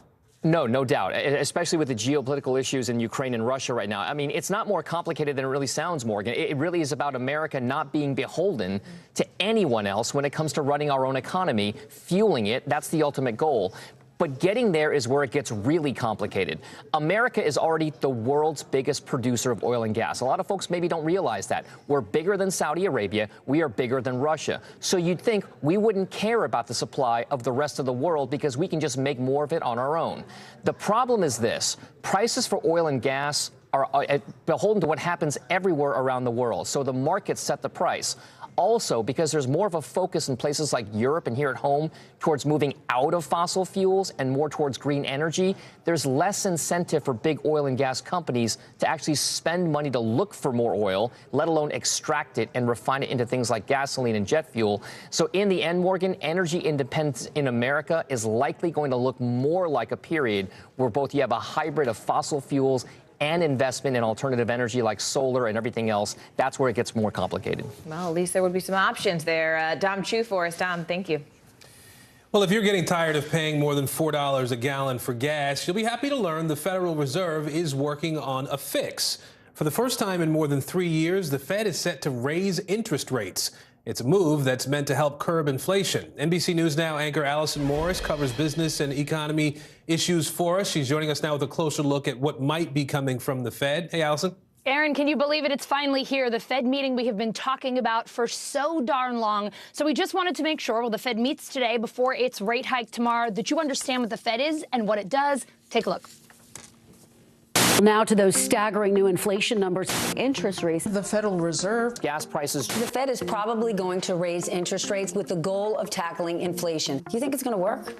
Inflation is at a 40-year high. It's beef prices, it's produce, it's avocados. Gas prices are the most expensive they've ever been. I don't even want to know right now. I don't even look. I just swipe the card. The pandemic isn't over yet, and a war is raging in Ukraine. It seems that nothing is now off limits. The Federal Reserve dealing with a lot right now, but it's meeting today and tomorrow to try and get some of those things under control. But first, let's talk about what the Federal Reserve is and why a dozen of its members are meeting today. The Federal Reserve, or the Fed, is the United States central bank. It's been around for over 100 years, and think of it like a lasagna with a bunch of layers. There's the Board of Governors, 12 regional Federal Reserve banks, and the Federal Open Market Committee, which meets 8 times a year, including today. The FOMC is expected to raise its Fed funds rate, what we typically call interest rates, a quarter point tomorrow, its first hike in 3 years. Now, that doesn't sound great, but if you're tired of paying so much for everything from gas to groceries, it can help. So what happens when interest rates start going up? Inflation starts coming down, stock prices can come down too, and the cost to borrow money starts to go up. Think mortgages, car loans, student loans, credit cards, all more expensive. Let's look at mortgages, since so many people are buying homes these days. If you have a fixed rate mortgage, nothing changes. If you have an adjustable rate mortgage or an ARM, expect that rate to go up at its next reset. And if you're looking to get a mortgage, those rates should tick higher too.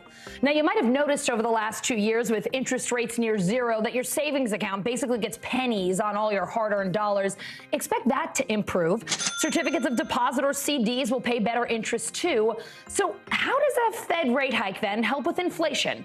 It encourages people to save money by making borrowing more expensive. We spend less, things cost a little less, supply and demand. So what happens tomorrow? Well, the Fed will wrap up its meeting and announce its rate decision at 2 p.m. in a statement that explains the decision and gives an outlook on the economy.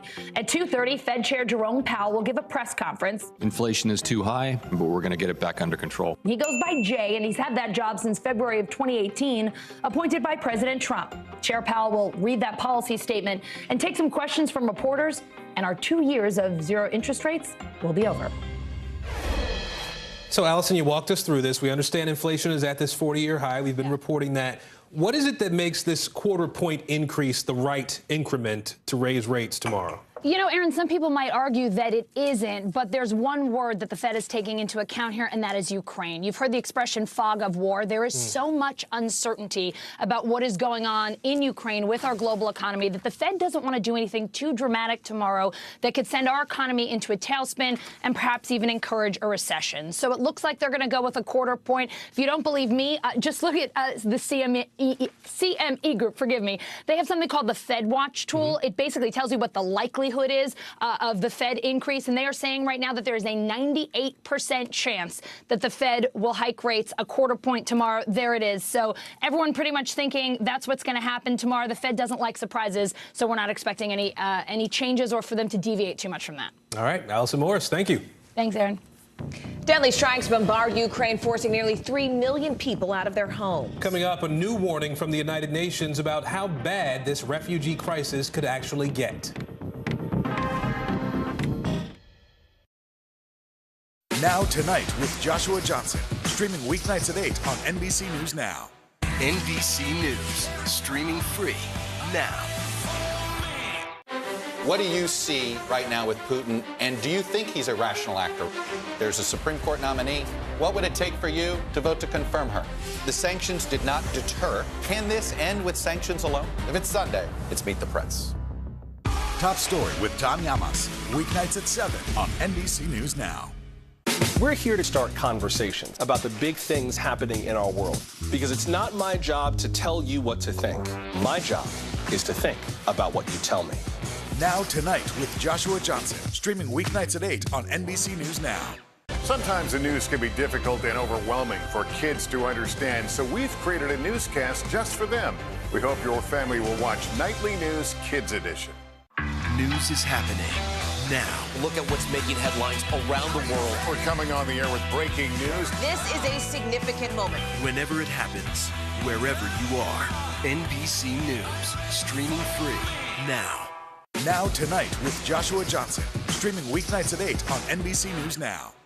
Students from Southlake caught on camera using racial slurs. It's been covered up for a very long time. We are strongly against critical race theory. Racism in reverse is racism. Shame! This is Southlake. Listen now wherever you get your podcasts. News is more than a headline. It informs, it inspires, and it still matters. To cover it, you have to be in it. And that's what we're going to do. Every night, we take you to the front lines of the story, where it's actually happening, with NBC News journalists on the ground from all over the world. We cover what you need to know and bring your newsfeed to life. In primetime and streaming live, it's your news playlist every night. Top Story with Tom Llamas, weeknights at 7 on NBC News Now. Still to come on the Channel 2 News. Well, the waters are certainly receding now. Still too close to call. Lester Holt reporting from New York. Ground zero, as it's being referred to. It is, in fact, the taste of freedom. The Haitian people know a little something about resiliency. What's the biggest risk right now? Some of the troops who have been proud. I want to welcome you to the first presidential debate. In fact, we've been told we can't go any farther. You are some resilient folks. Let me get in.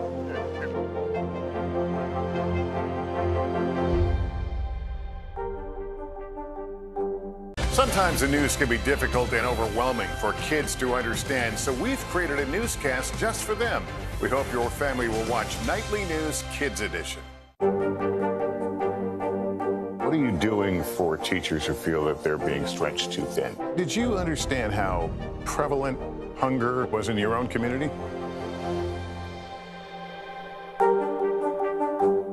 Top Story with Tom Llamas, weeknights at 7 on NBC News Now. Making news right now, police in Houston are trying to track down a gas thief caught on surveillance video stealing gas from the station and then pouring it into hidden storage tanks. The station's owner says the thief has taken up to $6,000 worth of diesel. A Florida man is under arrest in connection with the drug overdoses of 7 spring breakers, 5 of whom are cadets at West Point. Axel Cassius is accused of selling cocaine laced with fentanyl. And get ready, Selena fans, new music is coming. Órale, the father of Selena Quintanilla Perez, who died in 1995, has confirmed the release of a new posthumous album. Now, it will include 13 never-before-released songs, including one that the artist recorded when she was only 13. So you can get ready to bailar esta cumbia. Bottom of the hour now. Let's bring you up to date on the breaking developments in the war in Ukraine. Russian forces now taking their firefight to the heart of the capital city of Kyiv. They're hitting civilian targets in the commercial and residential centers of that city. Now from Kyiv, President Zelensky addressed Canadian Parliament this morning asking the West for more support. Tomorrow he'll take his message directly to the U.S. with a virtual address to both houses of Congress. The UN now estimates more than 3 million Ukrainians have left the country, but that number could actually reach 5 million as thousands more are headed to the border every single day. Our reporters are covering every angle of this breaking story today. Let's begin with NBC News correspondent Jay Gray, who joins us now, again from the Ukrainian-Polish border. Jay, a busy scene where you are. Set the scene for us. What's happening at the border crossing today? Yeah, Aaron, you can see people continuing to walk across the Poland-Ukraine border here. We're about 150, 200 yards from the actual border here, and you can see how many continue to pour in as the sun sets and what they're walking through. Things donated, from clothes to food to water to toiletries, and this is a process that continues to unfold. Look, when this day started, Aaron, I thought we're not going to see as many refugees. It was a much slower start to the day, but boy, the crowds built during the day, and we continued to see them just coming and lining up to take buses to train stations, take buses to bus stations, doing whatever they can to escape the violence and get to a place where they feel safe. A lot driving that. You've got close to 7 million people in Ukraine who have lost their homes. They have nowhere to go, and so they're dealing with that, and a lot of those people you have to think are coming this way. Then we had a bombing maybe 15 miles from where we're standing right now over the weekend, so many people who thought the western edge of Ukraine was going to be a safe spot are now perhaps rethinking that a bit as well. Well, Jay, I know you've been moving from one town to another along the border there in the time that you've been there. Has there been any change in where you're seeing refugees coming from, especially since you mentioned the bombing in western Ukraine over the weekend? Yeah. Yeah, we have. We've seen a lot more people coming from regions that have had to deal with actual fighting. You know, initially we saw people just moving early and trying to get out after the invasion started, but now we've seen people from the east, from Kharkiv, from Kyiv, making their way to this border crossing. It's the busiest in Poland, so we've seen people here who have been through that. And today, yeah, we've talked to people who have come in from Lviv, people who are aware of what's happened in between Lviv and this border crossing. That's where the attack on the military installation took place there. And so we're seeing everyone from both sides of this country trying to get out, and many of them doing it right here. All right, NBC's Jay Gray for us in Poland again today. Jay, thank you. Ukrainian President Zelensky will virtually address both houses of Congress on Wednesday, and he's pressing America and its allies for additional support. This as Russia intensifies its military assault. NBC News Capitol Hill correspondent Leanne Caldwell joins us now. Leanne, do we have a sense of what President Zelensky might specifically ask for tomorrow? Hey, Morgan. So this is a highly anticipated speech. I have not yet spoken to a member of Congress who says that they are not going to attend. So you could be assured that there's going to be a full House. What we expect and what members of Congress expect Zelensky to ask for is not only give an inspiring speech, but also perhaps ask again for a no-fly zone, something that he has been wanting and asking for repeatedly over and over again. Also asking for the U.S. to aid in the receipt of those old Russian planes, the MiGs, those are two things that the administration has said that they're not going to do. Now, there's some members of Congress who say that a no-fly zone is what the U.S. should absolutely do. Here's Senator Roger Wicker, a Republican of Mississippi. We have a moral obligation, a humanitarian obligation to stop the slaughter and to figure out some way, some nuance, where we can protect the airspace in Ukraine and prevent the carnage. I will say, though, that Senator Wicker is in a minority in Congress. There are most people who agree with the administration that implementing a no-fly zone would mean a major escalation of the war, something that the U.S. and most in Congress are not willing to do, Morgan. And Leanne, what more is Congress, though, looking to do in order to really punish Russia that hasn't been done already? Yeah, as you mentioned, there's been lots that they have already done, including sanctions, ban on oil. But something that Congress is going to do this week is they are going to vote to remove Russia from most favored nation trade status from the World Trade Organization. President Biden made the initial move on that last week. It has to pass Congress. And so the House is expected to vote this week, and the Senate is expected to follow closely after that, Morgan. All right, NBC's Leanne Caldwell for us. Leanne, as always, thank you. We have learned of a tragic development after the recent bombing of a maternity and children's hospital last week in Mariupol, Ukraine. This pregnant woman, captured here by a photographer from the Associated Press, has now died along with her baby. There are now growing calls for Russia to be investigated for war crimes in Ukraine.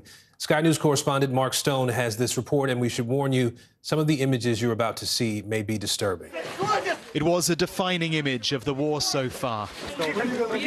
That moment last Wednesday which captured such cruelty. But if there had been some hope then, a sign that she and her baby would be okay, well, it wasn't to be. While we were resuscitating her and treating her for shock, we carried out a cesarean section and took out her lifeless child. More than 30 minutes of resuscitation didn't produce any results. Then more than 30 minutes of resuscitation of the mother didn't produce any results. Both died. In the same city over the past 24 hours, more terror. More civilians targeted, an apartment block hit.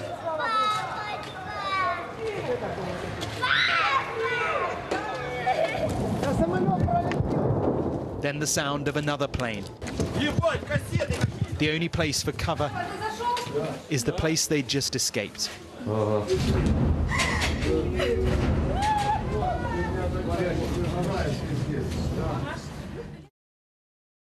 Mariupol is a city surrounded, cut off, bombarded. The cruelty, the tragedy is unquestionable, but the crime must be proven.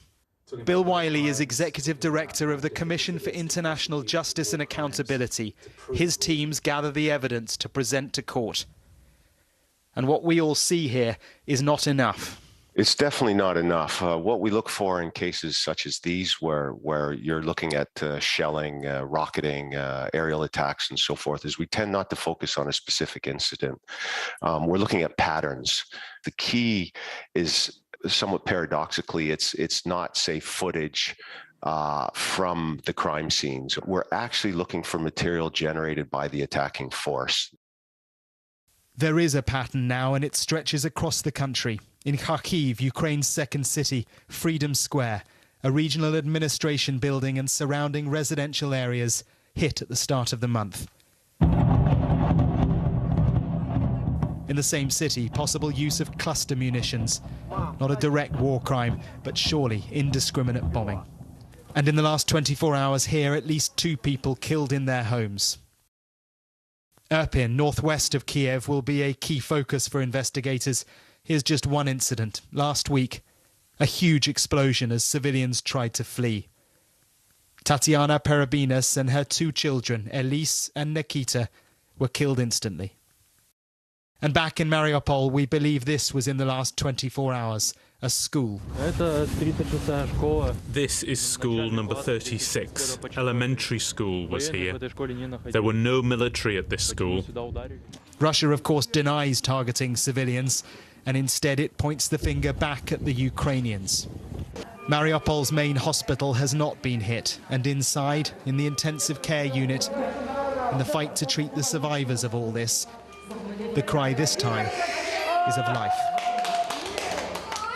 Her name is Alana. Mark Stone, Sky News. Ukrainians have been urging the West and NATO to, quote, close the skies over Ukraine to protect it from Russian bombardment. Now, earlier this month, a Ukrainian journalist and activist confronted British Prime Minister Boris Johnson about a no-fly zone. You're coming to Poland. You're not coming to Kiev, Prime Minister. You're not coming to Lviv because you're afraid, because NATO is not willing to defend, because NATO is afraid of World War III, but it is already started. And these are Ukrainian children who are there taking the hit. I want to bring her into the conversation now. Daria Kalanuk, thank you so much for joining us. She is the executive director of the Anti-Corruption Action Center there in Ukraine. Daria, thank you for making time. And clearly, you have been very vocal about NATO's reluctance to implement a no-fly zone over Ukraine. But what is your message to those who say that a move like that would actually escalate this war and cause it to spill over into neighboring countries like Poland, where Ukrainians are seeking refuge? I would want to say that if Russia wants to escalate, she doesn't need a reason. She will invent the reason. And sooner or later, they will invent the reason if NATO will not interfere. Putin needs to say to Russian citizens that he is fighting NATO. So he will basically bomb humanitarian corridors or somebody delivering humanitarian aid who will be Americans or NATO citizens. And by the way, American journalists, at least 2 American journalists were already killed near Kyiv. So just a couple of days ago, they had a military base 15 miles from NATO. So they are getting closer, and NATO has been afraid. So there has to be something, an alternative to the no-fly zone to protect Ukrainian sky from bombs. Daria, I have to say first, I really appreciate you speaking so plainly and clearly on this topic, because I think that's what people need to hear in order to understand exactly what's at stake. Now, you are in Poland currently. Can you describe your work with the Anti-Corruption Action Center, really what you all do and how you're doing it right now while you're in Poland? Yes, I'm in Warsaw since the second day of war, and we are getting here out of Ukraine. The prominent leaders of Ukrainian civil society organizations. We have just launched the International Center for Ukrainian Victory in Warsaw, where we are actually pushing for international community to help Ukraine to win this war. With the minimum amount of deaths at Ukrainian territory. And no doubt Ukraine will win the war. The issue is now of the cost of this victory. And there are means how to reduce this cost. And protection of Ukrainian sky from Russian bombs, this is the most important thing now to save human lives. I want to hone in on that concept of cost for a moment. Several countries have ramped up their sanctions against Russia and Russian oligarchs. But from a government standpoint, what more do you think the West can do to really pressure Russia to end this war? And what do you think that everyday civilians can do to help? Well, civilians can go and ask the elected governmental leaders to help Ukraine, not with just statements, promises, but with actions now. And I mentioned that the most important action is to deliver air defense systems. We were promised that we will get them, but it's already 19th day of war. We don't have them. And sanctions, well, sanctions first, they are important, but they are not protected immediately from Russian bombs. And second, much more in terms of sanctions could be done. There could be full embargo of oil and gas from Russia. There can be full embargo for trade with Russia. America can stop selling food to Russia. And Russia has to be acknowledged as a state sponsor of terrorism. So all these pictures which you are seeing, these are pictures, examples of terrorism. Is like, remember 9/11, we have 9/11 every day. And it is terrorism. So it means that Russia has to be blacklisted by international intergovernmental body, FATF, as a blacklist country. And it would mean full isolation of Russia from international financial system. I really want our viewers to understand and really process what you just said, that it is like living in 9/11 every single day. Thank you so much for the nuance so that people understand not only the urgency, but the timeline, that it takes time for some of these sanctions to really kick in and people to feel the effects of them. Daria, thank you. Thank you for your time and for your work and sharing it with us.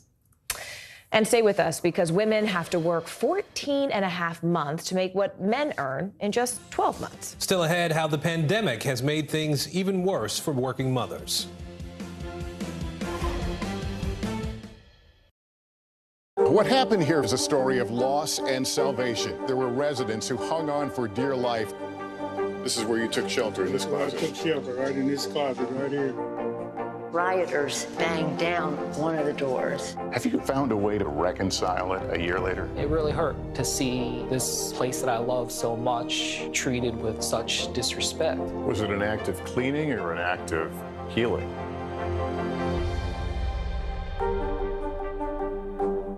Top Story with Tom Llamas, weeknights at 7 on NBC News Now.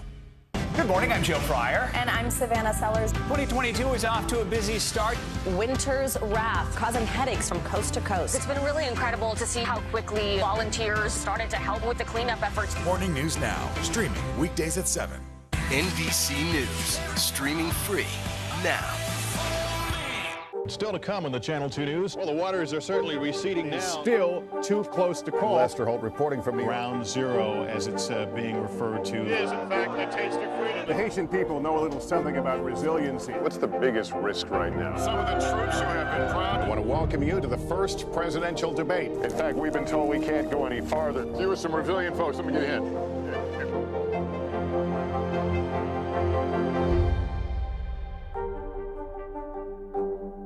News is more than a headline. It informs, it inspires, and it still matters. To cover it, you have to be in it. And that's what we're gonna do. Every night, we take you to the front lines of the story, where it's actually happening, with NBC News journalists on the ground from all over the world. We cover what you need to know and bring your newsfeed to life. In primetime and streaming live, it's your news playlist every night. Top Story with Tom Llamas, weeknights at 7 on NBC News Now. Now Tonight with Joshua Johnson, streaming weeknights at 8 on NBC News Now. News is more than a headline. It informs, it inspires, and it still matters. To cover it, you have to be in it. And that's what we're gonna do. Every night, we take you to the front lines of the story, where it's actually happening, with NBC News journalists on the ground from all over the world. We cover what you need to know and bring your newsfeed to life. In primetime and streaming live, it's your news playlist every night. Top Story with Tom Llamas, weeknights at 7 on NBC News Now. A law limiting how race is taught in classrooms is now on the books in Mississippi. Republican Governor Tate Reeves signed it yesterday. Now, this law says no school, community college, or university can teach that any sex, race, ethnicity, religion or national origin is inherently superior or inferior. Critics blast it as a crackdown on critical race theory, which was not being taught in Mississippi.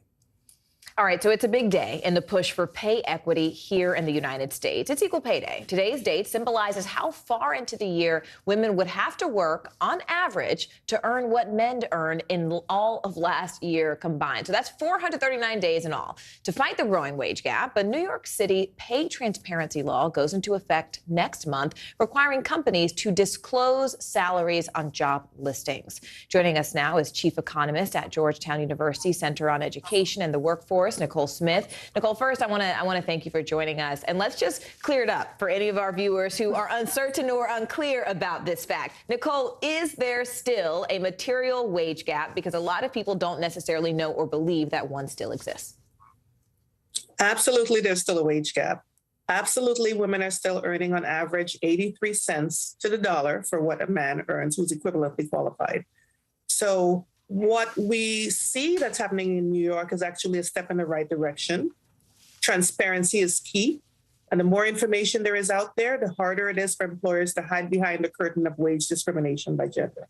Which is interesting because that's something that a lot of women sort of talk about colloquially, right, is sharing that type of data to help each other when instead of, walking in blind to a lot of those negotiations. But my question for you is, how bad is this wage gap? I mean, who is impacted the most? Does race or sex or sexual orientation or industry play a role in this discrepancy?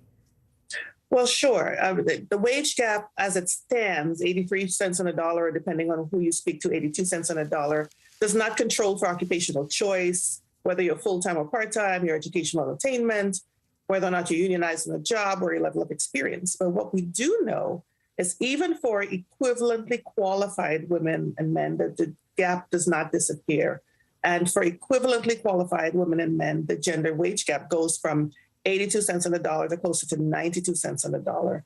It is much more significant for minoritized populations. So if you are a Black woman, you will earn less than a white woman, who will then earn less than an Asian woman.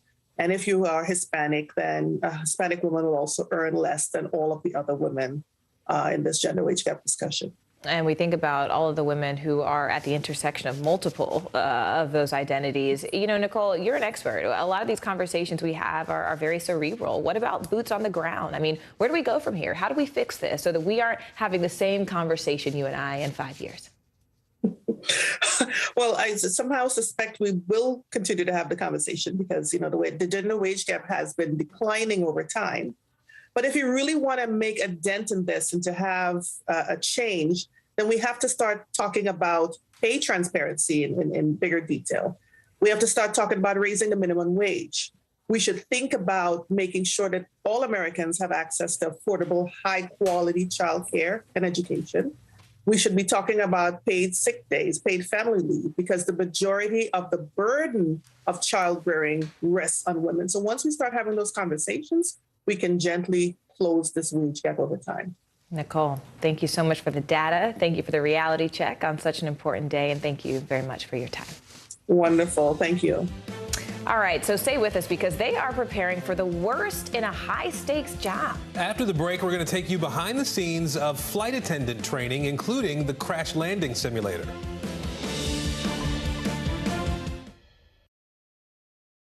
You're watching NBC News Now. Here's what's happening. Right now on NBC News Now. We've got all the angles covered tonight. Look at what's making headlines around the world. President Biden making news tonight on several fronts. We're answering the questions you want answered. There's a lot to talk about this evening. Let's start breaking all this down.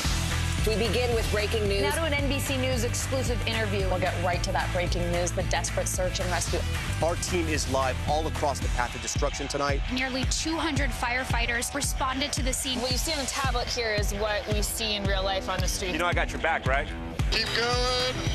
2022 midterms, the battle for Congress and the fight for control of State House. In our special County to County series, we're checking out key battlegrounds ahead of the midterms. We are talking elections. I'm in a battleground state. Meet the Press Election Night special. It is a big night. Let's take a look at what else is making news around the world. Our NBC News crew heard explosions in the capital city of Kyiv. People here are terrified. Russia is picking off Ukraine's military facilities. Let's zoom out a bit to our changing climate. What do we think that the new normal is going to be? We begin with the pandemic today. Have you seen a demand for mental health services increase among Latinos? Raise your hand if you have had enough of COVID. A piece of space junk is on a collision course with the moon. It does matter. It is significant. Why? We're here to try to start conversation. A lot to talk about as we continue our rolling coverage. We're coming on the air with the news NBC Scoop. Bringing the news to you is not only a job, it's an honor. We're here to start conversations about the big things happening in our world. Because it's not my job to tell you what to think. My job is to think about what you tell me. Now Tonight with Joshua Johnson, streaming weeknights at 8 on NBC News Now. Students from Southlake caught on camera using racial slurs. It's been covered up for a very long time. We are strongly against critical race theory. Racism in reverse is racism. Shame! This is Southlake. Listen now wherever you get your podcasts. Let's go. This is a critical choke point for this fire.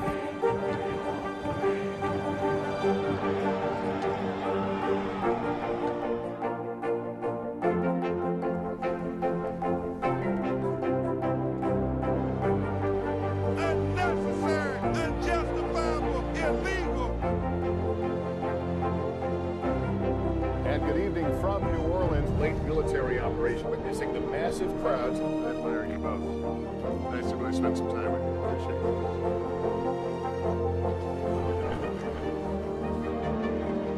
At any moment now.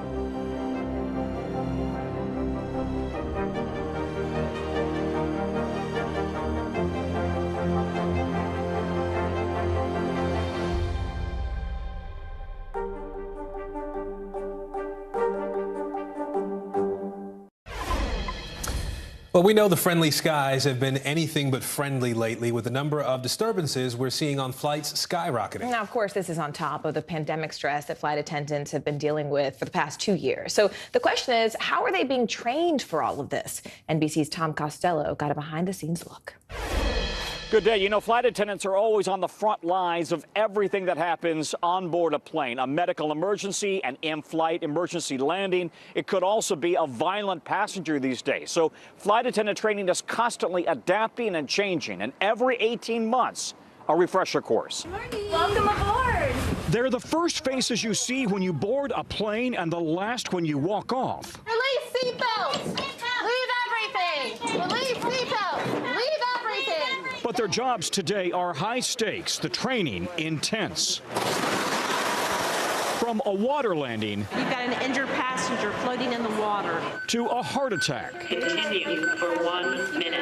At Delta Airlines headquarters in Atlanta, every new flight attendant goes through 6 weeks of both classroom and hands-on training. Grab ankles, heads down, stay low. With elaborate simulators that shake and roll, Stay seated. Stay seated. recreating the chaos of a crash landing or emergency evacuation. For new trainees, it can be intimidating. Customers are counting on you. We're here to save lives, and you can do it. I believe in you. Jasmine Smith is an instructor.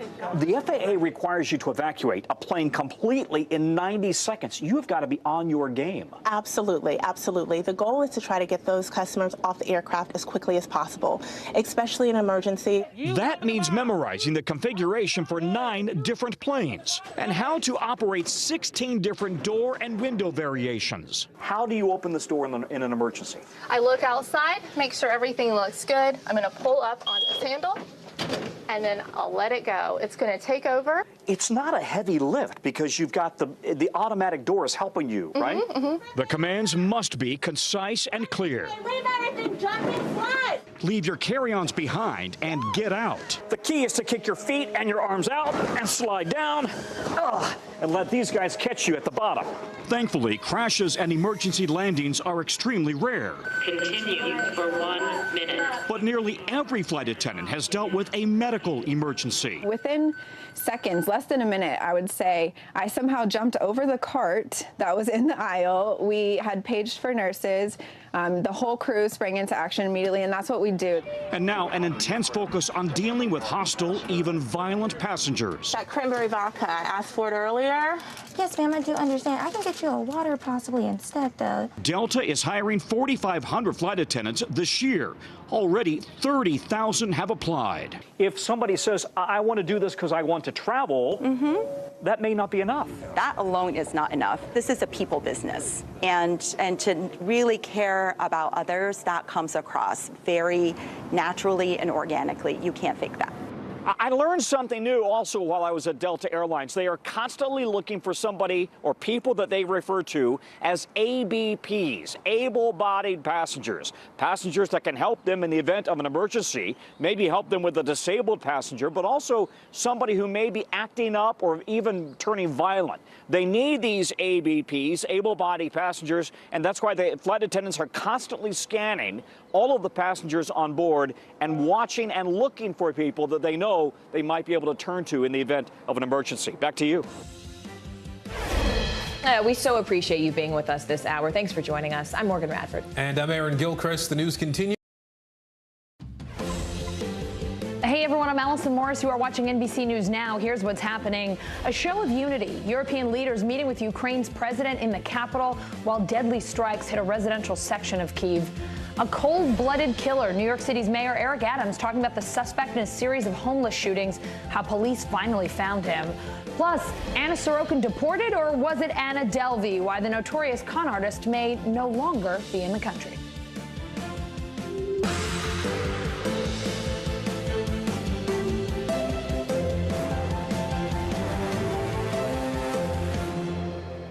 We start with the war in Ukraine raising concerns about a nuclear catastrophe. Power now restored at the former Chernobyl nuclear power plant.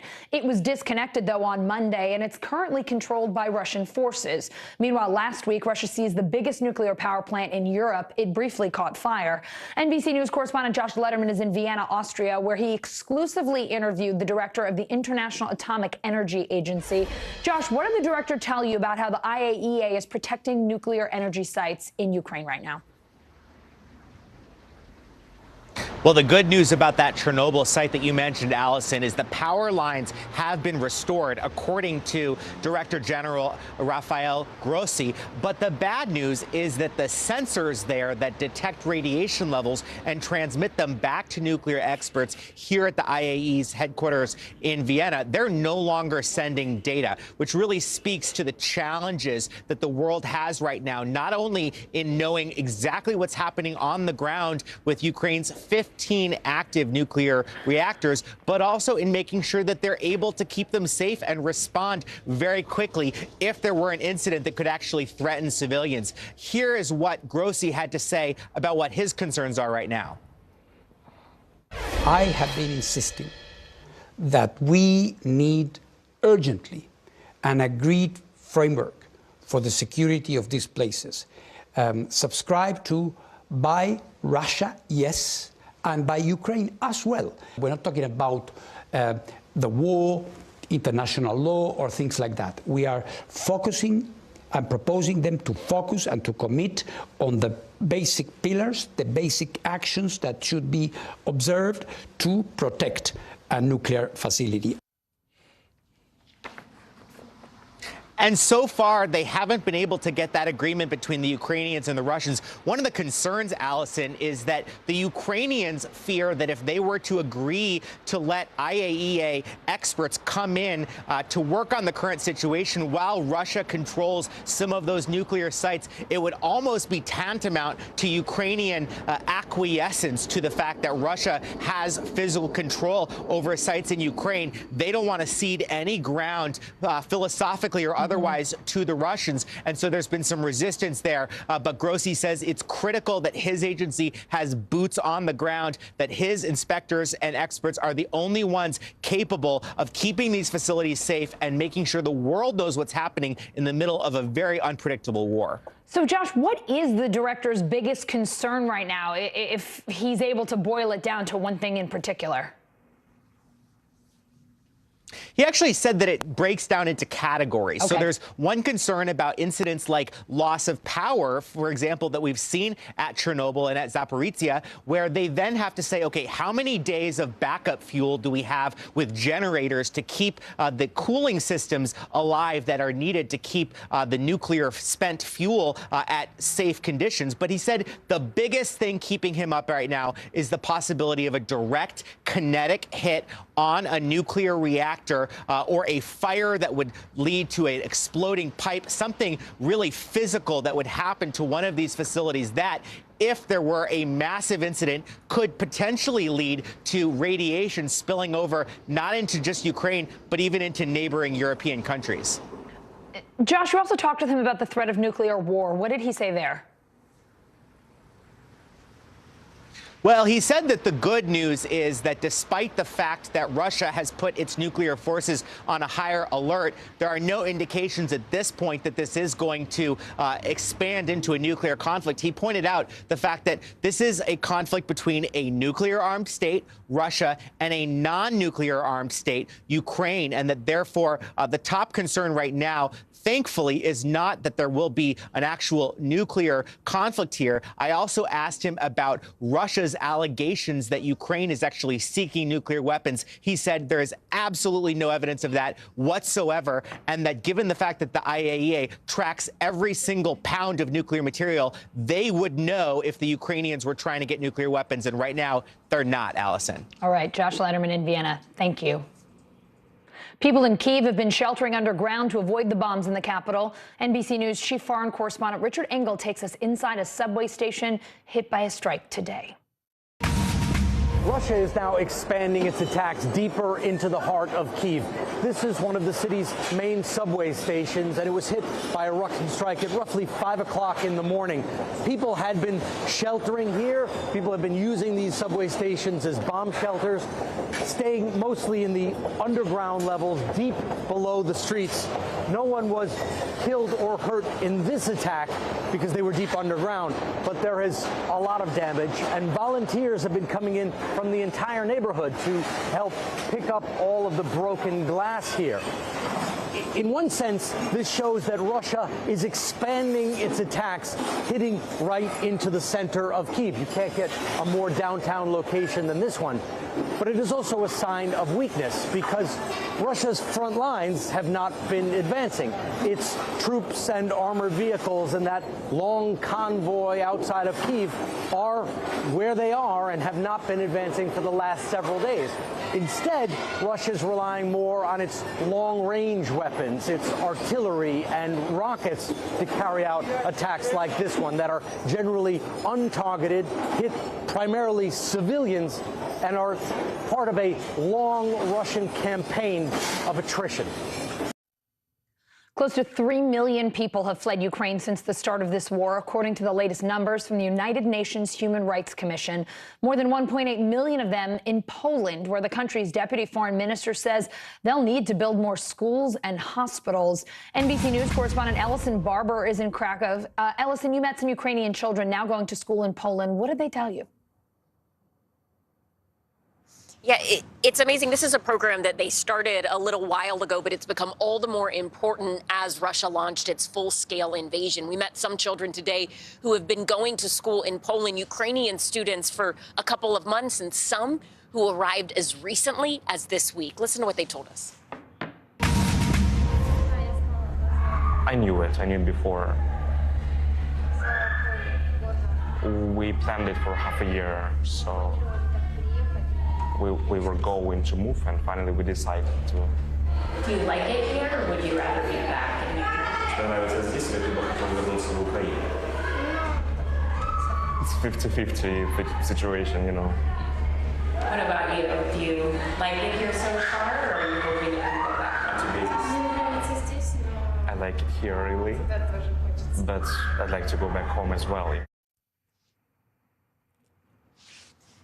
So the most simple way to explain what they're trying to do here, and this is something that exists in a lot of different schools here in the city, there are some places where they actually have programs, classes entirely comprised of students who are from Ukraine learning in Ukrainian, but sort of the goal of this particular class that we visited today is to balance both, to do a bit of a hybrid environment where kids are learning Polish, but they also have this sort of stopgap safety net of a Ukrainian speaker in the room with them and other students also speaking Ukrainian so that they can do well in a new environment, in a new school that is a totally different language. Allison.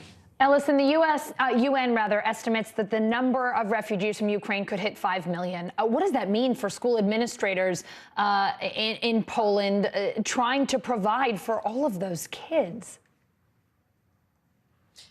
Yeah, I mean, when we're talking about people coming to Poland and coming to big cities, most of them are wanting to stay in cities they know, Krakow, Warsaw, and stay kind of close to the border because they would like to go home. But when they're coming here, it's not just about whether or not they have apartments for people or whether or not they can find them available beds. It's whether or not the city has the infrastructure and the resources to support a life for them here, as well as the other people living in the city. So as we were speaking with the principal today, she was talking about the limit of this particular school. She said they're able to accept about 2, maybe 3 more students until they are entirely full. And most schools in Warsaw are at that point as well. Listen to what she told us. I think that in the first week of full-scale invasion, the number of children was really high. Right now, it's slightly better. So not as many children are coming to sign up for the school, but in the first week it was a really big number. So, Allison, this map is one that you'll see kind of all over the train station, particularly where Ukrainian refugees are coming in. And it tells people where they are, but then it recommends all these other different cities that they want them to consider going to. What we're hearing, whether it's the school system or with other resources, is that so many refugees are staying in Krakow or staying in Warsaw, and then their resources are being stretched to the limit. Even though the principal said they have less people enrolling now, they're still close to maxed out, so they don't have really extra room to bring in more people. So they're trying to encourage people to go to other places around the country, other places that have similar programs like this, but also have just more resources because they have less refugees there. Allison. Allison, it is just incredible what they've been able to do there. Thank you so much for your reporting. In Kyiv, a new curfew went into effect just about an hour ago. Russian strikes pounding the city today. President Zelensky saying at least 5 people were killed. There's also chilling video of the moment that missiles landed in Kharkiv. Take a look.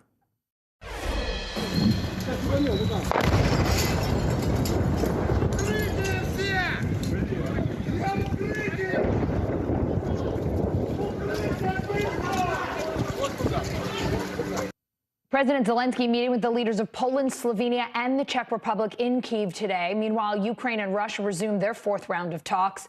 Also today, the White House announced President Biden will travel to Brussels next week for a NATO summit. NBC News correspondent Ali Arouzi is in Ukraine for us. Ali, these are the first leaders to travel to Kyiv since the invasion started 3 weeks ago. How did those talks with European leaders go?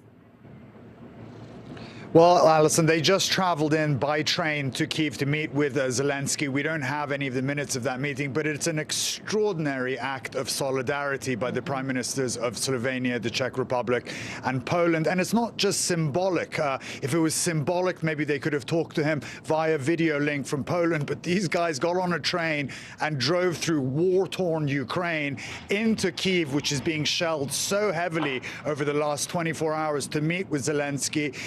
And the Ukrainians were very pleased. The Ukrainian foreign minister tweeted out the incredible bravery of their friends. So they are in some secret location meeting right now. And Zelensky is obviously going to be very grateful that they came there, but he's going to be pressing them for more help, you know, to try and convince the Americans to release those Soviet-era weaponry, like those MiGs that weren't released, to impose more sanctions on Russia over this war. So it's a very important meeting, and it's really quite extraordinary that they made that journey right into the heart of Ukraine, into Kyiv, which is being hit so heavily. Ali, how about the negotiations between Russia and Ukraine? Any word of any progress there? Well, they had around yesterday. The Ukrainians were very clear on their position with the Russians. They said that they want an immediate end to the war. They want all Russian troops to leave this country immediately. They said that they weren't going to capitulate to any of the demands from Russia. But there was some glimmer of hope. They said that the Russians were listening to them a little more, that they were a little more sensitive to the Ukrainian position, and that they were engaging in more constructive conversation. Now, those talks again happened today. Not much has come out of them. I don't think much headway was made. But I think the most important thing about those talks is, if they can't end the war, for at least to open up these humanitarian corridors and get people out of Kyiv, Mariupol, which is so badly hit. I mean, we know a convoy had come out of Mariupol today, but it's really not enough. Only about 1% of the population got out. So that is the most important thing right now on the here and now for those people, is to open up humanitarian corridors and get civilians out of that shelling. Ali, Kyiv's mayor Vitaly Klitschko visiting some of the buildings the Russians hit today. Here's what he told Sky News a little earlier. The spirit right now, everyone is angry. I talk to the people. They don't want to leave. In this activity, bring much more energy to everyone, and everyone understand, don't want to leave, want to defend our city. Ali, what can you tell us about the area those strikes hit and the curfew now in Kyiv? Well, that's right. Well, Kyiv was just shelled heavily as of last night into the early hours of this morning. 2 residential buildings were hit. Part of the subway station was hit. At least 3 people were killed. And dozens other have been displaced after their homes have been lost. Luckily, a lot of people listened to the air raid sirens and they took cover. So the human toll could have been a lot worse if people didn't listen to those air raid sirens. But it was hit so badly, the firemen couldn't even get into the buildings from the ground floor. They had to bring their trucks in and put the ladders in through the windows and get elderly people that weren't very mobile out of those houses. Now, because Kyiv has become such a dangerous place, we've seen so many journalists have been shot there, civilians have been shot there, children have been shot there. The mayor has enforced a curfew for the next 35 hours. The only time people are allowed to leave their houses is, again, if they hear those air raid sirens, to go into basements and take cover. Ali, in an emotional address to Canada's Parliament today, President Zelensky talked about the nearly 100 children who have been killed, the massive destruction in his country. What else did he say? That's right. I mean, he was grateful for the help from the West, but he wants more. He wants more help from everybody. He wants, those, like I mentioned, those Soviet-era weapons to be released, more sanctions on Russia, more sanctions on Putin to really isolate the Russian economy. Let's take a little listen to what he had to say to the Canadian Parliament. Can you only imagine? Imagine that on 4 a.m., each of you start hearing bomb explosions, severe explosion. Justin, can you imagine hearing your children hear all these severe explosions? Imagine that someone is laying siege to Vancouver. Can you just imagine that for a second? And all these people who are left in such city. And this is exactly the situation that our city of Mariupol is suffering right now. Can you imagine famous CN Tower in Toronto? If it was hit by Russian bombs. Of course, I don't wish this on anyone, but this is our reality in which we live. It really is extraordinary. I mean, if you think about it, Alison, a month ago, all of these people were living a normal life, going about their daily routines, their jobs, taking their kids to school, and all of a sudden the entire country becomes a war zone. But I have to tell you, the resilience of the people that I've met here is just extraordinary. This hasn't broken their spirit. It's made them fight a lot harder. I spoke to a young woman yesterday. I asked her, are you worried that the Russians are going to come all the way out west and take your country over? She said the only way they're going to do that is if they kill us all. Ali, the Ukrainian people, as you've said, their resilience is absolutely nothing short of extraordinary. Thank you so very much for your reporting there. Russia facing growing accusations of war crimes during its invasion of Ukraine. So how does the International Criminal Court and the UN Security Council investigate and prove those kinds of claims? NBC News Chief Foreign Affairs correspondent Andrew Mitchell explains, and just a warning, some of the images in this story are disturbing. An air raid over Chernihiv, killing at least 47 people. Rockets striking the center of Kharkiv, and a preschool in northeastern Ukraine hit with illegal cluster bombs. Ukrainian civilians, including children, increasingly becoming the apparent target of Putin's forces. And as the world watches the death and destruction, allegations of war crimes are growing louder. With President Zelensky warning Russia's leaders, he said you will definitely be prosecuted for complicity in war crimes. The UN reports that at least 636 civilians have already died since Russia invaded, with the true toll sure to be even higher. Even those trying to flee finding death on the road to safety. Witnesses saying Russian forces are targeting civilians escaping through humanitarian corridors, including this deadly incident in Irpin, outside Kyiv.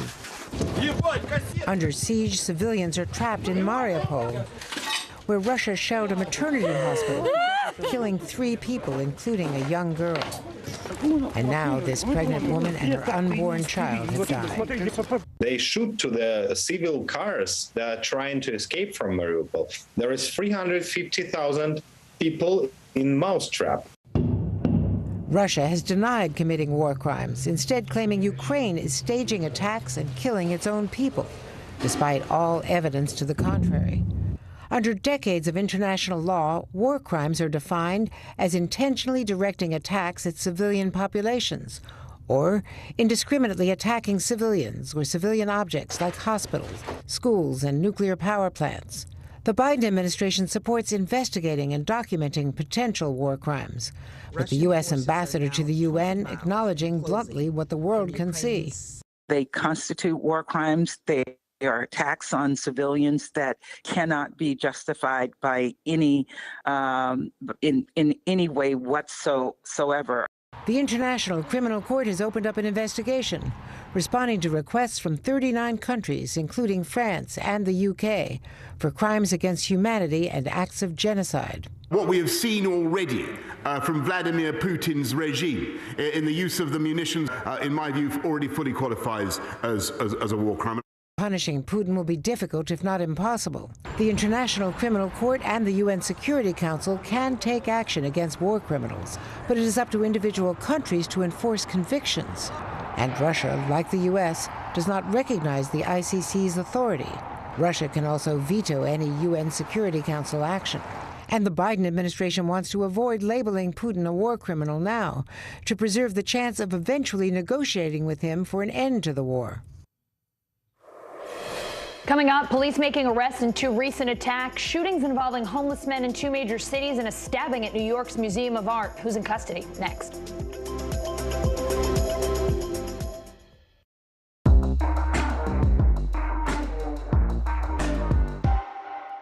These days, it feels like the news never stops. So let's get into it. What's happening right now, what it all means for you for an hour every day. It can be hard to keep up, so let's get started together. Hallie Jackson Now, weekdays at 5 on NBC News Now. Let's go. This is a critical choke point for this fire.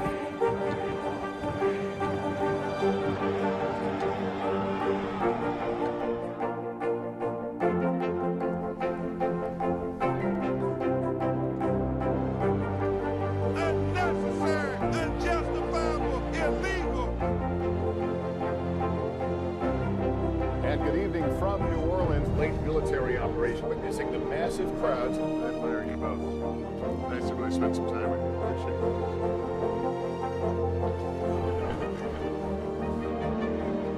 At any moment now.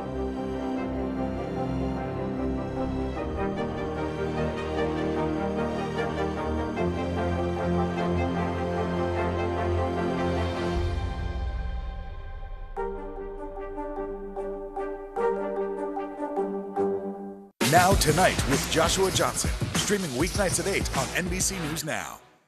News is more than a headline. It informs, it inspires, and it still matters. To cover it, you have to be in it. And that's what we're going to do. Every night, we take you to the front lines of the story, where it's actually happening, with NBC News journalists on the ground from all over the world. We cover what you need to know and bring your newsfeed to life. In primetime and streaming live, it's your news playlist every night. Top Story with Tom Llamas, weeknights at 7 on NBC News Now.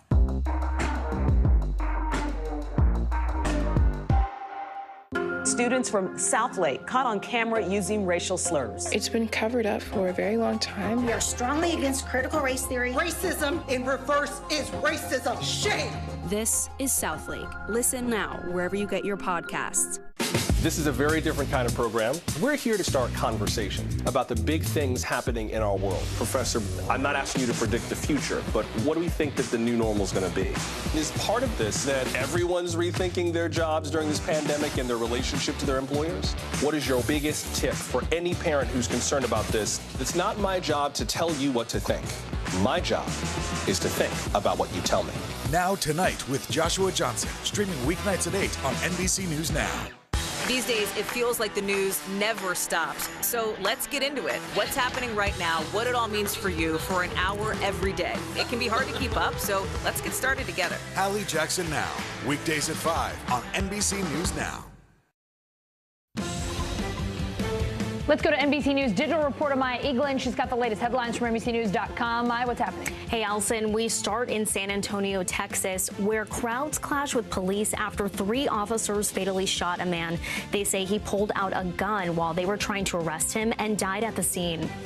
2 people are dead and 18 others are injured after a gas tank explosion at a restaurant in Playa del Carmen, Mexico. The Associated Press reporting that most of the people hospitalized worked at that restaurant. Puerto Rico's government formally exiting bankruptcy today, finishing up the biggest public debt restructuring in U.S. history. The territory will resume payments to bondholders and settle about $1 billion worth of claims. In Australia, an appeals court overturning a major ruling that the environment minister had a duty to protect young people against climate change. Back in 2020, 8 teens took the environmental minister to court to try and stop a coal mine from expanding. And the American Kennel Club releasing its list of the top dog breeds in the U.S. today. Labradors are still number 1. They've topped the list for more than 30 years straight. But this year, poodles have pawed their way into the top 5. And Allison, I have to give a shout out to my own family poodle, Artie, who is a big fan of the show. Artie, congratulations. That's awesome news. Thanks, Maya. 2 high-profile criminal cases and 2 arrests today. This morning in Philadelphia, police arrested the man suspected of stabbing 2 employees at New York City's Museum of Modern Art. They found 60-year-old Gary Cabana sleeping on a bench after he allegedly set fire to his hotel room. Police say Cabana stabbed the museum employees Saturday after they refused to let him in because of past disorderly conduct. Those employees thankfully expected to be okay. And in just a few minutes, the Metropolitan Police Department in D.C. will give us an update on the man they believe shot 5 homeless men in New York and Washington, D.C. 2 of them died. While we wait for that news conference, let's bring in NBC News correspondent Ron Allen. Ron, the NYPD talking to the press about both of these cases just a few minutes ago. What have you learned first about the MoMA stabbings? Well, this was a case involving someone who had a history with the museum. He was a member of the museum. There had been a couple of incidents, what the police described as destructive behavior in recent days, causing his membership to be revoked. And then you see what he does. He comes back another day and attacks the 2 employees who are both hospitalized and expected to be okay with some knife wounds. He's going to be charged with assault as soon as he's brought back here to New York. It was done relatively quickly. And in both of these cases, this and the case involving the homeless victims, there's a lot of video. And the police said that you can see these people. And that helped a lot. They got a lot of tips. And that's why they were able to solve these things fairly quickly. Ron, how about the homeless shootings? I know they happened in both New York and D.C. What are we hearing from the NYPD there? Well, essentially, they're saying this started in D.C., and this is an individual with no ties, no criminal history in New York City. It started on March 3rd, almost 2 weeks ago. where there was a shooting and so forth. And then the man came to New York, and then he went back to D.C. where he was apprehended. So we hope that the D.C. police will put in fill in more details about why he may have done this, if there's any logical or any kind of rational explanation for such behavior. Here's how a NYPD official described the suspect. Take a listen. Anybody who does that, you've seen the video, just going up and indiscriminately shooting somebody sleeping defensively on a sidewalk, bothering nobody. They got some serious issues. I don't know what they are. This was an attack that just shocked the sensibilities of a lot of New Yorkers, a place where there is sometimes, often, even, dare I say, horrific crime. But the thing about these cases, too, is that, again, they're on video. You see what these individuals are doing. And the police said that another big component of this is that they got a flood of tips. They had names, they had locations where this individual was fairly quickly because the public was cooperating, and that's how they got him. Again, this suspect is still in D.C. He's going to be brought back to New York and charged here soon, the cops say. Ron, as you mentioned, this string of shootings started way back on March 3rd. What are police saying? Is there a possibility that there could potentially be more victims here that we don't know about? Well, the suspect in the homeless homicide case is actually what it is. He's a serial killer, alleged serial killer. The New York police said that they have no record of him, but they've been in touch with police across the country to see if there is any sort of connection. They don't know is the short answer, but they implied there might be. All right, Ron, we have been saying that D.C. Mayor Muriel Bowser and the Metropolitan Police Department are going to give an update on that man arrested in those homeless shootings. That's starting now. Let's listen in. And members of his public safety team as well. This morning, I am pleased to report that law enforcement teams arrested that individual who is suspected of targeting and violently attacking members of our community. I want to thank MPD, ATF, NYPD, and Mayor Adams for their collaboration and for their quick work. I want to especially call out the detectives of the Metropolitan Police Department who noticed the similarities of these crimes, who worked with federal law enforcement, and who have contributed to this quick arrest. I want to turn to Chief Conti to provide the details. Thank you, Madam Mayor. Yesterday, I stood with Mayor Bowser, Mayor Adams, Commissioner Sewell, as well as Special Agent in charge of the ATF Washington Field Office, Charlie Patterson, and our message was clear. There was an urgent call to our communities to assist law enforcement, and that collectively we would leave no stone unturned to find this individual.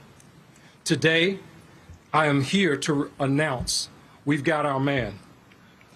At 2:30, at approximately 2:30 a.m., 30-year-old Gerald Brevard of Southeast D.C. was taken into custody by our partners in the Washington Field Office of the ATF. Our partnership with the community and across the criminal justice system proved extremely valuable, leading us to a swift identification of our suspect and ultimate apprehension here in Washington, D.C. On yesterday afternoon, MPD received an anonymous tip providing us a possible identity of a suspect. Later that afternoon, the suspect posted a social media photo that appeared to be in the District of Columbia. Law enforcement attempted to locate him, but were initially unsuccessful. At our joint agency press conference, we released quality images of the suspect that were captured from an ATM at Union Station on March 9th. Additional tips came into our Command Information Center and passed along to investigators. Based on the information we received, law enforcement began canvassing areas across the city for Mr. Brevard. ATF agents ultimately located suspect Brevard in the 2300 block of Pennsylvania Avenue Southeast, where he was stopped and placed under arrest. Mr. Brevard was charged in each of the district's 3 offenses. Charges include first-degree murder while armed for the shooting and stabbing homicide of 54-year-old Morgan Holmes on March 9th. The assault with the intent to kill for the shooting offense on March 8th, and assault with a dangerous weapon for the initial shooting offense on March 3rd. Additional charges for offenses committed in New York are anticipated. The investigation is ongoing, but I must acknowledge the outstanding work of our partners and MPD detectives. The NIBIN Investigations Unit from the Metropolitan Police Department, the Arson Task Force, the United States Attorney's Office, the New York City Police Department, as well as the United States Attorney's Office, the District of Virginia, the ATF, and MPD's Homicide Branch and Violent Crime Suppression Division all did outstanding work. I would also like to thank our community and the many others along the East Coast that provided us critical information and tips. I send my condolences to the families and friends of the victims here in D.C. and in New York City. We hope that Brevard's arrest provides a sense of closure for you, but also relief to our vulnerable homeless population here in the District of Columbia. This case is an example of what happens when there is good police work, science, and community support. It's a demonstration of how quickly we can close homicide cases when all three of those things are working together. I want to, at this time, invite Charlie Patterson from the ATF Washington Field Division up for some brief remarks. All right, you've been listening to an update from Washington, D.C. Both police and the mayor talking about the suspect in the murder of homeless people, both in New York City and D.C., arrested today. All right, moving on. Effective immediately, Mississippi is limiting how students and teachers talk about race in the classroom, and Idaho is hopping on Texas's bandwagon, passing a 6-week abortion ban. Federal criminal defense attorney Caroline Polisi here with me now. She is also an adjunct lecturer in law at Columbia University. So, Caroline, let's start with what's going on in Mississippi. A bill Governor Tate Reeves signed into law yesterday. This is part of a video that he posted defending it. Take a look. I can almost guarantee what will happen next. First, critical race theory proponents will claim that this law prevents the teaching of history. They'll claim that our kids won't learn about important historical events like slavery or the civil rights movement. But we know the truth. Contrary to what some critics may claim, this bill in no way, in no shape, and in no form prohibits the teaching of history. Caroline, this new law bans schools from teaching that any sex, race, ethnicity, religion, or national origin is inherently superior or inferior. Could those lessons fall under classroom free speech? And do you think this ban violates the First Amendment? What's your legal take here? My legal take, Allison, is that this is a complete mess. Governor Reeves came out swinging in that press conference. But, you know, I'm all for having a robust debate about what should and should not be taught to our children. But the fact is the drafting of this legislation is a complete mess. It doesn't even state what critical race theory is. And so teachers and administrators across the state are just going to be left wondering how to go about teaching its students. Now, the governor states that he's adamant that, you know, the fact of slavery will still be taught to students, that the fact of the civil rights movement will still be taught to students. But it's really unclear, Allison, what exactly he wants. And I think that that needs to be at the front and center here instead of just political theater, which is what we have now. Caroline, what about the right to a public education? The ACLU in Mississippi tweeting that anti-CRT laws are thinly veiled attempts to silence discussions of race and gender among students and educators, and it suppresses free speech and denies students the right to an accurate, they say compete, I think they meant complete, and inclusive learning environment. By the way, the superintendent of education in Mississippi says they don't even teach critical race theory in the state schools, with the exception of the University of Mississippi Law School, and it's an elective course. What would the ACLU need to prove to argue that this law does in fact violate the 14th Amendment? Well, look, Allison, just stepping back to first principles, you're absolutely right. Critical race theory is a graduate level academic concept that derived out of law schools in the 1970s and 80s. Harvard Law School specifically, it developed sort of out of the civil rights movement of that era. And really what it is a framework to look at the systemic way that racism affects everybody in society, really. So again, you can't have a genuine or robust, intellectually honest debate about this concept without acknowledging just what is critical race theory and whether it's being taught in schools. I don't think that the governor himself understands what critical race theory actually is, and he's using it as a straw man argument, essentially, again, to engender this rallying cry among his conservative backers. All right, Caroline, let's talk about what's going on in Idaho. They have a 6-week abortion ban modeled after Texas's law. It lets the potential father and extended family member of a preborn child sue an abortion provider. But unlike Texas's law, there are exceptions here for rape and incest. Now, this bill is the first of its kind that actually went through a state legislature. What are the legal arguments against this law, and what kind of objections do you expect if the governor does in fact sign it?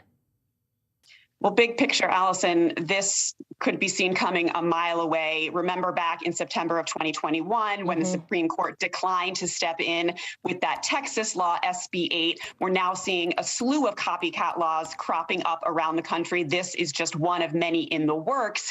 And the issue really comes down to the underlying constitutional nature of the law. And the fact that the Supreme Court declined to step in on procedural grounds, basically saying, well, our hands are tied, we can't get to the merits of the underlying case because of the unique way that this law went about, as you noted, deputizing individual citizens to enforce the law. Well, they're going to let it play out. And unfortunately, it's a really great illustration of the old adage, justice delayed is justice denied, because let's be clear here, both of these laws are unconstitutional on their face. They both restrict a woman's access to abortion pre-viability, which, as we all know, in the 1973 seminal case of Roe v. Wade, the Supreme Court said that's a constitutional right. So there are millions of Americans in Texas walking around right now effectively stripped of their constitutional rights. So we have to see how the SB 8 law plays out in the court system, in the Supreme Court. And this Idaho law has a few more procedural hoops to go through as well. But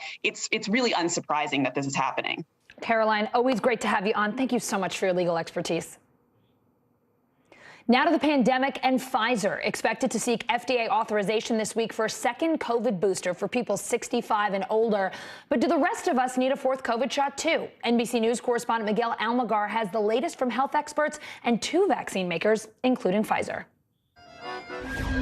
Down, but not out. The White House saying COVID infections are not expected to stay this low forever. The CDC says an even more transmissible version of Omicron, known as the BA2 variant, has been circulating in the U.S. for some time. That variant may be partly responsible for a recent rise in cases abroad, but whether everyone will need a fourth shot is an open question. Pfizer CEO Albert Bourla telling CBS a second booster shot is necessary. The protection that you're getting from the third, it is good enough, actually quite good for hospitalizations and deaths. It's not that good against infections, but doesn't last very long. But the president of Moderna says while a fourth dose would benefit anyone, it might not be necessary for those who are young and healthy, echoing remarks made by Dr. Fauci. So I don't think you're going to be hearing, if you do, any kind of recommendations that would be across the board for everyone. And even as mask mandates across the nation fade away, data from the CDC's wastewater monitoring program suggests the current low level of cases may not last. The number of monitoring sites with rising COVID cases is nearly twice what it was in February, when the Omicron wave was receding. It is, in fact, a very useful tool in terms of potentially predicting when we might see a bump in cases. With infections on the rise again in China, where the so-called stealth Omicron variant is fueling that nation's worst outbreak in 2 years, the debate in this country growing over whether or not to get yet another booster to fight a virus that isn't going away anytime soon. If you have a severe case of COVID, you could experience lasting depression and anxiety afterwards. According to a large new study, the mental health problems can be long-lasting, especially among patients who are bedridden for 7 days or more. NBC News medical reporter Erica Edwards here now. So, Erica, researchers looked at nearly 250,000 patients in 6 different countries for 8 months. What did they find? Hey, Allison, good afternoon. You're right. This was a super large study. People living across Northern Europe, countries like Denmark, Sweden, Norway, Iceland, even parts of the UK. Now, for the most part, people who had severe bouts of COVID-19 were generally feeling better about 2 months after their illness, even if they had been, experiencing things like anxiety and depression. But there were some people who had such severe COVID-19 that they were so exhausted, they had so many aches, they were so fatigued that they could not get out of bed for 7 days. Among those people, they were more likely to experience depression and anxiety a full 16 months later, meaning that perhaps these people should be followed to have more of an insight into what their mental health is after such a severe bout of illness. Allison? Erica, researchers say depression and anxiety can last up to 1.5 years after a severe bout of COVID. How did that compare to people who tested positive but had a less acute case? Yeah, oddly enough, people who tested positive but had pretty much mild illness generally scored lower on tests of anxiety and depression. And researchers really don't know why that might be. Perhaps it's because those people were feeling thankful that they were feeling better so quickly. Allison? Erica, what are you hearing from doctors about this study and how it stacks up with what they're seeing in their patients with severe COVID? Yeah, so I've talked with several doctors here in the U.S. who treat long COVID. They say that the study results largely mirror what they are seeing here in this country. Now, it's really unclear why this might be, why severe COVID might be leading to lasting depression and anxiety. It could be perhaps the fact that they were bedridden for so long with the contagious virus. That social isolation led to lasting feelings of hopelessness or helplessness, or perhaps it's related to their ongoing physical symptoms related to long COVID. Erica, what else are doctors and scientists looking at right now when it comes to mental health and COVID? I know we have so many questions about this aspect of it particularly.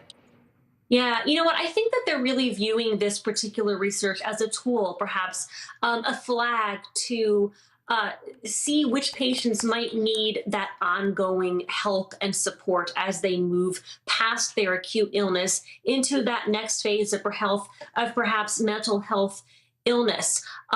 They do want to caution, however, we don't want to stigmatize people with long COVID. It's not that, all long COVID cases are manifestations of anxiety and depression. It might be true that some long COVID patients could benefit from medications or other therapies, talk therapies related to anxiety and depression, but certainly this should not mean that all patients with long COVID would be appropriate for all those patients. Allison. All right, Erica, thank you so much. Coming up, internet isolation in Russia, why some experts are warning that the invasion of Ukraine could trigger a digital Iron Curtain. That's next.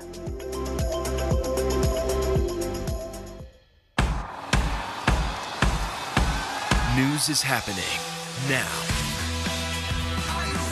Look at what's making headlines around the world. Right now on Morning News Now.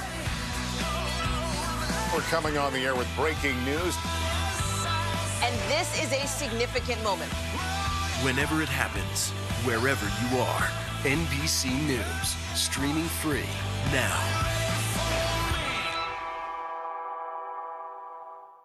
This is a very different kind of program. We're here to start conversation about the big things happening in our world. Professor, I'm not asking you to predict the future, but what do we think that the new normal is going to be? Is part of this that everyone's rethinking their jobs during this pandemic and their relationship to their employers? What is your biggest tip for any parent who's concerned about this? It's not my job to tell you what to think. My job is to think about what you tell me. Now Tonight with Joshua Johnson, streaming weeknights at 8 on NBC News Now.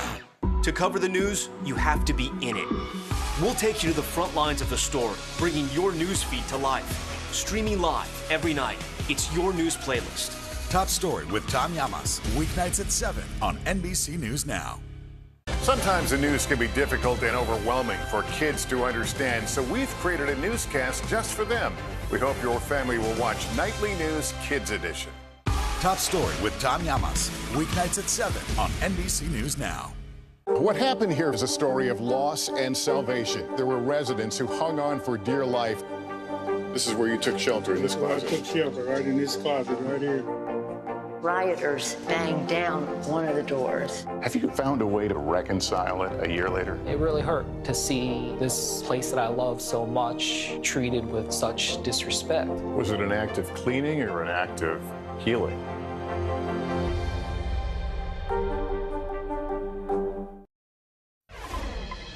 We've been showing you some of the most recent video out of Ukraine, much of it sourced from social media and verified by our social news gathering team. NBC News Now host Savannah Sellers joining me now. So, Savannah, let's start with that viral video of that protester interrupting a Russian broadcast. That person was in Russian court today on a misdemeanor charge. Our social news gathering team verifying that video. How'd they do it? Yeah, Allison, they verified that video, and then also I'll tell you about something that they debunked right after that related. So it's so important to make sure that these videos coming out of this war across social media are real. They portray what's actually happening. This is such an interesting case of how our social news gathering team does exactly that. So let's take a look at the video you just mentioned, which has been going around on social media. We've been airing it all day. This was verified by our teammate, Ali Gustanian, showing an anti-war protester interrupting that Russian news broadcast on state TV. It turns out it's actually an employee of this news station. Her sign here says, quote, "No to war, stop the propaganda, and you're being lied to." Now, this is something else I want to show you, though. Right after this video started to go viral, look at this. This is a Twitter account. Of course, see this big debunked by NBC News. This account claimed to be that woman right here. You can see this is the woman who is holding up that sign. That's her picture. It's not her account. Our teammate Matthew Mulligan was able to debunk this account. It is a fake. Here's how he did that. He established it by figuring out that this account was created just this month in March of 2022. And as of a few days ago, get this, the account was tweeting as someone else. Those are, of course, all red flags that show this account was actually, in fact, a fake account, Allison. And interesting that something fake came out of something verified that almost did seem too wild to watch to be true, of course, of the bravery that woman showed holding up that sign. Savannah, the team's also verifying, some videos of Ukrainians dealing with the war. What did they find there? Absolutely. Actually, some more heartwarming stuff. So this video shows Ukrainian refugees. These are children, of course. They're being welcomed to a school in Italy, a school after they have fled their country. That's where they're going to be going to school. This one was verified by our teammate Matteo Maschella on our NBC News social news gathering team. Now, this started making the rounds back on March 9th. Here's how Matteo was able to make sure this actually is what we think it is. First, he checked out posts of the families of these kids, and then he also geolocated that school that was seen there. You just saw the kids walking in here. Here's that school just on Google Maps, the same Google Maps that you've got at home, to make sure it actually is that school in Italy that the Post claims it is. Finally, I want to play another video for you. This was shared across YouTube. It's of young violinists, some in Ukraine, playing an old folk song while sheltering in bunkers. We're told some of them are even filming between blasts while they're in Ukraine. Now watch, it's going to pan out to this big mosaic. They're joined by more than 90 players from other countries. Oh, look at that. The organizers of this moment pointed out, get this, Allison, in their YouTube post, and I quote, "More Ukrainians wanted to take part, but now have guns in their hands instead of these violence." But of course, so important to make sure we're really showing you real video out of Ukraine. But what a moment, right? Yeah, so heartbreaking, so beautiful. Savannah, thank you so much. Absolutely. Will the internet soon be split between the West and Russia? NBC News Digital reporter David Ingram reporting the situation points towards a possible future internet divided up along national borders in which each country's government has what would amount to a customs office for imported internet content. David joins me now from San Francisco. David, this is fascinating and kind of hard to imagine. You spoke with a Russian journalist and an author about how the internet in his country has changed since the start of the Ukrainian invasion. Let's start there. What did he tell you? That's right. I spoke with Andrei Soldatov, and he's the author of a book called The Red Web. He told me that Russia is so dependent on online services now, but these things are falling apart. And he said that Russians can see that in everyday life, everything from Microsoft Office that you could no longer purchase in Russia because Microsoft has stopped selling, to much bigger software programs from companies like Oracle that power banks, financial institutions, and other businesses. those either cannot be serviced or they cannot, the companies cannot buy that software now. But also there's an exodus going on of people who work in IT in Russia. So the people who run some of these software products at companies or build Russian versions of these products are leaving the country, sometimes sending their kids out of the country because they're fearful of the repression from the Russian government. David, a lot of big tech companies, including Google and Netflix, have left Russia because of this conflict. But you write that some social media apps like Meta, Twitter, are lobbying to stay in Russia. What's the latest there? Yeah, well, when we think about how this is affecting everyday Russians, one of the main impacts that they're seeing is the lack of information coming from outside of Russia, either through traditional media, whether it's the BBC, for example, which has had to change how it's delivering news in Russia, to social media such as Facebook and Twitter. They're really struggling to be able to get around the censorship of the Russian government. So Russians have to use sometimes special software called VPNs to access social media and get around government censorship. Social media is playing a really important role for dissent in Russia. It's one of the few places people can speak out against the government without necessarily fearing retribution. It's sort of a throwback to the Arab Spring from several years ago, where social media played such a key role for dissent. All right, David, thank you so much for being with us. Coming up, the latest twist in the case of fake German heiress Anna Sorokin. Is she about to be kicked out of the country? Next. News is happening now. Look at what's making headlines around the world. Whenever it happens, wherever you are, it's here now. Top Story with Tom Llamas. Weeknights at 7 on NBC News Now. Now Tonight with Joshua Johnson. Streaming weeknights at 8 on NBC News Now. Still to come on the Channel 2 News. Well, the waters are certainly receding now. Still too close to call. Lester Holt reporting from the Ground Zero, as it's being referred to. It is, in fact, a taste of freedom. The Haitian people know a little something about resiliency. What's the biggest risk right now? Some of the troops who have been proud. I want to welcome you to the first presidential debate. In fact, we've been told we can't go any farther. You with some resilient folks, let me get in.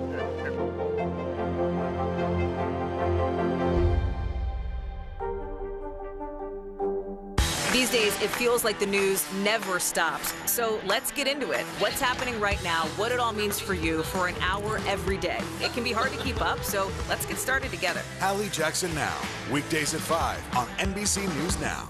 NBC News, streaming free now. Students from Southlake caught on camera using racial slurs. It's been covered up for a very long time. We are strongly against critical race theory. Racism in reverse is racism. Shame! This is Southlake. Listen now wherever you get your podcasts. Now Tonight with Joshua Johnson. Streaming weeknights at 8 on NBC News Now. What are you doing for teachers who feel that they're being stretched too thin? Did you understand how prevalent hunger was in your own community?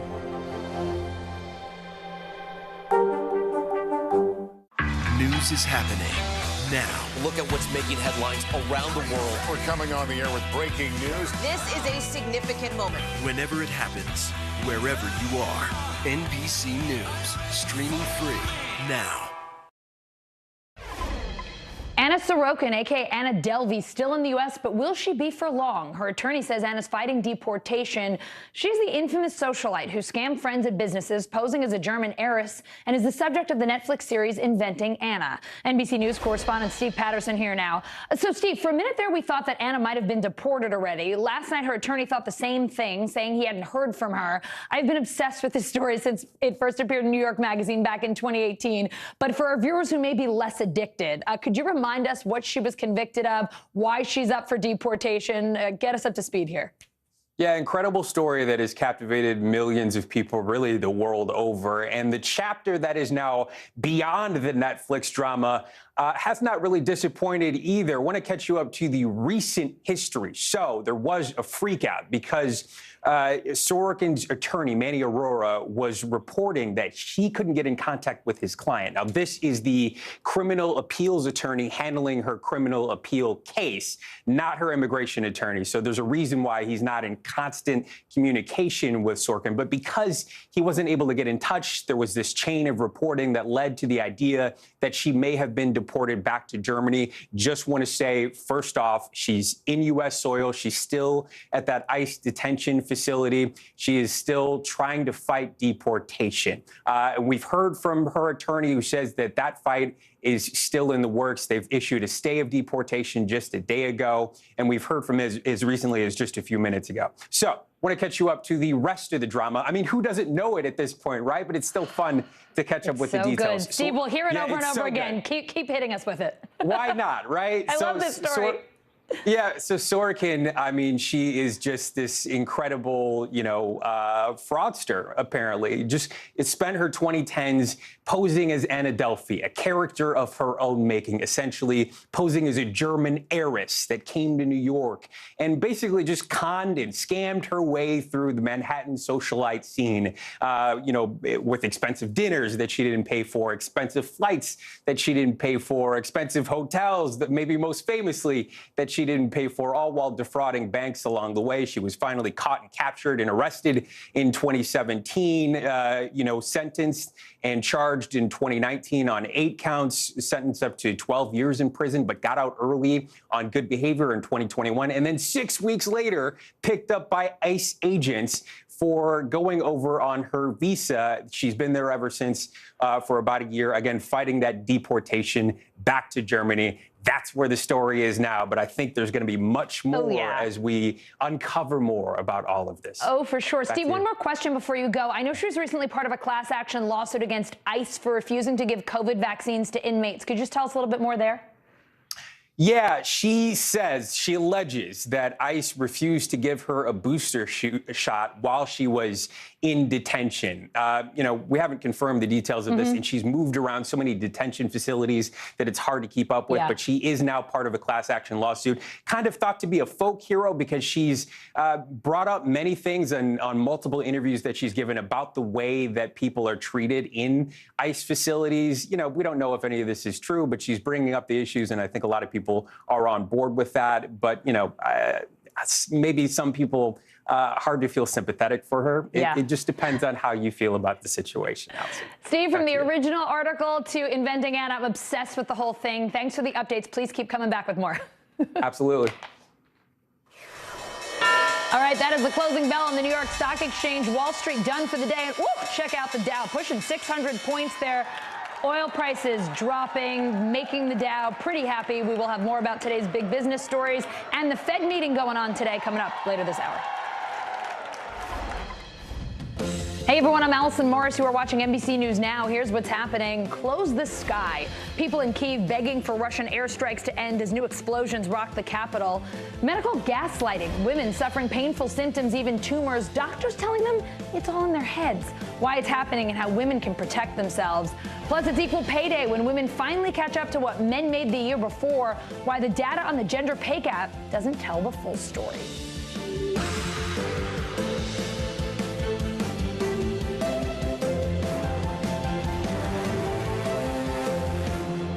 We start with Russian forces stepping up their attacks on Kyiv. Clint Watts is here now. He is an NBC News national security analyst and a distinguished research fellow at the Foreign Policy Research Institute. Clint, show us the map. Where else is Russia ramping things up today? Yeah, so the big talk over the weekend was out in western Ukraine, close to Lviv. That's where the airstrikes are hitting. What we're also seeing, though, is here in Kyiv. We were talking about the convoy over the last 2 weeks. This is Irpin area. They're essentially moving around and building up areas where they're trying to essentially build blocking positions. They've got to cut off supplies into the heart of Ukraine. Separately, I think this points to what we're seeing from here. They've got armored convoys coming in from Bravary, also up here in the north. Ukrainian military doing an amazing job stopping them using both artillery and airstrikes. But over time, I think you're going to see this encirclement The Russians just have a lot of manpower, a lot of force, and they want to do here in Ukraine what they're doing in Mariupol. Separately, the East has really become a place to look at. Sumy and Kharkiv, they were two of the main battle points during week 1 and 2. This is very close to the Russian border, but you'll see here in this light blue, Ukrainian military launching counteroffensive in the rear area of the Russian military. And this in Donbass was supposed to be an area where the Russians had great strength. They're facing a lot of resistance from the Ukrainians. I think the last point here is what you're seeing them try and do is essentially build a wall here. They'll try and do this axis of advance and seal off eastern Ukraine. Essentially, the Russians want to take half the country and try and keep control of it and really block all of the Ukrainian military resistance here in the east. All right, Clint, thank you so much. Thank you. As we've been saying, Russian strikes pounding Kyiv for a second day in a row, hitting residential buildings and a subway station. NBC News correspondent Ali Arouzi is back with us from Lviv. Ali, Kyiv's mayor calling this a difficult and dangerous moment. What else are you hearing about the situation in the capital tonight? It certainly is a very difficult moment for the residents of Kyiv. It was pounded all through last night and into the early hours of this morning, Alison. You know, they hit civilian targets, and they're the people taking the brunt of the Russian firepower. It's just been raining down on them for the last several hours.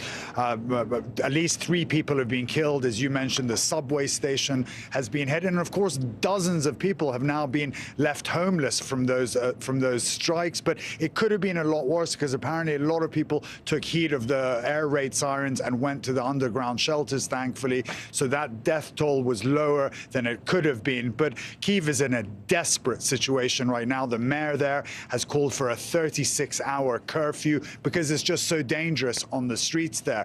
Civilians are being shot, journalists are being shot. So they're telling them to hang tight at home. If you hear the air raid sirens, just go into the basement. That's the only time you can get out. And you can see those civilian areas have been devastated. Firemen couldn't even get into the ground floor of those buildings. They had to put ladders in from their fire trucks into the windows on the 4th, 5th floors and take, elderly people out, children out in very harrowing circumstances. Ali, President Zelensky admitting today that there's no open door for Ukraine to join NATO, but he has been hinting at a compromise. What is it? Well, he's been talking about a few things. I think it's clear to see how frustrated President Zelensky is over not being able to join NATO. But I think that's been pretty obvious for some time now, that Ukraine's membership of NATO is not going to happen anytime soon. So he wants some security guarantees from the EU countries, from the US, to protect his country's sovereignty. And it also might be a hint at some sort of a compromise with the Russians to bring this war to the end. The Russians want some neutrality from Ukraine. It could be a hint that they would be heading in that direction just to put an end to this. Let's take a listen to what Zelensky had to say. If we cannot enter the open doors, then we have to cooperate with platforms and unions that allow us to do so. The ones that will help us protect ourselves, for example, with your platform. And we would like to also have individual guarantees. We want to have a reliable guarantees that would work for us and therefore for you. And of course, he would love to have the airspace over here shut down. Not only Zelensky, but every person you speak to in this country says, please close the airspace here because we're getting pounded from above. All right, Ali Arouzi in Lviv. Thank you. You could call them the little drones that could. A U.S. defense official saying Ukraine is making terrific use of basic technology first developed during World War I. So why are Ukraine's cheap, slow drones so successful against Russian targets? NBC News national security correspondent Ken Delaney joining me now. So Ken, the drones themselves are fairly new, but this aircraft technology certainly is not. What have you learned about why they're working so well for the Ukrainian resistance? Hey, Allison. So the World War I thing was a little hyperbole from a source that I talked to. His point was that these are not very fast-moving aircraft. Right. But they have been a game changer in regional conflicts. For example, the Azerbaijan military used them to absolutely decimate Armenian fighting positions in their little battle over an enclave that had been going on for decades. It was decided in 3 weeks because of these drones. So if they can fly unmolested, they are devastating weapons, and the Ukrainians have been using them to hit Russian vehicles, armored vehicles, artillery emplacements, missiles. One expert chronicled at least 30 separate attacks, successful attacks on Russian positions from these drones. They are small versions of the U.S. military's Reapers that we're all familiar with, and they fire a missile that's much smaller than the U.S. Hellfire missile, but it packs a punch and it can take out a tank. So these weapons have been extraordinarily successful for the Ukrainians. So, Ken, you talked to one expert who told you, if nothing else, the Russians should be able to down the drones with fighter jets, but without air superiority, Russia hasn't been flying regular combat air patrols. What else did he say about Russia's failures here? He said that it's absolutely confounding and shocking that the Russians haven't been able to deal with this system. And I have to say, Allison, we knew that Ukraine had these drones. And when I would ask military experts before the invasion, what about the Turkish drones? They're made by a Turkish company. They would say, oh, the Russians can take care of that. They will jam them. They will shoot them down. Well, it turns out they overestimated the capacity of the Russian military because they have not been able to do that. They not only haven't established air superiority, they haven't brought their full electronic jamming to bear for whatever reason. And U.S. military officials said that the Ukrainians have figured out a way to fly these things under the radar. They're flying them low. They're doing some clever things to avoid Russian air defenses, because there are Russian air defenses around, and they are using them to rain destruction down on the Russians. So unbelievable. Ken, experts say more advanced kamikaze kind of drones would be even more helpful to Ukrainian forces. What are those all about, and why can't Ukraine get its hands on those? Yeah, you may remember we did a piece, and I think I had it on your show, about the U.S. version of that weapon called the Switchblade. Yeah. I went out to the Utah desert, and they showed me a demonstration. That was awesome. Yeah, I mean, this is what we're talking about. These are basically flying guided bombs that could be launched from 8 miles away. So remember that long column of Russian vehicles? That would have been wide open to these things. Ukraine just doesn't have them, and it's not clear to me why there hasn't been more of an effort to get them, some of them, other than, I mean, in the U.S. case, they don't share that technology. The only country they export it to is the U.K. But, Israel makes a number of these weapons. The Chinese make them. They are out on the market. And I don't think we've heard the last of this, because I'm starting to hear talk in Washington about getting the Ukrainians some of this drone technology that they can use to try to repel this Russian invasion. All right. In the meantime, though, they're doing some impressive work with those smaller, older type drones. Ken, thank you so much. You bet, Allison. Ukraine and Russia meeting for a fourth round of talks today, but what will it take from world leaders to stop this war? And what will President Zelensky say when he addresses Congress tomorrow? MSNBC senior national correspondent Chris Jansing went one-on-one with Ukraine's ambassador to the United Nations to get some answers. That really is a key question, right, Allison? How will all this end? And nobody, of course, actually knows the answer to that any more than they know exactly what Vladimir Putin is thinking. But I did have a chance last night to sit down with the Ukrainian ambassador to the United Nations, and I asked him, what do you think the end game is? Here's what he told me. There is no way Putin can win. I think that Putin's months, if not weeks, are numbered. It's very clear. It's just a matter of time. What more at this moment do you need? We need the capacity for air defense. If NATO is not willing to provide the no-fly zone, then we need air defense and aircraft to defend the skies ourselves. And that, Ambassador Kислitsa told me, is exactly what we should expect to hear, at least part of it, when Ukrainian President Zelensky addresses the U.S. Congress tomorrow, the need for more help from the United States, from NATO. And he makes the argument that it's not only the future of Ukraine that's at stake, that everyone has a stake in this. Take a listen. The implications are global.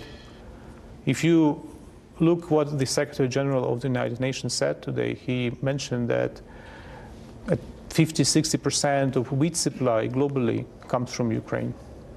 And he literally said that today the breadbasket for many third world countries is being bombed by the Russians. It will have long-lasting effects on food security, on supply of wheat, grain, oil. There are countries around the world that depend almost 100% on the grain supply from Ukraine. So you can imagine what happens next after the supply is interrupted. The ambassador also told me that this war has shown the limitations of the body he serves in, the United Nations, because, of course, Russia has veto power.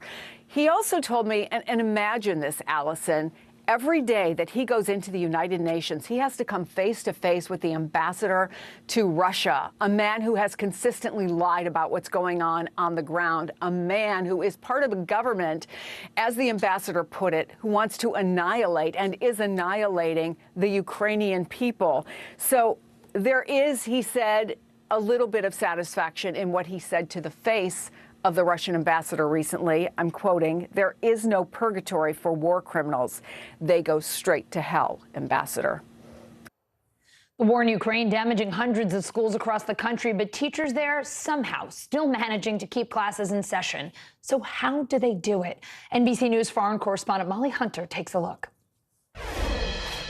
There are many ways to fight, and across Ukraine, teachers are galvanizing their own kind of war effort. When did you and your other teachers decide, okay, we need to get the kids back into learning?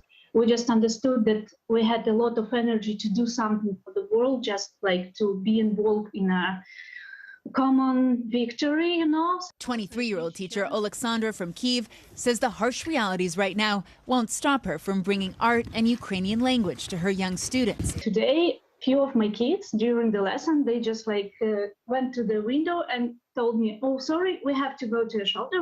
It's not normal lesson. It's not normal. According to a Ukrainian government estimate, 379 schools have been damaged during the invasion, 59 completely destroyed by bombing and shelling. NBC's Matt Bradley visited Zhytomyr, where this high school was destroyed earlier this month. No children were inside. Svetlana has taught there for 27 years. Where will you go now? Where will you teach now? She says, "I will stay. I will protect my children." Olena, a middle and high school literature and Ukrainian language teacher seen here before the war, is staying in the capital. "I cannot serve in the army," she says, "but I can teach students." And 5,000 miles away, dance teacher Nastya Lototska is doing her part too. Nastya is in Chicago, but her students are in Ukraine. If they can just forget about their reality for 45 minutes, that's what we're going to do. Nastya was born in Ukraine and moved to the U.S. when she was 4. She's helped teach at least 5 sessions so far and will keep it going so long as kids keep showing up. If you wouldn't know what situation that they are in, you would never, ever believe it. And that's the resilience of Ukrainian kids, to be able to show up and participate and dance and smile. They bring us laughter all the time. Coming up, COVID isn't the only thing to watch out for on spring break. New worries about a wave of fentanyl overdoses next. Sometimes the news can be difficult and overwhelming for kids to understand, so we've created a newscast just for them. We hope your family will watch Nightly News Kids Edition.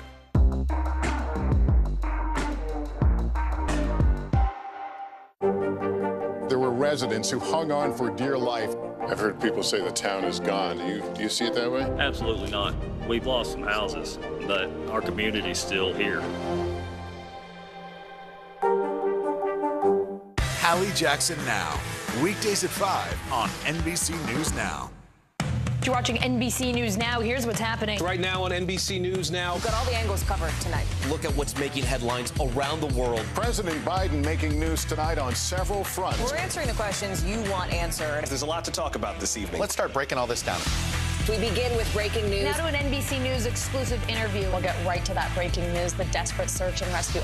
Our team is live all across the path of destruction tonight. Nearly 200 firefighters responded to the scene. What you see on the tablet here is what we see in real life on the street. You know I got your back, right? Keep going. 2022 midterms, the battle for Congress and the fight for control of state housing. In our special County to County series, we're checking out key battlegrounds ahead of the midterms. We are talking elections. I'm in a battleground state. Meet the Press Election Night special. It is a big night. Let's take a look at what else is making news around the world. Our NBC News crew heard explosions in the capital city of Kyiv. People here are terrified. Russia is picking off Ukraine's military facilities. Let's zoom out a bit to our changing climate. What do we think that the new normal is going to be? We begin with the pandemic today. Have you seen a demand for mental health services increase among Latinos? Raise your hand if you have had enough of COVID. A piece of space junk is on a collision course with the moon. It does matter. It is significant. Why? We're here to try to start conversation. A lot to talk about as we continue our rolling coverage. We're coming on the air with the news NBC Scoop. Bringing the news to you is not only a job, it's an honor. These days, it feels like the news never stops. So let's get into it. What's happening right now, what it all means for you for an hour every day. It can be hard to keep up, so let's get started together. Hallie Jackson Now, weekdays at 5 on NBC News Now. News is happening now. Look at what's making headlines around the world. We're coming on the air with breaking news. This is a significant moment. Whenever it happens, wherever you are, NBC News, streaming free now. What are you doing for teachers who feel that they're being stretched too thin? Did you understand how prevalent hunger was in your own community?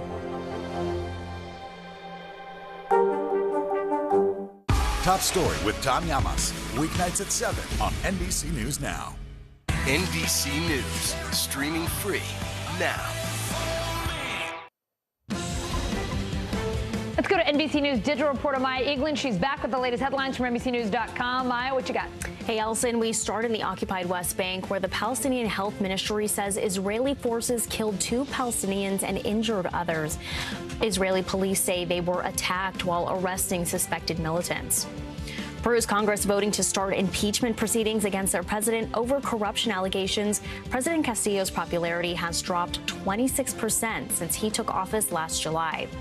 A new poll from the AP and NORC shows few Americans think there's been significant progress in achieving racial equality in policing and criminal justice over the last 50 years. Black Americans surveyed were especially doubtful. In New York City, the Metropolitan Opera held a special benefit concert for Ukraine last night. Tickets for the event sold out in only 10 minutes, and it was broadcasted worldwide on the radio. And Starbucks announcing new plans to eliminate single-use cups and encourage customers to bring reusable mugs. Right now, Starbucks goes through about 7 billion disposable cups every year. Allison, back to you. All right, Maya, thank you. A mass shooting at a Florida yoga studio 4 years ago could have been prevented, according to the Secret Service. New analysis from the agency found that for decades, the gunman gave off warning signs involving inappropriate and criminal behavior toward women and girls. NBC News Justice correspondent Pete Williams joining me now. Pete, this gunman killed 2 women and hurt 5 others at a yoga studio in Tallahassee in 2018. The Secret Service telling you tragedies like this one are successfully prevented every day with behavioral assessment programs. What else can you tell us about this report and the missed warning signs here? Well, they're talking here about Scott Beerley, the 40-year-old who fired those shots in the yoga center. And they say that throughout his life, he was giving off these warning signs, beginning in middle school when he wrote an 81-page essay about a young man who kills girls in his class because they shunned and humiliated him. And then the protagonist in the story commits suicide when the police arrived.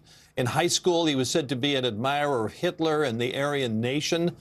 He wrote songs that were described by others as dark and misogynistic. He was fired from several jobs. He was discharged from the military. He was arrested a couple of times. He was banned from a few public places. And there are episodes and anecdotes in the report about his conduct. For example, when he lived in Tallahassee at an apartment complex, one day he went down to the swimming pool where a woman was sunning herself, and he asked her, according to the report, if he could put suntan lotion on her body. And when she said no, he slapped and punched her and shook her. The police recalled he was eventually evicted from the apartment complex. But the report says this sort of thing went on and on and on, and there was never an effort to get him the kind of counseling that he needed, the Secret Service says. Pete, you also say that this report also highlights the threat posed by extreme hatred of women, which has been associated with other incidents of mass violence. Tell us more there.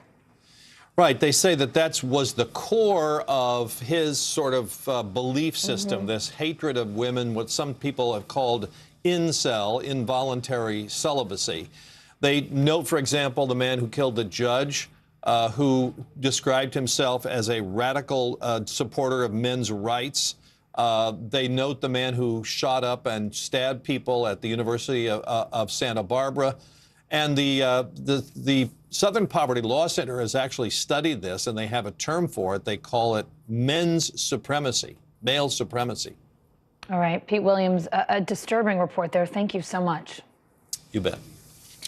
From mid-air medical emergencies to water landings and unruly passengers, flight attendants have more responsibility than ever before, and they go through some pretty intense training.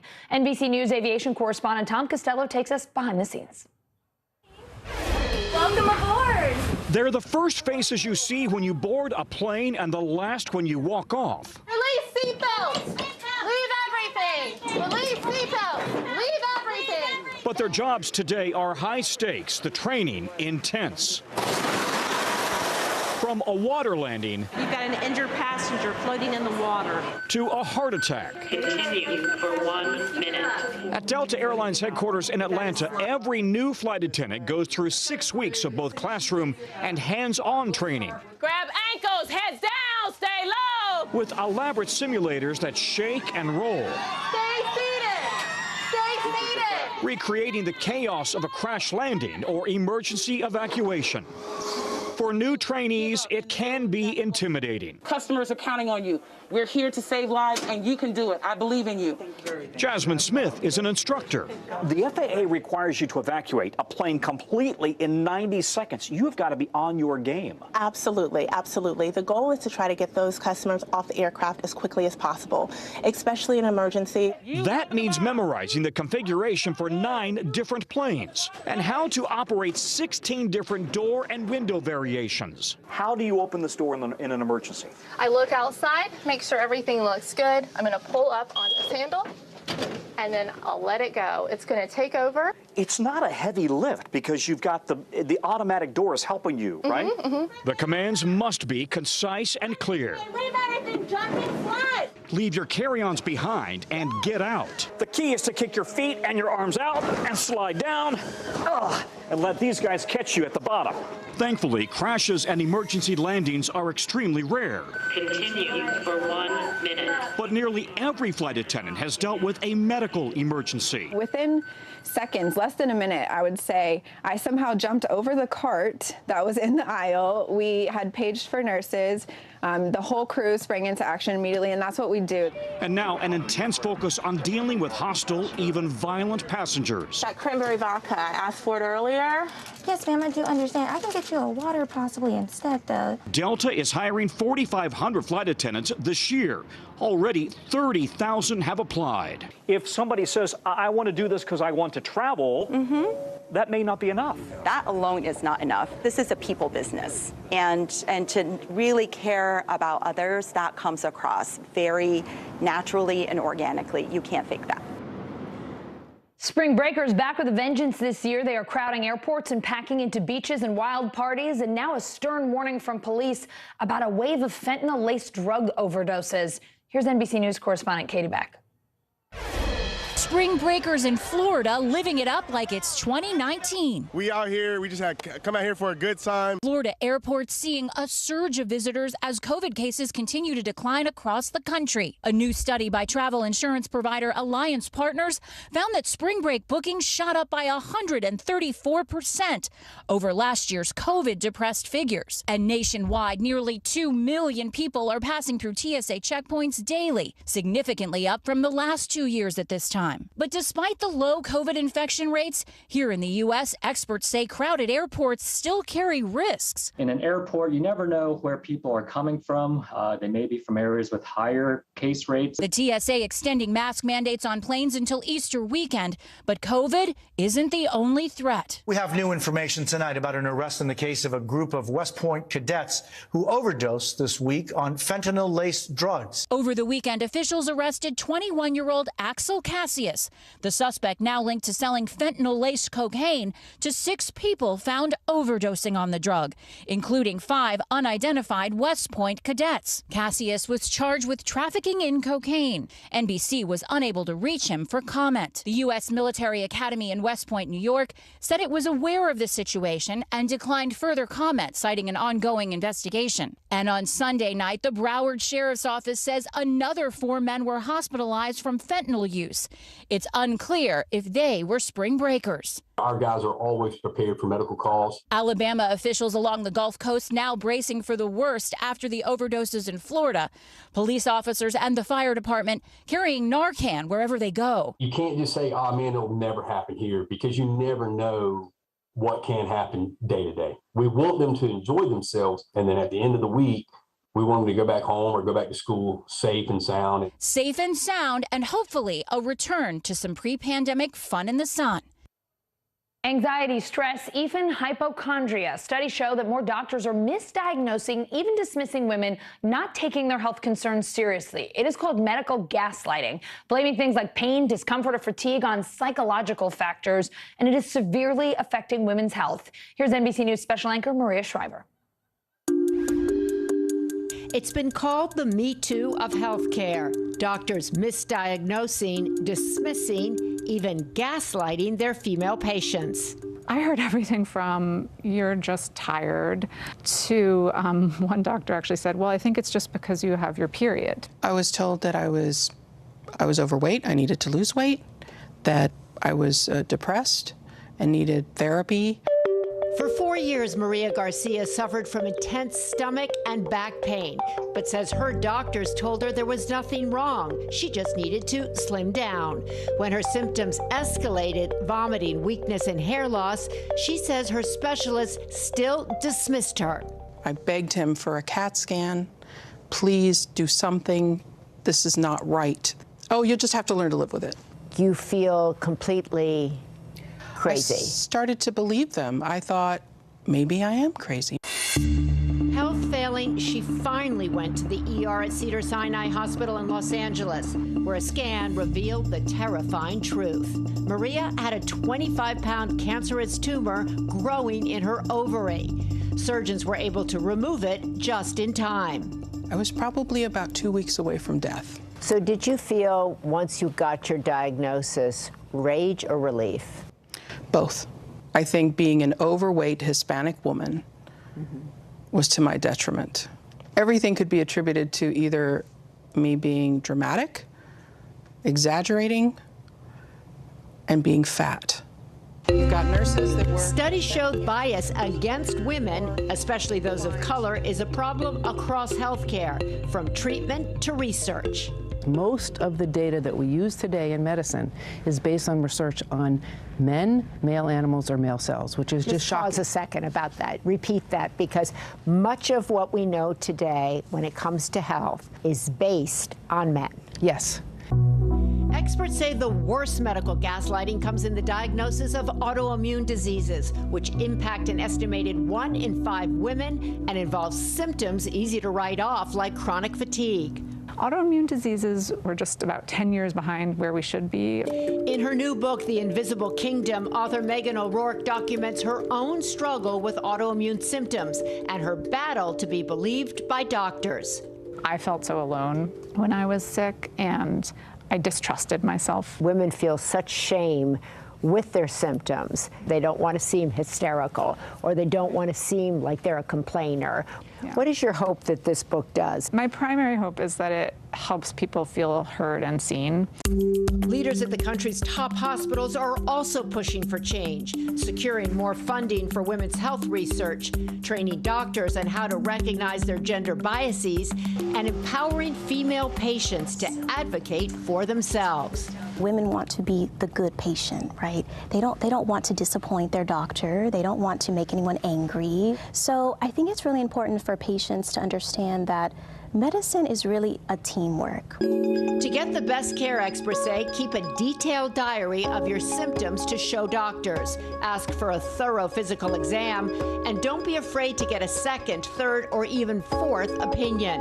Maria Garcia says that saved her life. So now I stand up for myself, and I encourage other women to do the same. Stand up. You're worth it. So let's bring in NBC News medical contributor Dr. Natalie Azar. Dr. Azar, that story was so disturbing. How, in this day and age, 2022, is gaslighting still happening? I mean, is this gender bias, or is there even more to it? Well, I think it's a lot of it is rooted in gender bias, Allison.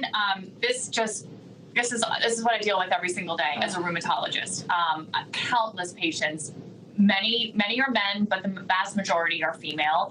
I think some of the best examples of conditions that largely go dismissed by medical professionals are chronic fatigue syndrome and fibromyalgia. You know, a couple of words that Maria used that really stand out is the word hysterical. Yeah. You know, the Greek word hystera actually is uterus. So women, I mean, my goodness, as early as the 18th century, hysteria was considered a physical diagnosis, and then in the 20th century, it was considered a mental diagnosis. I mean, the list goes on and on. And so, yes, we do see these biases. We see them, certainly race, but gender is definitely one of them, Allison, and it's a real pervasive problem. So how do we need to change the way doctors approach women's health? What are some of the things we can do to stop this from persisting?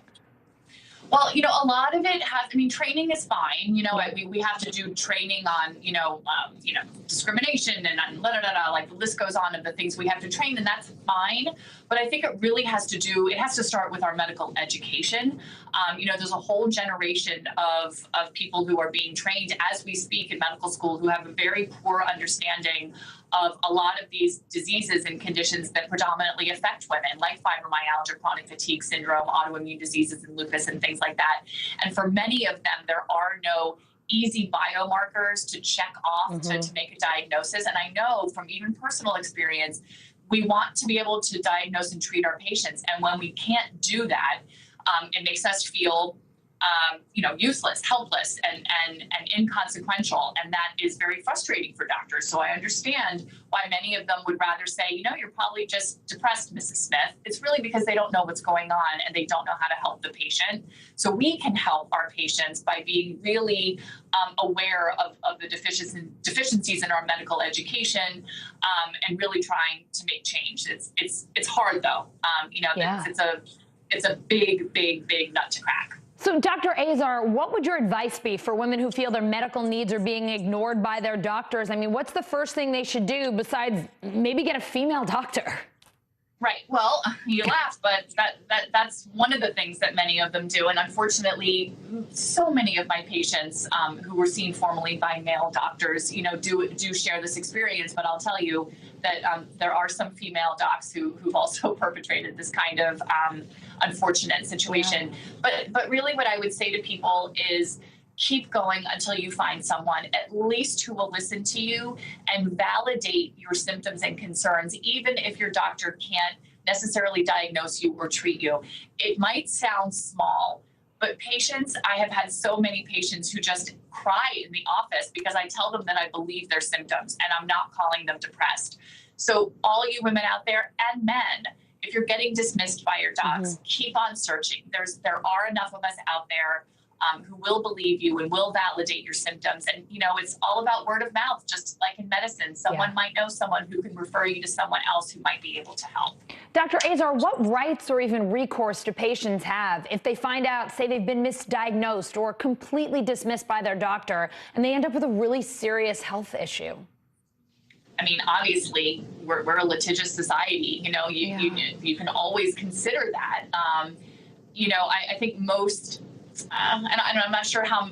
Well, I mean, lawyers would certainly take that case on. Listen, a lot of patients go to social media and they get their retribution that way. But something that's serious, if there was a real medical, negligence there, they potentially have a case, but as we're putting up on the graphic there, it is important. Document everything. Yep. And keep on looking for someone who will take you seriously, examine you, and please do get those second, third, fourth opinions. It happens all the time.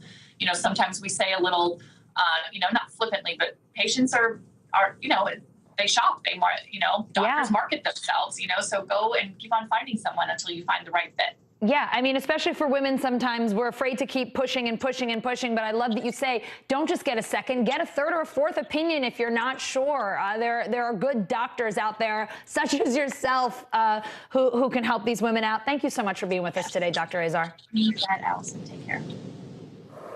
Coming up, we're talking about the gender wage gap on this 26th annual Equal Pay Day. It's one day earlier this year, but the situation for women and their money might be even worse in 2022. We'll look at why after this break.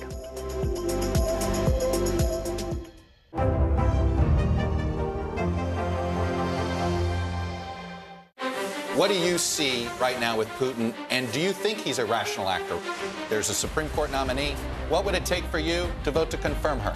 The sanctions did not deter. Can this end with sanctions alone? If it's Sunday, it's Meet the Press. Now Tonight with Joshua Johnson, streaming weeknights at 8 on NBC News Now. These days, it feels like the news never stops. So let's get into it. What's happening right now, what it all means for you for an hour every day. It can be hard to keep up, so let's get started together. Hallie Jackson Now, weekdays at 5 on NBC News Now. Students from Southlake caught on camera using racial slurs. It's been covered up for a very long time. We are strongly against critical race theory. Racism in reverse is racism. Shame! This is Southlake. Listen now wherever you get your podcasts. The fire has grown leaps and bounds. What you see behind me is typical. How you doing? Pretty bad.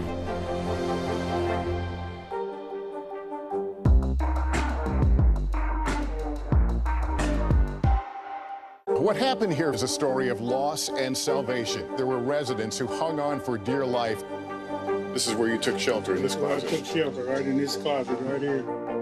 Rioters banged down one of the doors. Have you found a way to reconcile it a year later? It really hurt to see this place that I love so much treated with such disrespect. Was it an act of cleaning or an act of healing?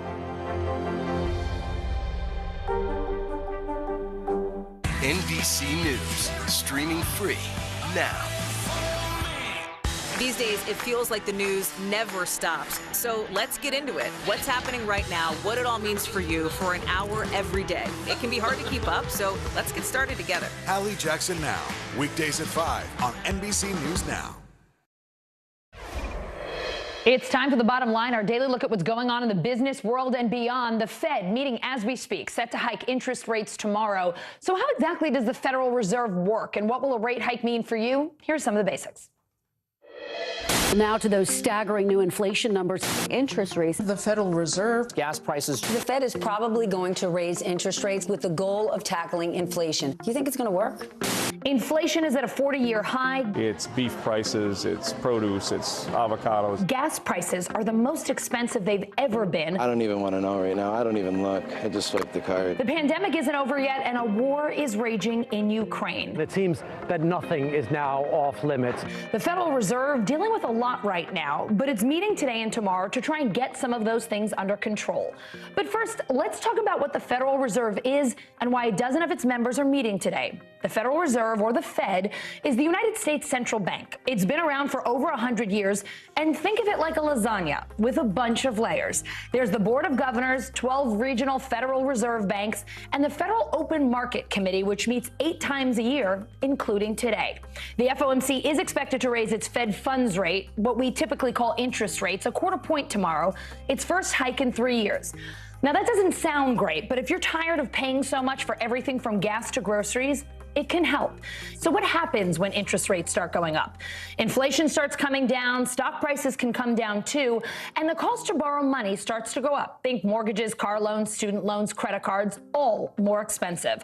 Let's look at mortgages, since so many people are buying homes these days. If you have a fixed rate mortgage, nothing changes. If you have an adjustable rate mortgage or an ARM, expect that rate to go up at its next reset. And if you're looking to get a mortgage, those rates should tick higher too.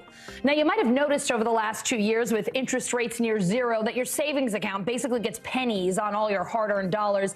Expect that to improve. Certificates of deposit or CDs will pay better interest too. So how does a Fed rate hike then help with inflation? It encourages people to save money by making borrowing more expensive. We spend less, things cost a little less, supply and demand. So what happens tomorrow? Well, the Fed will wrap up its meeting and announce its rate decision at 2 p.m. in a statement that explains the decision and gives an outlook on the economy. At 2:30, Fed Chair Jerome Powell will give a press conference. Inflation is too high, but we're going to get it back under control. He goes by Jay, and he's had that job since February of 2018, appointed by President Trump. Chair Powell will read that policy statement and take some questions from reporters, and our 2 years of zero interest rates will be over. All right, let's bring in CNBC senior economic reporter Steve Leeson, one of the guys who will be asking questions tomorrow. So, Steve, we know the Fed will announce its rate decision at 2, but they're meeting right now. What goes on in that room? What is today like for the FOMC? Well, what happens is they go back and forth and they talk about what they think the outlook's going to be. They're talking about their forecasts. And the most important thing is they're talking about the policy response to the current situation. I think this is a particularly thorny meeting. I think there's a lot of uncertainty about the outlook. We have the Russian invasion of Ukraine, which has changed prices and piled higher prices on top of existing high prices. You have the possibility that you could have both things happening at once, which are kind of not supposed to happen, that you have high inflation and slower growth as a result. And I think the Fed is trying to figure out where it fits into that. And I think there may be 1 or 2 or 3 or 4 of the 18 or 19 members that are saying, you know what, I wish we weren't in this position with zero rates, and that way they raised earlier so they went into this thing with somewhat higher rates already. So, Steve, the CME Group has this Fed Watch tool that predicts what the Fed will do tomorrow. Earlier today, they gave the Fed a 94.4% chance of raising rates a quarter point. How are they so sure? So this is a traded market. What they're doing is they're taking the price of a particular instrument. You can actually go into the market and essentially take a bet on what the Fed is going to do. And so they take the price of that and they subtract out it from 100 and they figure out what that rate is that's forecast to be there. So this is what the market is betting on. So the market has about 94.4% chance that they're going to hike rates, which is pretty darn certain. And then there's also about 100% chance or a 95% chance they're going to hike rates again at the next meeting and the meeting after that. Tomorrow, the average person is going to be watching for that hike, but the Fed releases a whole lot of notes along with its decision and its policy statement. What will you be looking for in there? So this is going to be really interesting. The Fed has this thing called the Summary of Economic Projections, which they began back in the Great Financial Crisis. And this was a way of providing more transparency to the markets about where it's going. And so this will provide it with, they'll provide us with their outlook on inflation, growth, and the Fed funds rate, all going out 2 or 3 years from now. So I'll be looking at that for especially what they forecast, where they forecast the Fed funds rate will be, what they forecast growth will be, what they forecast inflation will be, and then how it all melds together. Is there a kind of coherent story there, or are they kind of wishing for things that may or may not come true? All right, Steve Leeson, thank you so much for the Fed preview. I feel like we've been waiting for this meeting forever now, and it is finally here. Appreciate it. Sure, my pleasure. Today is Equal Pay Day, a day that symbolizes how far into the year women need to work to earn what men made the year before. Equal Pay Day, 8 days earlier this year than in 2021, with women, on average, now earning 83 cents for every dollar a man makes. That's an improvement on last year, too, by a whole penny. I want to bring in Forbes contributor Holly Corbett. She's also the vice president of content at Consciously Unbiased, and she wrote a story in Forbes this week called What Equal Pay Day 2022 Data Is and Is Not Telling Us. Holly, thanks so much for being here. You write that on the surface, it looks like progress that Equal Pay Day is earlier this year, but those numbers don't reflect the full impact of the pandemic. So what's missing from the data here? What should we know? Yeah, I mean, I want to say that Equal Pay Day is important because it brings awareness to the fact that women continue to be underpaid and undervalued, and we need to change that. But the data this year shows that the number is 83 cents on the dollar compared to last year's 82 cents on the dollar. So that looks like progress, but there's more to this story. The data actually covers 2020, the year the pandemic started here in the United States. And these numbers look only at women who were working full-time year-round. But we know that women were pushed out of the workforce at a rate of 4 times higher than men. So these numbers don't reflect the millions of women who lost their jobs, many of whom were low-paid workers. So when higher paid women remained in the workforce, that drove the median number up. It also doesn't reflect the number of women who were pushed out of the workforce because they continued to shoulder the majority of caregiving duties and didn't have childcare during the pandemic. And it also doesn't reflect the number of women who had to switch to part-time jobs, such as women working in restaurant, hospitality, and retail, and they didn't get as many hours during the pandemic. Holly, equal pay day is about all working women, but when you break out women of color, the numbers are much worse. Black women just 58 cents for every dollar a white man makes. Native American women, 50 cents. Latinas, 49 cents. Jasmine Tucker, the director of research at the National Women's Law Center, told you, we think of the wage gap as being a few pennies on the dollar, but it really does add up. Many of these women are never going to be able to retire because the wage gap is robbing them. That is so hard to hear. V. Tucker, a 72-year-old black woman who's a hospitality worker in Washington, D.C., is one of those women. What did she tell you? Tell us her story. Yeah, so V has been working since she has been 12 years old. She's the mom of 3 sons, a single mother. She often had to work 2 or 3 jobs just to make ends meet. But despite that, she hasn't been able to save for retirement. She was furloughed during the pandemic from her food service job, and she's only been able to find a few limited bartending gigs. And she tells me that she's scared. She's scared of, what will happen if people don't hire her because of her age. And she's scared about what might happen if her mind or her body breaks down and she can't keep working. Oh, it's so horrible. At 72, she should be taking a break, putting her feet up. She's worked so hard. The White House is announcing some steps to close the gender and racial wage gap. That includes an executive order directing the Federal Acquisition Regulatory Council to consider boosting pay equity and transparency for federal contractors and preventing federal agencies from taking a job applicant's salary history into consideration in the hiring process. That's just for federal employees. What else would you like to see for non-government workers to turn this thing around? Yeah, I mean, how about public policies that support women and that support caregivers? We're one of the only countries who doesn't have a national paid leave. We don't have universal childcare. We don't have affordable childcare. So those are some of the steps that I think we need to take to help close this gap. All right, Holly, thanks so much for coming on and sharing your article with us. Really important for us to realize that the data doesn't tell the whole story. Thank you. Thank you. Coming up, the first single American woman to adopt overseas talks about raising 11 children while balancing a career in news and politics. Next. Top Story with Tom Llamas, weeknights at 7 on NBC News Now.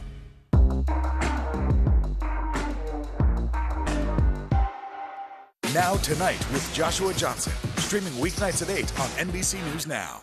Still to come on the Channel 2 News. Well, the waters are certainly receding now. Still too close to call. Lester Holt reporting from the Ground Zero, as it's being referred to. It is, in fact, the taste of freedom. The Haitian people know a little something about resiliency. What's the biggest risk right now? Some of the troops who have been proud. I want to welcome you to the first presidential debate. In fact, we've been told we can't go any farther. You with some resilient folks, let me get a hint.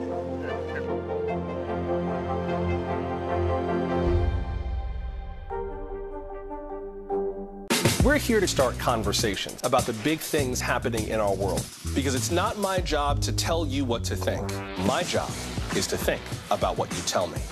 Now Tonight with Joshua Johnson, streaming weeknights at 8 on NBC News Now. Let's go. This is a critical choke point for this fire.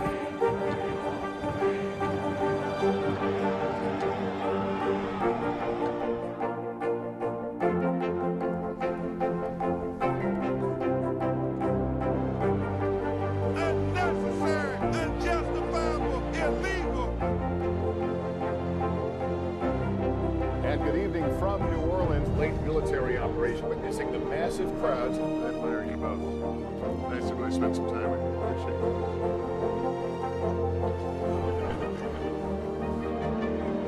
At any moment now.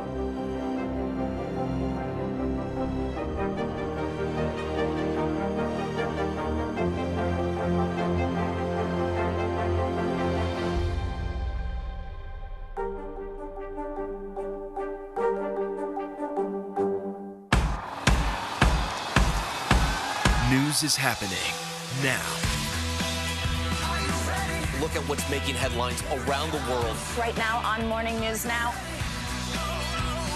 We're coming on the air with breaking news. And this is a significant moment. Whenever it happens, wherever you are, NBC News, streaming free now. This is a very different kind of program. We're here to start conversation about the big things happening in our world. Professor, I'm not asking you to predict the future, but what do we think that the new normal is going to be? Is part of this that everyone's rethinking their jobs during this pandemic and their relationship to their employers? What is your biggest tip for any parent who's concerned about this? It's not my job to tell you what to think. My job is to think about what you tell me. Now Tonight with Joshua Johnson, streaming weeknights at 8 on NBC News Now. Over 8,000 miles, a small but high-tech boat traveled that far as part of a New Hampshire middle school project. A year after it set sail, a student in Norway fished it out. NBC News Now host Savannah Sellers spoke to the kids about their boat's international adventure. Over a year ago, the 6th and 7th graders of Rye Junior High sent their class boat project and their hope sailing. It was very exciting to just look every day because you never really knew where it was going to go. That's because this was no ordinary homemade boat. The Rye Riptides was high tech, GPS equipped with a cargo section packed like a time capsule. Oh, look at her now. But it wasn't all smooth sailing. Oh, it had quite an adventure. It went through hurricanes. In August, it flipped the boat over. And after 462 days of rough waters, they thought the boat was lost. Yeah, I thought that it had sunk. Until one day, over 8,000 miles later, off the coast of Norway, a fellow middle schooler found their little boat that could. That brought me so much joy because our boat landed and it was a 6th grader who found it. He went to school and he could bring it in and show his friends. That's exactly what Carol Noonchick did, sharing the boat's treasures with his class. And then when you opened up the bag, what did you find? Money. The face mask with all their names on. The letter. Oh yeah, the leaves. Tell me what some of the classmates said. Oh my goodness, $1. A new kind of message in a bottle. We will always love her, but Dolly Parton doesn't think she deserves the honor. The country icon taking her name out of the running to be inducted into the Rock and Roll Hall of Fame. NBC News Now anchor Joe Fryer has the latest on Dolly's shocking announcement.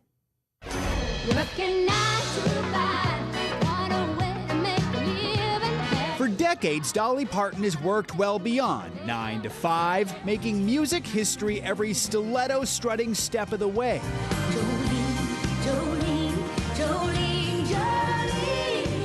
The 11-time Grammy winner's epic career spans nearly 50 solo studio albums with a lengthy list of accomplishments. But the Queen of Country says she's declining her nomination to the Rock and Roll Hall of Fame. In an Instagram post Monday, Parton wrote, "Even though I am extremely flattered and grateful to be nominated, I don't feel that I have earned that right, so I must respectfully bow out." Parton was one of 17 potential inductees alongside rapper Eminem, hip-hop group A Tribe Called Quest, Lionel Richie, and Pat Benatar.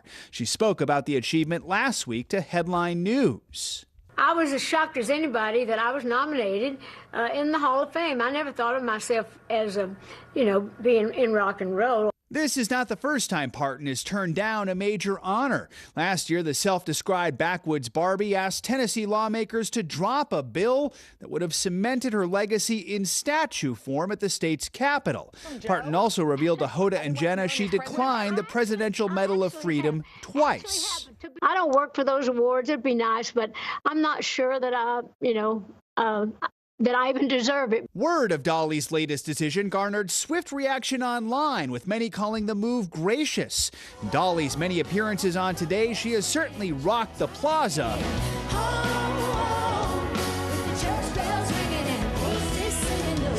And even wished Hoda a rocking birthday. That's right, Hoda. This one's for you. 'cause it's birthday time. Now her reverential rejection comes with a bedazzled lining of sorts. Parton says she plans to record a hopefully great rock and roll album at some point in the future, a sign the music of Dolly Parton will still rock on. Marjorie Margulies, the first single American woman to adopt internationally, raising 11 children throughout her life. She's also worked as a reporter and served in Congress. Today's Show co-anchor Hoda Kotb has her story. Met her in Korea, 1970, stuck out her hand, said, "How do you do?" And that was the only thing she knew how to say. How do you do? Her own English words. So sweet. In 1970, Marjorie Margulies was a successful TV reporter when an assignment brought her to Korea to do a series on adoption. She came home with a story of her own, a 7-year-old daughter named Lee Hae. Well, you were the first single female to adopt internationally in the United States of America. Correct. That's a big deal. I don't know. I knew I wanted to parent. I didn't know if and when I would marry. I also knew that I had done all these stories on hard-to-place kids. And I thought, that's something that I could do. I realized the challenges. You just did. But somehow Marjorie and Lee Hae made it work, maybe too well, because 3 years later, covering a story in Vietnam, Marjorie brought home Holly. And Holly was kind of a firecracker. Holly was impossible. She smoked. She was 6 years old. She was a pickpocket. She smoked when she was 6? Yep. She smoked cigarettes? Mm-hmm. Wow. Here you are, this intrepid reporter. You've got 2 young children who you're caring for. Your plate's way full, but it just wasn't full enough. People say that you just can't do it all at the same time, and you can't do it with the same intensity. I didn't do it well. I mean, I just did it. I just realized that's your thing. You know what you do? You do things because your gut tells you to do them. And soon Marjorie's gut was telling her that her heart was big enough for more, way more. In 1975, she married Congressman Ed Mezvinsky, who had 4 daughters of his own. They would go on to have 2 biological children. Yet even with 8 children running around, when asked to take in a family of refugees, Marjorie had one answer: let's do it. Vietnamese refugees were coming in, and we were called as a family of 5, and they lived with us for 25 years. Wait, I need just a minute to sit with that. Wow. What was dinner time like at your house when the whole kit and caboodle were there? I can tell you if we ever had guests. Yeah. You know, Holly would walk in and she'd say, "Are we going to adopt any of these people?" It was fun. And in the middle of it all, Marjorie ran for Congress and won. She served as a congresswoman from Pennsylvania for 2 years, and she made it all work. Your home was described as a magic circus. Oh, gosh. Is that about right? The circus part is right. Magical is a little bit of an exaggeration. But even in a magic circus, there can be devastating heartbreak.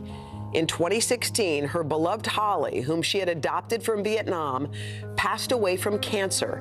She was just 48. There's just nothing like losing a child. People who say time will heal, sometimes it does, but sometimes it really doesn't. She was amazing and left an incredible kind of legacy and time to remember. For now, Marjorie spends as much time as she can with Holly's 2 children, 2 of 21 grandchildren she can call hers, as well as sharing some of those grandparenting duties with former President Bill Clinton and former Secretary of State Hillary Clinton. Her son Mark is married to their daughter Chelsea. What did you love the most about being a mom? I loved the curiosity, you know, the challenges. I got myself to the point that I was not going to feel guilty being at work and not being with kids, or being with the kids and not being at work. That I was going to reconcile that and understand that that's what made me, I think, a better mother. What does adoption mean? That means you can keep her forever and nobody could take her away. Ever? No. That does it for us this hour. Hallie Jackson starts right now.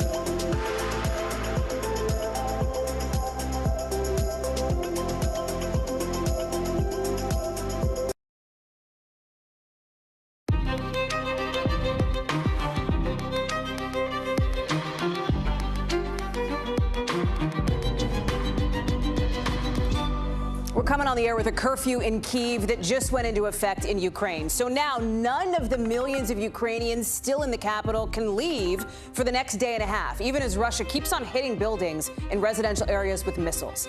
Ahead, the emotional plea from Volodymyr Zelensky to Canada for even more help. Plus, a lot of folks on Wall Street worry the longer this war goes on, the more prices are going to go up for you at home. And a decision tomorrow by the Fed has some worried about a potential recession. Why? Interest rates. We'll explain in a minute. And a man who claims he helped plan 9/11 might get a plea deal that could take the death penalty off the table. Why prosecutors are offering this up, even though they've wanted to take this guy to trial for more than a decade. Plus, some of you watching this show right now might be able to get a fourth COVID shot soon. We'll talk about who Pfizer thinks needs a second booster. And you know that fake German heiress from the hit Netflix show? Anna Sorokin, Anna Delvey, take your pick on the name. We'll talk about why she's fighting with the feds to stay in the U.S. and avoid getting deported to Germany. That's later on in the show.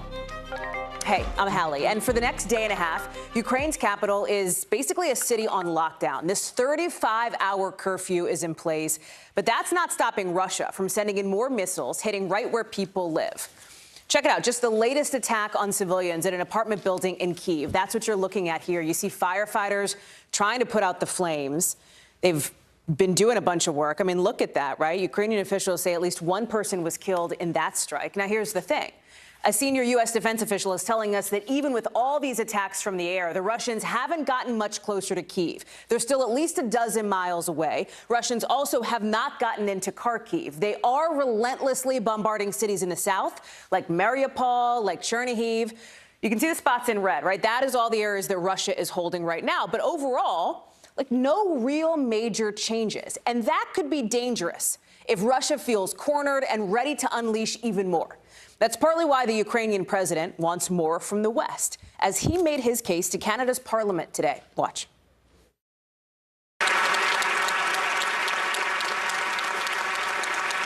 That's just a couple of seconds of the fully 3-minute-long standing ovation he got from lawmakers.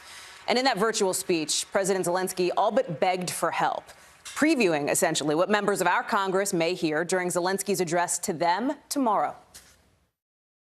They already killed 97 Ukrainian children. We are not asking for much. We're asking for justice, for real support, which will help us to prevail, to defend, to save life all of the world. And now we know 2 Fox News journalists are dead because of this fighting. A veteran cameraman and a 24-year-old journalist based out of Ukraine. Their colleague, correspondent Benjamin Hall, is still in the hospital. We're going to talk in just a second about this extraordinary meeting of NATO leaders in Brussels that President Biden, we learned, is going to go to next week. But let's start on the ground with Ali Arouzi in Lviv. So, Ali, talk about the goal of this lockdown in Lviv, right? Because people will be at homes, they'll be in shelters maybe, but it also means that they can't go if there are more attacks. And so far, there is no indication that Russia is going to let up on that front. That's right, Hallie. No indication going to let up, but it's become so dangerous on the ground in Kyiv that they're asking people to do this. And in that time that there is this sort of lockdown in Kyiv, there are going to be no evacuations. They've made that very clear. So over the next 35 hours, no evacuations out of Kyiv. People are going to stay in their homes, and if that bombing starts again, that's the only time they're allowed to leave their home, get in those shelters and hunker down there. And it's good because people are listening to that. Those attacks that you just showed in Kyiv, a lot of people took heed of those air raid sirens and they went down to the basements. If they hadn't, that death toll could have been a lot higher. You talk about a different location. We showed that map right at the top of the show, Ali, and we're focusing obviously on Kyiv, the capital. You are further west in Lviv. In the south, in Mariupol, you had about 2,000 cars that did get out today, but the Red Cross is still saying the city is suffocated, their words, suffocated, with the lack of supplies. How does that get fixed? Well, by getting these people out of there. I mean, it's been a disaster. Mariupol has been described as hell on earth. But the latest reports we got is that 20,000 people got out of Mariupol in 4,000 private cars. I mean, it's amazing. These are just regular citizens driving in there in their cars, picking up people and taking them out. But there's a big humanitarian convoy on the other side. It's been waiting for days to get in there. And it wants to bring in aid, and it's bringing in buses to get a lot more people out of there. it still hasn't gotten out of there. 20,000 people sounds like a lot, but it's only a fraction of a city of about 400,000 people. You've been doing a lot of work on the ground there, and you have this story, Ali, of this boy who tried to save his grandma with the help of this humanitarian group from the U.S. Can you tell us a little bit more about them? Ali, it's such a tragic story. This 17-year-old kid with his grandmother and her beloved cat left the really hard-hit city of Sumy. His mother put him on a bus, sent him here to Lviv, to what they thought was going to be the safety of the West. The cat became ill on the journey. The grandmother became really anxious. She arrived here in Lviv. She collapsed. This American charity came to her aid. They got her vitals back up. For a moment, it looked like she was going to be much better. And then all of a sudden, they couldn't save her. The grandmother died. The kid just broke down. You could see the anguish etched on his face. Let's take a little listen to what he had to say, and I'll fill you in on the other side. What's next for you, Vlad? What are you going to do now? I don't know. I called my mother. She will come here to... Vlad's mother came here to pick up her mother's body and bury her, and that's part of the tragedy here, Hallie. When you say goodbye to your loved ones, you don't know if it's going to be the last time. It's difficult to watch, Ali, and I know that it is important for you to shine a light on those stories. Thank you. Here in Washington, you had the president today signing a bill that would send help to Ukraine, $13+ billion worth of it. But the White House confirming really just a few hours ago that President Biden is going to head to Europe next week for an extraordinary NATO summit. And let's just point out here, that's rare. The NATO Secretary General only called this summit today. And it's not like NATO goes around all the time pulling in a bunch of world leaders with only a week's notice, right? In this summit, they want to talk deterrence and defense, those two big keywords as it relates to Ukraine. It's happening as the Treasury Department today is slapping sanctions on Russians connected to human rights violations, as well as the Belarusian president Alexander Lukashenko and his wife. And in a tit for tat, you had Russia now putting its own sanctions on a bunch of people in U.S. government, the people that you see on screen, President Biden, Secretary of State Blinken, Defense Secretary Austin, and also against people who are not, in fact, government officials like Hillary Clinton and the president's son, Hunter Biden. Joining me now from the White House is Mike Memoli. Mike, let's start with the news that you, frankly, and our team scooped 24 hours ago, that a trip to Europe was, in fact, potentially in the works for President Biden. We now know it is on. We now know it is on next week. What is the, and I don't want to use the White House lingo of, what is the deliverable, right, wearing my old White House correspondent hat, but, what are they hoping to get out of this other than the optics of these world leaders in the West coming together to stand united against Russia? Or is the optics enough in this instance? Yeah, Hallie, let's start with that, because the optics are really important, especially important to this president in the way he's approached this whole crisis. To have as many of the 30, if not all 30, heads of state of these NATO countries around a table meeting to discuss this issue will be a very important and powerful symbol of the unity that President Biden has worked so hard to keep together during this entire crisis. Now, the substance is a little trickier, TBD, as the kids would say, because really, first, we might be in a very different place a week from now, a week from tomorrow, in fact, in terms of what is needed, what the NATO allies need to do together based on what Putin might do next. So there's sort of an element of we need to wait and see what's needed by the time they're meeting. That's why the defense ministers in NATO are all actually meeting tomorrow in Brussels, sort of a pre-meeting to maybe work through some of the thorny issues around, for instance, how to provide more air power, more assistance to Ukraine. It was interesting, Hallie, the president sort of made a little bit of a news an hour ago when he was signing that bill. He mentioned he's going to have more to say about what the U.S. is doing with Ukraine tomorrow. So that's maybe signaling, as we know, Zelensky's going to be speaking to members of Congress, that he might want to sort of have his own answer and show he's doing more as well. We're going to hit Capitol Hill in a second to talk more about that Zelensky meeting. But let me ask you, we mentioned those sanctions, and people's ears might perk up when they hear, well, wait a second, why was Hillary Clinton sanctioned by the Russians? Why was Hunter Biden sanctioned by the Russians? I know that the White House is basically dismissing them, saying, yeah, none of these people are going to Moscow anytime soon, so oh well. But what's the real deal here? Well, this is, again, to use that word, optics, right? The U.S. is sanctioning Putin, so Russia sanctions Biden.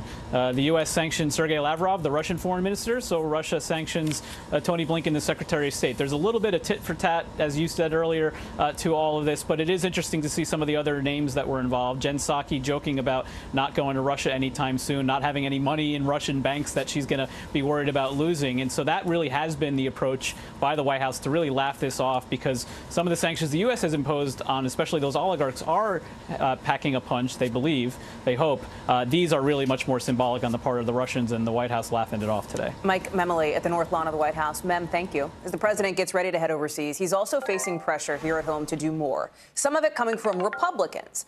Listen to Senate Minority Leader Mitch McConnell today. American strength is not a provocation.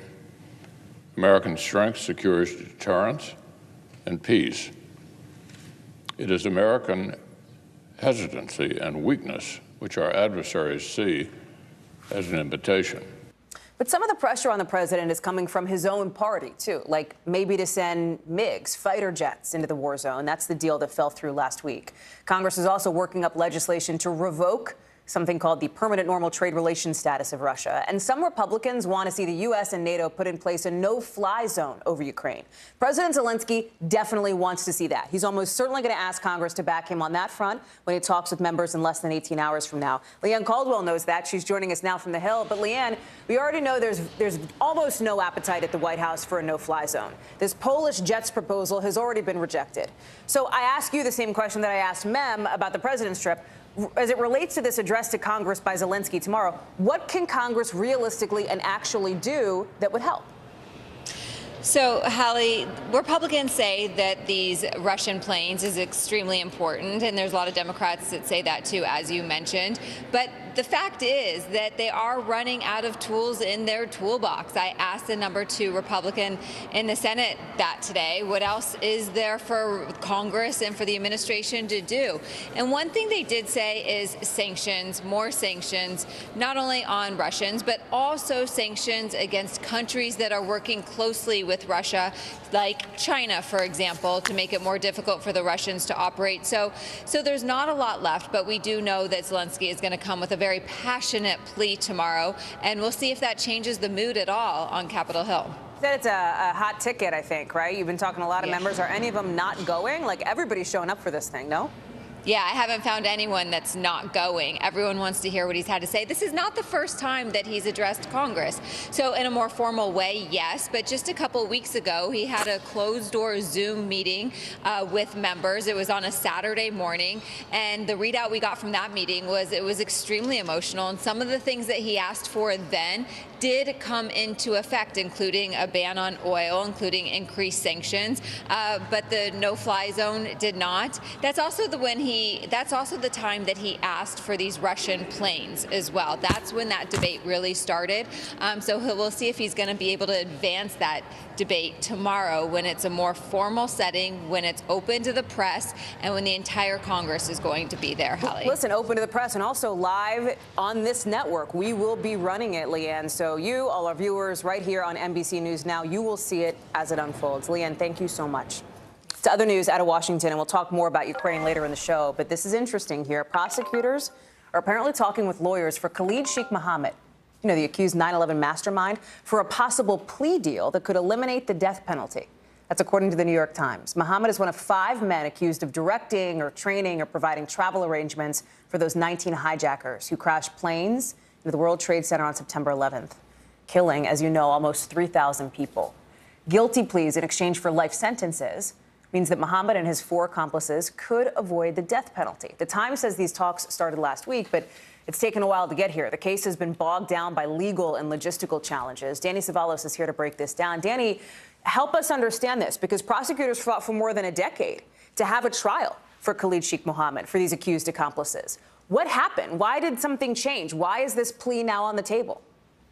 It could be any number of things. It could be part of a goal to give finality to victims, because you give up the possibility, although it seems remote, of an acquittal if you enter into a plea agreement, which will lock these defendants in custody for the rest of their lives with a life sentence. There are many different factors that go into discussing a plea deal. If the government is at least interested, that signals that that is something that's acceptable to them, that a life sentence is acceptable, given that the federal history of the death penalty has been a tortured one indeed. I don't mean, please excuse the pun, but it is rarely actually administered and rarely actually given out. So, just so viewers understand, any deal would have to be approved by a senior Pentagon official known as a convening authority. Would prosecutors even be beginning these conversations, even be beginning these talks with these defendants' attorneys, if, in fact, that convening authority wasn't somewhat on board? Yeah, not likely. You're exactly right. The convening authority is sort of like the prosecutor unit chief that everyone has to run everything through and get approval for a plea deal. It's an individual person. It sounds like it's a panel of convening authority, but you're only convening one human, and that human makes those decisions under the military code that governs these trials. That person also selects the jury in a manner that is very different from the way we select juries. In fact, the convening authority has almost primary authority in picking out who the jurors will be. So, yes, the convening authority plays a major role. So do the prosecutors. And, of course, so do considerations about what is best optics-wise and for the victims. This reporting also says that the Biden administration had looked into maybe ending detention at Guantanamo Bay, where these 5 men are. If a plea deal is reached and this actually happens, what happens to Guantanamo? Well, as it stands, Guantanamo has less than 40 inmates or custodials there at the premises. Some of them are eligible for release. Some of them are eligible for a parole-like consideration. So that leaves pretty much just these 9/11 defendants, if not a few others. So the real question will be, is it worth holding this place open for just these defendants?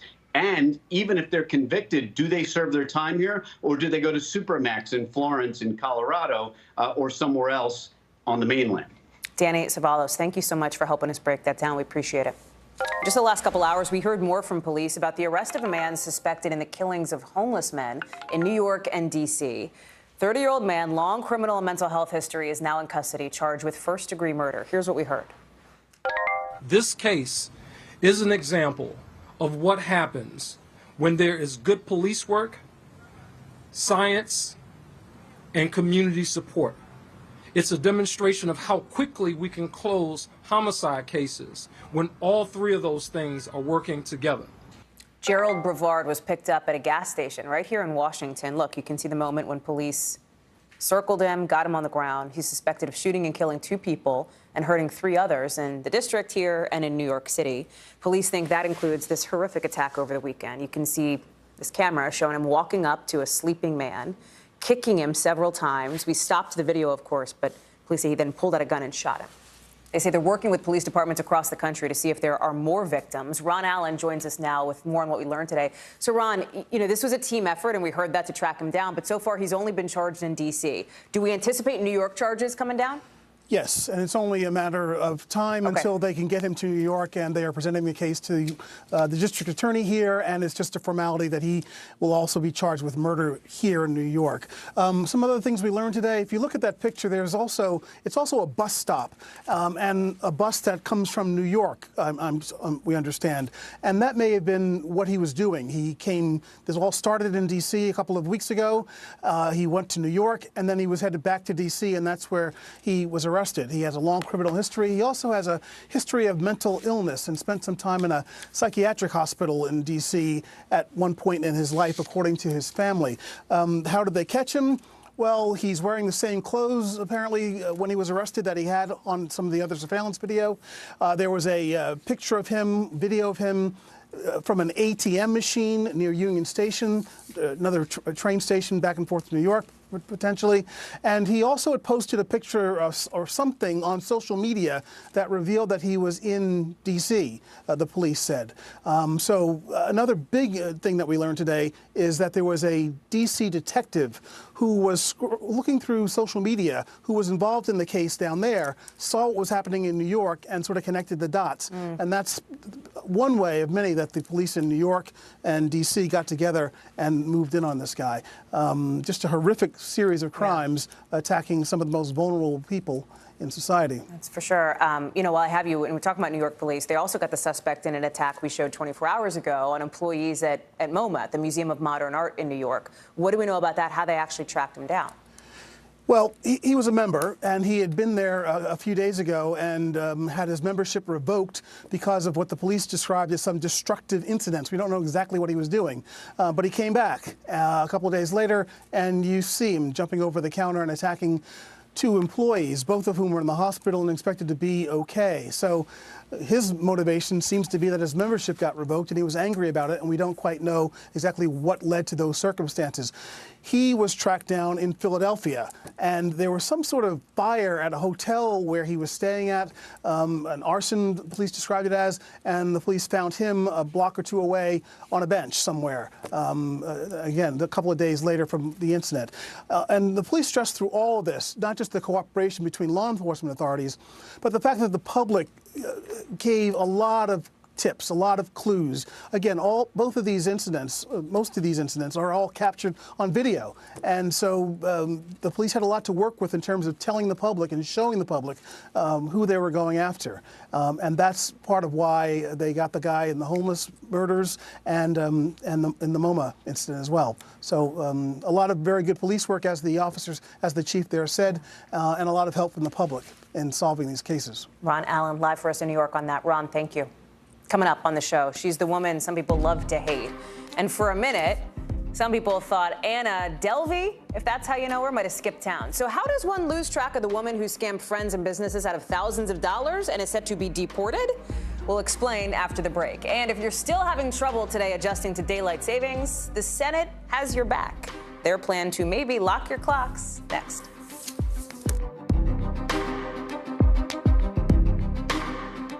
Students from Southlake caught on camera using racial slurs. It's been covered up for a very long time. We are strongly against critical race theory. Racism in reverse is racism. Shame!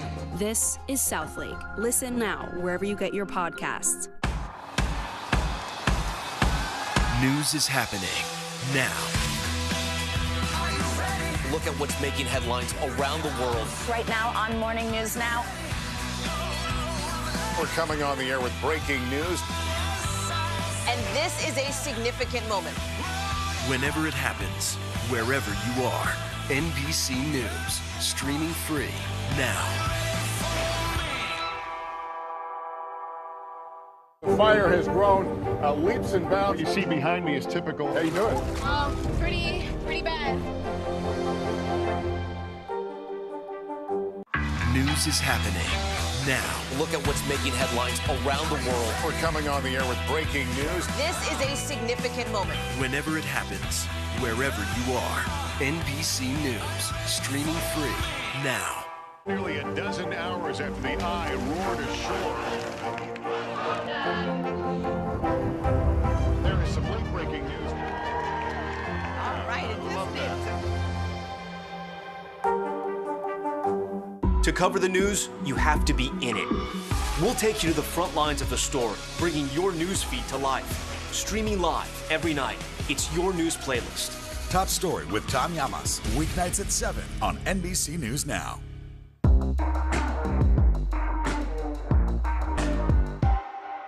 Good morning, I'm Joe Pryor. And I'm Savannah Sellers. 2022 is off to a busy start. Winter's wrath causing headaches from coast to coast. It's been really incredible to see how quickly volunteers started to help with the cleanup efforts. Morning News Now, streaming weekdays at 7. Any day now, Pfizer's expected to ask the FDA for emergency authorization for a second COVID booster for people ages 65 and older. That's according to a person familiar with the plans. You know, the FDA has already authorized one booster shot for everybody 12 and older. Emergency use, of course, but multiple studies have shown the protection from that initial booster kind of starts to wane after several months, especially against the Omicron variant. That's, of course, the dominant variant in this country. And while Pfizer is working on more boosters, the White House wants Congress to sign off on more money for vaccines because, well, the money's running out. Those White House officials say if we wait until we see more cases, it could be hard to get ahead of any potential surges. You've got the Senate in session right now as we speak. It's expected to pass a resolution that would wind back that federal rule that makes you wear masks on planes. You know, that regulation that was just expended to the middle of next month. I want to bring in Meg Terrell to talk about all of this because, Meg, we have a bunch of COVID headlines here. And let me start with that idea of a second booster for older Americans. Number one, do we think that's going to be, happening this week? And number two, what would the impact be?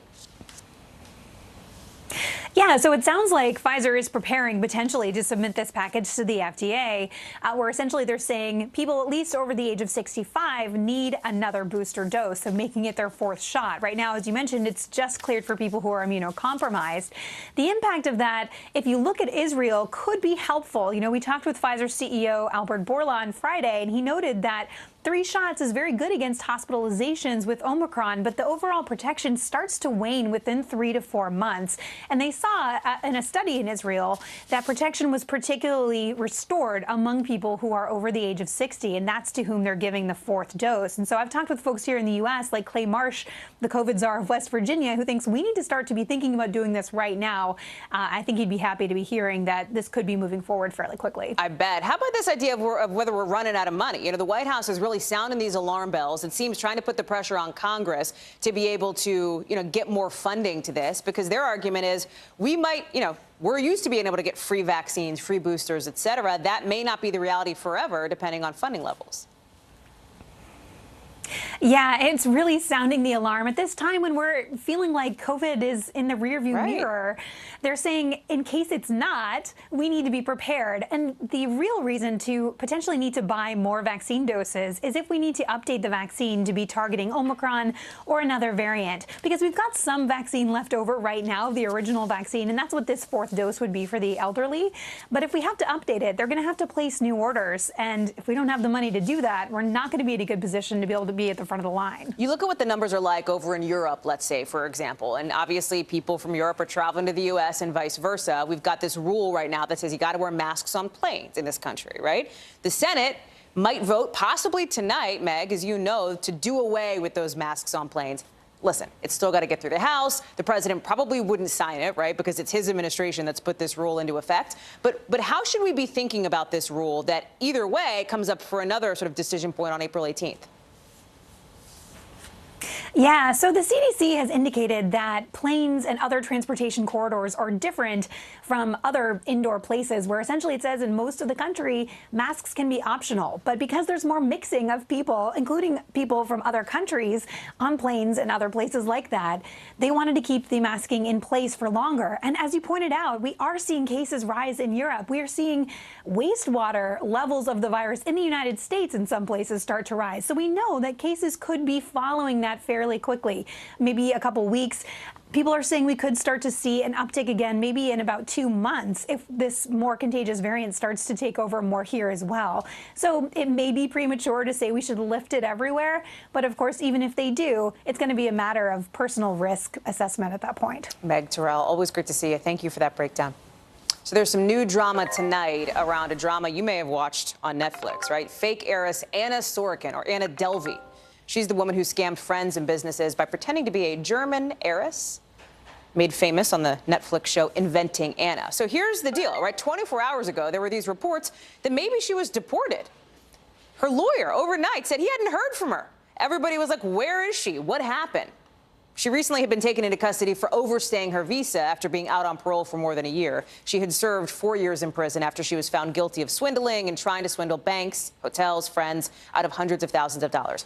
Okay, well, now 24 hours later, the mystery tonight, if there ever was one, seems to be solved. Her lawyer says she is still in ICE custody in California. Steve Patterson is here with us now. Steve, you've been following this. Huge question mark yesterday, right? Like, question mark solved. Did her lawyer just not panic, or did panic when he didn't hear from her? How was it that they didn't know where she was?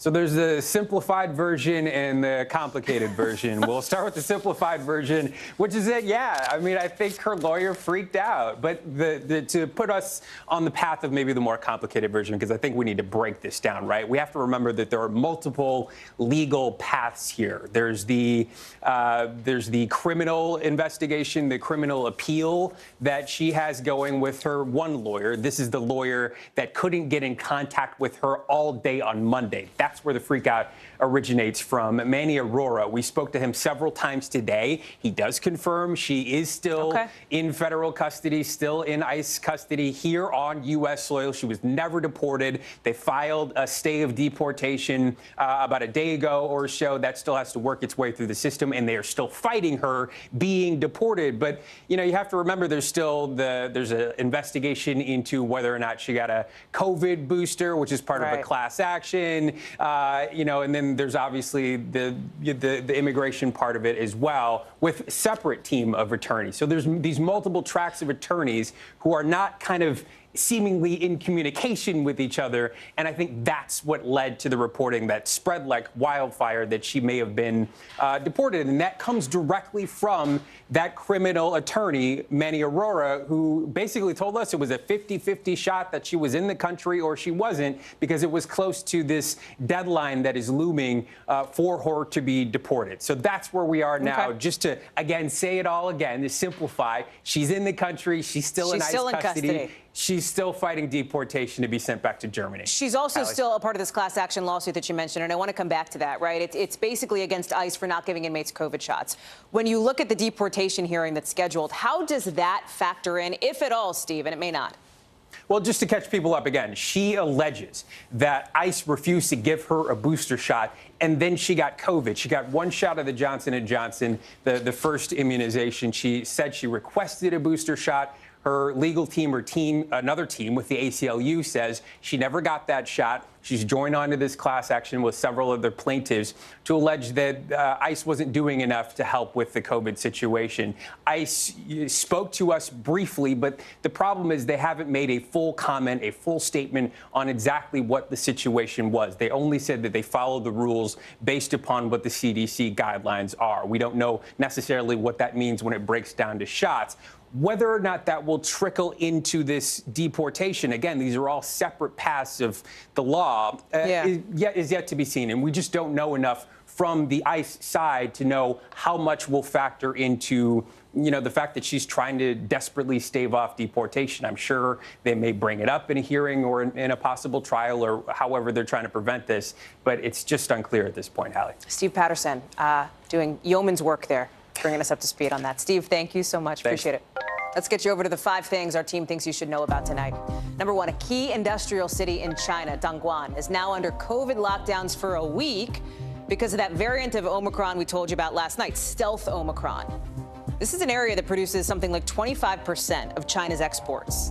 Those are the 2020 stats, but think about that. 1 in 4 things coming from China comes from this region. You've got now companies like Toyota and Volkswagen who say they're temporarily stopping production because of this.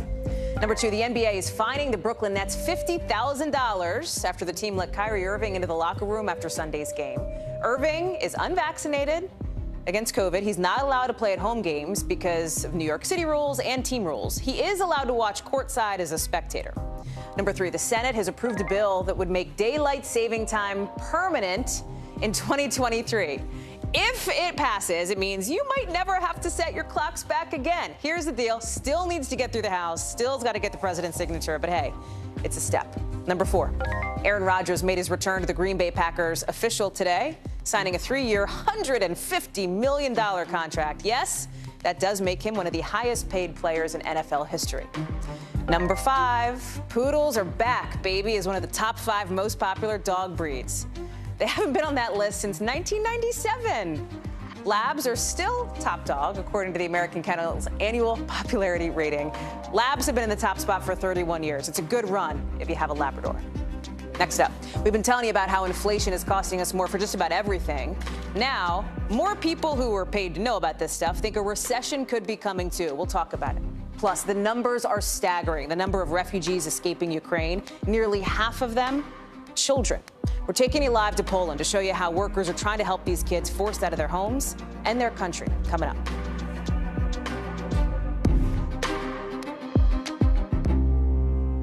What happened here is a story of loss and salvation. There were residents who hung on for dear life. This is where you took shelter, in this closet. I took shelter right in this closet right here. Rioters banged down one of the doors. Have you found a way to reconcile it a year later? It really hurt to see this place that I love so much treated with such disrespect. Was it an act of cleaning or an act of healing?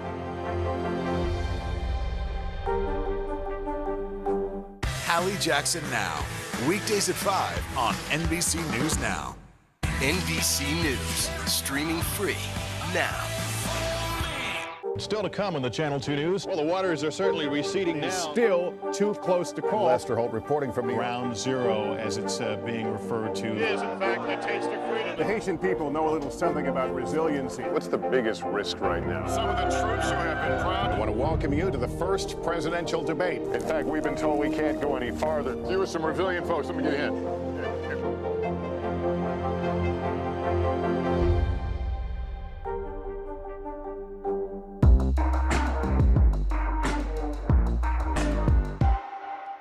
Students from Southlake caught on camera using racial slurs. It's been covered up for a very long time. We are strongly against critical race theory. Racism in reverse is racism. Shame!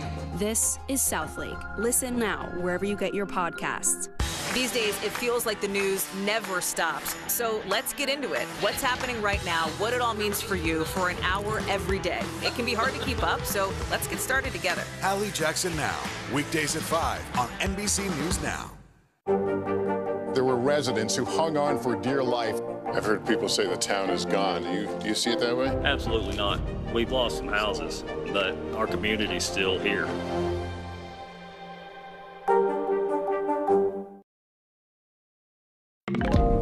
The war in Ukraine has people stocking up on pills to protect them from a possible nuclear accident or attack. We'll talk about what you need to know about potassium iodide coming up. But first, the Fed is going to make a big decision tomorrow, expected to raise interest rates to try to get inflation under control. But some experts are worried that if they do that, sure, it might get a handle on inflation, but it could trigger a recession.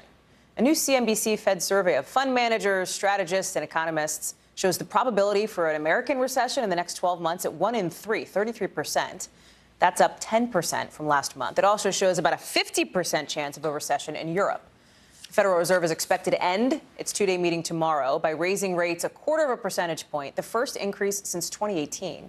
They'll also update their outlook for GDP and unemployment rates. CNBC's Steve Leisman joins me now to talk about this. So help us get this, Steve, as you do so well, right? Because on the one hand, the last time inflation was this high, it did push us into recession. On the other, if the Fed makes a move to try to cut inflation, we could end up in a recession anyway. Are we like on a path to a recession at this point? What's the deal? Well, let me set the stage a little bit, if you don't mind. Please. Right now, I hate this idea, but for the moment, forget about the war. I know it's awful and terrible. Put that to the side. We have this curious economy of very low unemployment, really strong job growth, and pretty good GDP growth. And we're coming out of the last shutdown from the Omicron wave, right? So all that's pretty good, but you have to layer in the fact that even before we get to the war here, that you had high prices going in for a variety of reasons. The Fed was probably too easy. The Biden and the Trump administrations both together probably shoved too much money into the economy. You had supply shutdowns. People were buying too many goods. So you had high inflation ahead of time. Now, layer in the war. What does the war do? The war raises prices further, and it further creates the question about what happens to demand and the growth of the economy. So it's a huge amount of uncertainty. I think what the Fed is going to do here is, for lack of another better term, fight the battle in front of it. And that battle is it knows it has an inflation problem. It knows it's too low. How low it doesn't know. So it's going to move very incrementally and say, you know what? I know I got to do this.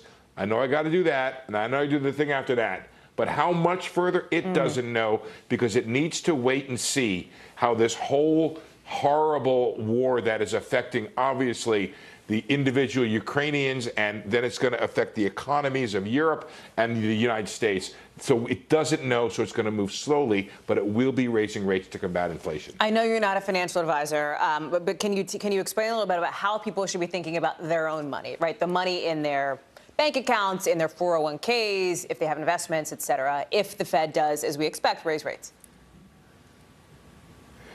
Well, I can tell you what I've done, which is absolutely nothing. I maybe think about coming in some days and committing a little bit of stock. I'm too busy right now to think about my portfolio, which I'm trying to cover the Fed and what's going on in Russia and Ukraine right now, and actually globally. It's definitely not a time to panic if you have a long-term horizon. I would just kind of wait this out, keep investing as you've been investing. You can't time the market. It doesn't work very well. I think the market, here's what you could know, is that depending upon, again, what happens with this huge, horrible unknown of the war, depending on what happens with that, we've already stomached in the market a lot of the tightening and the contraction that the Fed wants us to. The 2-year note is up by a full 1.4 percentage points. The 5-year note's up by a full percentage point. When the Fed says it's going to do something, the market pretty much prices it in immediately before it does it. So the quarter point you're going to get tomorrow, the market's going to yawn at that and say, we knew that. Okay. The quarter point it's going to get in May, market's going to yawn in that. Hey, we knew about that. What's going to happen tomorrow is the Fed's going to show us what it thinks about the 6 months beyond what the market's already priced in. That's the game tomorrow. The Fed's going to put down some cards, and we're going to say, oh, were those the cards I was expecting you to? Do you have a full house, or do you have a flush? What do you have? So they're going to look at that and say, okay, I see where you're going with this. I see how you're thinking about this. And tomorrow, the markets, the stock market and the bond market, will come to an agreement with the Fed on what the right pricing is. And I say agreement, it's with quotes around it. Right. They're not really going to agree, but they're going to price themselves to, oh, Powell's telling me this, the Fed's telling me that. Right. I'm going to bring stocks up to this level or down to that level because of where the Fed's thinking of going. I hope that you're around tomorrow to help us read those cards on the table, Steve, because it's hugely helpful, seriously, to have you breaking this down and explain this to us. So thank you. I'm glad to help. Yeah, and I hope it's a flush. Steve, me too. Thank you. You know, one of the things that Steve was talking about, right, is this horrific war in Ukraine, obviously having an impact on the global economy. But as he said, it is having an impact every single day on individual people, right? The refugees, the people who are leaving Ukraine. And there are millions of them now, 3 million of them, according to official estimates. And half of them are kids. It's shocking. It's actually shocking when you get down to the numbers and get really specifics. 75,000 kids a day. That's a kid every second. That's a kid every second who becomes a refugee living in another country. 30 kids since I started talking about this segment, right? It's disrupting some of the stuff that we take for granted every day. It's just like going to school. You're looking at kids from Ukraine and Belarus sitting alongside Polish students. They're trying to get some sense of stability with everything else going on, right? Some sense of normalcy of getting back to class, trying to get into those routine rhythms when everything is absolutely not normal. Ellison Barber is in Poland. And Ellison, you've been covering this. You've been talking with some of those kids. How do you even go into a classroom as a kid and think about your schoolwork, or even think about like play when you've escaped your home, right? When your home is under attack by Vladimir Putin? I mean, it is hard to fathom, and that's one of the things as we have been to so many different border crossings and then now into the city. When we're talking to these kids, it is just a range of it's mind-blowing how young a lot of them are and how so many of them don't really process what is going on. Right. Their parents will talk to us about how they hope they never remember it, right? But then you have kids who are in this age where they are very aware of what's happening, and they're in this new country. They feel afraid. They feel alone. And sometimes I know it seems like school is not something that every kid wants to do, but for a lot of these kids, the ones we've spoken to today, this is kind of a lifesaver because it really gives them a sense of normalcy, a moment of just learning math and learning it among their peers. And in this particular case, what they're doing here is it's a class where they're putting other Ukrainian students with them. So they sort of have this safety net, this commonality amongst people where if they're struggling with learning Polish, they can turn to their friend and they can talk. Other teachers are in the class who also speak Ukrainian. And it's a really, really big deal. We met a girl today who is 12 years old. And I asked her, when did you first move to Poland? And she told me about a week ago. And I asked her just, what do you like about school? And her answer was so simple. It was just math. She wants to be home, but she can't be. So instead, she's glad to at least be in class for a little while. Listen to some of what they told us. At home, we left all the clothes, our grandfather, our grandmother, cats and dogs. And now it's a bit hard for me to be here because I want to go back home. You know, one thing that I think I will always remember from covering this is how quickly war makes children grow up. We met a girl at the border a few days ago who was 16 years old, and I asked her, just, do you feel like you've had to grow up a lot in the last 2 weeks? And she said yes, and she talked about how at night she goes back and looks at her other photos, her old videos, TikToks, just very normal teen stuff she was doing 2 weeks ago, and in an instant it went from that, dreaming of being an actress, to helping her younger 12-year-old sister get out of their home in Kharkiv and telling her, don't look up, just run to the train. I mean, this is the trauma that comes from this is beyond words, but one little glimmer of hope is that classroom, the schools that we have seen today, where they are offering kids not only a chance to just be educated, but to do it amongst people who maybe have experienced something like they have. You're so right, Ellison. You know, and I look at these images and I see the story that you're telling, and like I said, these kids are not thinking about Vladimir Putin, right? Their parents are. They're not. They're thinking about what is right in front of them. And I also think about the leaders in Poland, the people in Poland. Do they have the resources? Because these schools have got to, and they are taking these kids in, helping them, right? Do they have what they need at this point? How has the transition been at this point? So it's a struggle, and what we've heard from leaders here in Krakow and also Warsaw, the two biggest cities in Poland, is that they've had this massive influx of people coming to this city. They kind of know this city. They feel like it is close enough to go home as soon as possible, which is what most refugees want to do, that they're not wanting to leave these major cities. What the problem is that it's straining resources, big picture. It's not just about, do you have beds available? It's, do you have enough room at your schools to teach children if they're staying here for an extended period of time? Do you have enough health care options, things like that? And I will show you quickly this map, because, Hallie, this is all around the train stations here. They're trying to encourage people to go to these other cities in Poland where they have more resources available, because there's so many people here that the short answer is they don't have enough resources. They're getting by right now, but they're really starting to struggle. But is there a plan in place, as you hold up that map, Ellison, to actually get those people to those other places? Like, are they helping them with trains and with, transportation? So they're working, yes.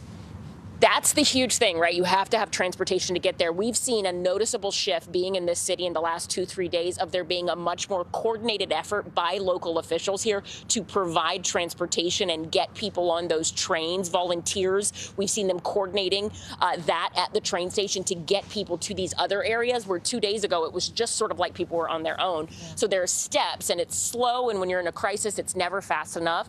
But the government here is starting to work, seems better, with volunteer groups to get people on trains and buses to these other cities. We're so glad to have you there, Ellison. We're so glad to have you bringing these stories to us. Thank you. Ellison Barber in Poland.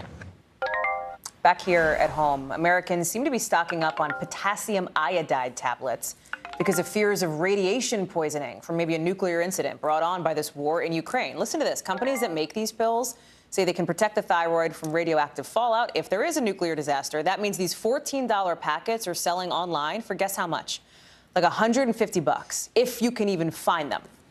Potassium iodide is approved by the FDA after being exposed to radioactive iodine, which can happen after a nuclear disaster. The Chernobyl meltdown back in 1986, by far the worst nuclear accident ever, led to this huge release of radioactive iodine in Ukraine. Scientists say that led to a big number of thyroid cancer cases in the region.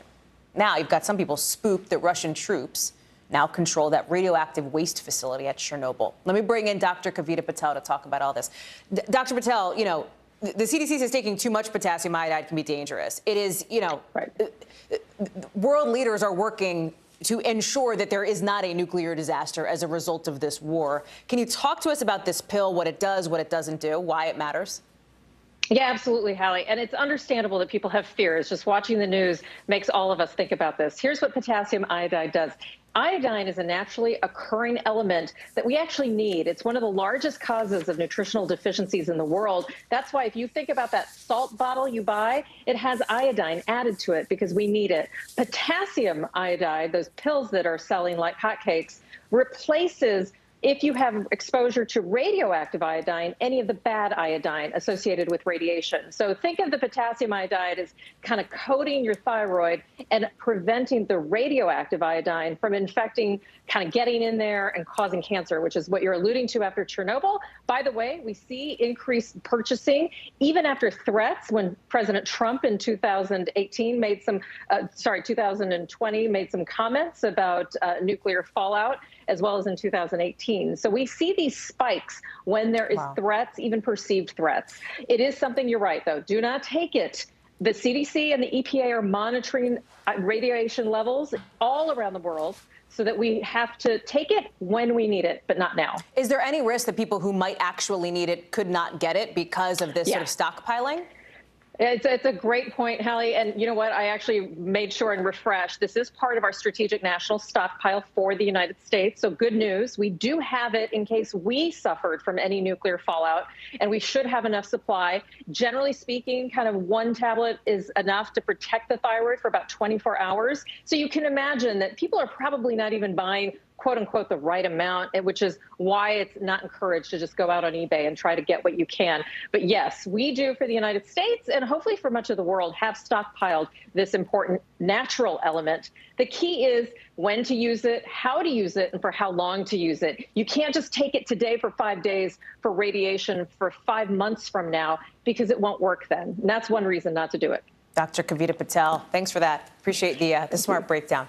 Coming up, some people in California want to declare one Chick-fil-A a public nuisance. Why the restaurant is ruffling their feathers. We said it. We did it. We said it. That's coming up in the local.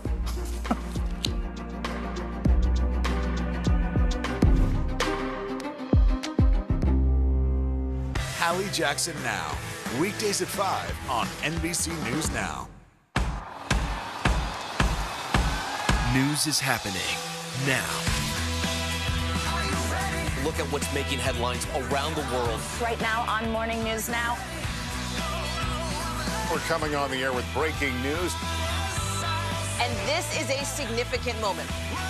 Whenever it happens, wherever you are, NBC News, streaming free now. Students from Southlake caught on camera using racial slurs. It's been covered up for a very long time. We are strongly against critical race theory. Racism in reverse is racism. Shame! This is Southlake. Listen now wherever you get your podcasts.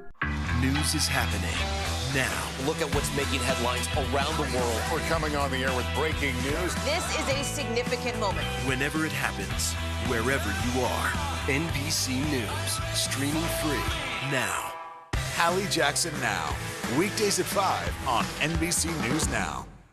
Students from Southlake caught on camera using racial slurs. It's been covered up for a very long time. We are strongly against critical race theory. Racism in reverse is racism. Shame! This is Southlake. Listen now wherever you get your podcasts.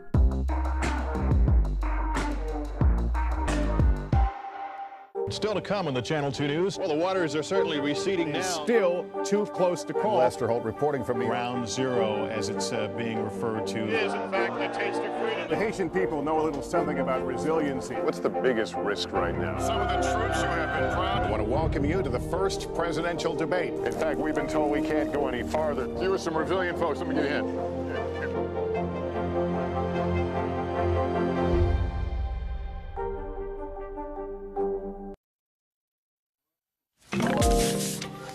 The biggest games in college basketball tip off tonight. It is March Madness. It is here. And this year, the women get a big share of the spotlight. We're going to explain coming up. But first, NBC covers hundreds of stories every day. And because you couldn't possibly read or watch or listen to them all, our bureau teams have done it for you. This is what they tell us is going down in their regions in a segment we call The Local. From our Northeast Bureau, New Jersey is covering up every trace of Vladimir Putin's name from a 9/11 memorial that was a gift from Russia. Look at this.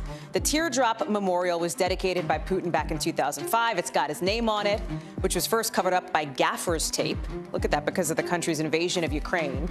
It's now been replaced altogether with a more permanent acrylic board. Our West Coast Bureau is reporting that Santa Barbara is considering declaring a Chick-fil-A a public nuisance. Why? Because of the drive-thru. Look at these lines. City officials say it gets so bad at times that it blocks a whole lane of traffic, sometimes for as long as 90 minutes on Saturdays. They say that makes it more likely somebody could get into an accident. Santa Barbara's City Council will give Chick-fil-A 90 days to figure out a solution before taking a vote saying, yes, those chicken nuggets, public nuisance. And from our D.C. Bureau, the Coast Guard in Maryland is trying to get a container ship out of the mud after it ran aground in the Chesapeake Bay. Check this out. It got stuck Sunday night after leaving Baltimore. And boy, listen to this. It's the sister ship of the ship that got stuck in the Suez Canal last year. Officials say now it's not just about getting the ship unstuck, but making sure it can still sail, it can still go on once it does. President Biden is now announcing some new steps aimed at ending the gender pay gap for federal workers and contractors. On this Equal Pay Day, he's signing an executive order to get the government to think about not letting federal contractors get the salary history of a job applicant. If you follow these kinds of issues, you know that some studies have shown that that is problematic for women, right? If you're using your old salary to try to get a new one. He's also looking to improve the payroll auditing system in the Labor Department. And if you're wondering why Equal Pay Day is today, it's because it would take a woman until March 15th of this year to catch up to what a man earned in 2021. In 2020, the average woman working full-time all year earned 83 cents on the dollar compared to her male counterpart. So Equal Pay Day because the pay is not equal. We shine a spotlight on that and on this push for equality in March Madness, too. You know, the first games of the NCAA tournament is getting ready to tip off. And this year, for the first time, the men's and women's tournaments are actually working together. And this is a big reason for the change. Do you remember this from last year's tournament? On the left, the men's weight room in Indianapolis. Wow, good looking, right? Lots of stuff. On the right, that was the women's facility in San Antonio. The difference is very obvious. That's not the only example. The women's tournament was not even allowed to use the phrase March Madness. According to the Wall Street Journal, the NCAA refused to let the women use the branding, even though it owned the right to use it for both tournaments. An outside legal review found that men were prioritized for everything from broadcast rights to sponsorships to the way that the revenue got distributed. Megan Fitzgerald joins me now. Megan, it feels like the good news is things have changed. Like last year was a real wake-up call, so hopefully this year will be better. What are we going to notice? What will the women notice upgrade-wise immediately when they tip off?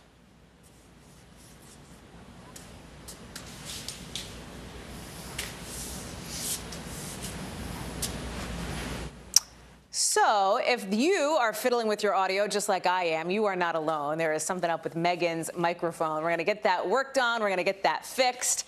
We have 3 minutes left in the show, so we're hoping that that happens. But here's the bottom line. You can see some of these stats here, right, when it comes to NCAA basketball. In the 2018-2019 season, men brought in $864 million, women under $2.5 million. But listen, things have changed, right? You know there's been so much attention on women's basketball, and especially after what we had seen in years previously. So that is partly why we are seeing some of these changes. We're going to take a quick break. We're going to be right back with Megan Fitzgerald.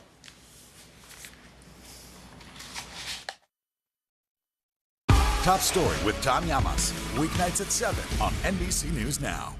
The fire has grown leaps and bounds. What you see behind me is typical. How you doing? Pretty bad. What do you see right now with Putin, and do you think he's a rational actor? There's a Supreme Court nominee. What would it take for you to vote to confirm her? The sanctions did not deter. Can this end with sanctions alone? If it's Sunday, it's Meet the Press.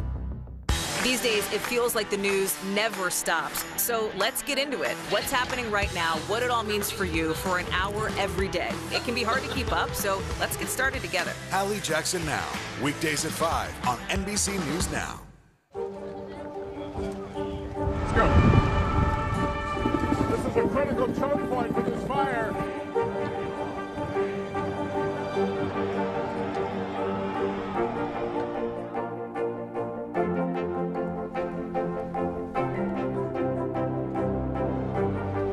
Unnecessary, unjustifiable, illegal. And good evening from New Orleans. Late military operation witnessing the massive crowds. I admire you both. Nice to really spend some time with you. Appreciate it.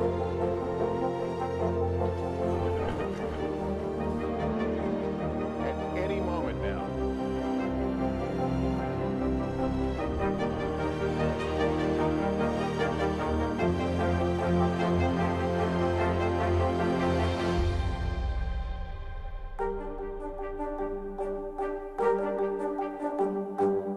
To cover the news, you have to be in it. We'll take you to the front lines of the story, bringing your news feed to life. Streaming live every night. It's your news playlist. Top Story with Tom Llamas, weeknights at 7 on NBC News Now. So can I be honest? I was super excited to talk with Megan Fitzgerald about the women in March Madness this year. Her battery pack died. It's curses. We're foiled again. We're going to have to save that conversation for another day, but we're glad you bared with us through all that. We're so glad to have you as viewers. That does it for us this hour. I promise we're going to have more for you tomorrow. Fresh batteries and everything. Same time, same place. Coverage picks up right now.